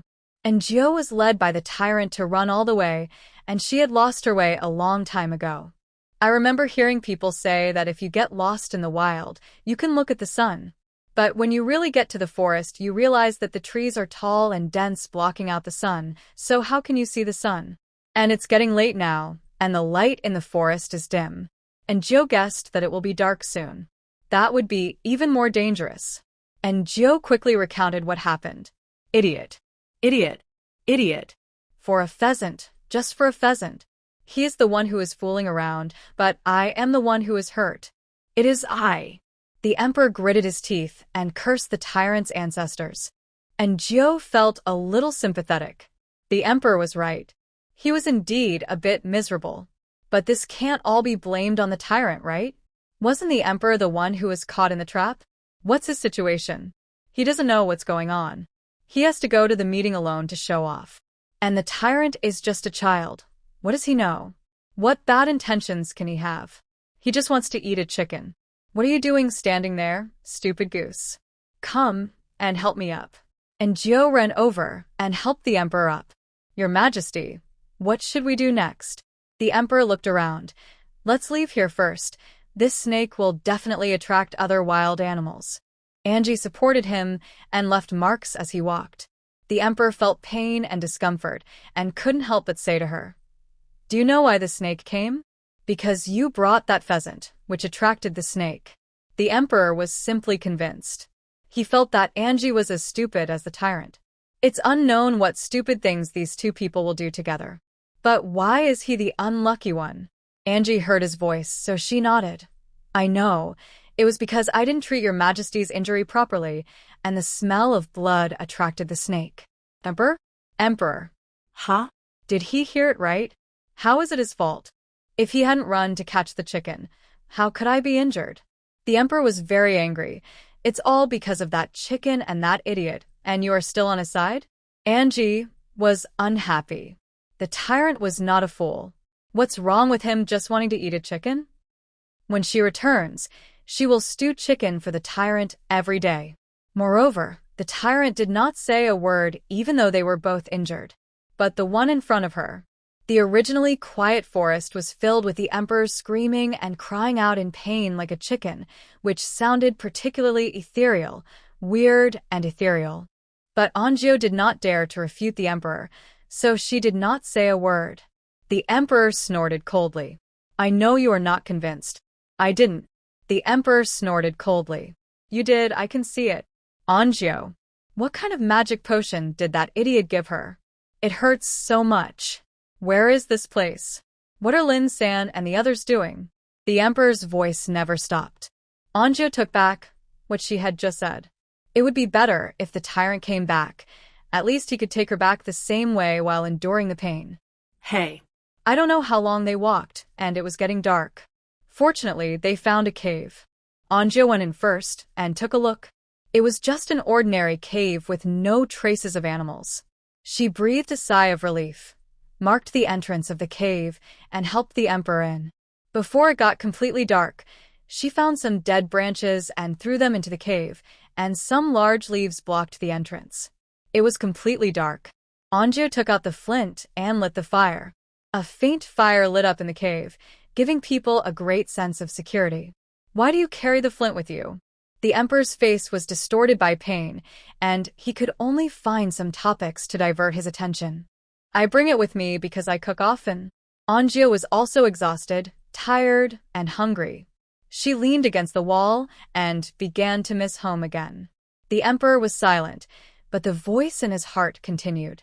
Pain. Anjou felt a little reluctant and asked softly, Your Majesty, can I take another look at your injury? The emperor shook his head. No. The bandage would have to be torn off and started again, and he couldn't stand it. Anjou thought about it, supported him, and let him lie down in a comfortable position. Soon he closed his eyes and fell asleep. Anjou didn't dare to sleep. She listened to the noise outside, so that if there were any wild animals coming or King Jing and his men arrived, she could react in time. But most of the night passed, and there was still no movement. Angie didn't know how long it had been, but she vaguely heard a murmur. She turned her head and found that it was the emperor. He seemed very cold and curled up. Such a big man looked a little pitiful. Angie touched his head and found that he had a fever. She didn't know what to do. She called the emperor several times, but there was no response. Angie remembered the medicine in the cloth bag and took out another one for him to eat.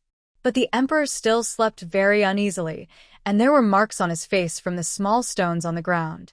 Angie sighed, sat closer, and let the emperor sleep on his side with his head resting on her legs. Maybe it was because he slept comfortably, but the emperor's eyebrows and eyes were much more relaxed. Angie couldn't hold on and fell asleep in a daze. King Jing and his men didn't counter a situation. They followed the tyrant's trail in the afternoon, but they were too slow. When they arrived at the place where the pheasant incident occurred, they happened to encounter 2 wild boars. The wild boars were irritable and rushed at them, without saying a word. There was a fight between the man and the boar, and the wild boars were injured and fled. But the bloody smell was strong here, and the fight with the wild boars was very loud, so before the few people could breathe a sigh of relief, a black bear came quietly and slapped a secret guard. The bears in the forest are very powerful, and several people surrounded them. Just then, they seriously injured it. The bear ran away, and several people were injured. King Jing asked them to wait, and he and Lin San continued to look. At this time, the mark left by Anjou worked. Anjou was very smart. Not only did she carve it on the tree, she also stepped on the grass and broke branches as much as possible on the road she walked.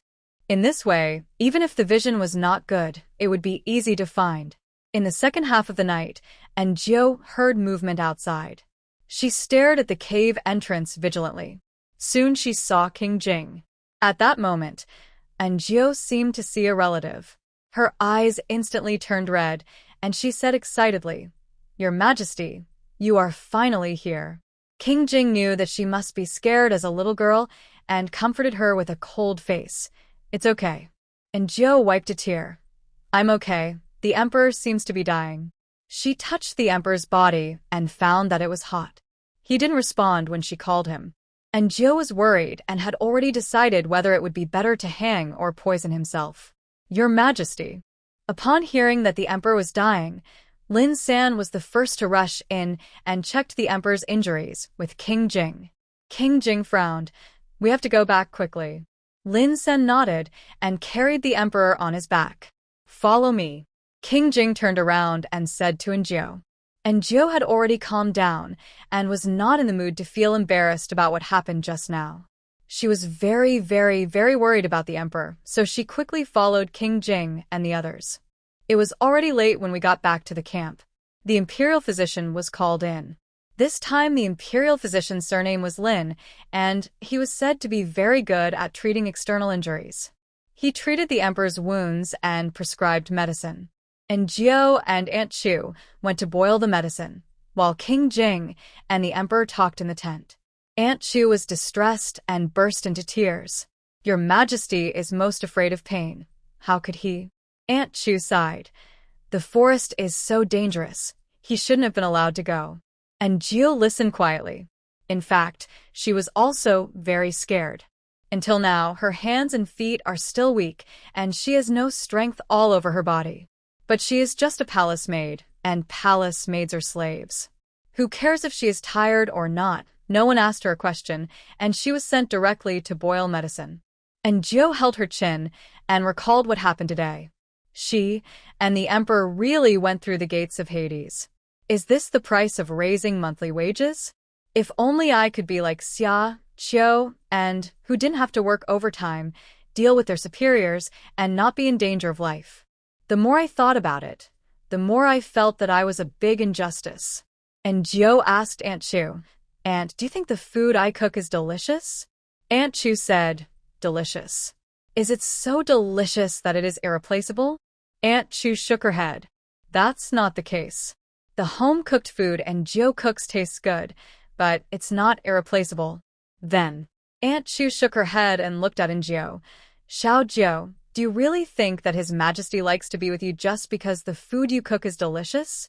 And Jiu frowned. Isn't it? Und küss me led? No. She breathed a sigh of relief. Why did we build a small kitchen in Guanghua Hall? And Jiu thought it was for the convenience of boiling water, isn't it? Sure enough, Aunt Chu denied her idea. In the past, there were people in our palace who cooked for His Majesty, but later His Majesty found it troublesome and stopped. You know, His Majesty is a very restrained person. This is true. When Injio first came, the emperor would restrain himself from eating too much even if he liked something. But now, he is so greedy. Did he change because of her? No way. She has to leave the palace when she is old enough, and she can't be a maid to warm the emperor's bed. Aunt Chu nodded. Although I don't know why, His Majesty is very special to you. And Jo. Aunt Chu couldn't explain it, and when the medicine was ready, Anjio took it to the emperor.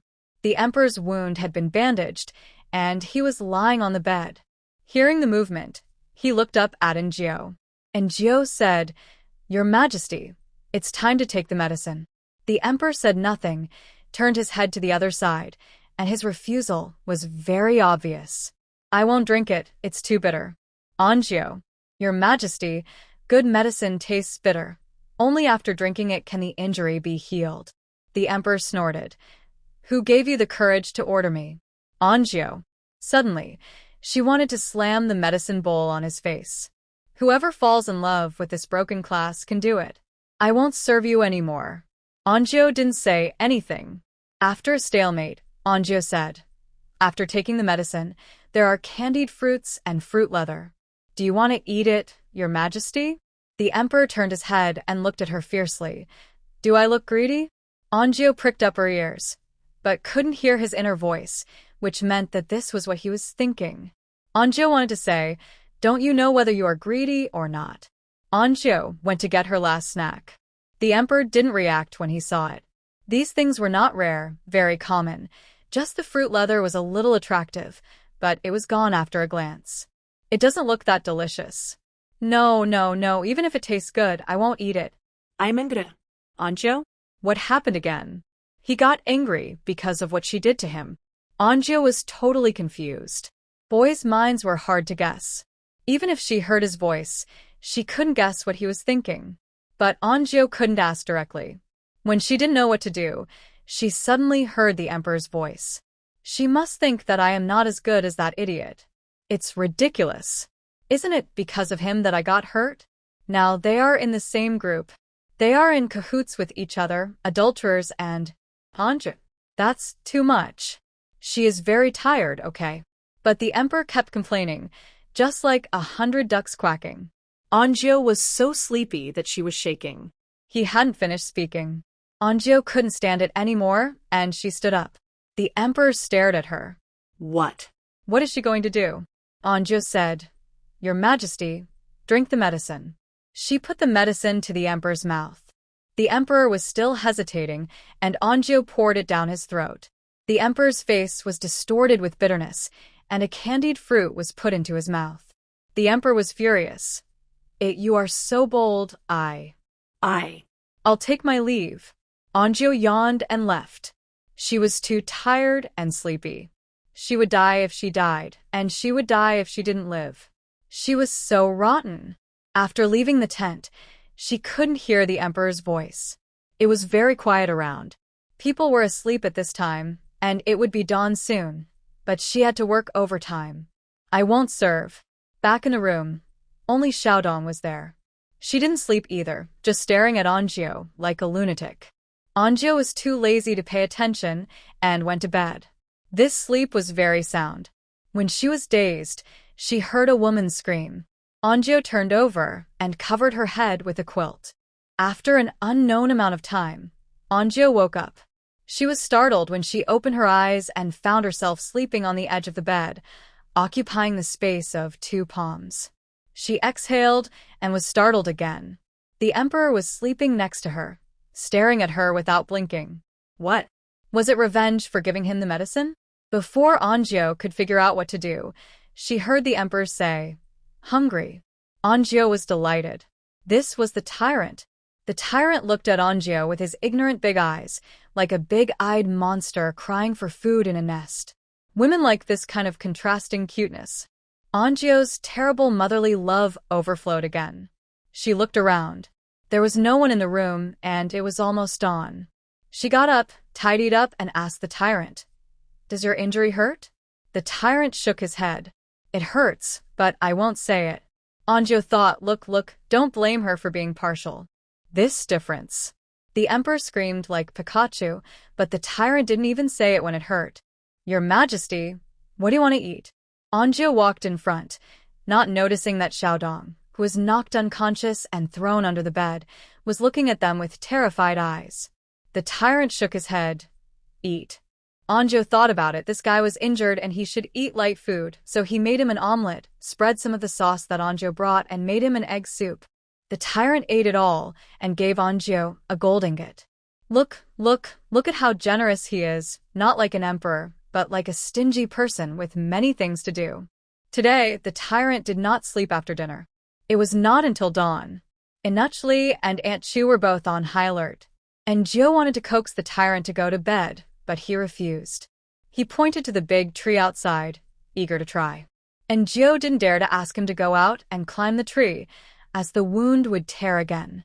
"Your Majesty, it's too high up there. I'm scared. Can we just play on the ground?" The tyrant looked at her for a while and nodded.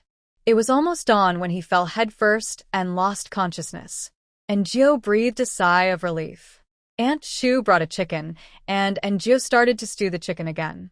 Originally, today was the last day of hunting, but because of the assassination of the emperor yesterday, no one dared to go to the forest. They were just waiting for the emperor's order to go into the city.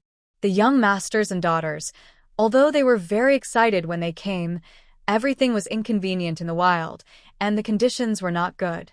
They didn't really come here to hunt, and they were bored and wanted to go home afterwards. How could the wild be as comfortable as home? Prince Duan hunted a lot of prey on the first day.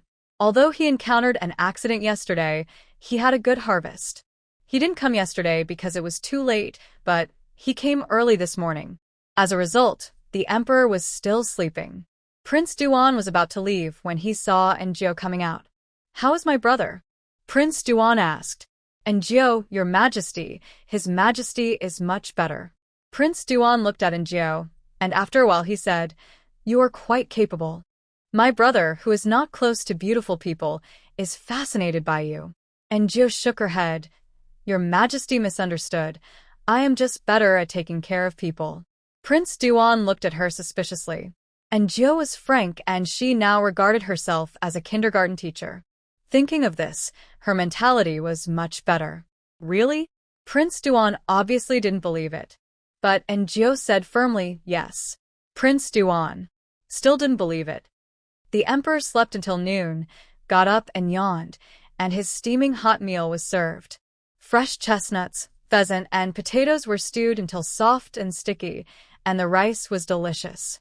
Anjio had asked the imperial physician, and he knew that there were no bad seasonings, but the ingredients were good, and the emperor ate with a big appetite.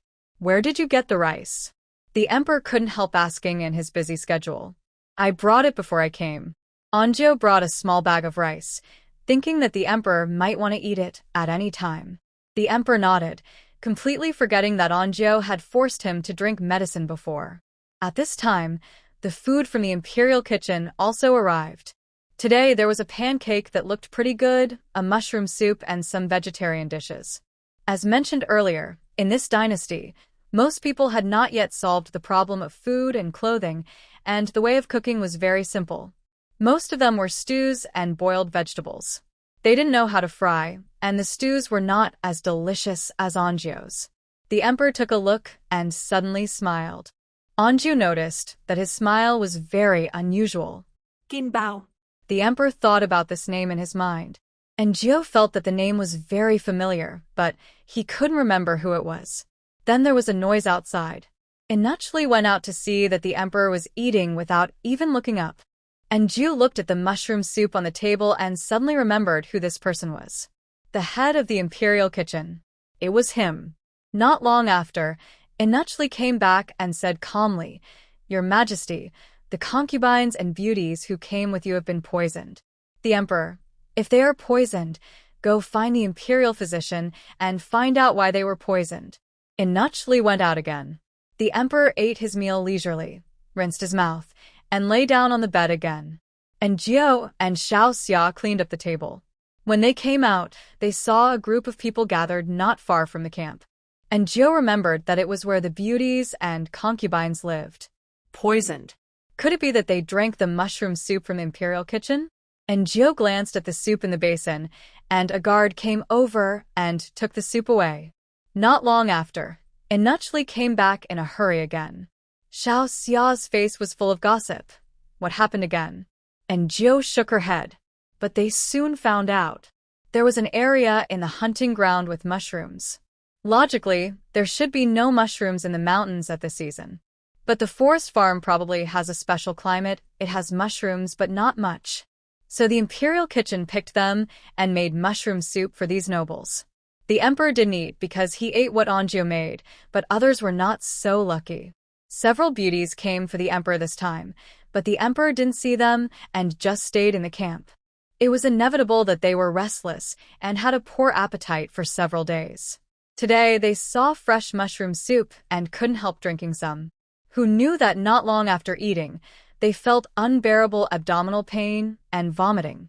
The imperial doctor came and knew at a glance that it was poisoning. They took away the emperor's soup and confirmed that the emperor's soup was also poisonous. "Your Majesty, Qin Bao has brought it." Inachli came over and said. The emperor raised his hand and looked at Anjio weakly. Anjio didn't understand. The emperor breathed a sigh of relief and was a little impatient. What are you looking at? Change clothes, change clothes, change clothes. Anjio. The emperor's back injury couldn't be touched, so Anjio put on a thin piece of clothing for him and added a cloak. The emperor walked out of the tent and strode to the center of the camp. There were already quite a few people gathered there, and Qin Bao was also brought up. "Unjust. Your Majesty. I am wronged." The emperor did not speak, and King Jing said coldly, "Qin Bao, you are the manager of the imperial kitchen. The nobles got poisoned after eating the food you sent. Do you still dare to cry out for injustice?" Qin Bao hurriedly said, "I did fail in my duty. The mushroom must have been sneaked in by my subordinates accidentally. I really didn't mean it."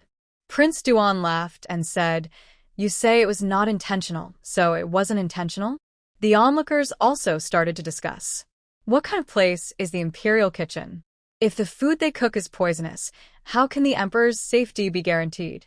An adult stood up and said, "In any case, Qin Bao cannot escape the blame." Prince Jing sneered, "Fortunately, your Majesty has a poor appetite today and did not drink that bowl of soup otherwise." Before he finished speaking, everyone had understood what he meant. And Jiao. She suddenly remembered something. Usually, the emperor would test poison here, and it wasn't Jiao who did it herself. Before eating, she would eat some. What's more, it's the imperial kitchen. But these poisonous mushroom soups were delivered to the tables of the nobles and the emperor. If it weren't for the special relationship between Qin Bao and the Queen Mother, the emperor wouldn't need a reason to kill him with his status. Now that Prince Jing has come out to confront, it seems absurd, but in fact it is also telling everyone how much the emperor cares about the Queen Mother. He even has to come out in person to deal with the chief steward of the imperial kitchen, and he is to involve Prince Jing. Alas. And Jiu found that some people's eyes had changed, staring at Qin Bao fiercely. This Qin Bao is the Queen Mother's man. When the emperor ascended the throne, the Queen Mother was dissatisfied. If the emperor died, then the Queen Mother's son would. The scene suddenly became strangely quiet, and only Qin Bao's voice kept coming. Your Majesty, you can't kill me. The Queen Mother will be unhappy. Angie heard the emperor sneer. That's what I've been waiting for you to say, he said with a pale face. Since he is the Empress Dowager's man, let the Empress Dowager deal with him. I'm tired, so let's leave it like this.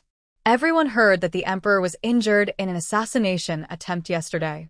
Now seeing his pale face, bloodless lips, and shaking body, and then looking at Qin Bao's aggressive look of taking advantage of others' power. Too much. It's really too much. A dog, murdering the emperor, and not taking the emperor seriously. Who gave him the confidence? It's the Empress Dowager. Ha ha ha. Empress Dowager, I want to see you send Qin Bao off with my own eyes. Angie looked at the emperor. He lowered his head, his eyes sharp and vicious. She found that the emperor really has many sides. But this time it was really cool. Finally got rid of this dog. Angie felt very happy. Caught the most prey this year was the eldest son of the Dingyuan Marquis family.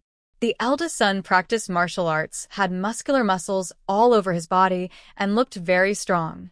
He was a fierce general under King Jing. The emperor gave him a dagger inlaid with gems. The eldest son of the Dingyuan Marquis was very happy. The autumn hunt officially ended. On the way, everyone was chattering, and the one they talked about the most was Qin Bao. Dog, listen to what he just said. Even with the support of the Queen Mother, he is too arrogant and doesn't take your Majesty seriously at all. A young man was very angry. That's right. Your Majesty's throne was passed down by the previous emperor, which is reasonable and legitimate. Your Majesty has been worthy of King Ruyang for these years, but you are still not satisfied. Now you are actually. Keep your voice down. Someone advised. The man rolled his eyes. I just think it's unfair. Your Majesty has suffered so much injustice, and now he is being controlled by a. Everyone was thoughtful. There were many such conversations, all of which were from the ignorant crowd who had no stance. They had heard rumors that the emperor was cruel, but this time they all saw the emperor up close. His Majesty is obviously very good at both civil and military affairs, so how could he be cruel? Someone must be slandering the emperor. I think some people are dissatisfied and are thinking about things they shouldn't. A bold young man said. Everyone looked at each other and understood each other tacitly. Although they didn't say it explicitly, they were quite dissatisfied with the Empress Dowager. The emperor fell asleep on the carriage. The carriage was swaying, and Jiu was sleepy from the swaying. She leaned against the coachman, dozed off little by little. After an unknown amount of time, Angie woke up and found that the emperor was staring at her without blinking. Your Majesty. Eat. Angie paused. Is this a tyrant? Your Majesty, do you want to eat? Angie brought him some snacks, which were sent by concubine Wang. The emperor ate them last time and said nothing, but this time the tyrant gave up after taking a bite. He frowned and pointed to his throat with a wronged look. Cheers. Angie brought him some water. He drank it, looked at the snacks hesitantly, and then looked at Anjio, but finally gave up. I don't want to eat this. Anjio. There is nothing else to eat now, so I can only wait to go back and make it. Just after thinking this, Anjio suddenly thought of something. He would be back in the palace soon. What if the tyrant was seen by others? However, what you fear will come true. The carriage suddenly stopped, and the voice of Anuchli came from outside. Your Majesty, we're here. We're here. The tyrant jumped off the carriage very naturally, not at all like the weak and injured look in the morning.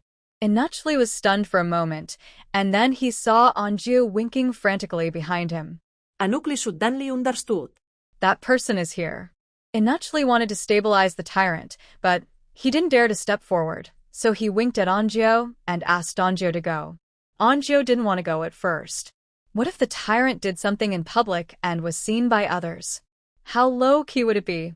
Anju stood there without moving. The tyrant over there was already angry. He turned his head and looked at Anju, motioning her to follow. And Jiao had no choice but to follow him. Fortunately, it was getting late, and the emperor walked back to Guanghua Palace smoothly without even taking the sedan chair. Back in his own territory, the tyrant seemed to be more relaxed and went directly to the kitchen, waiting for dinner. Inachli smiled. Xiao Jiao, go quickly. His Majesty is hungry. A lot of fresh milk was brought back from the mountain, and Jiao planned to use it to make some caramel milk. Add brown sugar to the pot, add a little water, melt the brown sugar, add milk, then add eggs, and steam them in the pot. When it comes out of the pot, it is full of caramel aroma, the eggs are tender, and some raisins and blueberries are added. And Jiao took a bite, and it tasted very good. She originally wanted to change a bowl for the tyrant, but he took what Jiao had eaten and ate it. And Jiao. She was a little embarrassed. This is the emperor. What should I do? Will he be beheaded if someone finds out? The tyrant finished eating quickly. His eyes were bright, staring at Anju like a hungry monster. I want more. Anju also became interested. She added some milk to make double skim milk and worked hard. Maybe it was because she hadn't made it for a long time, or maybe the tools were not suitable. Anyway, the double skim milk was successful, and the milk became milk. But the tyrant didn't mind. He ate it all. Anju didn't believe in evil, and made milk again, thinking that it would be successful this time. Unfortunately, before it was done, Inachli came with a very anxious look on his face, as if something had happened, and kept winking at Anju. Angie walked over and asked, "What's wrong?" Inachli looked displeased. The Queen Mother came. Angie frowned. "Can you say that the Majesty is asleep?" Inachli shook his head. The Queen Mother said to wait until the Majesty wakes up. Angie was speechless. "Isn't this forcing the Majesty?" Inachli pointed inside. "It's still that one?" Angie nodded. "There is still a tyrant inside, and the tyrant seems to hate the Queen Mother very much. It is not a good thing to let him out at this time, but if he is not released, if the Queen Mother is still there, the rumor will spread tomorrow morning, and it will be very unfavorable to the Emperor. What can be done? What does the Anuch think?" And Jiao dare not make any comments on this matter. After all, Inachli is an old hand, and should be able to solve it. Who knows that Inachli shook his head. The Queen Mother came here because she heard that Qin Bao was in prison. She is determined to take Qin Bao away today. He didn't know what the Emperor was going to do, and didn't dare to make any decisions. Why don't you let this person go to sleep quickly, and wake him up after he falls asleep? Maybe it will be the Emperor. Inachli came up with a bad idea that sounded very reliable. And Jiao looked at the tyrant guarding the pot, and had to give it a try. Fortunately, this time the milk was successful. The Emperor ate it, and his face was full of satisfaction. This is the dessert that people eat. What was that in the afternoon? He almost choked to death. It was the first time that Jiao heard the tyrant's thoughts, and she was quite shocked. However, she had not forgotten what Inachli had said, so she said, "Your Majesty, it's getting late. You should go to rest." The tyrant shook his head. "No, I need to digest my food." And Jiao, "Why didn't you digest it before?" But the tyrant had already strode out the door and stopped to wait for Jiao, so Jiao could only follow him. The tyrant's way of digesting food was to walk wildly, with big steps and fast steps. "Your Majesty, slow down." And Jiao shouted at him. If he walked out like this, he would collide head-on with the Empress Dowager. The tyrant stopped. At this moment, footsteps were heard outside. "You bold dog. You actually dared to deceive me. The Emperor is not in Guanghua Palace at all." The Empress Dowager's voice was particularly sharp. Xiao Fuzi said pitifully, "Empress, your Majesty is now." Then he was stunned, because he saw the Emperor at the corner. No, this doesn't seem to be the case. Xiao Fuzi cleverly took a step back, but the Queen Mother didn't realize it at all. She sneered and glanced at Jiao, who hurriedly lowered her head. The Emperor pretended to be asleep, just to come here to fool around with a palace maid? Around? The tyrant slowly read out these two words. and Jiao felt something was wrong. She didn't care to listen to what the Queen Mother said. She just stared at the tyrant. The tyrant's face was gloomy, and his thoughts kept repeating. Around. Which. It.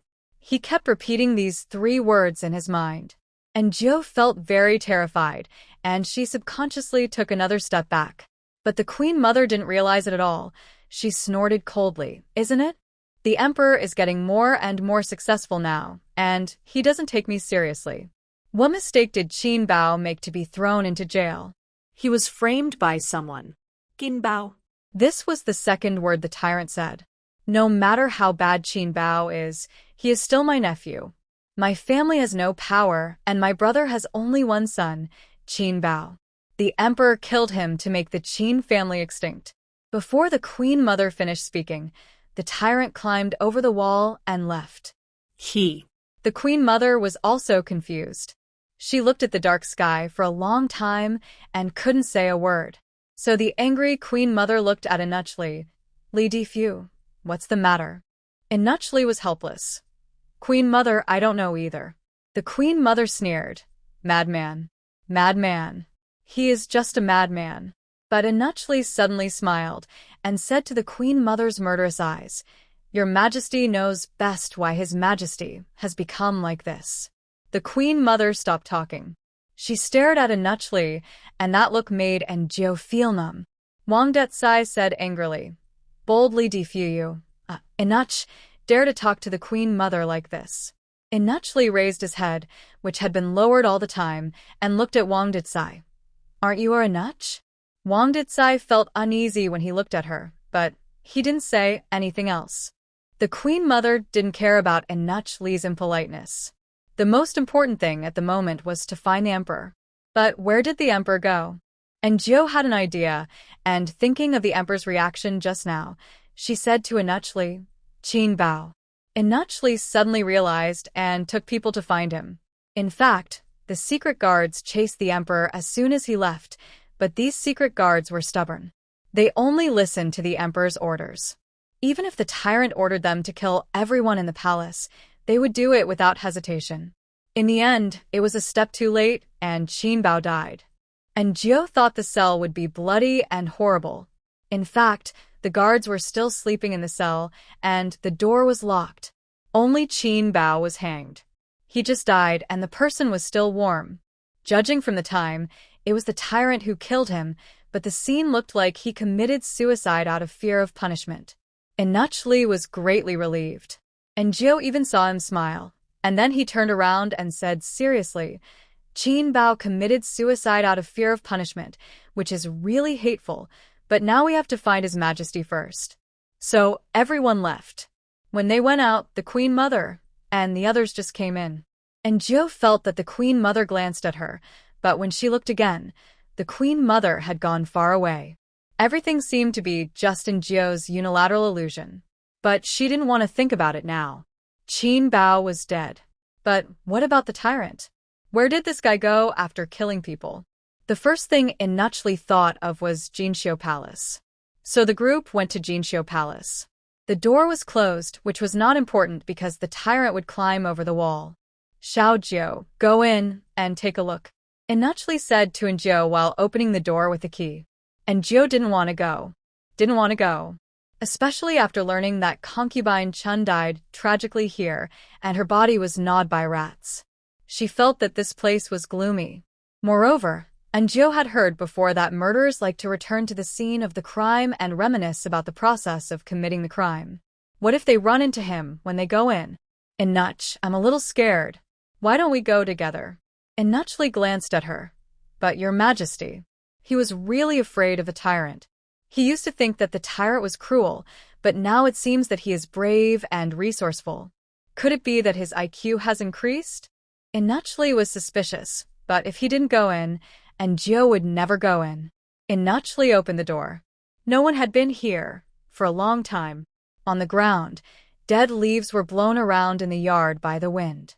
Fortunately, they were in large numbers. In addition to Inuchli and Jiao, Xiao Fuzi and several other young eunuchs from Guanghua Palace had come, and there were several guards behind them. The more people there are, the braver they are. Xiao Jiu, go in and take a look. Inachli's spirit of a friend's death rather than a poor Taoist's came back. And Jiu said, no, there is a lot of negative energy here, I am afraid. Inach, please go in with me? Inachli waved his hand. I have a stronger negative energy. And Jiu, it is true that if there is a real danger, Inachli will be useless. In the end, 2 guards were called in together, but the tyrant did not come at all. This is not good. The tyrant used to walk around the palace, and no one could find him when he hid. Inachli did not want the matter to get out of hand and be known to others, so he took everyone back first. Anyway, the tyrant has secret guards. He is strong, and there is no need to worry. He will come back when he has had enough fun. And Jiu was exhausted and cold. She returned to her hut. She lit the light, and then she looked into the eyes of the tyrant who was sleeping in her quilt. You. Why are you here? And Jiu's eyes widened. Good man, this guy is really good at hiding. The tyrant saw her and stretched out his hand from the quilt. In his hand were 2 round and fat gold ingots. And Jiu, she coughed dryly, took the gold ingots, and asked with concern, Your Majesty, are you cold? I'll add some more firewood? The tyrant nodded. He looked very cold. And Jiu suddenly thought of his injury, and after adding more firewood, she asked him if the wound hurt. The tyrant shook his head. It hurts. And Jiu, she asked the tyrant to lie down, and she lit the light to take a look. She didn't know if the medicine in the palace was good, but the wound healed a lot, and there was no tearing. It seemed that this guy was still very careful. Did you kill Qin Bao? And Jiu asked casually, but she was actually very nervous. The tyrant nodded. The cell door was locked at that time. How did you get in? The tyrant looked at her. The door was not locked. And Jiu frowned. She remembered that when they went in, the cell door was indeed locked. Why did the tyrant say it was not locked? She couldn't have seen it wrong, and the tyrant couldn't lie. If he lied, he wouldn't be able to get in. Could it be that the door was not locked when the tyrant went in, but after he killed someone locked the door? But who is this person?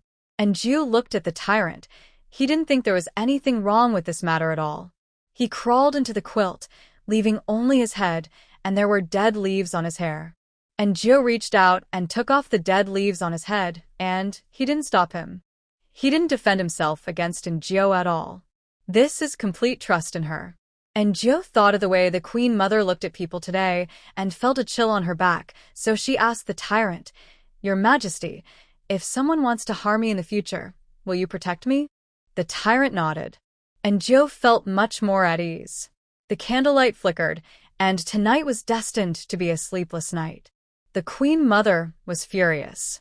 She didn't care much about Qin Bao, but the Emperor's resistance made her feel uncomfortable. That, if it weren't for him, her son would be the Emperor. Now that her son's throne has been taken away, she can't deal with the Emperor, so she disgusts him severely.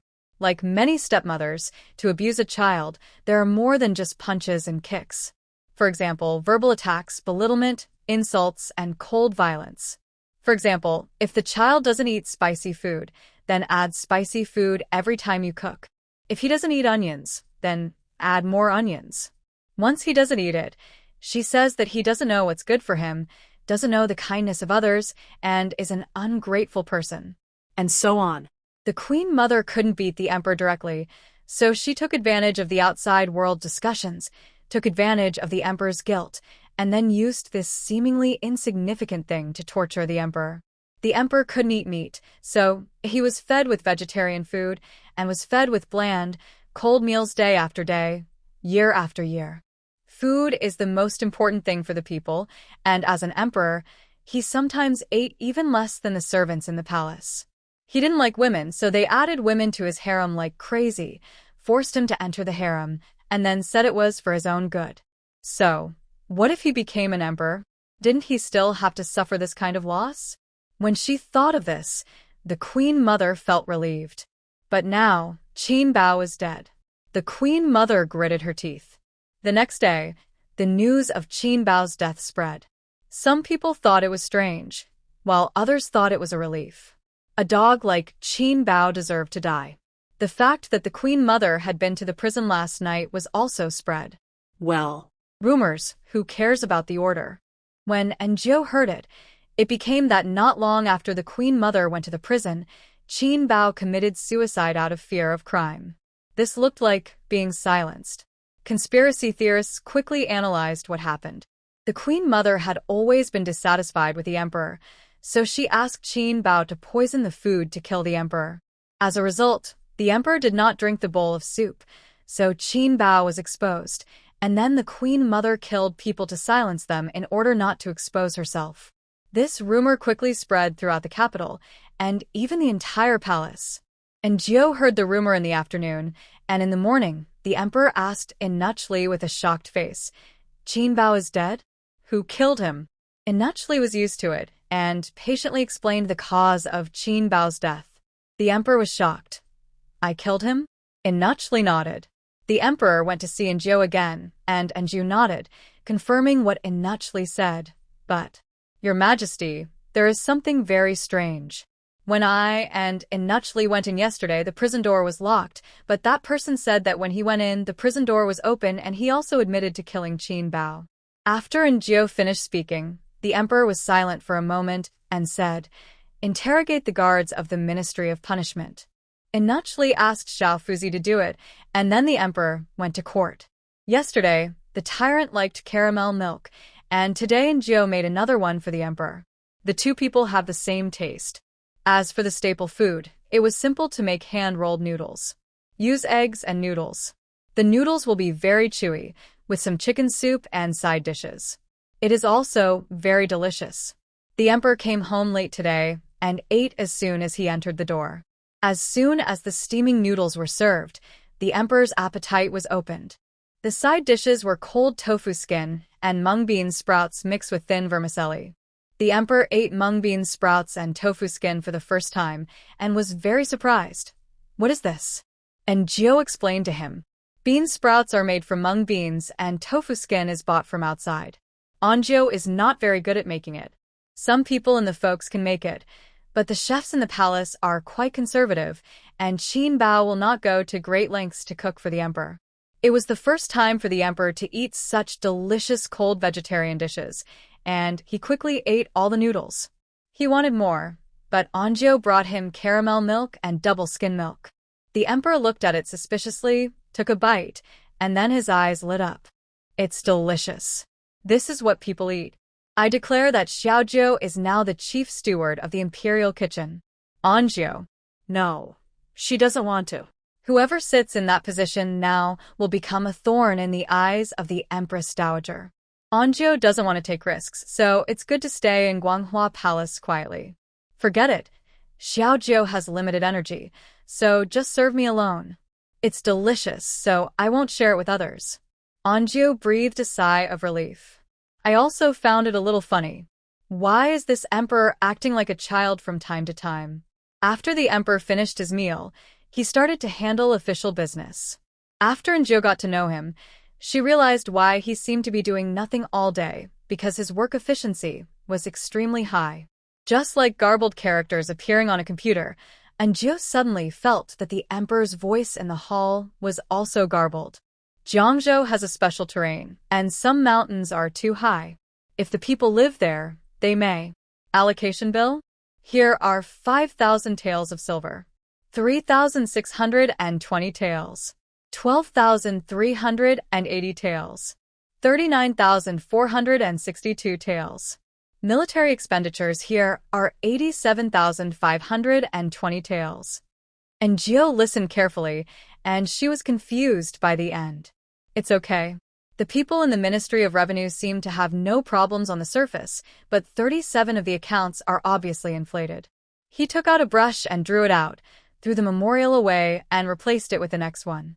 The following seemed to be tax returns with a lot of random numbers. Ancient people didn't have computers, and even using an abacus was very difficult. The Emperor had one at hand, and his fingers fiddled quickly, with numbers constantly in his mind. Before Enjo could hear clearly, he had figured it out, sneered, made a big cross, and threw it aside. The Emperor spent 2 hours to handle official business. He said to Inuchli, Ask the 6 ministers, the cabinet ministers. A series of official names were reported, and Ngo didn't remember them, but Inachli remembered them. Let them all roll in. Anukli ratrata. Ngo admired him very much. Sure enough, Guanghua Palace doesn't keep idle people. Inachli's brain is not an ordinary person's brain. The emperor rubbed his eyebrows, and Ngo poured him tea. The emperor drank a sip, and sat with a gloomy face. Not long after, a group of ministers came to the hall, and these people were all important figures in the court. The emperor picked up a memorial and threw it to the Minister of Revenue. Go back and rewrite it. He threw another one at another man. Military expenditures are inflated. The number of cotton clothes and food, the number of weapons replenished, and the pensions for the dead do not match. The difference is too big. I suspect someone is eating the empty salary. I will give you 3 days. If you can't find it, you will be replaced. The Minister of War trembled and picked up the memorial and account book on the ground. Minister of Rights, you've done a lot of tricks. The prices of the offerings for sacrifice don't match the prices I knew in the first half of the year. You bought them too expensive. If you don't know where to buy them, why don't I introduce you to a few shops? The Minister of Rights knelt down. The emperor called out the names one by one, and there was a problem with almost everyone's account book. Everyone trembled and marveled at the emperor's brain again. And Ngo was the same. She had a completely different opinion of the emperor today. How could a person have such a smart brain after having superb martial arts and top-notch looks? At this moment, his wisdom simply overshadowed his looks, making him look sparkling. His personality charm was simply maxed out. And Ngo, like all the ministers present, resonated with the deceased emperor at this moment. No wonder the late emperor insisted on making him the emperor against all odds. If it were them, would they care about the legitimate or illegitimate sons? Not letting him be the emperor would be a shame to their ancestors. Can other idiots in the royal family compare with him? What is the Empress Dowager dissatisfied with? Prince Ruyang is dog in front of the emperor. Dog understand? I'm done. Do you have any questions? The emperor looked up and asked. Everyone said there was no problem. Only idiots had problems, not them. The emperor waved his hand. Everyone retreated with sweat on their foreheads. As soon as they left, the emperor leaned back in his chair. I'm so tired. I really don't like to use my brain. If Xiao Jiao had been more sensible, he should have given me a portion of the milk he had this morning. I feel a little weak. I need to replenish myself. Anjiao. The layer of golden filter just now was shattered to the ground. The emperor's voice echoed in the hall. And Jiao was really annoyed by his noise, so she asked tactfully, Your Majesty, are you hungry? I'll go make something to eat. The emperor glanced at her and asked coldly, Is it time to eat now? And Jiao. So you've been pretending for the whole morning. Are you going to eat or not? She asked that question unnecessarily. The emperor said coldly, If you really want to do it, go ahead. He looked like a wise monarch. And Jiao. Thank you, I don't want to. And Jiao exhaled and said cooperatively, I just thought of a new idea. Let's do it now. When Jiao went out, she saw Xiao Fuzi talking to Inachli. They must have caught the guard. I don't know what happened with the locked door. And Jiao didn't think much about it. She made milk today. She succeeded once yesterday and tried again today. There was some rice left over from yesterday, and she had a sudden idea. She crushed the leftover rice, processed it, and made 2 snow meringues, with blueberry jam and another kind of fruit jam as the filling. The dessert was soon ready. And Jiao took it to Guanghua Hall, where a person was kneeling. And Jiao walked over quietly and put the things on the table, and then heard a very abrupt voice. Wow. What is this? It looks a bit delicious. The emperor picked up the snow meringue and took a bite, and was amazed by its taste.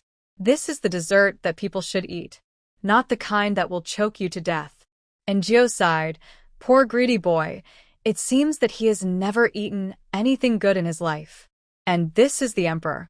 The emperor quickly finished 3 snow meringues, and he ate up the milk. And Jiao stood aside and looked at the person on the ground, wondering who this person was. Then the emperor said, I know you are loyal. Work hard. I will not treat you badly. The man kowtowed. I will definitely work hard. After the man expressed his loyalty, the emperor seemed very satisfied and said with a fake smile, Qin Bao is dead. The queen mother must be very sad. I think her appetite is not good. So, the emperor said, whatever I ate in the past, I also send a portion to the queen mother to show my filial piety. The man on the ground bowed his head and said, Your Majesty, don't worry. I will prepare meals for the queen mother. He paused. Then Your Majesty's meals in the future. The emperor said coldly, I don't eat meat. You can take care of the rest. The man thanked him and left. The emperor was in a good mood. I have delicious food, so I will leave the food in the imperial kitchen for the queen mother. He laughed. Let the queen mother taste the good food she prepared for me. And Joe. The emperor really holds grudges. But it's really cool. If possible, she would like to see the queen mother's expression. Xiao Jiu. The emperor suddenly called her, and Jiu looked up. I'm here. The emperor asked, What are you having for lunch? And Joe. Just added a meal. Do you have a hole in your stomach? You can eat so much? And Jiu was worried that he would get fatter, and he wouldn't be handsome if he got fat. How about dry pot shrimp? And Jiu asked.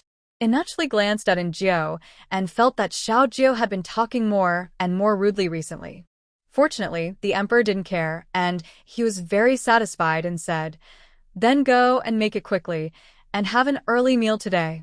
And Jiu didn't know why he was going to eat so early, and was afraid of delaying his business, so she quickly prepared the meal, dry pot shrimp, stir-fried vegetables, rice, and a mushroom-fried meat.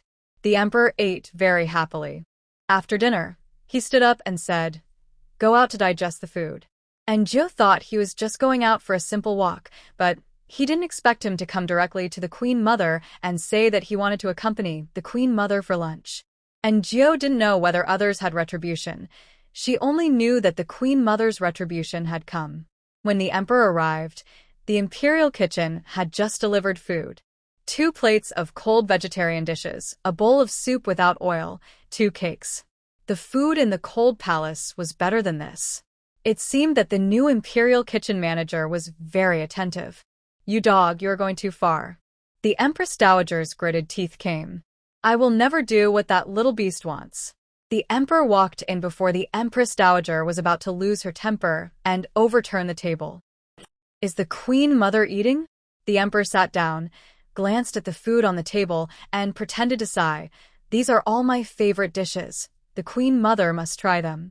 The queen mother did not move, nor did she speak, but just stared at the emperor coldly. And Jiu felt that at this moment she was like a poisonous snake that would attack at any time. And Jiu had goosebumps all over his body. The emperor seemed not to notice the queen mother's ugly face. He raised his eyebrows slightly and said, General Manager Qin died. I know that the queen mother is sad, so I specially asked the imperial kitchen to make my favorite dishes for the queen mother. He looked at the queen mother with a slight smile on his lips, but there was no smile in his eyes. Why? These dishes don't suit the queen mother's appetite? The queen mother was almost on the verge of a rage. And Jiu saw that Wang Ditsai secretly pulled the queen mother. The queen mother glanced at him and sat down with anger suppressed.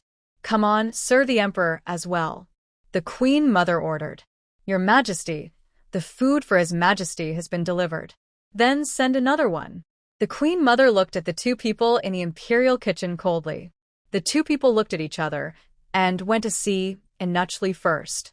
After Inuchli nodded, the 2 of them left quickly. The queen mother realized something and said sarcastically, The emperor is so quick.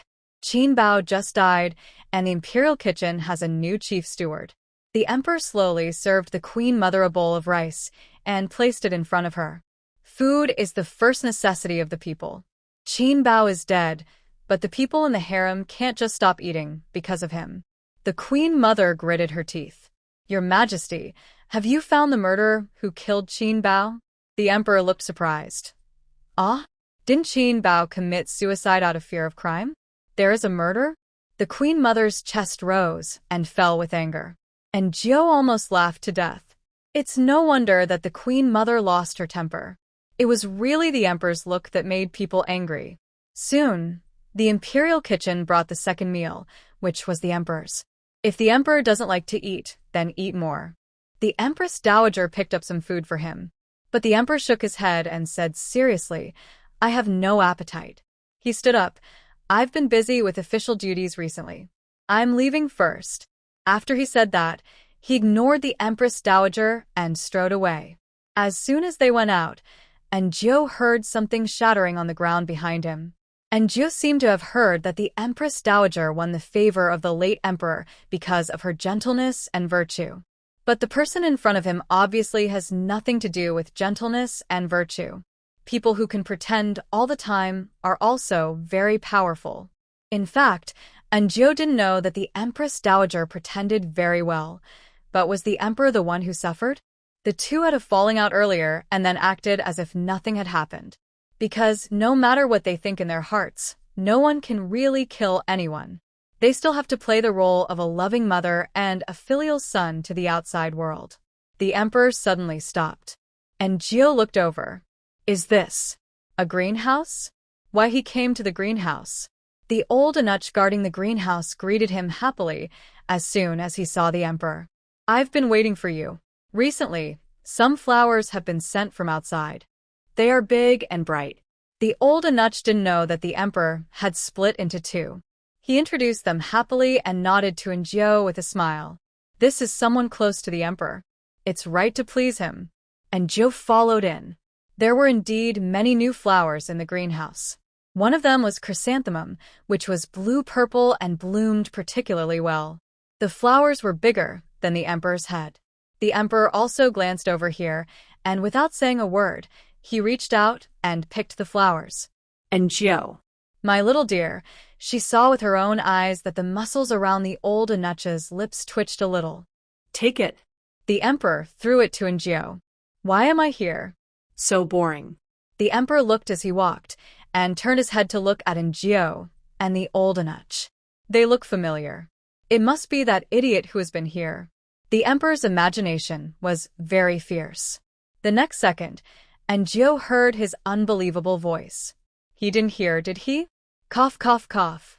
Anjou choked herself as soon as she opened her mouth. She coughed for a long time. The old eunuch was startled. Miss Xiaojiu, are you okay? Anjou shook his head. What a fool. Anjou found that the emperor's hands were really bad. He saw beautiful flowers and wanted to pick them without saying a word. He picked one and threw one to Anjou. Anjou felt as distressed as the old eunuch. Such a beautiful flower was picked like this? The emperor saw it, and he snorted coldly. Anyway, it will wither. Will it not wither if you don't pick it? It's ridiculous. Anjou. The emperor walked forward a few steps and felt that there was an inexplicable sense of familiarity here, but he couldn't tell where it was familiar. He was a little irritated, and then he saw a few pots of peonies that were well raised. There were no peonies at this season. I think it was sent from outside, as the old eunuch said. The old eunuch hid it like a treasure. Seeing the emperor staring at it, he was afraid that the emperor would pick it up, so he hurriedly said, Your Majesty, this flower was sent by Prince Ruyang to the Queen Mother. Anjou. You really know how to talk. The next second, the emperor picked it directly. Sure enough, if you hate someone, you will also hate the things he sends. The emperor sighed. This time I feel much more comfortable. This is for the Queen Mother. The emperor threw the peony he picked to the old eunuch, who cried and felt distressed. This is a peony. This quality can only be bought at a high price in the capital, but it was picked like this. Seeing that the emperor was about to pick the remaining pot, Anjou stopped him quickly. Your Majesty, pick the flowers and keep one pot, so that we can meet in the future. One flower was accidentally picked, and both were picked. The Queen Mother will definitely make trouble. The royal family did not pick any more. He looked around and lost interest. I thought he was going back to Guanghua Hall, but the emperor turned a corner and walked towards the warehouse. What kind of vase should I choose? I remember there was a pink one, which was a tribute from the south. Angie had a headache and complained while staring at the back of the emperor's head. Is the emperor's memory selective? Why is it different from time to time?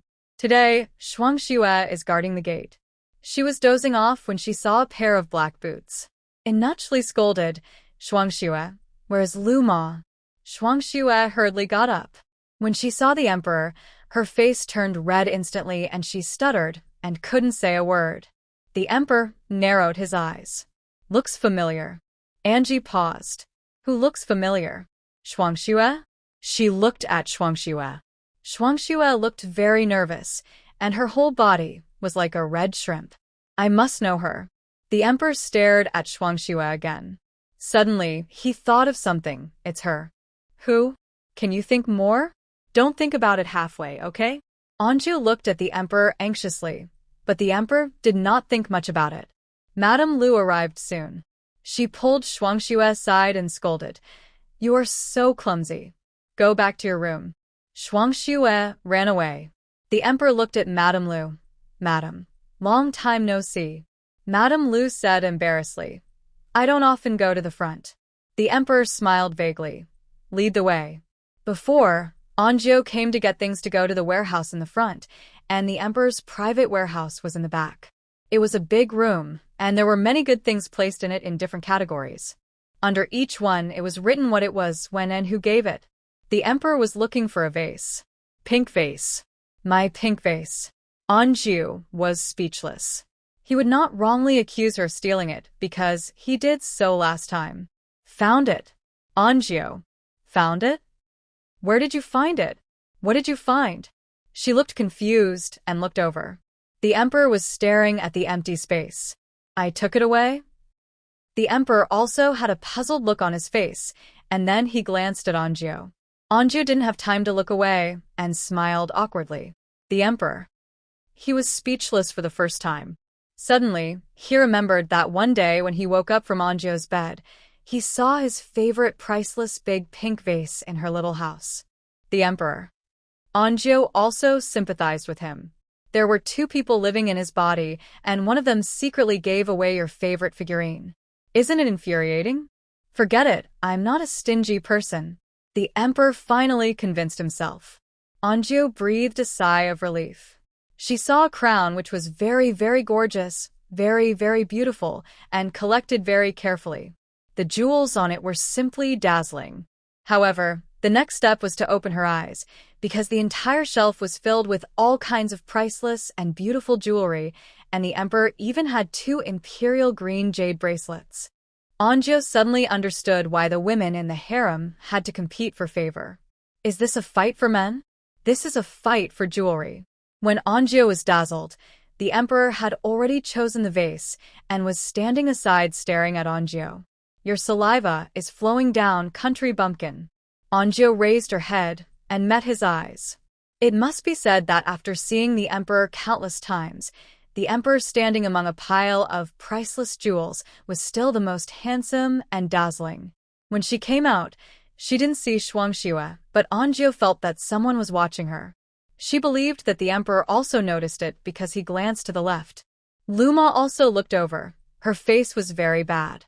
The emperor suddenly said, Madam, you are not young anymore. Do you want to leave the palace to spend your old age? Anjou paused. Your Majesty, look at me, I want to leave the palace, ask me, okay? However, the emperor could not hear Anjou's voice. He only heard Luma say, I entered the palace when I was a teenager. There is no one in my family. I don't want to leave the palace. The emperor didn't say anything. Leaving the warehouse, the emperor stopped when passing by Anjou's hut. My favorite vase. And Joe. I really want to give it back to him. There are so many treasures in the house, and I'm just giving him a vase to make him miss me. How stingy. As expected, the richer the person, the stingier he is. Come out. As soon as the emperor left, Madame Lu shouted. Frost Snow came out from the corner, her eyes still staring blankly in the direction the emperor left. Madame Lu slapped her with a gloomy face. What are you doing? Frost Snow covered her face and said aggrievedly, Godmother, I didn't do anything. Do you think I'm blind? Your eyeballs almost popped out when you looked at His Majesty just now. Do you think His Majesty didn't notice? I just looked. I didn't do anything. Frost Snow lowered her head and muttered. Can't you even look? Can't you even look? Madame Lu said angrily. Back then, if His Majesty hadn't shown mercy, you would have been the same as those dead palace maids in Guanghua Palace. Thinking of that incident, Frost Snow's face was full of horror, but when she thought of the emperor, she couldn't help feeling aggrieved and sad, and she started crying. Madame Lu sighed. Shuangxue, we servants must know ourselves. The emperor is not something that people like us can think of. Shuangxue murmured. I know, godmother. Madame Lu said, you don't have to stand guard in front during the day in the future. Yes. Shuangxue lowered her eyes, but she was actually very unconvinced in her heart. Didn't that Xiaozhou also follow His Majesty well? Since Xiaozhou can, maybe she can too. Besides, it has been several years since that incident, and the emperor must have forgotten her a long time ago. The emperor brought back a white-bottomed blue and white porcelain vase, inserted the flowers he picked today, and placed it on the table, and he felt better just by looking at it. The Empress Dowager was in a bad mood. She didn't eat lunch, and she didn't want to suffer that anger, but the imperial kitchen was unwilling to make it again. Even if they did, it would be bland. It was just according to the standard that the Empress Dowager gave to His Majesty. If the emperor can eat it, the Empress Dowager can eat it too. The current head of the imperial kitchen is called Zhong'an. He was suppressed by Qin Bao in the past. The food he served to the emperor was not very good. Everyone in the imperial kitchen knew it, but everyone dared to be angry, but dared not speak out. The emperor just wanted to eat such bland food. Zhong'an was speechless. The emperor was also a human being. Even if he was a vegetarian, he couldn't eat such bland food. However, his voice was not taken seriously. After he raised doubts several times, Qin Bao disliked him and usually asked him to do some odd jobs. Zhong'an thought that this was how his life would be, until one day someone found him. It was Xiao Fuzi, who was under the emperor. Zhong'an was not a fool. Xiao Fuzi was the apprentice of Anuchli, so their meaning was the emperor's meaning. Xiao Fuzi gave him a simple task, to keep an eye on the people in the imperial kitchen, to make sure they didn't poison the emperor. Secondly, to find out who was Qin Bao's man here. Zhong'an was also very obedient. During this autumn hunt, Xiao Fuzi gave him a few poisonous mushrooms. Zhong'an hesitated, but he soon figured it out. Since he had decided to follow the emperor, he had to stick to one path until the end, and he could not waver. He wanted wealth and honor and danger. He did it secretly, and sure enough, several concubines were poisoned not long after. The emperor did not drink, because he had no appetite. Then Qin Bao was investigated and arrested, and Qin Bao's men were also arrested, all according to his list.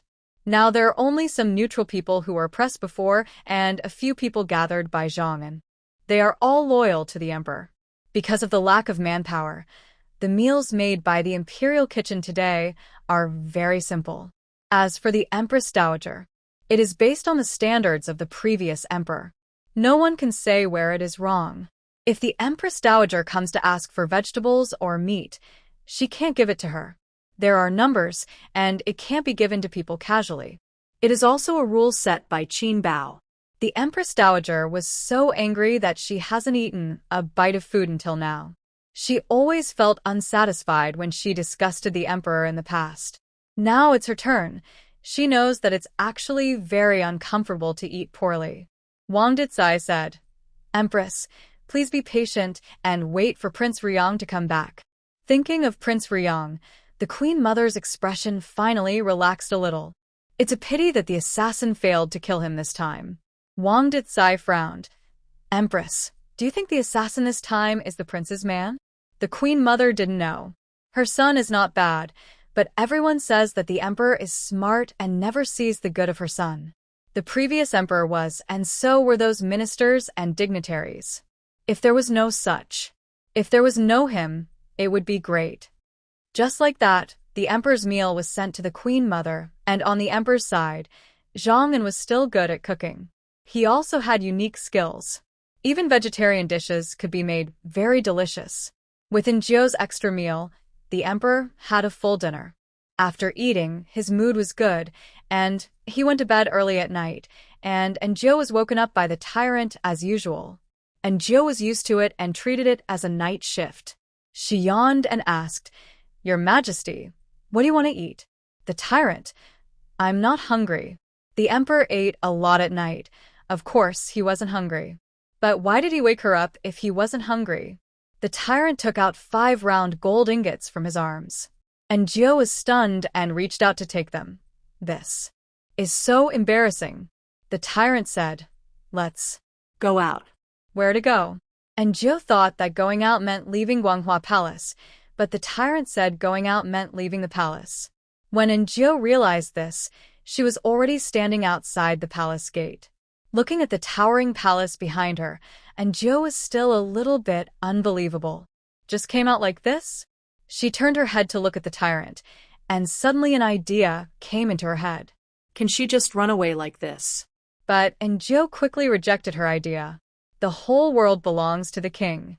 If she ran away now, she might be caught before she could leave the capital.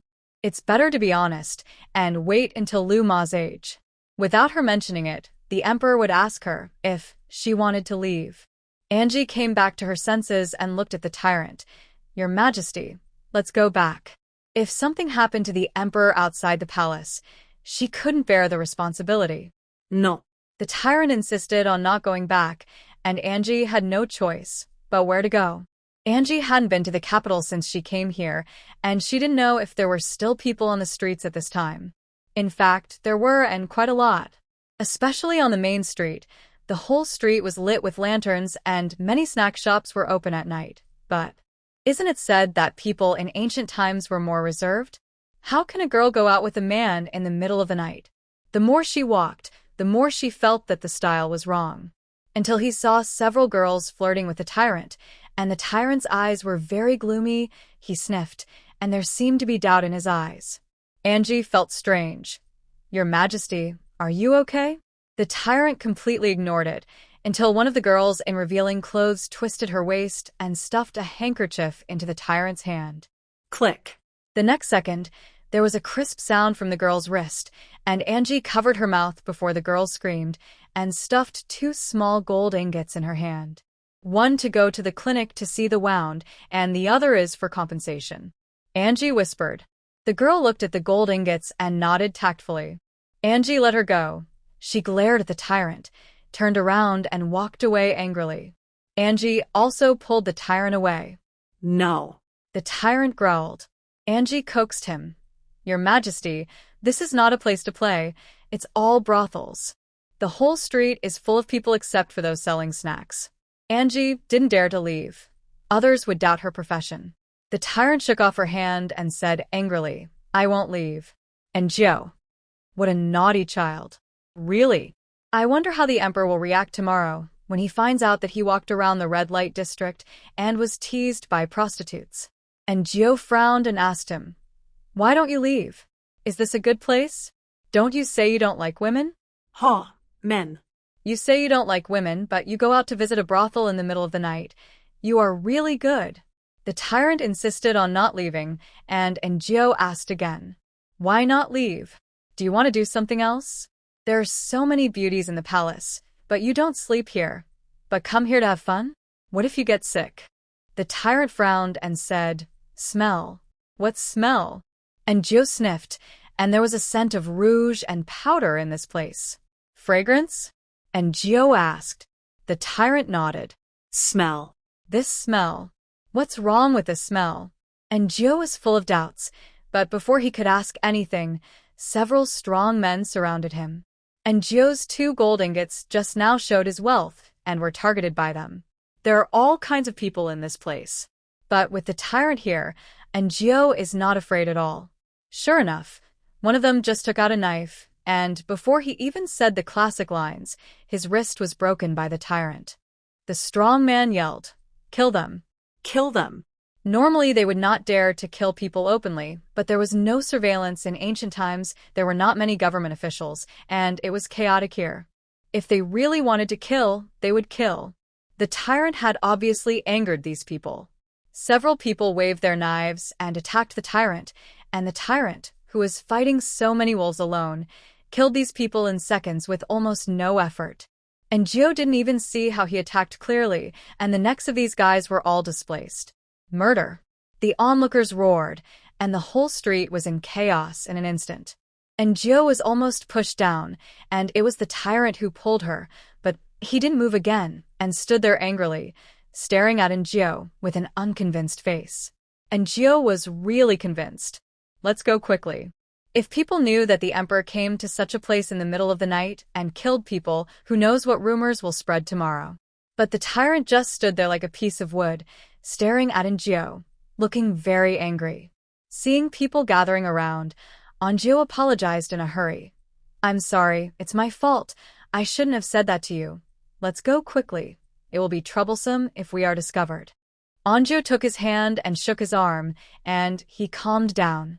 Don't do it again next time. Okay, I'll listen to you from now on. The two of them didn't know how far they ran, and finally left the crowd and came to a quiet alley.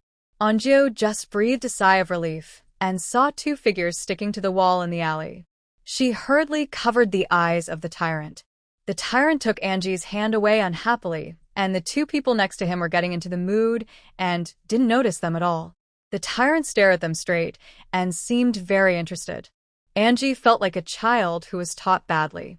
She pulled him out and saw 7 or 8 people in official clothes coming to the entrance of the alley. They were obviously here to hunt down the murderer just now. Let's go in. She and the tyrant hid in the yard next to them, and she didn't breathe a sigh of relief until the footsteps outside disappeared. Okay. Before she finished, she found that the tyrant was staring at her face in fascination. And Jiao. She was really taught a bad lesson, but why are you looking at her?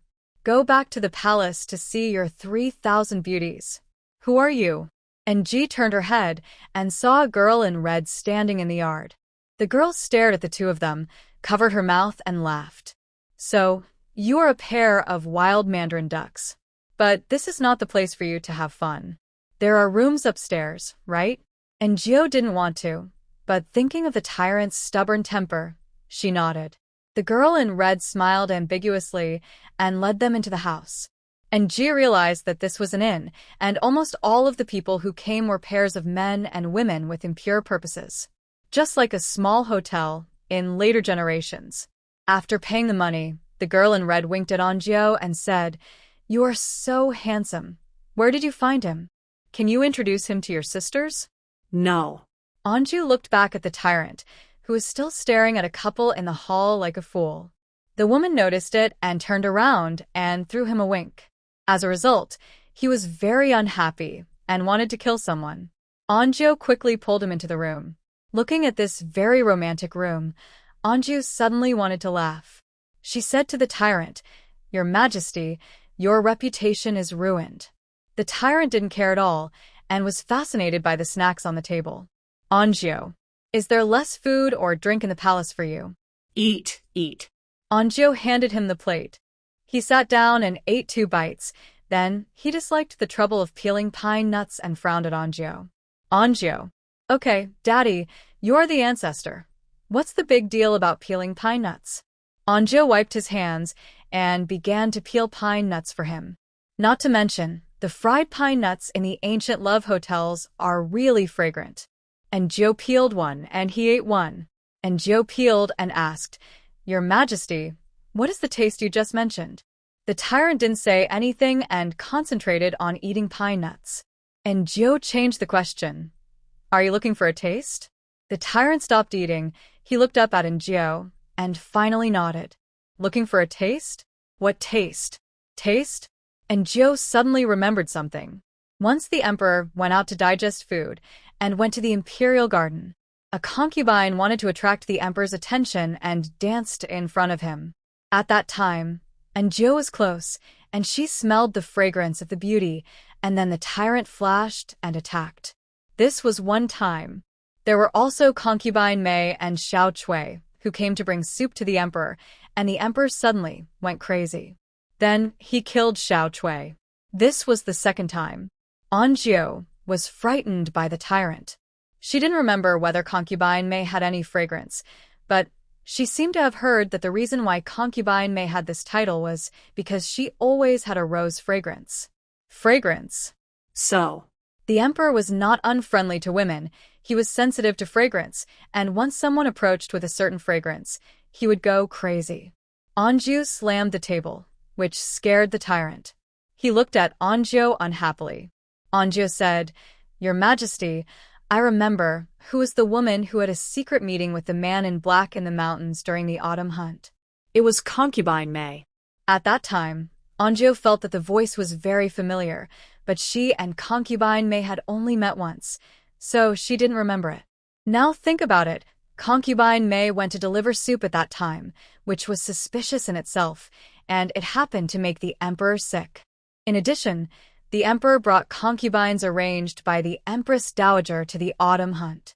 Is concubine May qualified to go? The tyrant looked at her puzzled. Do and eat it.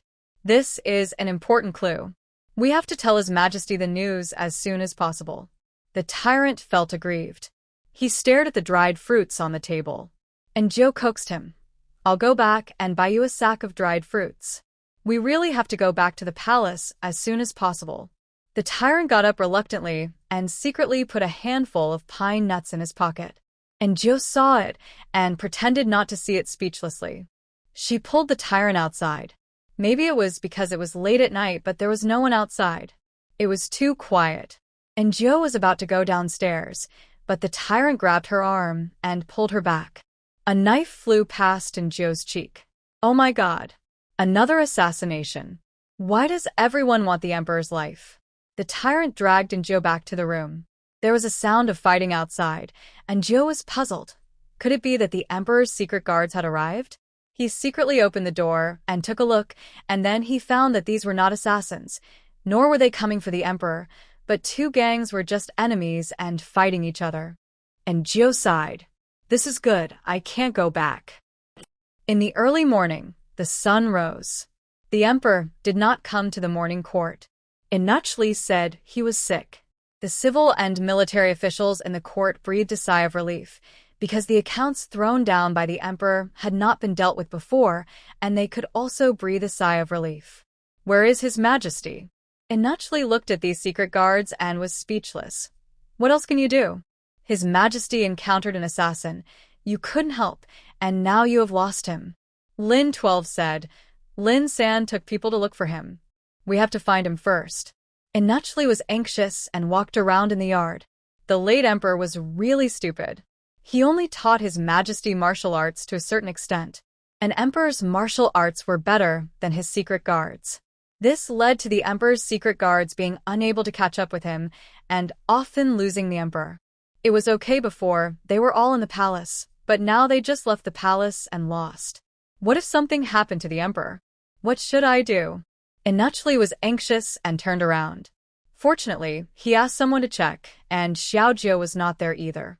I guess they went out together, so there would be someone to take care of him. Xiaojiu is at least better than the emperor with half a brain. All Inachli could do was to block the news.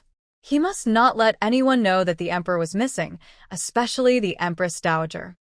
What time is it? A lazy male voice came, and Anjo covered her head with the quilt in annoyance. Is it time to go to court? Anjo hummed, her mind still in a mess. Go to court? Who goes to court? What court? She suddenly opened her eyes, looked at the unfamiliar room, and then looked at the pink bed under her that was full of ambiguous atmosphere. Anjo's brain crashed. This. Who am I? Where am I? But she soon remembered what happened last night. There was a gunfight outside yesterday, and she and the tyrant hid in the house. She was sleepy in the second half of the night. The tyrant ate pine nuts and walnuts, and the sound of them crunching was extremely hypnotic. Anju soon fell asleep, and then she knew nothing. Yes, the tyrant. Anju slowly turned her head and saw the emperor, who also sat up from the bed with a confused look on his face.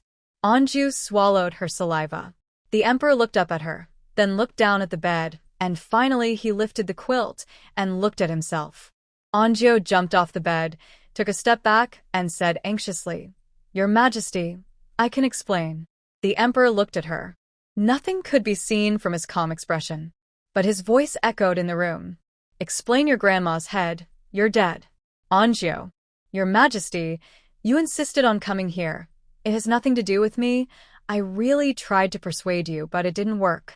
The emperor looked at her with a gloomy face. Where is this?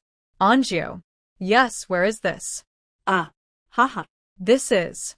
The emperor squinted at her. It's A small inn in the capital. But don't worry, I fell asleep yesterday, and nothing happened between us. The emperor was still looking at her. She looks guilty. Wiccan would light red candles and use pink sheets. but The color of this bed is quite nice. It's my favorite pink. It would be great if my bedroom could also have this bed sheet. I actually hate yellow the most. And Gio couldn't say the words that were on her lips. She laughed dryly and said deliberately, "This inn is a bit shabby. Your Majesty is sorry." The emperor looked up at her. And Gio quickly explained what happened last night, and in order to redeem herself, she also mentioned the matter of concubine Maid. The emperor frowned. "You mean, I will get sick when I smell the fragrance of a certain flower?" And Gio nodded. "I am just guessing, I am not sure." The emperor narrowed his eyes. He sat on the bed, thinking quickly in his mind, and soon there were voices of all sizes. "You said that the idiot came here just to find a certain smell?" The emperor asked again. And Gio nodded. "Your Majesty, that person is likely to carry your lost memory." And Gio could only remind him so much. Any more would be beyond the limit. Sure enough, the emperor thought about it according to Ngio's words. Is he the me before the age of 7? If so, he must remember the murder. So, the murderer may have a special fragrance on his body at that time, so I was stimulated by it, and then got sick. Yes, that's it. And Gio thought the emperor was really smart. The emperor narrowed his eyes. What kind of person would have a special fragrance? women? I am not unfriendly to women, nor do I dislike women. Every time I get sick, it is actually stimulated by the fragrance on their bodies. Yes. And Gio nodded. The emperor breathed a sigh of relief and looked at Gio. Change my clothes.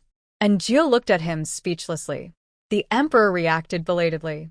He got up, tidied his clothes, and went out with Gio one after the other.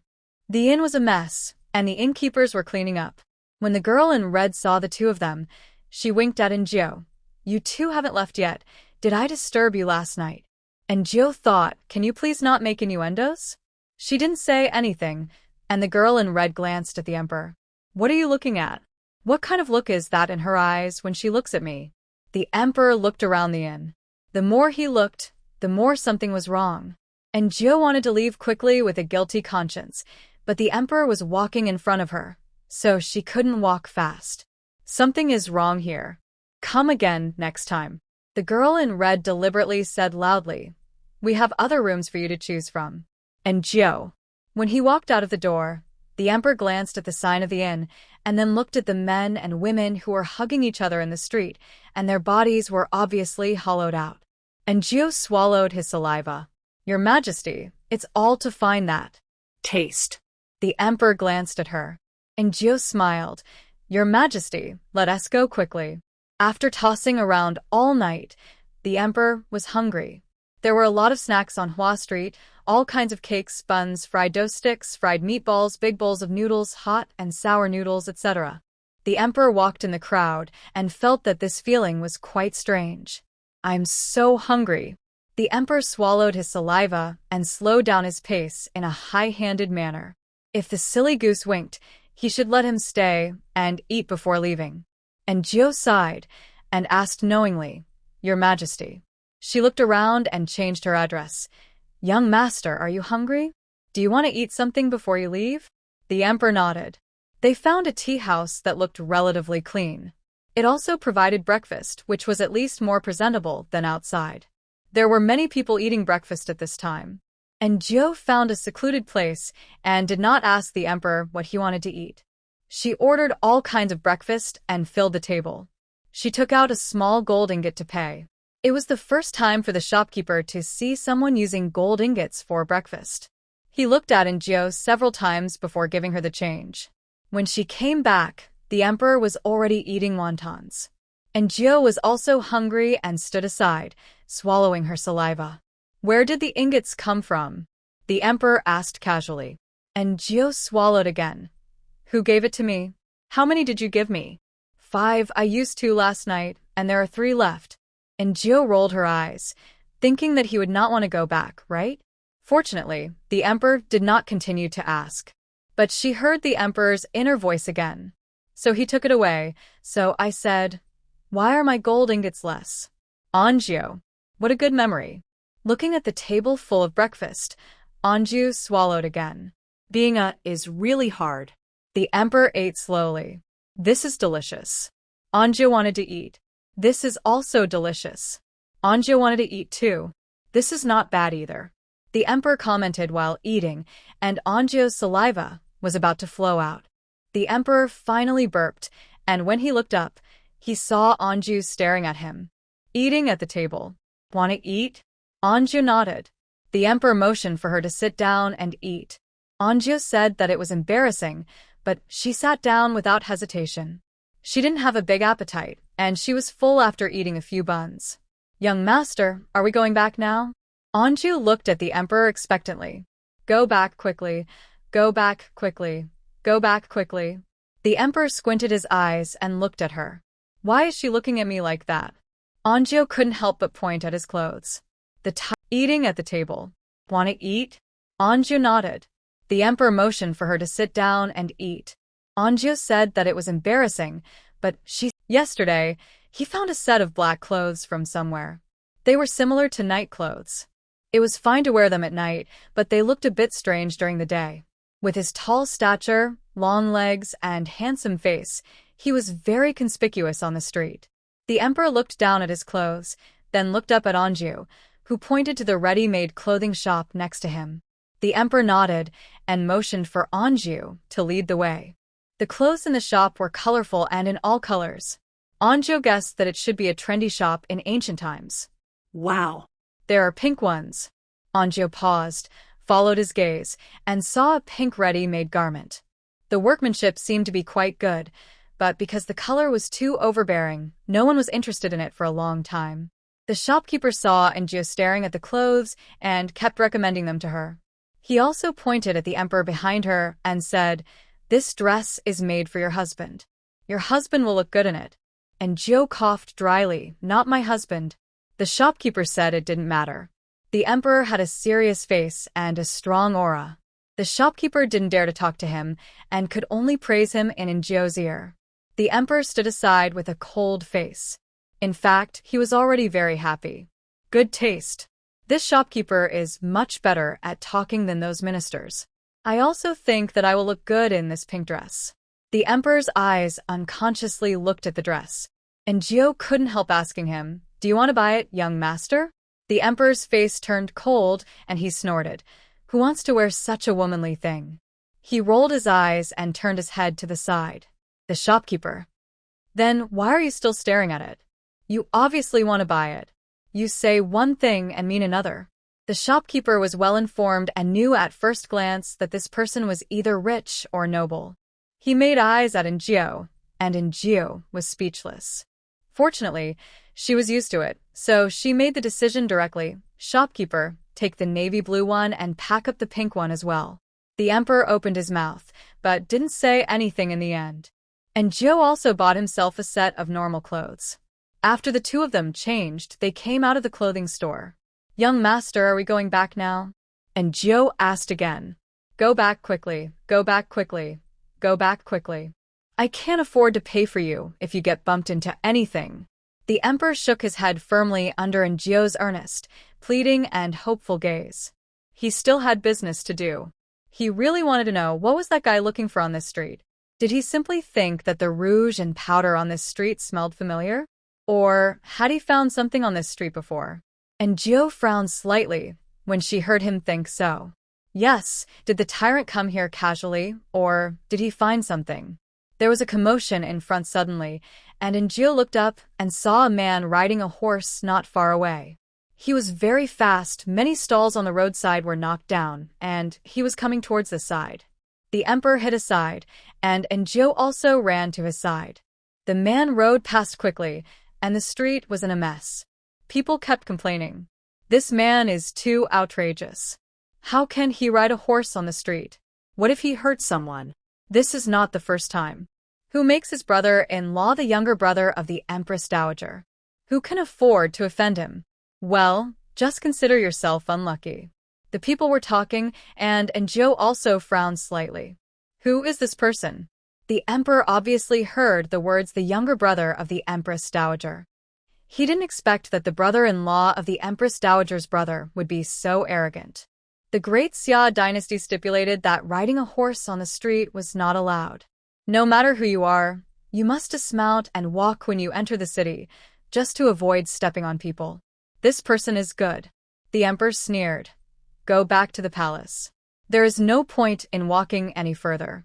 After leaving Huajie, they met up with Lin San and the others. Lin San was used to losing the emperor. He just looked at the emperor and Joe a few more times in confusion.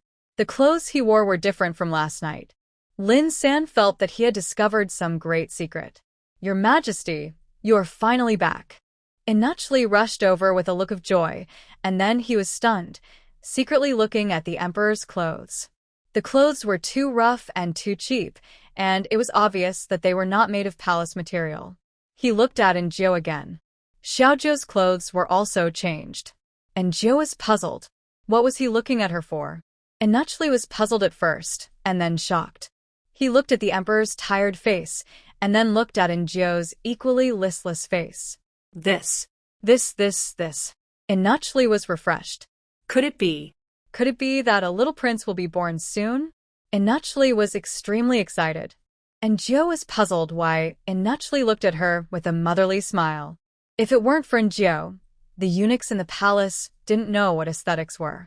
They had to paint their faces white, and they had 2 red cheeks and red lips, just like flowers smeared on potato skins that had been left for a long time. It looked very weird. Looking at people with such a face really gave people goosebumps. What are you doing? Why was Inachli looking at her like that? But Inachli didn't say anything, and just helped the emperor away. And Joe was about to follow into Guanghua Hall to serve, and Xiao Fuzi stood in front with a smile. Xiao Zhou, my master said that you were tired yesterday. Have a good rest today. He will talk to Aunt Chu. And Joe was immediately happy when she heard about the holiday. Inachli is really a good man, much better than the stingy emperor. The money she used for breakfast and clothes today was all given by Joe, and the tyrant only gave her 5 small ingots, and she spent 3 of them at once. The situation was urgent at the time, and Anjo gave the girl 2. Now he regretted it so much that he should have given her only 1. No, maybe half one would be enough. Anjo took the small ingots back to the room. The 2 round ingots looked lonely, and they would look good only when put together. After putting the small ingots away, he took out the dirty clothes that he and the emperor had changed and prepared to wash them, and then he saw the pink dress. It was not bright pink, but gray pink. Just as the shopkeeper said, the material used was also good. I didn't expect such a tall, handsome, and strong man to have a girl's heart. Anjo couldn't help laughing. Is Xiaozhou here? A female voice suddenly came from outside the room. The voice sounded very familiar.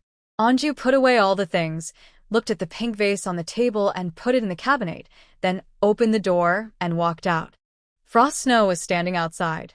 Her face was a little gloomy, but when she saw Anju, she smiled, then walked over and said familiarly, I thought you were not here.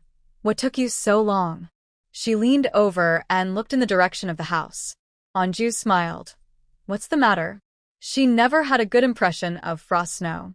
Although Frost Snow did nothing, she gave her a bad impression. Frost Snow glanced at Anjo and asked with a smile, Aren't you on duty today? I'm resting.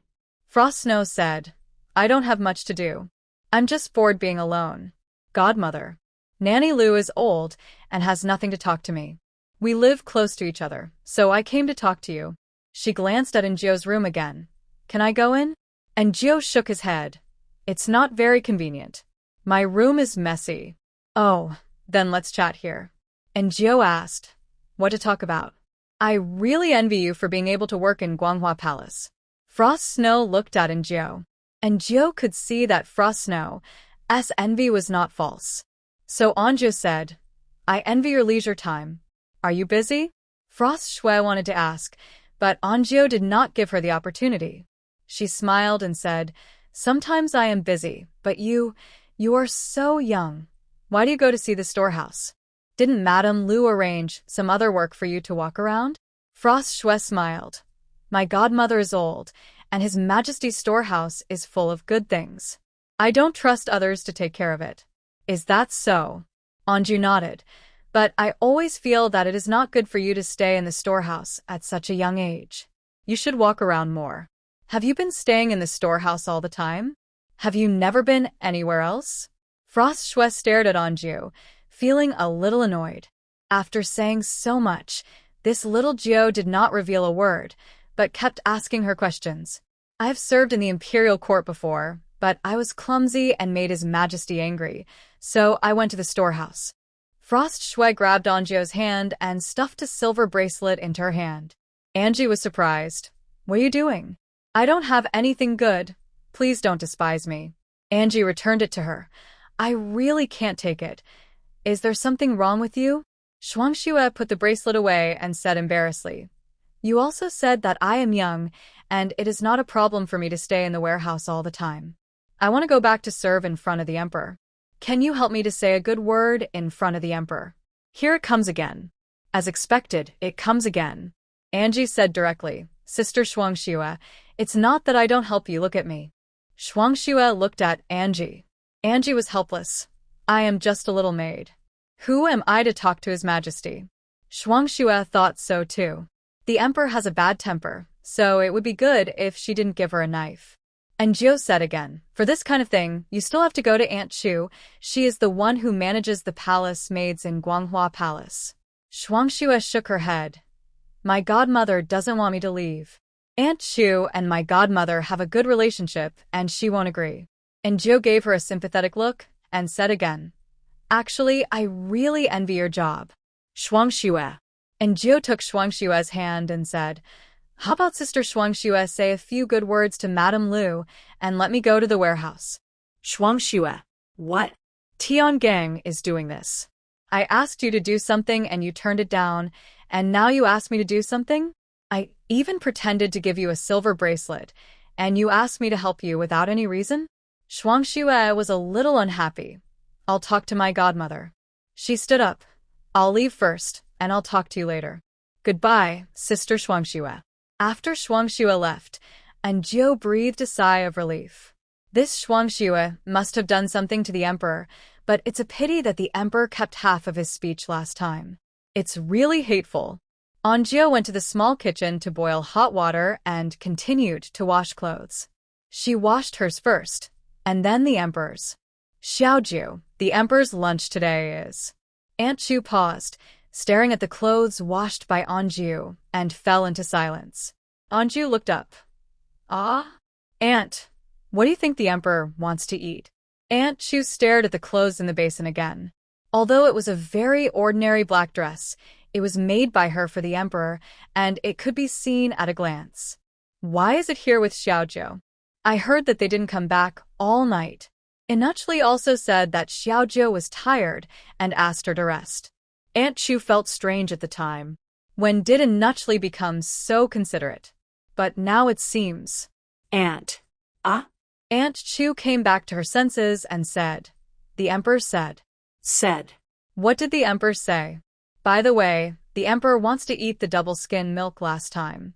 What a strange name. Aunt Chu was well informed and could not help wondering if this was a little hobby between the emperor and Xiaoju that outsiders did not know about. She even stared at Anju's chest. Double skin milk? Anju did not notice it at all.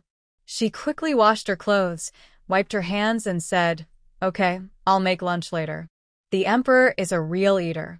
He ate a large table of breakfast and is now hungry again. Aunt Chu remembered, by the way, the imperial kitchen said there is mutton today. Do you think His Majesty can eat it? Aunt Chu was undecided. Anju thought for a while and said, I think His Majesty can bear it now. He used to eat rabbit meat and chicken. At worst, the tyrant will come and eat it. Anju was so scared that she no longer felt fear. The emperor and the tyrant were actually the same.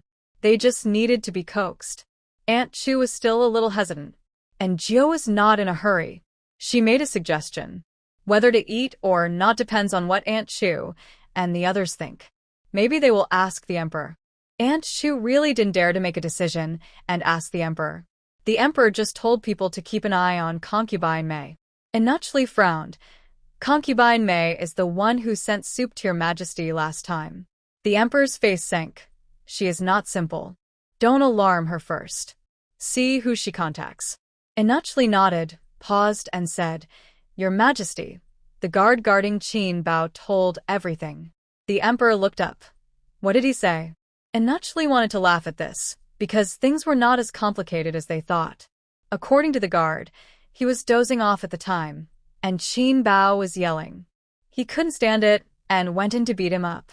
After coming out, he was a little anxious to in the toilet and forgot to lock the cell door. Not long after, he came back and saw the emperor coming. He was very scared when facing the emperor for the first time and didn't know what to do. He could only kneel on the ground and didn't dare to breathe. Then he saw the emperor, went in and broke Qin Bao's neck neatly and hung up Qin Bao's body to make it look like he had hanged himself. Then the emperor left. The guard thought about it and felt that this was an opportunity given to him by His Majesty. It depended on whether he could do this job well. So he locked the door and lay down to sleep. When someone came, he said innocently that he didn't know what happened. The emperor. What a clever guy. The emperor was amused by the guard. Let him come over. The emperor wanted to see such an interesting guy. As soon as Inuchli left, Aunt Chu came and asked him if he wanted to eat mutton for lunch. The emperor was flipping through a memorial. Hearing this, he thought about it and nodded. In fact, he didn't like eating mutton, always felt that it had a strong smell, but if it was cooked by Dai Tu-yi, it might be better. The emperor had already made up his mind that if Dai Tu-yi didn't cook it well, he would fine her 3-month salary. Ha ha ha. The emperor stood up, walked to a small cabinet, and opened it. Aunt Chu looked at him suspiciously. What are you looking for, Your Majesty? The emperor didn't say anything, took out a small box, and began to count the gold ingots inside. These ingots were not big, and they were made small and cute. They were very nice to play with in your hands. The emperor loved to play with them when he had nothing to do. Aunt Chu didn't pay much attention and went out. But the emperor in the hall frowned. So much is missing. His face was not very good. That idiot really knew how to pretend to be generous with other people's things. As for Injio, it was not convenient to hang the emperor's clothes outside, so she could only hang them in her room. She took her clothes to the place where the maids hung clothes. Several maids were gossiping together. Although it is said that trouble comes from the mouth, everyone knows that they should be careful in what they say and do in the palace. But in the life like being in prison day after day, everyone is quite depressed and there is no way to vent, and gossiping is also a way. Several people who were talking well saw, and Joe shut up at the same time, and stood quietly without saying anything. They seemed to be a little afraid of Injio. And Jio was a little strange. Why should she be afraid of her? After she hung up the clothes, she figured it out when she walked back.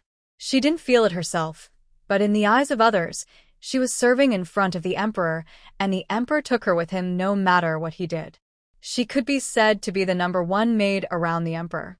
And she could talk to Aunt Chu and Inuchli, which distanced herself from them. No wonder she had no friends around her. In the company, can the lackey team leader around the general manager have good popularity? However, she didn't care. No one was there, at least it was quiet. Anjio went into the small kitchen and started making double skim milk. Before she was done, Aunt Chu came to ask how to cook mutton. Anjio was the best at making mutton. Good mutton does not need any seasoning at all, just a handful of salt, green onion, and stew it in the pot. And Joe guessed that the imperial kitchen was almost the same, and it should be no different for what she made, and the emperor had to adapt to the food in the imperial kitchen and couldn't always eat what she made. But Aunt Chu shook her head. You should do it. And Joe didn't quite understand, but Aunt Chu insisted, because that's what the emperor said. As a servant, what the master said was what it was. Aunt Chu was used to it and strictly followed the emperor's orders. And Joe could only choose the best lamb chops and lamb bones and stew them in the pot. Soon the fragrance filled the yard. Aunt Chu came to see it several times. And Joe's double-skin milk and caramel milk were ready. Originally, She wanted Aunt Chu to bring it over, but Aunt Chu looked at the double-skin milk, then looked at Injio, and suddenly smiled. I'll help you watch the fire, or you go and deliver it. Injio. She always felt that Aunt Chu was a little strange, but who said she was the leader? The leader's words must be listened to, so Injio went to deliver it herself. She carried the things into the hall and saw a dark and thin man kneeling on the ground, and the emperor's voice echoed in the hall. Ha ha ha ha ha ha ha ha ha ha ha ha ha ha ha ha ha ha ha. And Jill paused and was startled by the voice, but she quickly adjusted herself and put the things on the table without changing her expression. The emperor glanced at her, and Jill lowered her head and stood beside her. You will serve in front of the emperor in the future. No matter how the emperor laughed in his heart, he still looked like a cold and domineering overlord and said to the dark and thin man below, under the shoe pen, I will die for you, and I will do anything. The dark and thin man kowtowed heavily. Ha ha ha. And Jill. She finally knew what the emperor was laughing at because this man didn't know where he was from. His accent was very, very, very heavy, and his appearance made him sound really funny. You go down. The emperor waved his hand. Under the shoe pen, your servant will retreat the emperor. And Jill. After that person left, and Jill came to serve the emperor for dinner. She clearly saw that the emperor's mouth corners were curved, and he seemed to be in a good mood. And Jill couldn't help but curl the corners of her mouth. She felt that the emperor was also like a child. After serving the emperor for dinner, and Jill packed up her things and was about to leave. The emperor's voice came again. I have to hide the box. And Jill paused and listened. Hide the box. What box? My little ingot must not be used by that idiot to please the little girl. Ingot, idiot, little girl. And Jill understood after combining the keywords. She pouted. You are a stingy person who has been reborn. There are a room full of treasures in the warehouse, but I rewarded you with 2 small gold ingots. Look how I spent it on you. Anjio returned to the kitchen angrily. Aunt Chu saw that Anjio's face was not as good as when she left, and she was happy. What's wrong? Nothing. Aunt Chu said, Your Majesty is a sharp tongue but a kind heart. Anjio has seen a lot in her life. She actually heard sharp tongue but a kind heart to describe the emperor. But if you think about it carefully, sometimes the emperor does say one thing and mean another, such as the pink dress. At noon, Anjio brought the stewed mutton in, only to find that King Jing had also come. King Jing nodded to her, which made Anjio flattered. When she looked up, she found that the emperor was staring at her. What's wrong? Humph. The emperor snorted coldly and stopped looking at her. Anjio, what a naughty child. King Jing looked at the large plate of mutton, then looked at the emperor, and saw that the emperor was nothing unusual. King Jing was straightforward and didn't shy away from it. He said, Your illness doesn't seem to be as serious as before. The emperor also noticed it, and his eyes stayed on Injio for a moment. Maybe it's more serious. After all, the idiot had taken the fool out of the palace. What could be more terrifying than sleeping in the palace at night and waking up from a brothel bed in the morning? King Jing didn't know what the emperor was thinking. He waited until the emperor ate a piece of mutton and didn't react. Then he picked up a piece and took a bite. He said, Actually, I have something I have always wanted to tell you. The emperor was sighing in his heart that the stewed mutton was delicious and there was no smell of mutton at all. And then he heard King Jing say, It's about concubine Chun. He told Njio's guess on the day of the autumn hunt. However, the emperor was not surprised. King Jing understood. The emperor was so smart. How could he not think of something that Xiao Jiu could think of? It seems that I have said too much. You already knew it. The emperor nodded. I guessed it. He took another bite of meat, swallowed it, and then asked, How did you find out? King Jing couldn't lie to the emperor, but he couldn't say Njio directly, so he subconsciously glanced at her. Njio, Your Majesty, can you be more obvious? Sure enough, the emperor put down his chopsticks and looked at Njio. When did Xiao Jiu tell my third brother about this? And I didn't even know about it. The emperor smiled. Anjio felt her scalp tingling. She suddenly realized something. The emperor was suspicious of her. She was someone close to the emperor, and it was a taboo to tell a prince about the emperor's secrets. King Jing smiled, as if he didn't hear the emperor's implication, and he said, "It's not Xiaojiu, it's me." King Jing repeated the detailed conversation between him and Anjiu. "I was too talkative that day, so blame me if you want to." The emperor's throne was not a fight for the throne, but was pushed up by the previous emperor against all odds. The relationship between him and his brothers was actually pretty good, especially King Jing. Although King Jing led troops, he had no ambitions. He was loyal to the emperor, and the emperor trusted him and got along with him casually. But now, King Jing couldn't figure out what the emperor meant. After all, there is a difference between the emperor and him as monarch and subject. Your humble servant has crossed the line. As soon as King Jing finished speaking, the emperor shook his head. "I don't mean to blame my third brother." "Then you blame me?" And Jio's legs felt a little weak. One really can't get carried away by success. What do you mean the emperor is a child who can be coaxed? Whose child has the power of life and death? And Jio swallowed. Forget it. She heard the emperor say this. The emperor no longer entangled with the previous problem. He smiled and said helplessly, "I am too suspicious." King Jing breathed a sigh of relief. "In your position, it is normal to think too much, but I don't regret telling you. I understand." The emperor and King Jing talked about Qin Bao's death. King Jing laughed and said, "It's good that this dog died. Now people in the capital are saying that the Queen Mother killed her relatives for the sake of justice and silence the witnesses." The emperor suddenly asked, "The Queen Mother's brother? I remember his name is Qin Xiang?" King Jing nodded, his tone contemptuous. "That's him. This old guy is very lustful. Relying on the Queen Mother as a backer, he has collected many women in the manor and has had fun with some Beijing dandies." And Zhou thought of the man who rode a horse in the street today. Isn't he Qin Xiang's brother-in-law? Is that so? The emperor seemed to chat for a while and didn't continue. He asked Zhou to get a pot of tea. And Zhou knew that the other party had something secret to discuss, so she came out. Inuchli asked her to rest today. But she has already come. Should she go back now? What if the emperor can't find her later? Will he have any objections? That look just now made Zhou's scalp numb. And Zhou felt that people should not be arrogant. Otherwise something would really go wrong. I was just too proud recently and said things I shouldn't have said. But now I think about it, it wasn't something I shouldn't have said in that environment.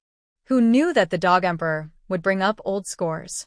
And that King Jing, and Zhou really admired him for selling her out like that. It turns out that all the men in the royal family are dogs.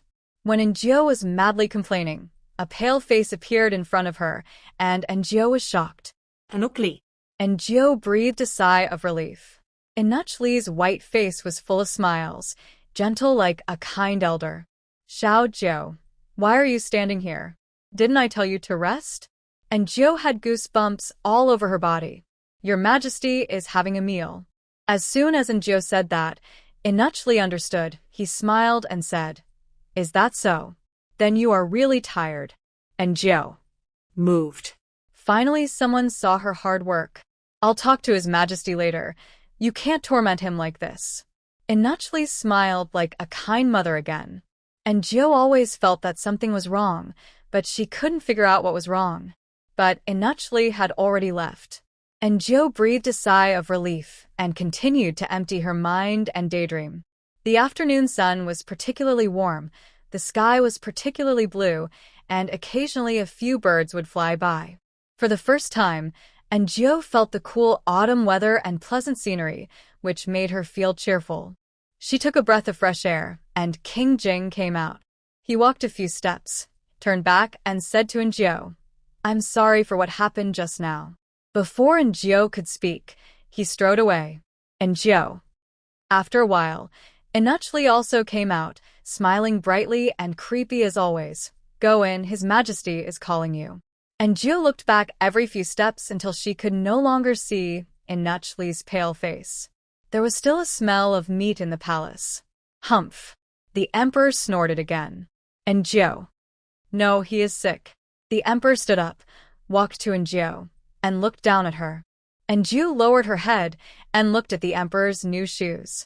They were very comfortable satin shoes, but this guy's feet were really big, like a boat. I heard that people with big feet also have other parts. And Jiu recalled, "You are quite capable." The emperor spoke. And Jiu thought it was his inner voice, so she ignored it. The emperor. Is she crazy? How dare she ignore me? And Jiu raised her head hurriedly and met the emperor's extremely gloomy face. Your Majesty, I have no personal relationship with King Jing, but the situation was special at that time. She knelt down hurriedly to admit her mistake. I was too talkative. After coming here for a few months, and Jiu has become accustomed to kneeling. There is no way people have to bow to life when they are alive. And she is not at a disadvantage, because in this era, whether it is princes and ministers or concubines in the harem, even the queen has to kneel to the emperor. Rounding off, she is the same as princes and ministers, concubines in the harem, and even the queen. Thinking about it this way, isn't it much better? But from a close distance, the emperor's shoes are really well made. Humph. The emperor snorted again. You're quick to admit your mistakes. Anjou wasn't sure if this was his inner voice or what he said, so he looked up at the emperor. With this look, the emperor's inner voice stopped abruptly. Because from the emperor's perspective, Anjou knelt at his feet, raised her head, and looked at him with her big, wet, innocent eyes. It was like she had forgotten everything she had shown the emperor.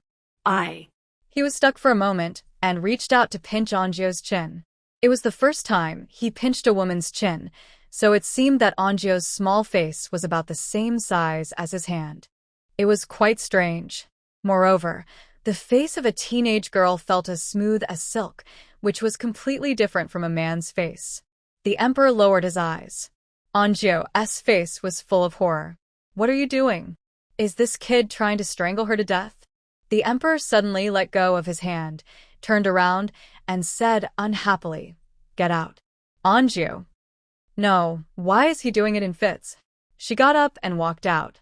And Jiu felt that she had escaped death. When she reached the door, she seemed to hear the emperor's inner voice. Has it been too long since I? Are you crazy? How could you say that to a palace maid? And Jiu? What is he talking about? Inachli always felt that the emperor was strange today. For example, now he has been holding a memorial for a long time, but he has never turned a page. Inachli suddenly thought of Xiaojiu, who just went out in a hurry. He narrowed his old eyes. Is your Majesty awakened? Inachli suddenly wanted to cry. Your Majesty finally awakened.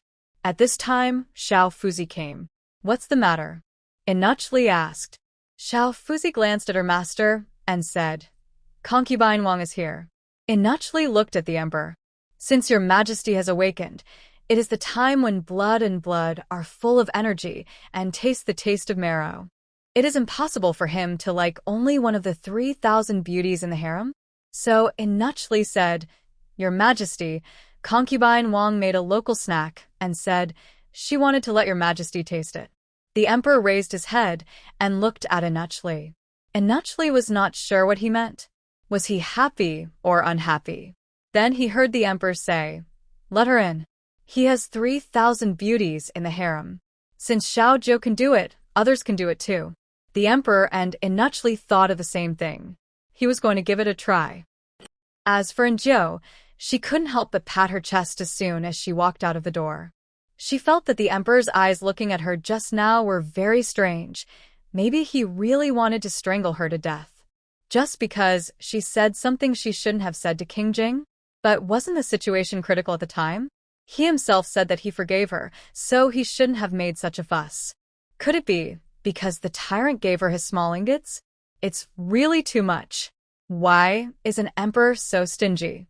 Are you staying in the palace to spend money? It's simply Zhou Pa Pai. It seems that the little tyrant is easier to serve. He listens to everything Anjou says. Even if he is in a bad mood, he can be coaxed. Thinking of this, Anjou decided not to hang around the emperor today. She was free anyway, and she suddenly wanted to make a cake. Maybe she could make a basque cake herself? There is milk, because the emperor likes it, and the imperial kitchen has been sending it recently, so Enjio went to Aunt Chu to ask for lemons. She remembered that lemons and milk can make homemade lemon cheese. Aunt Chu was very happy when she heard it. What else do you want? Enjio asked for some blueberries, sugar, and other things. An oven is needed to make cakes. There is no oven here. I wonder if there is one in the imperial kitchen?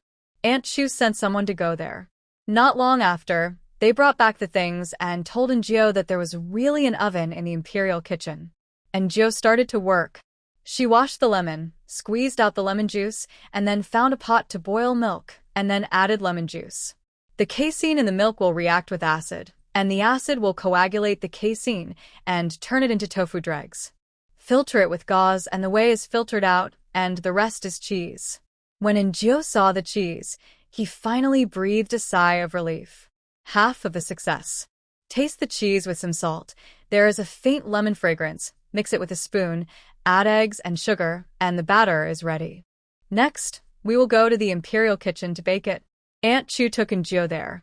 Zhang En, the new head of the imperial kitchen, is a very discerning person. When Enjio and others came, the kitchen was already empty.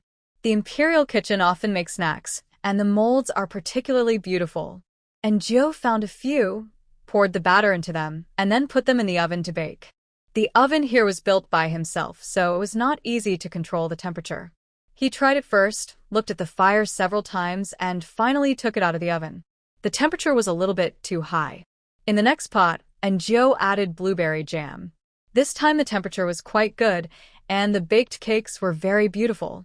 Soon, the cakes of all sizes were ready, and they just needed to cool down. As soon as Aunt Chu and Enjio took them away, Wang Detsai came over, and his white and red face scared Zhong'an. "Inuch Wang, what brought you here?" Zhong'an smiled and said politely. Wang Detsai looked at him with his eyes slanted. It was Aunt Chu, who just left His Majesty's side? Zhong'an nodded. Aunt Chu came over and took some snacks to prepare, saying that His Majesty was not sure when to eat. This answer was flawless. Wang Detsai said, "The Queen Mother is hungry too." Before he finished, Zhong'an smiled and said, "We still have the crystal vegetarian buns for lunch. If the Queen Mother wants to eat, I'll make them right away." Wang Detsai looked at him, and Zhong'an felt that Wang Detsai's eyes were like a poisonous snake, as if he would take advantage of anyone's unpreparedness and bite him at any time. Wang Detsai said, "The Queen Mother and His Majesty are mother and son. There is no overnight hatred between mother and son, and they are most afraid of outsiders coming to interfere. Some people just can't see the situation clearly and are smart. It is these people who are unlucky in the end." Zhong'an was surprised. There are such people? That's really stupid. Wang Detsai's eyelids drooped, and he looked at Zhong'an coldly, his eyes half open. But Zhong'an didn't buy his words at all. What mother and son don't have overnight hatred? The emperor and the queen mother are not real mother and son. He has never heard of a few stepmothers and stepsons having a good relationship since he was a child. He did all this at the behest of the emperor. That was His Majesty's intention. He dared to disobey in public. That would be courting death. Besides, isn't it just a few vegetarian dishes? You have been feeding the emperor for so long, and you can't stand it after 2 days? Who are you trying to scare? Zhong'an smiled, and he didn't respond to anything Wang Detsai said. Finally, Wang Detsai left with a gloomy face. When he left, he wanted to kill Zhong'an immediately. Zhong'an didn't mind, and returned to the kitchen.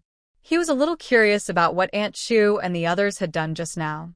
Zhong'an was a smart man, and he knew that the emperor's small kitchen was also on fire, so if there were any good things in the imperial kitchen these days, he would come to the emperor first. He thought this was what a normal person should do. No matter how powerful the Empress Dowager was, she could only manage the harem, and the world belonged to the emperor. And Enjio came back with a cake and put it in a cool place. She planned to go back and do some needlework. When she first crossed over, Enjio couldn't even sew a sock.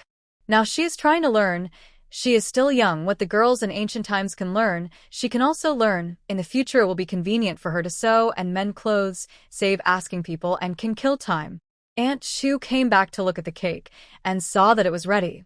So she took one to the emperor to taste. Inachli was standing outside the palace with a strange and creepy smile. "Why are you here?" Inachli asked. Aunt Chu said, "Xiao Jiu made fresh food for your majesty to taste." Inachli was even happier. This Xiao Jiu is also thoughtful. Aunt Chu always felt that this man had something to say. "Is there anyone inside?" Concubine Wang. Inachli said, "They made snacks from their hometown, and your majesty liked it very much." Aunt Chu nodded, although she was a little biased towards Njio in her heart, but the emperor was the emperor, and he couldn't have only one woman. "Since your majesty is willing to contact women, it couldn't be better. Then you take this to his majesty." Inachli looked at the thing covered with a lid.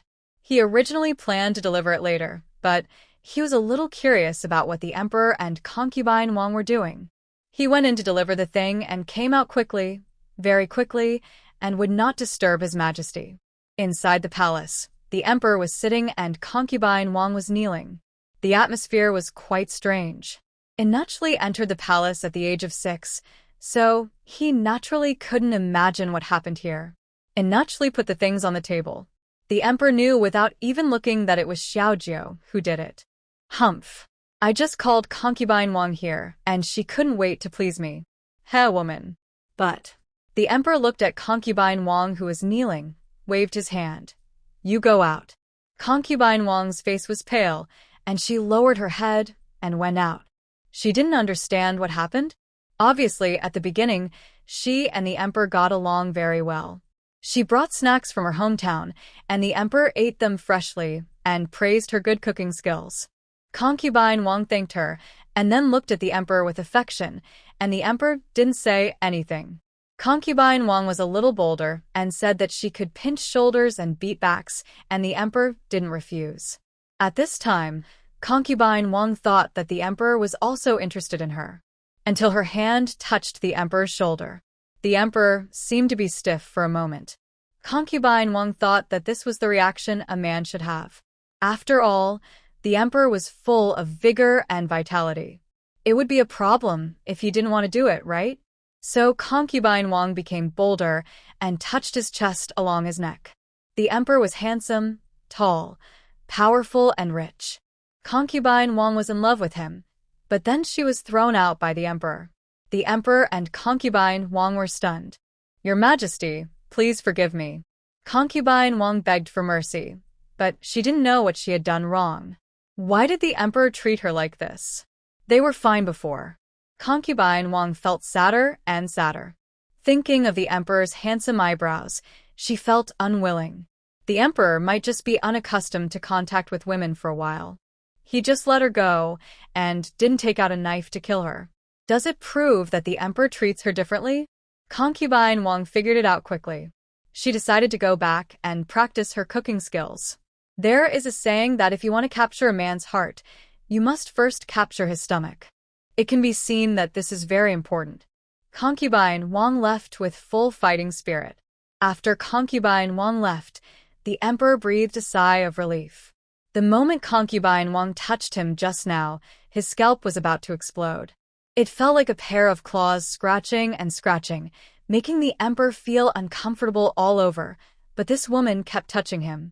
It was so annoying. Two strangers touching someone's chest before they got familiar with each other? What's so good about touching? After the emperor finished complaining, he opened the lid and was attracted at first sight. The cake made by Njio was very beautiful, with a layer of blueberry jam, some small fruits and petals added as embellishments, which was pleasing to the eye and appetizing. The emperor took a spoon, scooped a mouthful, and put it in his mouth. What did he think when he was eating concubine Wang's snack just now? Ah. By the way, he thought Xiaojiu was nothing at the time, and anyone could replace her. What's more, concubine Wang was more beautiful than Xiaojiu, and had a better figure than her. But now.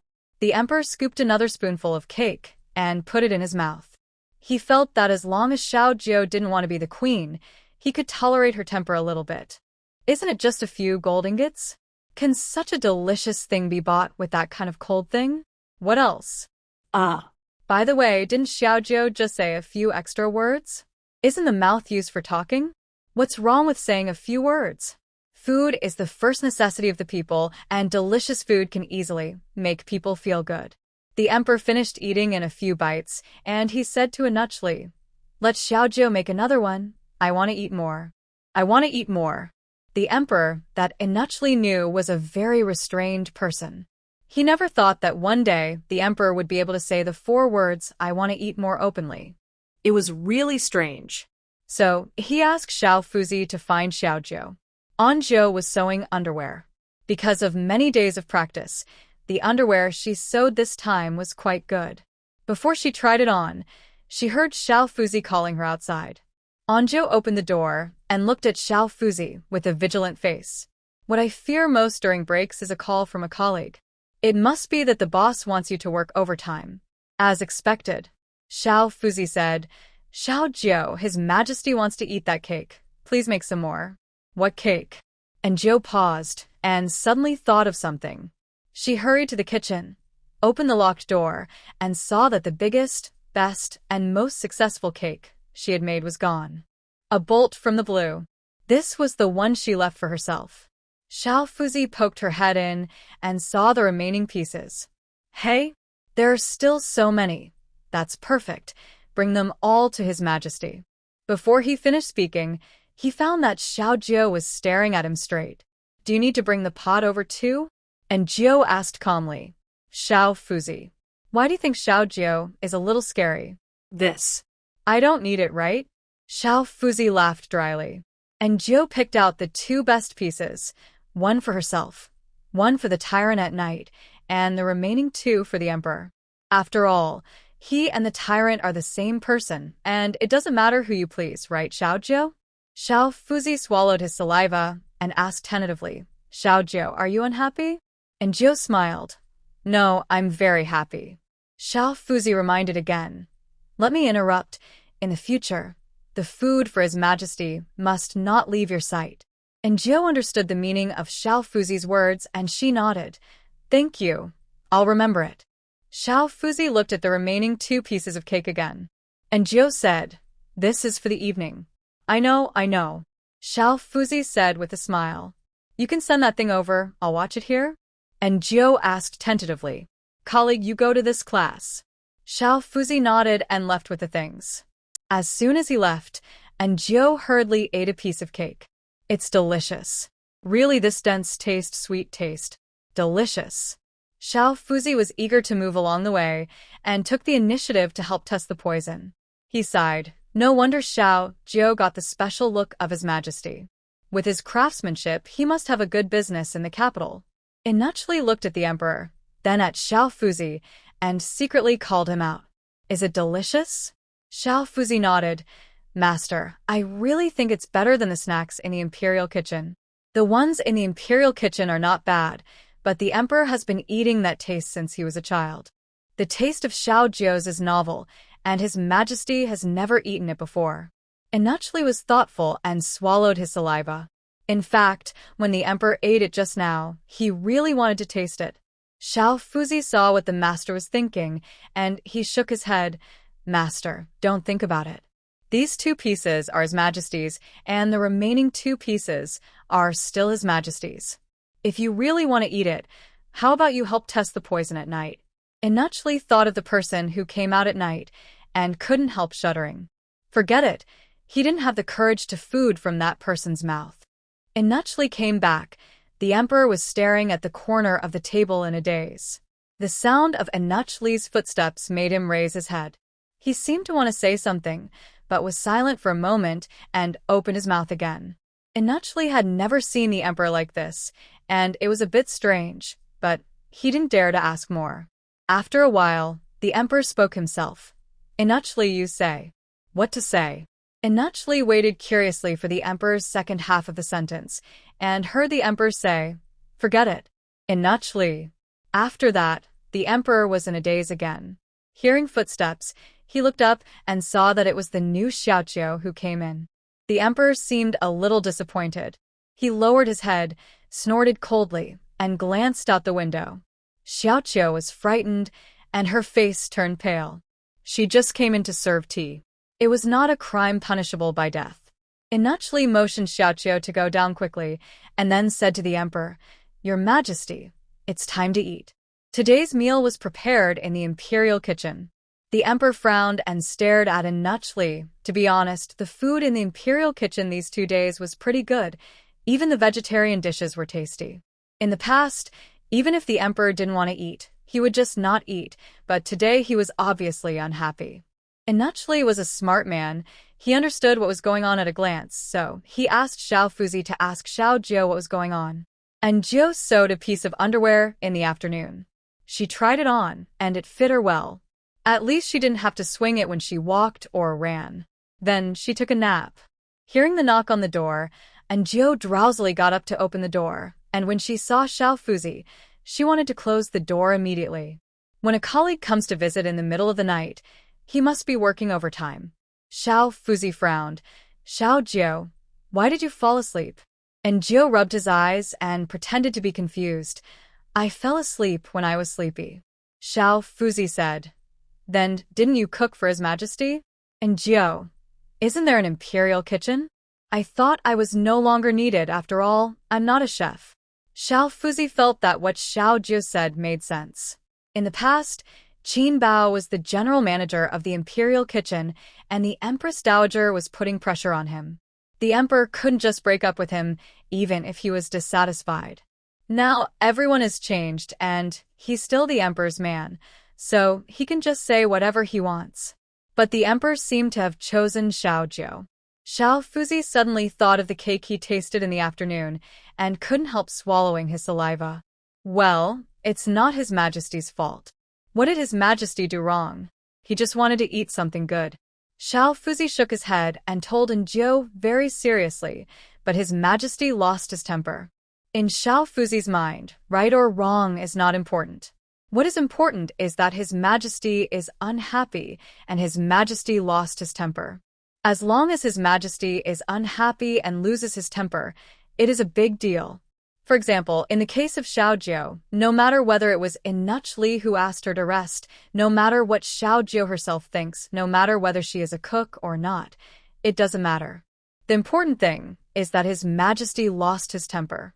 As long as His Majesty loses his temper and is unhappy, it is the fault of the servants.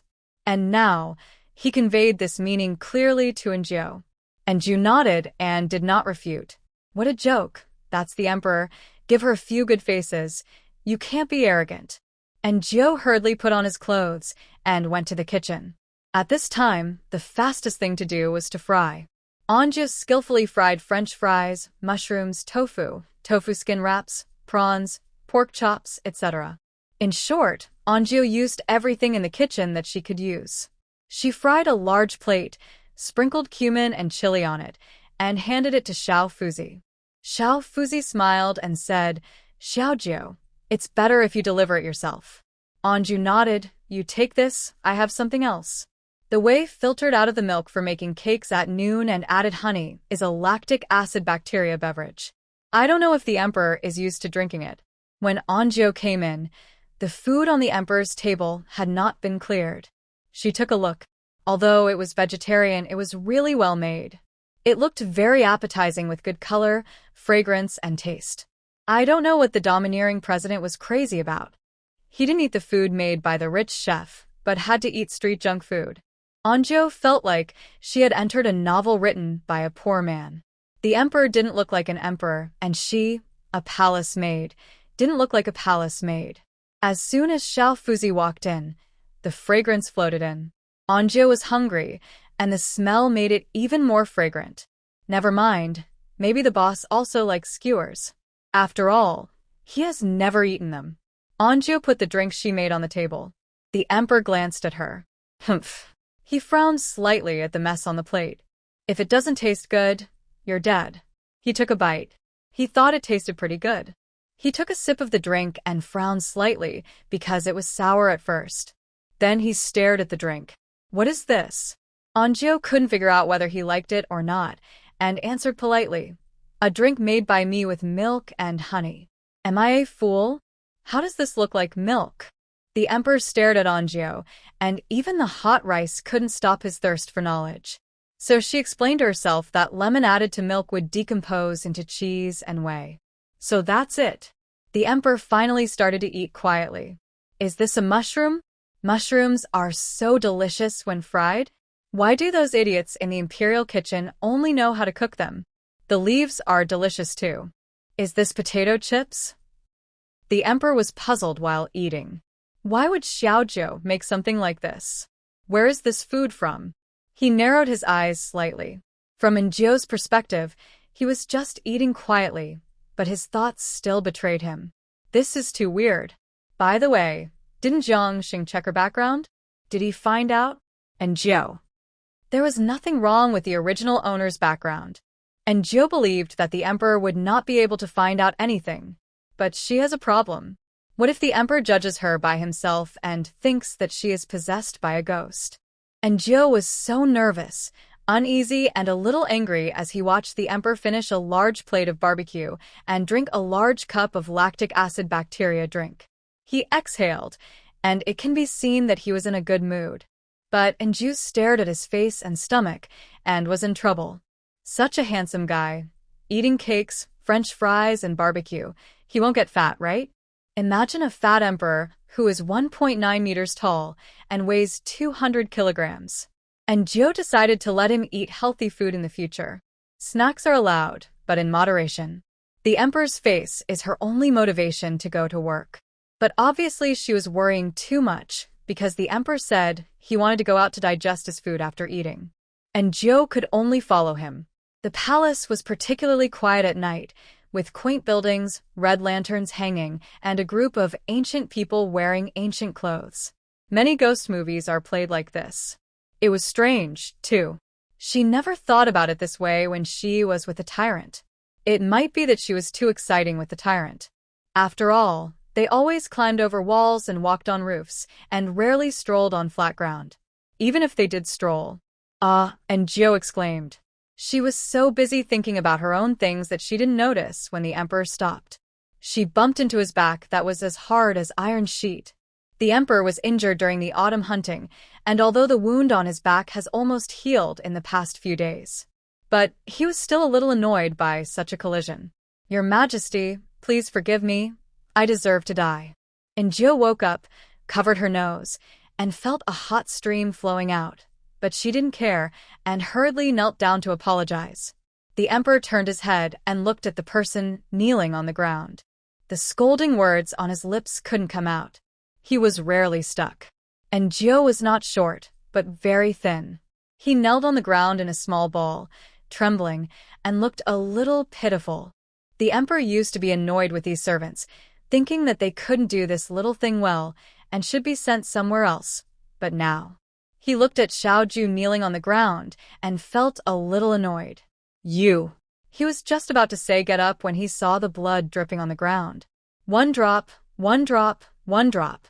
In the dim light, the blood seemed to have grown long tentacles, spreading along the bluestone slabs one by one. Inachli secretly glanced at the emperor. Although Xiaozhou was impetuous, his crime was not punishable by death. Inachli still liked Xiaozhou very much, so he was ready to help plead for mercy. Your Majesty. Inachli opened his mouth and met a pair of extremely gloomy eyes. His mind suddenly became clear. He felt his scalp tingling and turned around to run. Unfortunately, it was too late. The emperor was very fast and arrived in front of him in a blink of an eye. One hand had already grabbed Inachli's neck. Master. Xiao Fuzi just realized that something was wrong. He was afraid that the man had come. He turned around and ran. After running a few steps, he remembered his master. When he turned around, he saw such a horrifying scene. So he shouted. Anjou didn't hear any movement for a long time, and her nose was bleeding all the time. She was trembling with fear, and then she heard a familiar voice. Kill you. Her hair stood up, and she looked up to see the tyrant pinching Inachli's neck. Anjou had seen how powerful he was. As long as he exerted force, Inachli's bones would be crushed. Your Majesty, don't. And Jiu shouted almost at the same time as Xiao Fuzi, but the tyrant heard her voice accurately and saw Anju kneeling on him with blood all over her chest and face. His face was extremely gloomy. Inachli was already out of breath and almost rolling his eyes, and Jiu hurriedly said, Your Majesty, don't kill anyone. The tyrant looked at Inachli, then at Anju. The secret guards were on high alert, ready to take action at any time. The tyrant hesitated for only a moment before letting go of Inachli. Xiao Fuzi ran over, helped Inachli up with heartache, and stepped back. The tyrant walked step by step to Anju's side, squatted down, and leveled his eyes with Anju. He stared at Anju's face, took out his handkerchief, and carefully wiped the blood off Anju's face. But the more he wiped, the more blood seemed to come out. The tyrant began to get a little annoyed. The harder he tried, the more it seemed like the blood would not stop, making him more and more annoyed. He was about to explode when a hand grabbed his hand. Your Majesty, it's not like that. Anju endured the pain, took the handkerchief and covered her nose with it.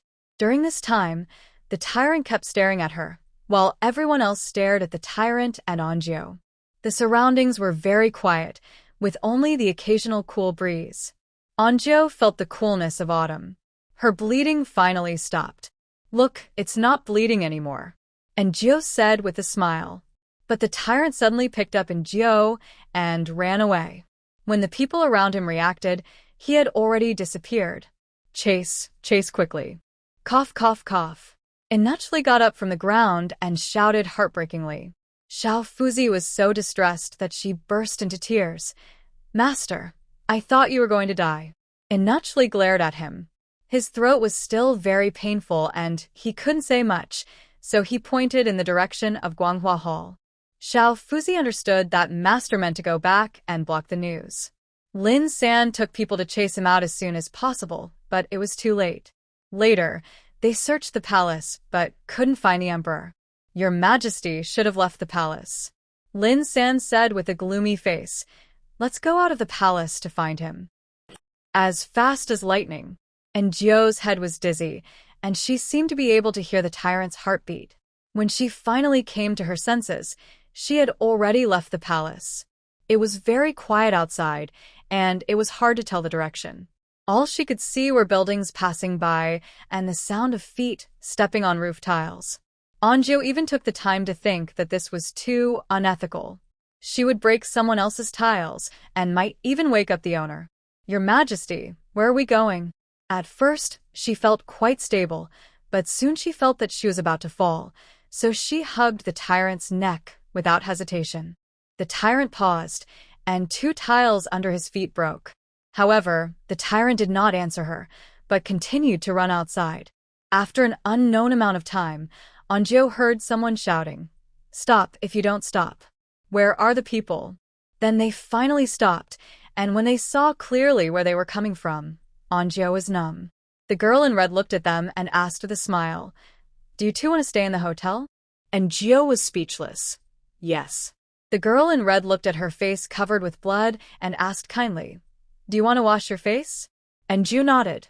Yes. In fact, she could take a bath, but there were bathtubs here, which was not very hygienic. She was afraid of getting sick, so she refused. This time the room was red-themed. When Anju entered the room, she saw a bright red wedding quilt and the clothes of the bride and groom on the table. It turns out that theme hotels have existed so long ago. What a fun thing! The tyrant finally let her go. Anju's legs were numb, and she limped to the bed and sat down, and then she breathed a sigh of relief. Not long after, the girl in red brought water, looked at Anju's actions, smiled meaningfully, and left. Anju. She washed her face, and there was no wound on her fair face. The tyrant seemed relieved. Your Majesty, why are we here? Anju asked. The tyrant shook his head. I don't know. He frowned. Dangerous. Angie could already analyze what he meant from his movements, expressions, and words. You mean the palace is dangerous? The tyrant nodded. Angie was puzzled. What danger?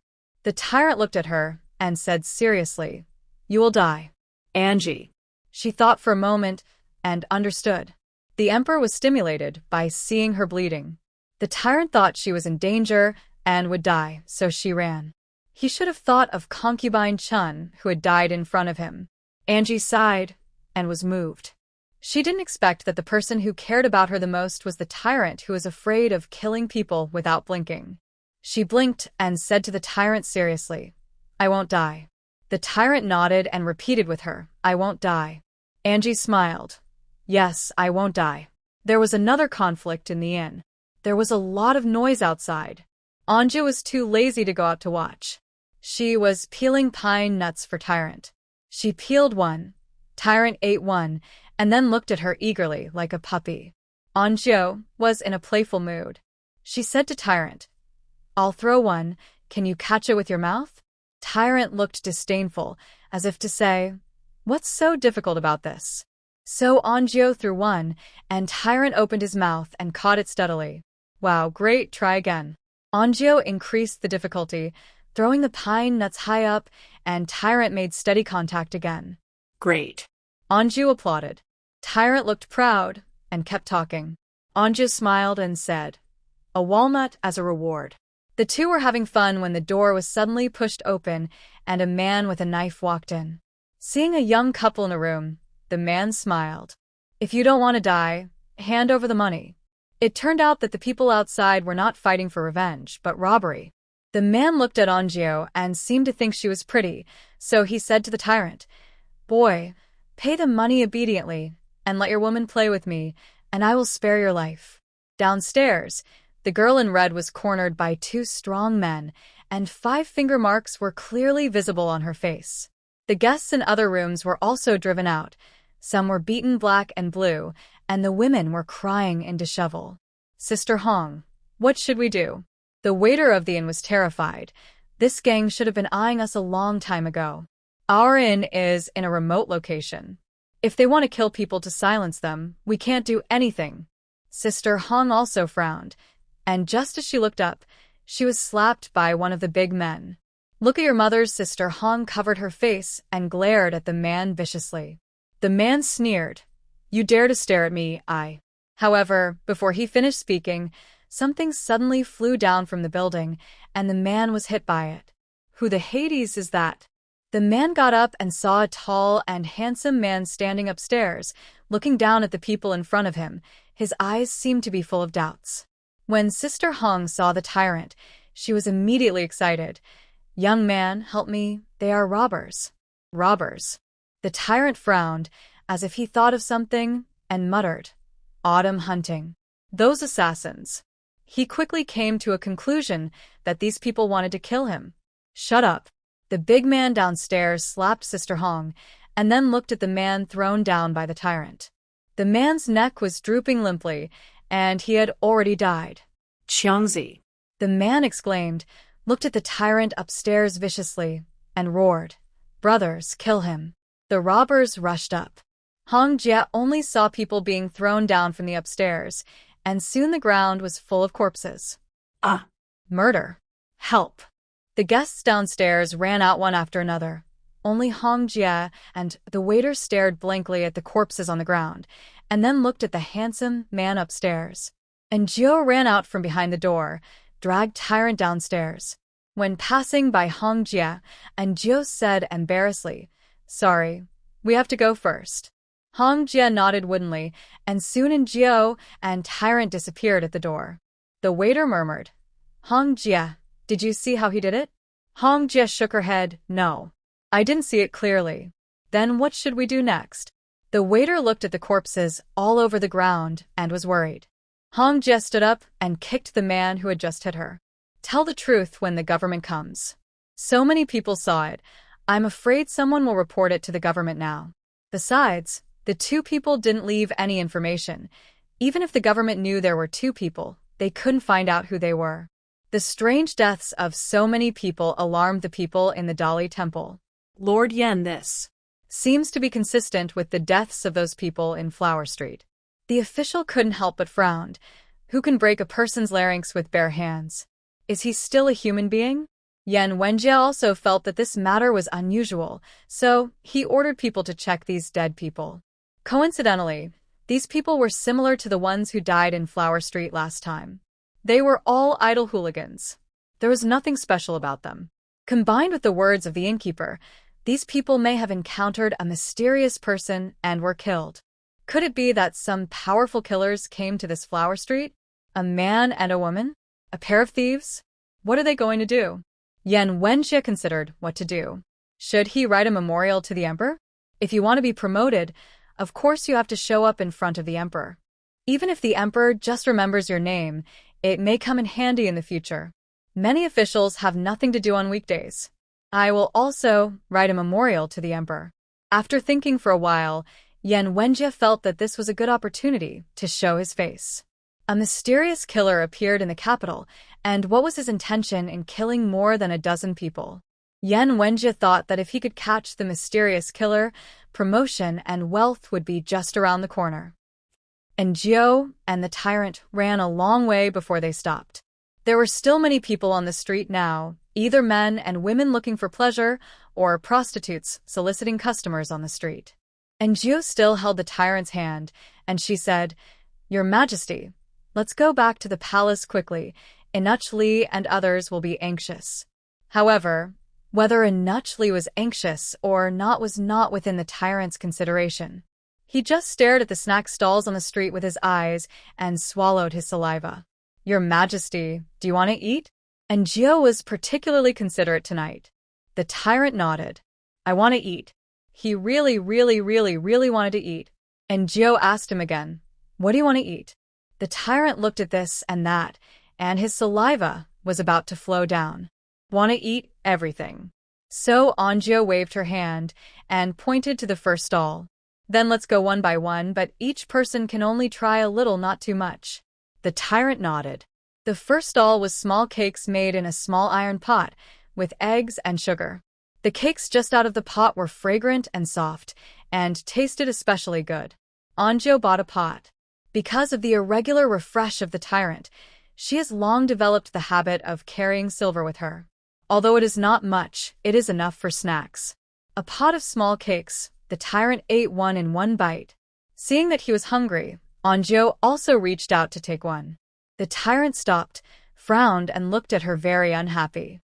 Anjio put the cake into her mouth and said while eating, "Good friends should learn to share. Don't be so stingy." The tyrant still frowned, and Anjio could only use her trump card.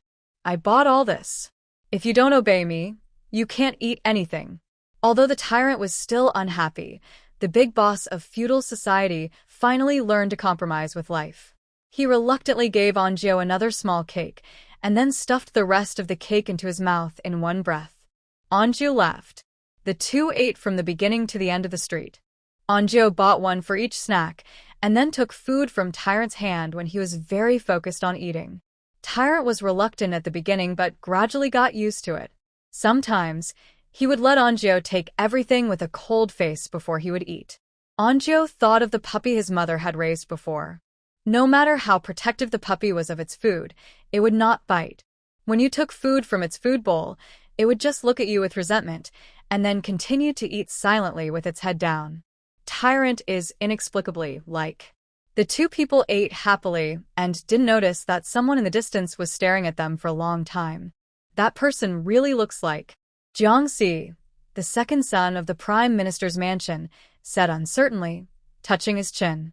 Standing next to him were young Master Gua from the Jinyuan General's mansion and young Master Li from the Dingyuan Marquis family. They were all playboys who came out to play together and had met the emperor during the autumn hunt before. Especially the third son of the Li family. His eldest brother got the most prey during the autumn hunt and was rewarded by His Majesty. After seeing the emperor during the autumn hunt, several sisters in the palace were also fascinated. In the past, they heard rumors that the emperor was fickle and not interested in women. Everyone avoided the emperor like a snake and scorpion. Now, they all wanted to go to the palace to serve the emperor immediately. The three of them each held a kebab of mutton and watched the emperor and an unknown mysterious woman. The third son of the Li family widened his eyes and said, "Is that person in the palace now?" After a pause, he sighed, "But it really looks like it." The second son of the Jiang family also said, I think it looks like it too. And Joe bought 2 candied haws and turned around to find that the tyrant was staring in a certain direction. And Joe looked in the direction he was looking and saw 3 figures leaving in a hurry. She looked at the tyrant thoughtfully. This guy's height was very outstanding even among northerners, and he was so handsome that he was very conspicuous. There were all kinds of people on this red light district, and there might be someone who knew the emperor. Or maybe he had recognized him. And Joe handed the candied haws to the tyrant. Eat it quickly, and we'll go back after we finish eating. The tyrant was obviously unwilling. He thought it was fun outside and boring in the palace, and Joe was firm. No, you must go back after you finish eating. The tyrant glared at her like a disobedient child. It's useless to coax a child. And Joe said, if you don't go back, I will never buy you delicious food again. Although it was bought with the tyrant's money, and Joe didn't blush or feel nervous. The tyrant was still unhappy, and he bit the candied haws with a crunching sound, silently expressing his strong dissatisfaction. And Joe breathed a sigh of relief. I made a delicious cake and left a piece for you. You won't be able to eat it if you don't go back. The tyrant was tempted. He ate the candied haws quickly, took Joe out of the flower street, jumped onto the roof, and quickly disappeared into the night. Then, That's your majesty, right? The second son, Jiang, asked the other 2. The young son said, no way, that person is very good at martial arts. The third son, Li, also said, your majesty is not interested in women, and it is absolutely impossible for him to appear on the flower street with a woman. The 3 looked at each other. Although they felt that the man looked exactly like the emperor, they still silently overturned their own ideas. Master, I'm so glad you're okay. I thought I'd never see you again. Xiao Fuzi was still in shock. Inuchli's voice was still not right. He said in a hoarse voice, hope I'm okay. Xiao Fuzi was really scared. He entered the palace at a young age and suffered a lot. If it weren't for Master saving him and giving him food, he would have died long ago. In his heart, Inuchli was his real father. Master, how did His Majesty suddenly get sick? It's so scary. Xiao Fuzi said in fear. Inuchli didn't know why. He carefully recalled the details of the time. Suddenly, he thought of something and sighed. Your Majesty saw blood. Xiao Fuzi frowned. It's just a nosebleed. Inuchli shook his head. The important thing is not the blood, but who bleeds this blood. Xiao Fuzi widened his eyes. You mean Xiaojiu? Anukli nudda. In fact, he should have seen it a long time ago. Who is His Majesty? The ruler who is so powerful in the court and can kill people at will actually made exceptions for Xiaojiu again and again. If it happened to others, they would have died 800 times, but Xiaojiu is able to escape danger time and time again, and she has a good relationship with that man. Is there a shortage of women who can cook in the palace? Of course there is. If the emperor likes, they can find someone who is at the level of a royal chef. But the emperor, and that man just like Xiaojiu. Sometimes, people just rely on fate, and falling in love is more important than anything else. For example, Xiao Fuzi, there are so many young eunuchs in the palace. Everyone has their own difficulties, and everyone is pitiful. But when Inuchli saw him, he felt compassion. Don't stand here. Go out and see if His Majesty is back. Inuchli waved his hand and said, in fact, the tyrant is back. He brought Enjio back to Guanghua Palace quietly and slipped into Enjio's room. Enjio took out the hidden cake. She couldn't keep watching the cake, so she made several marks on the lid and only gave it to the tyrant after seeing that the marks had not been touched. The tyrant ran all the way and was a little hungry, so he took a spoon to scoop a bite of the cake. The blueberry-flavored Basque cake was sweet and smooth, and the taste was hard to describe. The tyrant's eyes lit up, and he looked at Enjio. Enjio said, eat it quickly, don't let others know. Especially don't let the stingy emperor know. Otherwise you won't be able to eat it in one bite. It was a small cake, and the tyrant finished it quickly. I want more. No more. I'll make it for you next time. Enjio looked around and saw that it was already very late. If she didn't go to bed, it would be dawn soon. So she asked the tyrant to go back to bed. The tyrant was unhappy again. He stood there and glared at Enjio angrily. Enjio? What's the matter? How could the friendship boat capsize so easily? Angry. And Gio. I know. I don't want to coax her. Angry, angry, angry. And Gio. I still don't want to coax her. The two of them were in a stalemate. And Gio deliberately said, I'm sleepy. Seeing that she was going to sleep, the tyrant took off his shoes angrily, got on the bed, and quickly got into the quilt, leaving Gio with a stubborn and round back of her head. And Gio. Forget it, let him be. I'm really sleepy. The moment she closed her eyes and fell asleep, Gio felt as if she had forgotten something, but she was too sleepy. Forget it, let's talk about it tomorrow.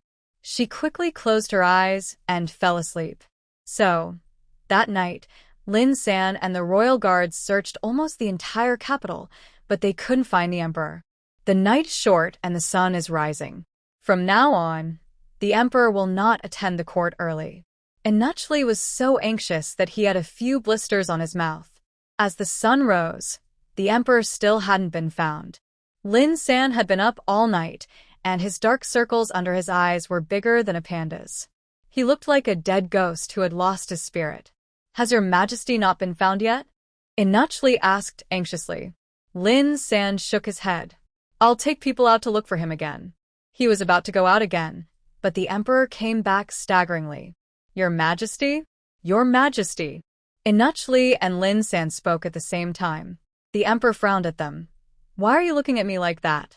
Nachli wiped a tear. Your majesty, you are finally back. If the emperor didn't come back, he didn't know what to do. Lin San's usually calm eyebrows also had a bit of resentment.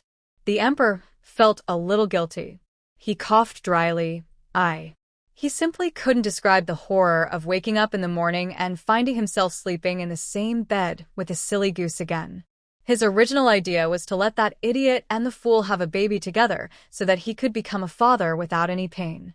But when he really saw them sleeping together, he was not as happy as he imagined. He could even say that he was very unhappy.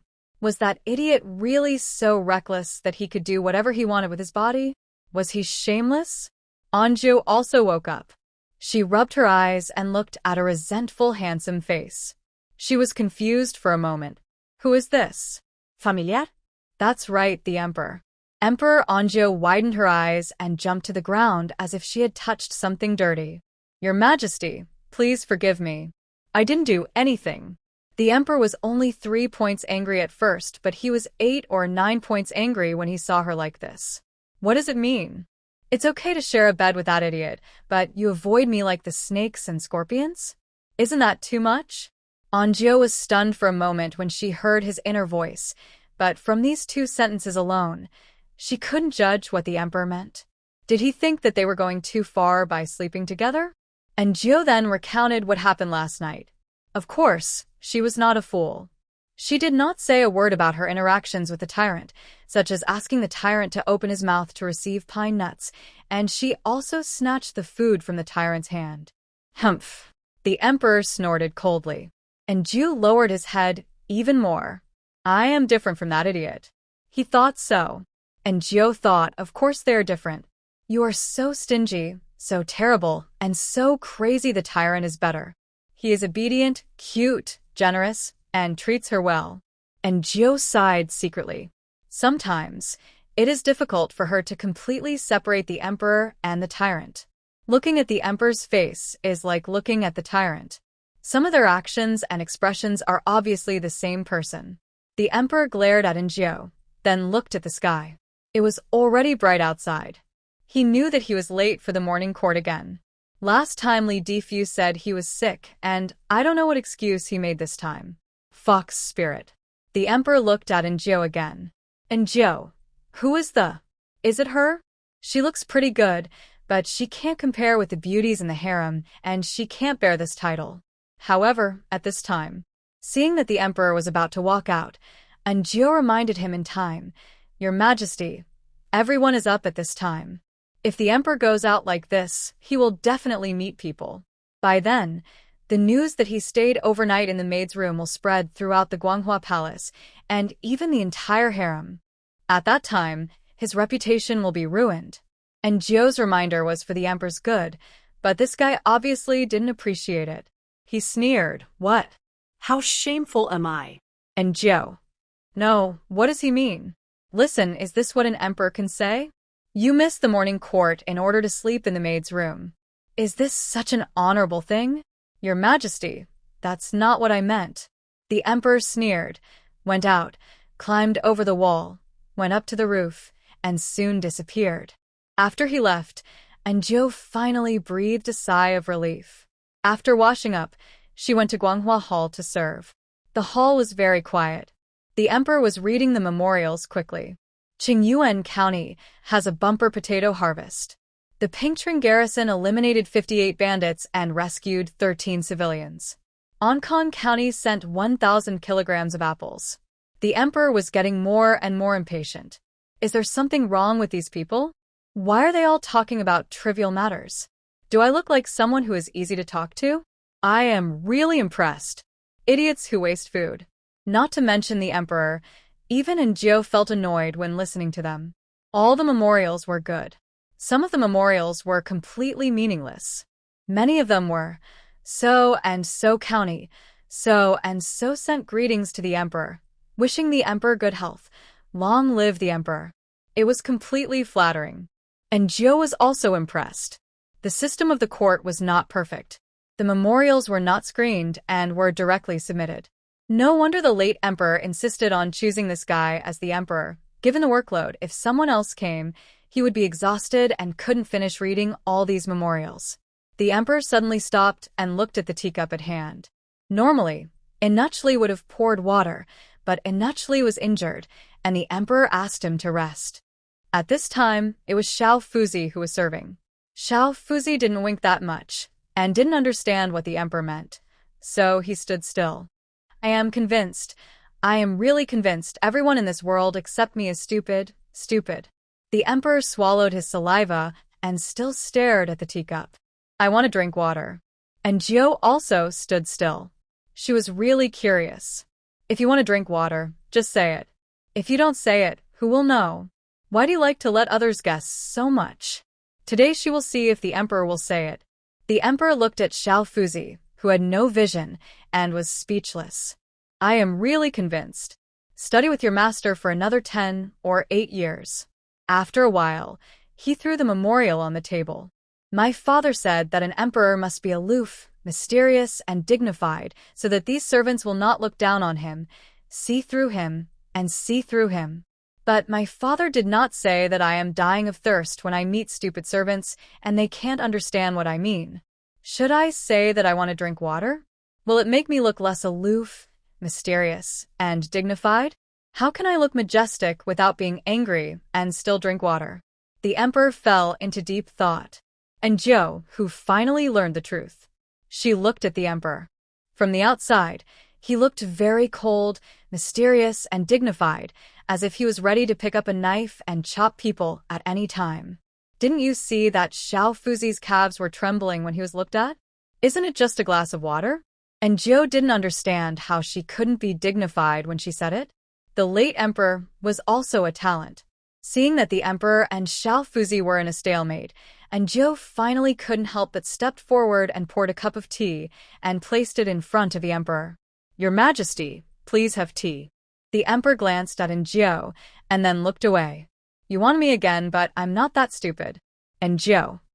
She really wanted to say, why don't you just die of thirst? After drinking the water, the emperor continued to read the memorials. He suddenly exclaimed, and Zhou secretly looked at him, only to see him take out a memorial and read it seriously. A mysterious killer appeared in the capital? The emperor pondered. Let me see how mysterious it is. And Zhou also pricked up her ears and listened carefully. She also wanted to know who the mysterious killer was. 5 people in Huajia died of being killed, their larynx was broken, and they died on the spot. The emperor seemed confused for a moment. Isn't crushing the larynx my unique secret skill? The emperor continued to read down. Then he suddenly realized. He suddenly remembered something, glanced at Zhou, and then said to Xiao Fuzi, whose legs were still shaking, you go out. Xiao Fuzi lowered her head and bent her waist and retreated. And Zhou was the only one left in the hall. The emperor looked at her with a smile in his hand while holding the memorials. Did you kill someone in Huajia? Angie nodded. Your Majesty, as I said, those people were robbing with knives, Your Majesty. Your Majesty, you had to do it. The emperor seemed unable to refute. The emperor snorted coldly. She is so sharp-tongued, I thought she was a fool. Angie lowered her head and said nothing. Yan Wenjie. Who is this person? I have never heard of him. The emperor continued to read Yan Wenjie's memorial. Yan Wenjie analyzed the killers. It is said that there is a man and a woman, and they are also said to be a male and female thieves. Ha ha ha ha. The emperor laughed. Male and female thieves. Ha ha ha. Too funny. He couldn't help but look at Angie again. Obviously, he didn't think Anjio deserved the word thief. The emperor threw down the memorial, thinking about something. Suddenly, he seemed to think of something. Oh, male and female thieves. He just thought of this half-sentence, and Xiao Fuzi came in again, with a stiff upper lip to report. Your Majesty, concubine Wang is here. The emperor glanced at Anjio, and seeing that she was indifferent, he said without any expression, let her in. Concubine Wang was wearing a light yellow dress today, which made her look elegant and refined. She put the food box in front of her and said shyly, Your Majesty, I made yam and taro paste cake and sent it to Your Majesty to try. She opened the box. And Gio took a curious look. This cake was made very exquisitely and beautifully, with a white border on the outside and a pink flower shape inside, which made people want to taste it. The emperor glanced at it and nodded. Concubine Wang was very happy and was about to give it to the emperor to eat. The emperor did not move. Xiao Fuzi said, Beauty, the poison has not been tested yet. And Gio paused. Why didn't you test it outside? Now there are only her and Xiao Fuzi in the hall. Although she is greedy, and Gio dare not easily eat food outside. After all, there was a precedent of palace maids being poisoned before. Fortunately, Xiao Fuzi did not hesitate. He went up and took one to eat. And Gio frowned slightly. There were 5 cakes. Xiao Fuzi ate one, and there were still 4. Although Xiao Fuzi was fine, it only meant that the one Xiao Fuzi ate was fine. What if the other 4 were poisonous? In the blink of an eye, the emperor had already picked up a cake and was about to put it in his mouth. He didn't know what was going on. Perhaps it was his sixth sense, and Gio's mouth was faster than his brain and shouted, Wait! The emperor paused and looked up at her. Xiao Fuzi and Wang Marin also looked at her. And Gio knew that she was impulsive, but she still believed in her sixth sense, so she said what she thought. Xiao Fuzi, who was educated by Inuch Li, only had the emperor in her heart. Hearing this, she nodded. Xiao Zhou is right. Wang Marin looked at Gio scrutinizingly, obviously thinking that this Xiao Zhou was not at all peaceful. She actually used this kind of behavior to attract the emperor's attention. The emperor pinched the cake and looked at it. In fact, he really didn't want to eat it at all. What kind of yam and taro paste cake? Isn't it still yam? This thing can be in the top 3 in the throat choking competition. The reason why he picked it up to eat was just to see how Xiaojie would react. As it turned out, Xiaojie really cared about him. Humph. Woman. Then take a piece of each. After the emperor finished speaking, Xiao Fuzi had already taken a knife and cut a piece of each cake to eat. Time passed little by little, and Xiao Fuzi was safe and sound. Concubine Wang said softly, Your Majesty, how could I harm you? She said softly, and looked at Anjio meaningfully. The emperor was stunned. He felt that Concubine Wang's speech had changed, as if it made people feel a little uncomfortable, but it was hard to say where it was uncomfortable, just sticky. Anjio found it funny to hear him think so. The emperor is a straight man, and the beauty is acting like a spoiled child. The emperor didn't say anything and ate a piece of yam cake. Very good, it really choked the throat. The emperor thought it could win the first place in the choking competition. The taste is totally different from what Xiaojie gave him yesterday. The flavors are like heaven and earth. The emperor wiped his hands, looked at the gentle concubine Wang, and suddenly felt a little irritated. He didn't know why he had to meet this concubine Wang. What kind of look is that? Are you kidding me? Why does every woman in the harem look like they want to eat me? I give up. Am I familiar with you? How can you pounce on a stranger? The emperor frowned slightly, and Joe understood as he listened. The emperor is not averse to women. Men, in fact, are divided into many types. Some only care about physical happiness. They can be with any woman. But the emperor is different. He cares more about the spiritual level. What he wants is to get to know first, then get familiar with each other, and if there is a feeling, continue to go deeper and finally like each other, and then have physical contact. That is to say, as an emperor with 3,000 beauties in the harem, supreme power, and the ability to cover the sky with one hand, he wanted to find someone to fall in love with first, and then hold hands. And these girls in the harem obviously regarded him as the former type of man. They wanted to throw the emperor to bed within 3 minutes of meeting him. So they aroused the emperor's disgust. Simply put, the emperor did not hate women. He was just more innocent. Concubine Wang was too impatient. After Jiao finished sighing, Concubine Wang stood up and shyly moved closer to the emperor. Your Majesty, I will serve you. Ooh la la. The emperor stood up. He stared at Concubine Wang. Concubine Wang was also startled. Your Majesty. The emperor waved his hand. Go out. I got goosebumps all over my body. Concubine Wang reluctantly went out, looking back every 3 steps. The emperor stood for a while, and then sat down. He regretted asking Concubine Wang to come here. Will she take off my pants? The emperor imagined the scene. Sharing a bed with a strange woman, and Anjo couldn't help but follow his association, and suddenly, she understood the emperor. Sharing a bed with different people and changing people every day is indeed a bit difficult to accept.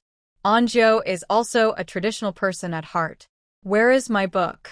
The emperor suddenly asked in confusion. Anjo paused. What book? The emperor went to the small cabinet beside the bed and rummaged through it, first taking out a small box. Anjo glanced at it, and it was full of golden ingots. This kid. Then he took out another book from the box. Seeing the cover of the book, Anjo was stunned. This emperor. Just now he said that he was innocent. The emperor patted his chest. My father gave it to me and said it was passed down from my grandfather. I'll take a look. Anjo. She felt that the emperor might have forgotten that she was still in the hall. If he saw something that couldn't be seen later, the emperor would definitely kill people to silence them. So Anjo moved around. Sure enough, the emperor raised his head. At the moment their eyes met, there was no guilt on the emperor's face, and Jiao even saw him roll his eyes. Then he opened the book. And Jiao. Could it be that she was overthinking? The emperor was absent-minded while holding the book. He always felt that someone was watching him. However, when he leaned over to look, he saw that the silly goose was standing quietly with his head down. In fact, Anjo was listening quietly, because the emperor began to read. How to become a real man. First of all, you must be brave. Men don't shed tears easily. Men bleed, but don't cry. Anjo? What is this? It's not a book. A real man should be masculine, make others afraid, and have dignity, especially in front of women, Anjo? It's still a book. A qualified emperor should do this even more, and can't be emotional. You must know that women can be changed again. There is only one country, and as long as there is a country, there will be countless women. Anjo? She saw the emperor frowned, as if thinking. She was really convinced. What kind of book was written by a god? However, the emperor turned the page again. The above is the teaching of Emperor Taizu, and future generations should always keep it in mind. The following is my admonition to all my descendants. How to become a qualified emperor. First of all, you must make your ministers believe in you, make your women admire you, and make your descendants worship you. And Jiao? What is this? The experience summarized by the emperors of the royal family? In fact, it is. This note was written by Emperor Taizu, and every emperor would get it afterwards, and write down his own feelings, the way of being a monarch, and the experience passed on to his descendants. Now that it has been passed to the emperor, and Jiao heard many admonitions and finally understood why the emperor was so twisted even though his personality was not like this. Because an ancestor warned him that as an emperor, he must be restrained, Just take a look at the things he likes, and if he likes to eat, just taste it lightly and never let others guess your preferences. Another ancestor said that to be an emperor, one must be aloof and dignified, govern the country well, and make the ministers fear you. If they are afraid of you, they will naturally listen to you. Never be friends with the ministers with a frivolous smile. Another ancestor said, as a monarch, one must first cultivate one's body and cultivate one's character. Cultivating one's body means exercising one's body well. Only when one is healthy can one cultivate one's character better. And Joe pricked up his ears and heard a sudden scream of a chicken in the hall. I. How come? I. How come there are illustrations? My eyes. The emperor swallowed his saliva and his face was calm, but Joe was almost annoyed to death by him. This ancestor had countless women and more than 20 sons alone, which shows how he cultivated his character. He even drew illustrations to teach his descendants. If a country wants to be stable, it must first have many descendants. Only with many descendants can the family prosper, so he has been studying this all his life. This picture. This picture. This picture. And Joe? What? What picture? She wanted to see it. What kind of picture was it? However, Anjo couldn't see it, but she heard it. At first, she felt embarrassed, but later it didn't matter. The emperor just held the book and read it for the whole morning. Anjo went out halfway, and she breathed a sigh of relief and went to the kitchen. Now the food in the imperial kitchen was edible, but the emperor still wanted to eat her food, so she had to symbolically cook 1 or 2 dishes. On the way to the kitchen, Anjo met Aunt Chu, and Xiaodong was crying beside her. Aunt, what are you doing? Aunt Chu said, nothing, just change someone. Xiaodong's mental state was not good before. She was scared to death of the emperor. Now she couldn't even do her normal work in Guanghua Palace, so she had to be transferred, and a new Xiaodong was transferred. Anjo thought that this might be a good thing for Xiaodong. The emperor looked a little tired and didn't look very energetic. The food sent by the imperial kitchen was not bad. He ate a few bites and looked at the door. Xiao Fuzi also looked at the door, but there was nothing. The emperor continued to eat with his head down. Xiao Fuzi thought that she might have seen it wrong, but soon Anjo came. The emperor looked up at her and snorted coldly. You still know how to come. Anjo saw him eating Wang Marin's yam and taro paste cake yesterday and thought that the emperor liked it, so she also made a dish with yam today. But what is this?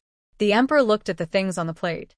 The white yam was smashed and piled up like a small mountain, covered with jam. The king of choking throat has made a comeback. Your Majesty, try the dessert made of yam. Anjo took a spoon and gave it to him with a smile. Xiao Fuzi first tested the poison, and it was fine. The emperor reluctantly took a bite.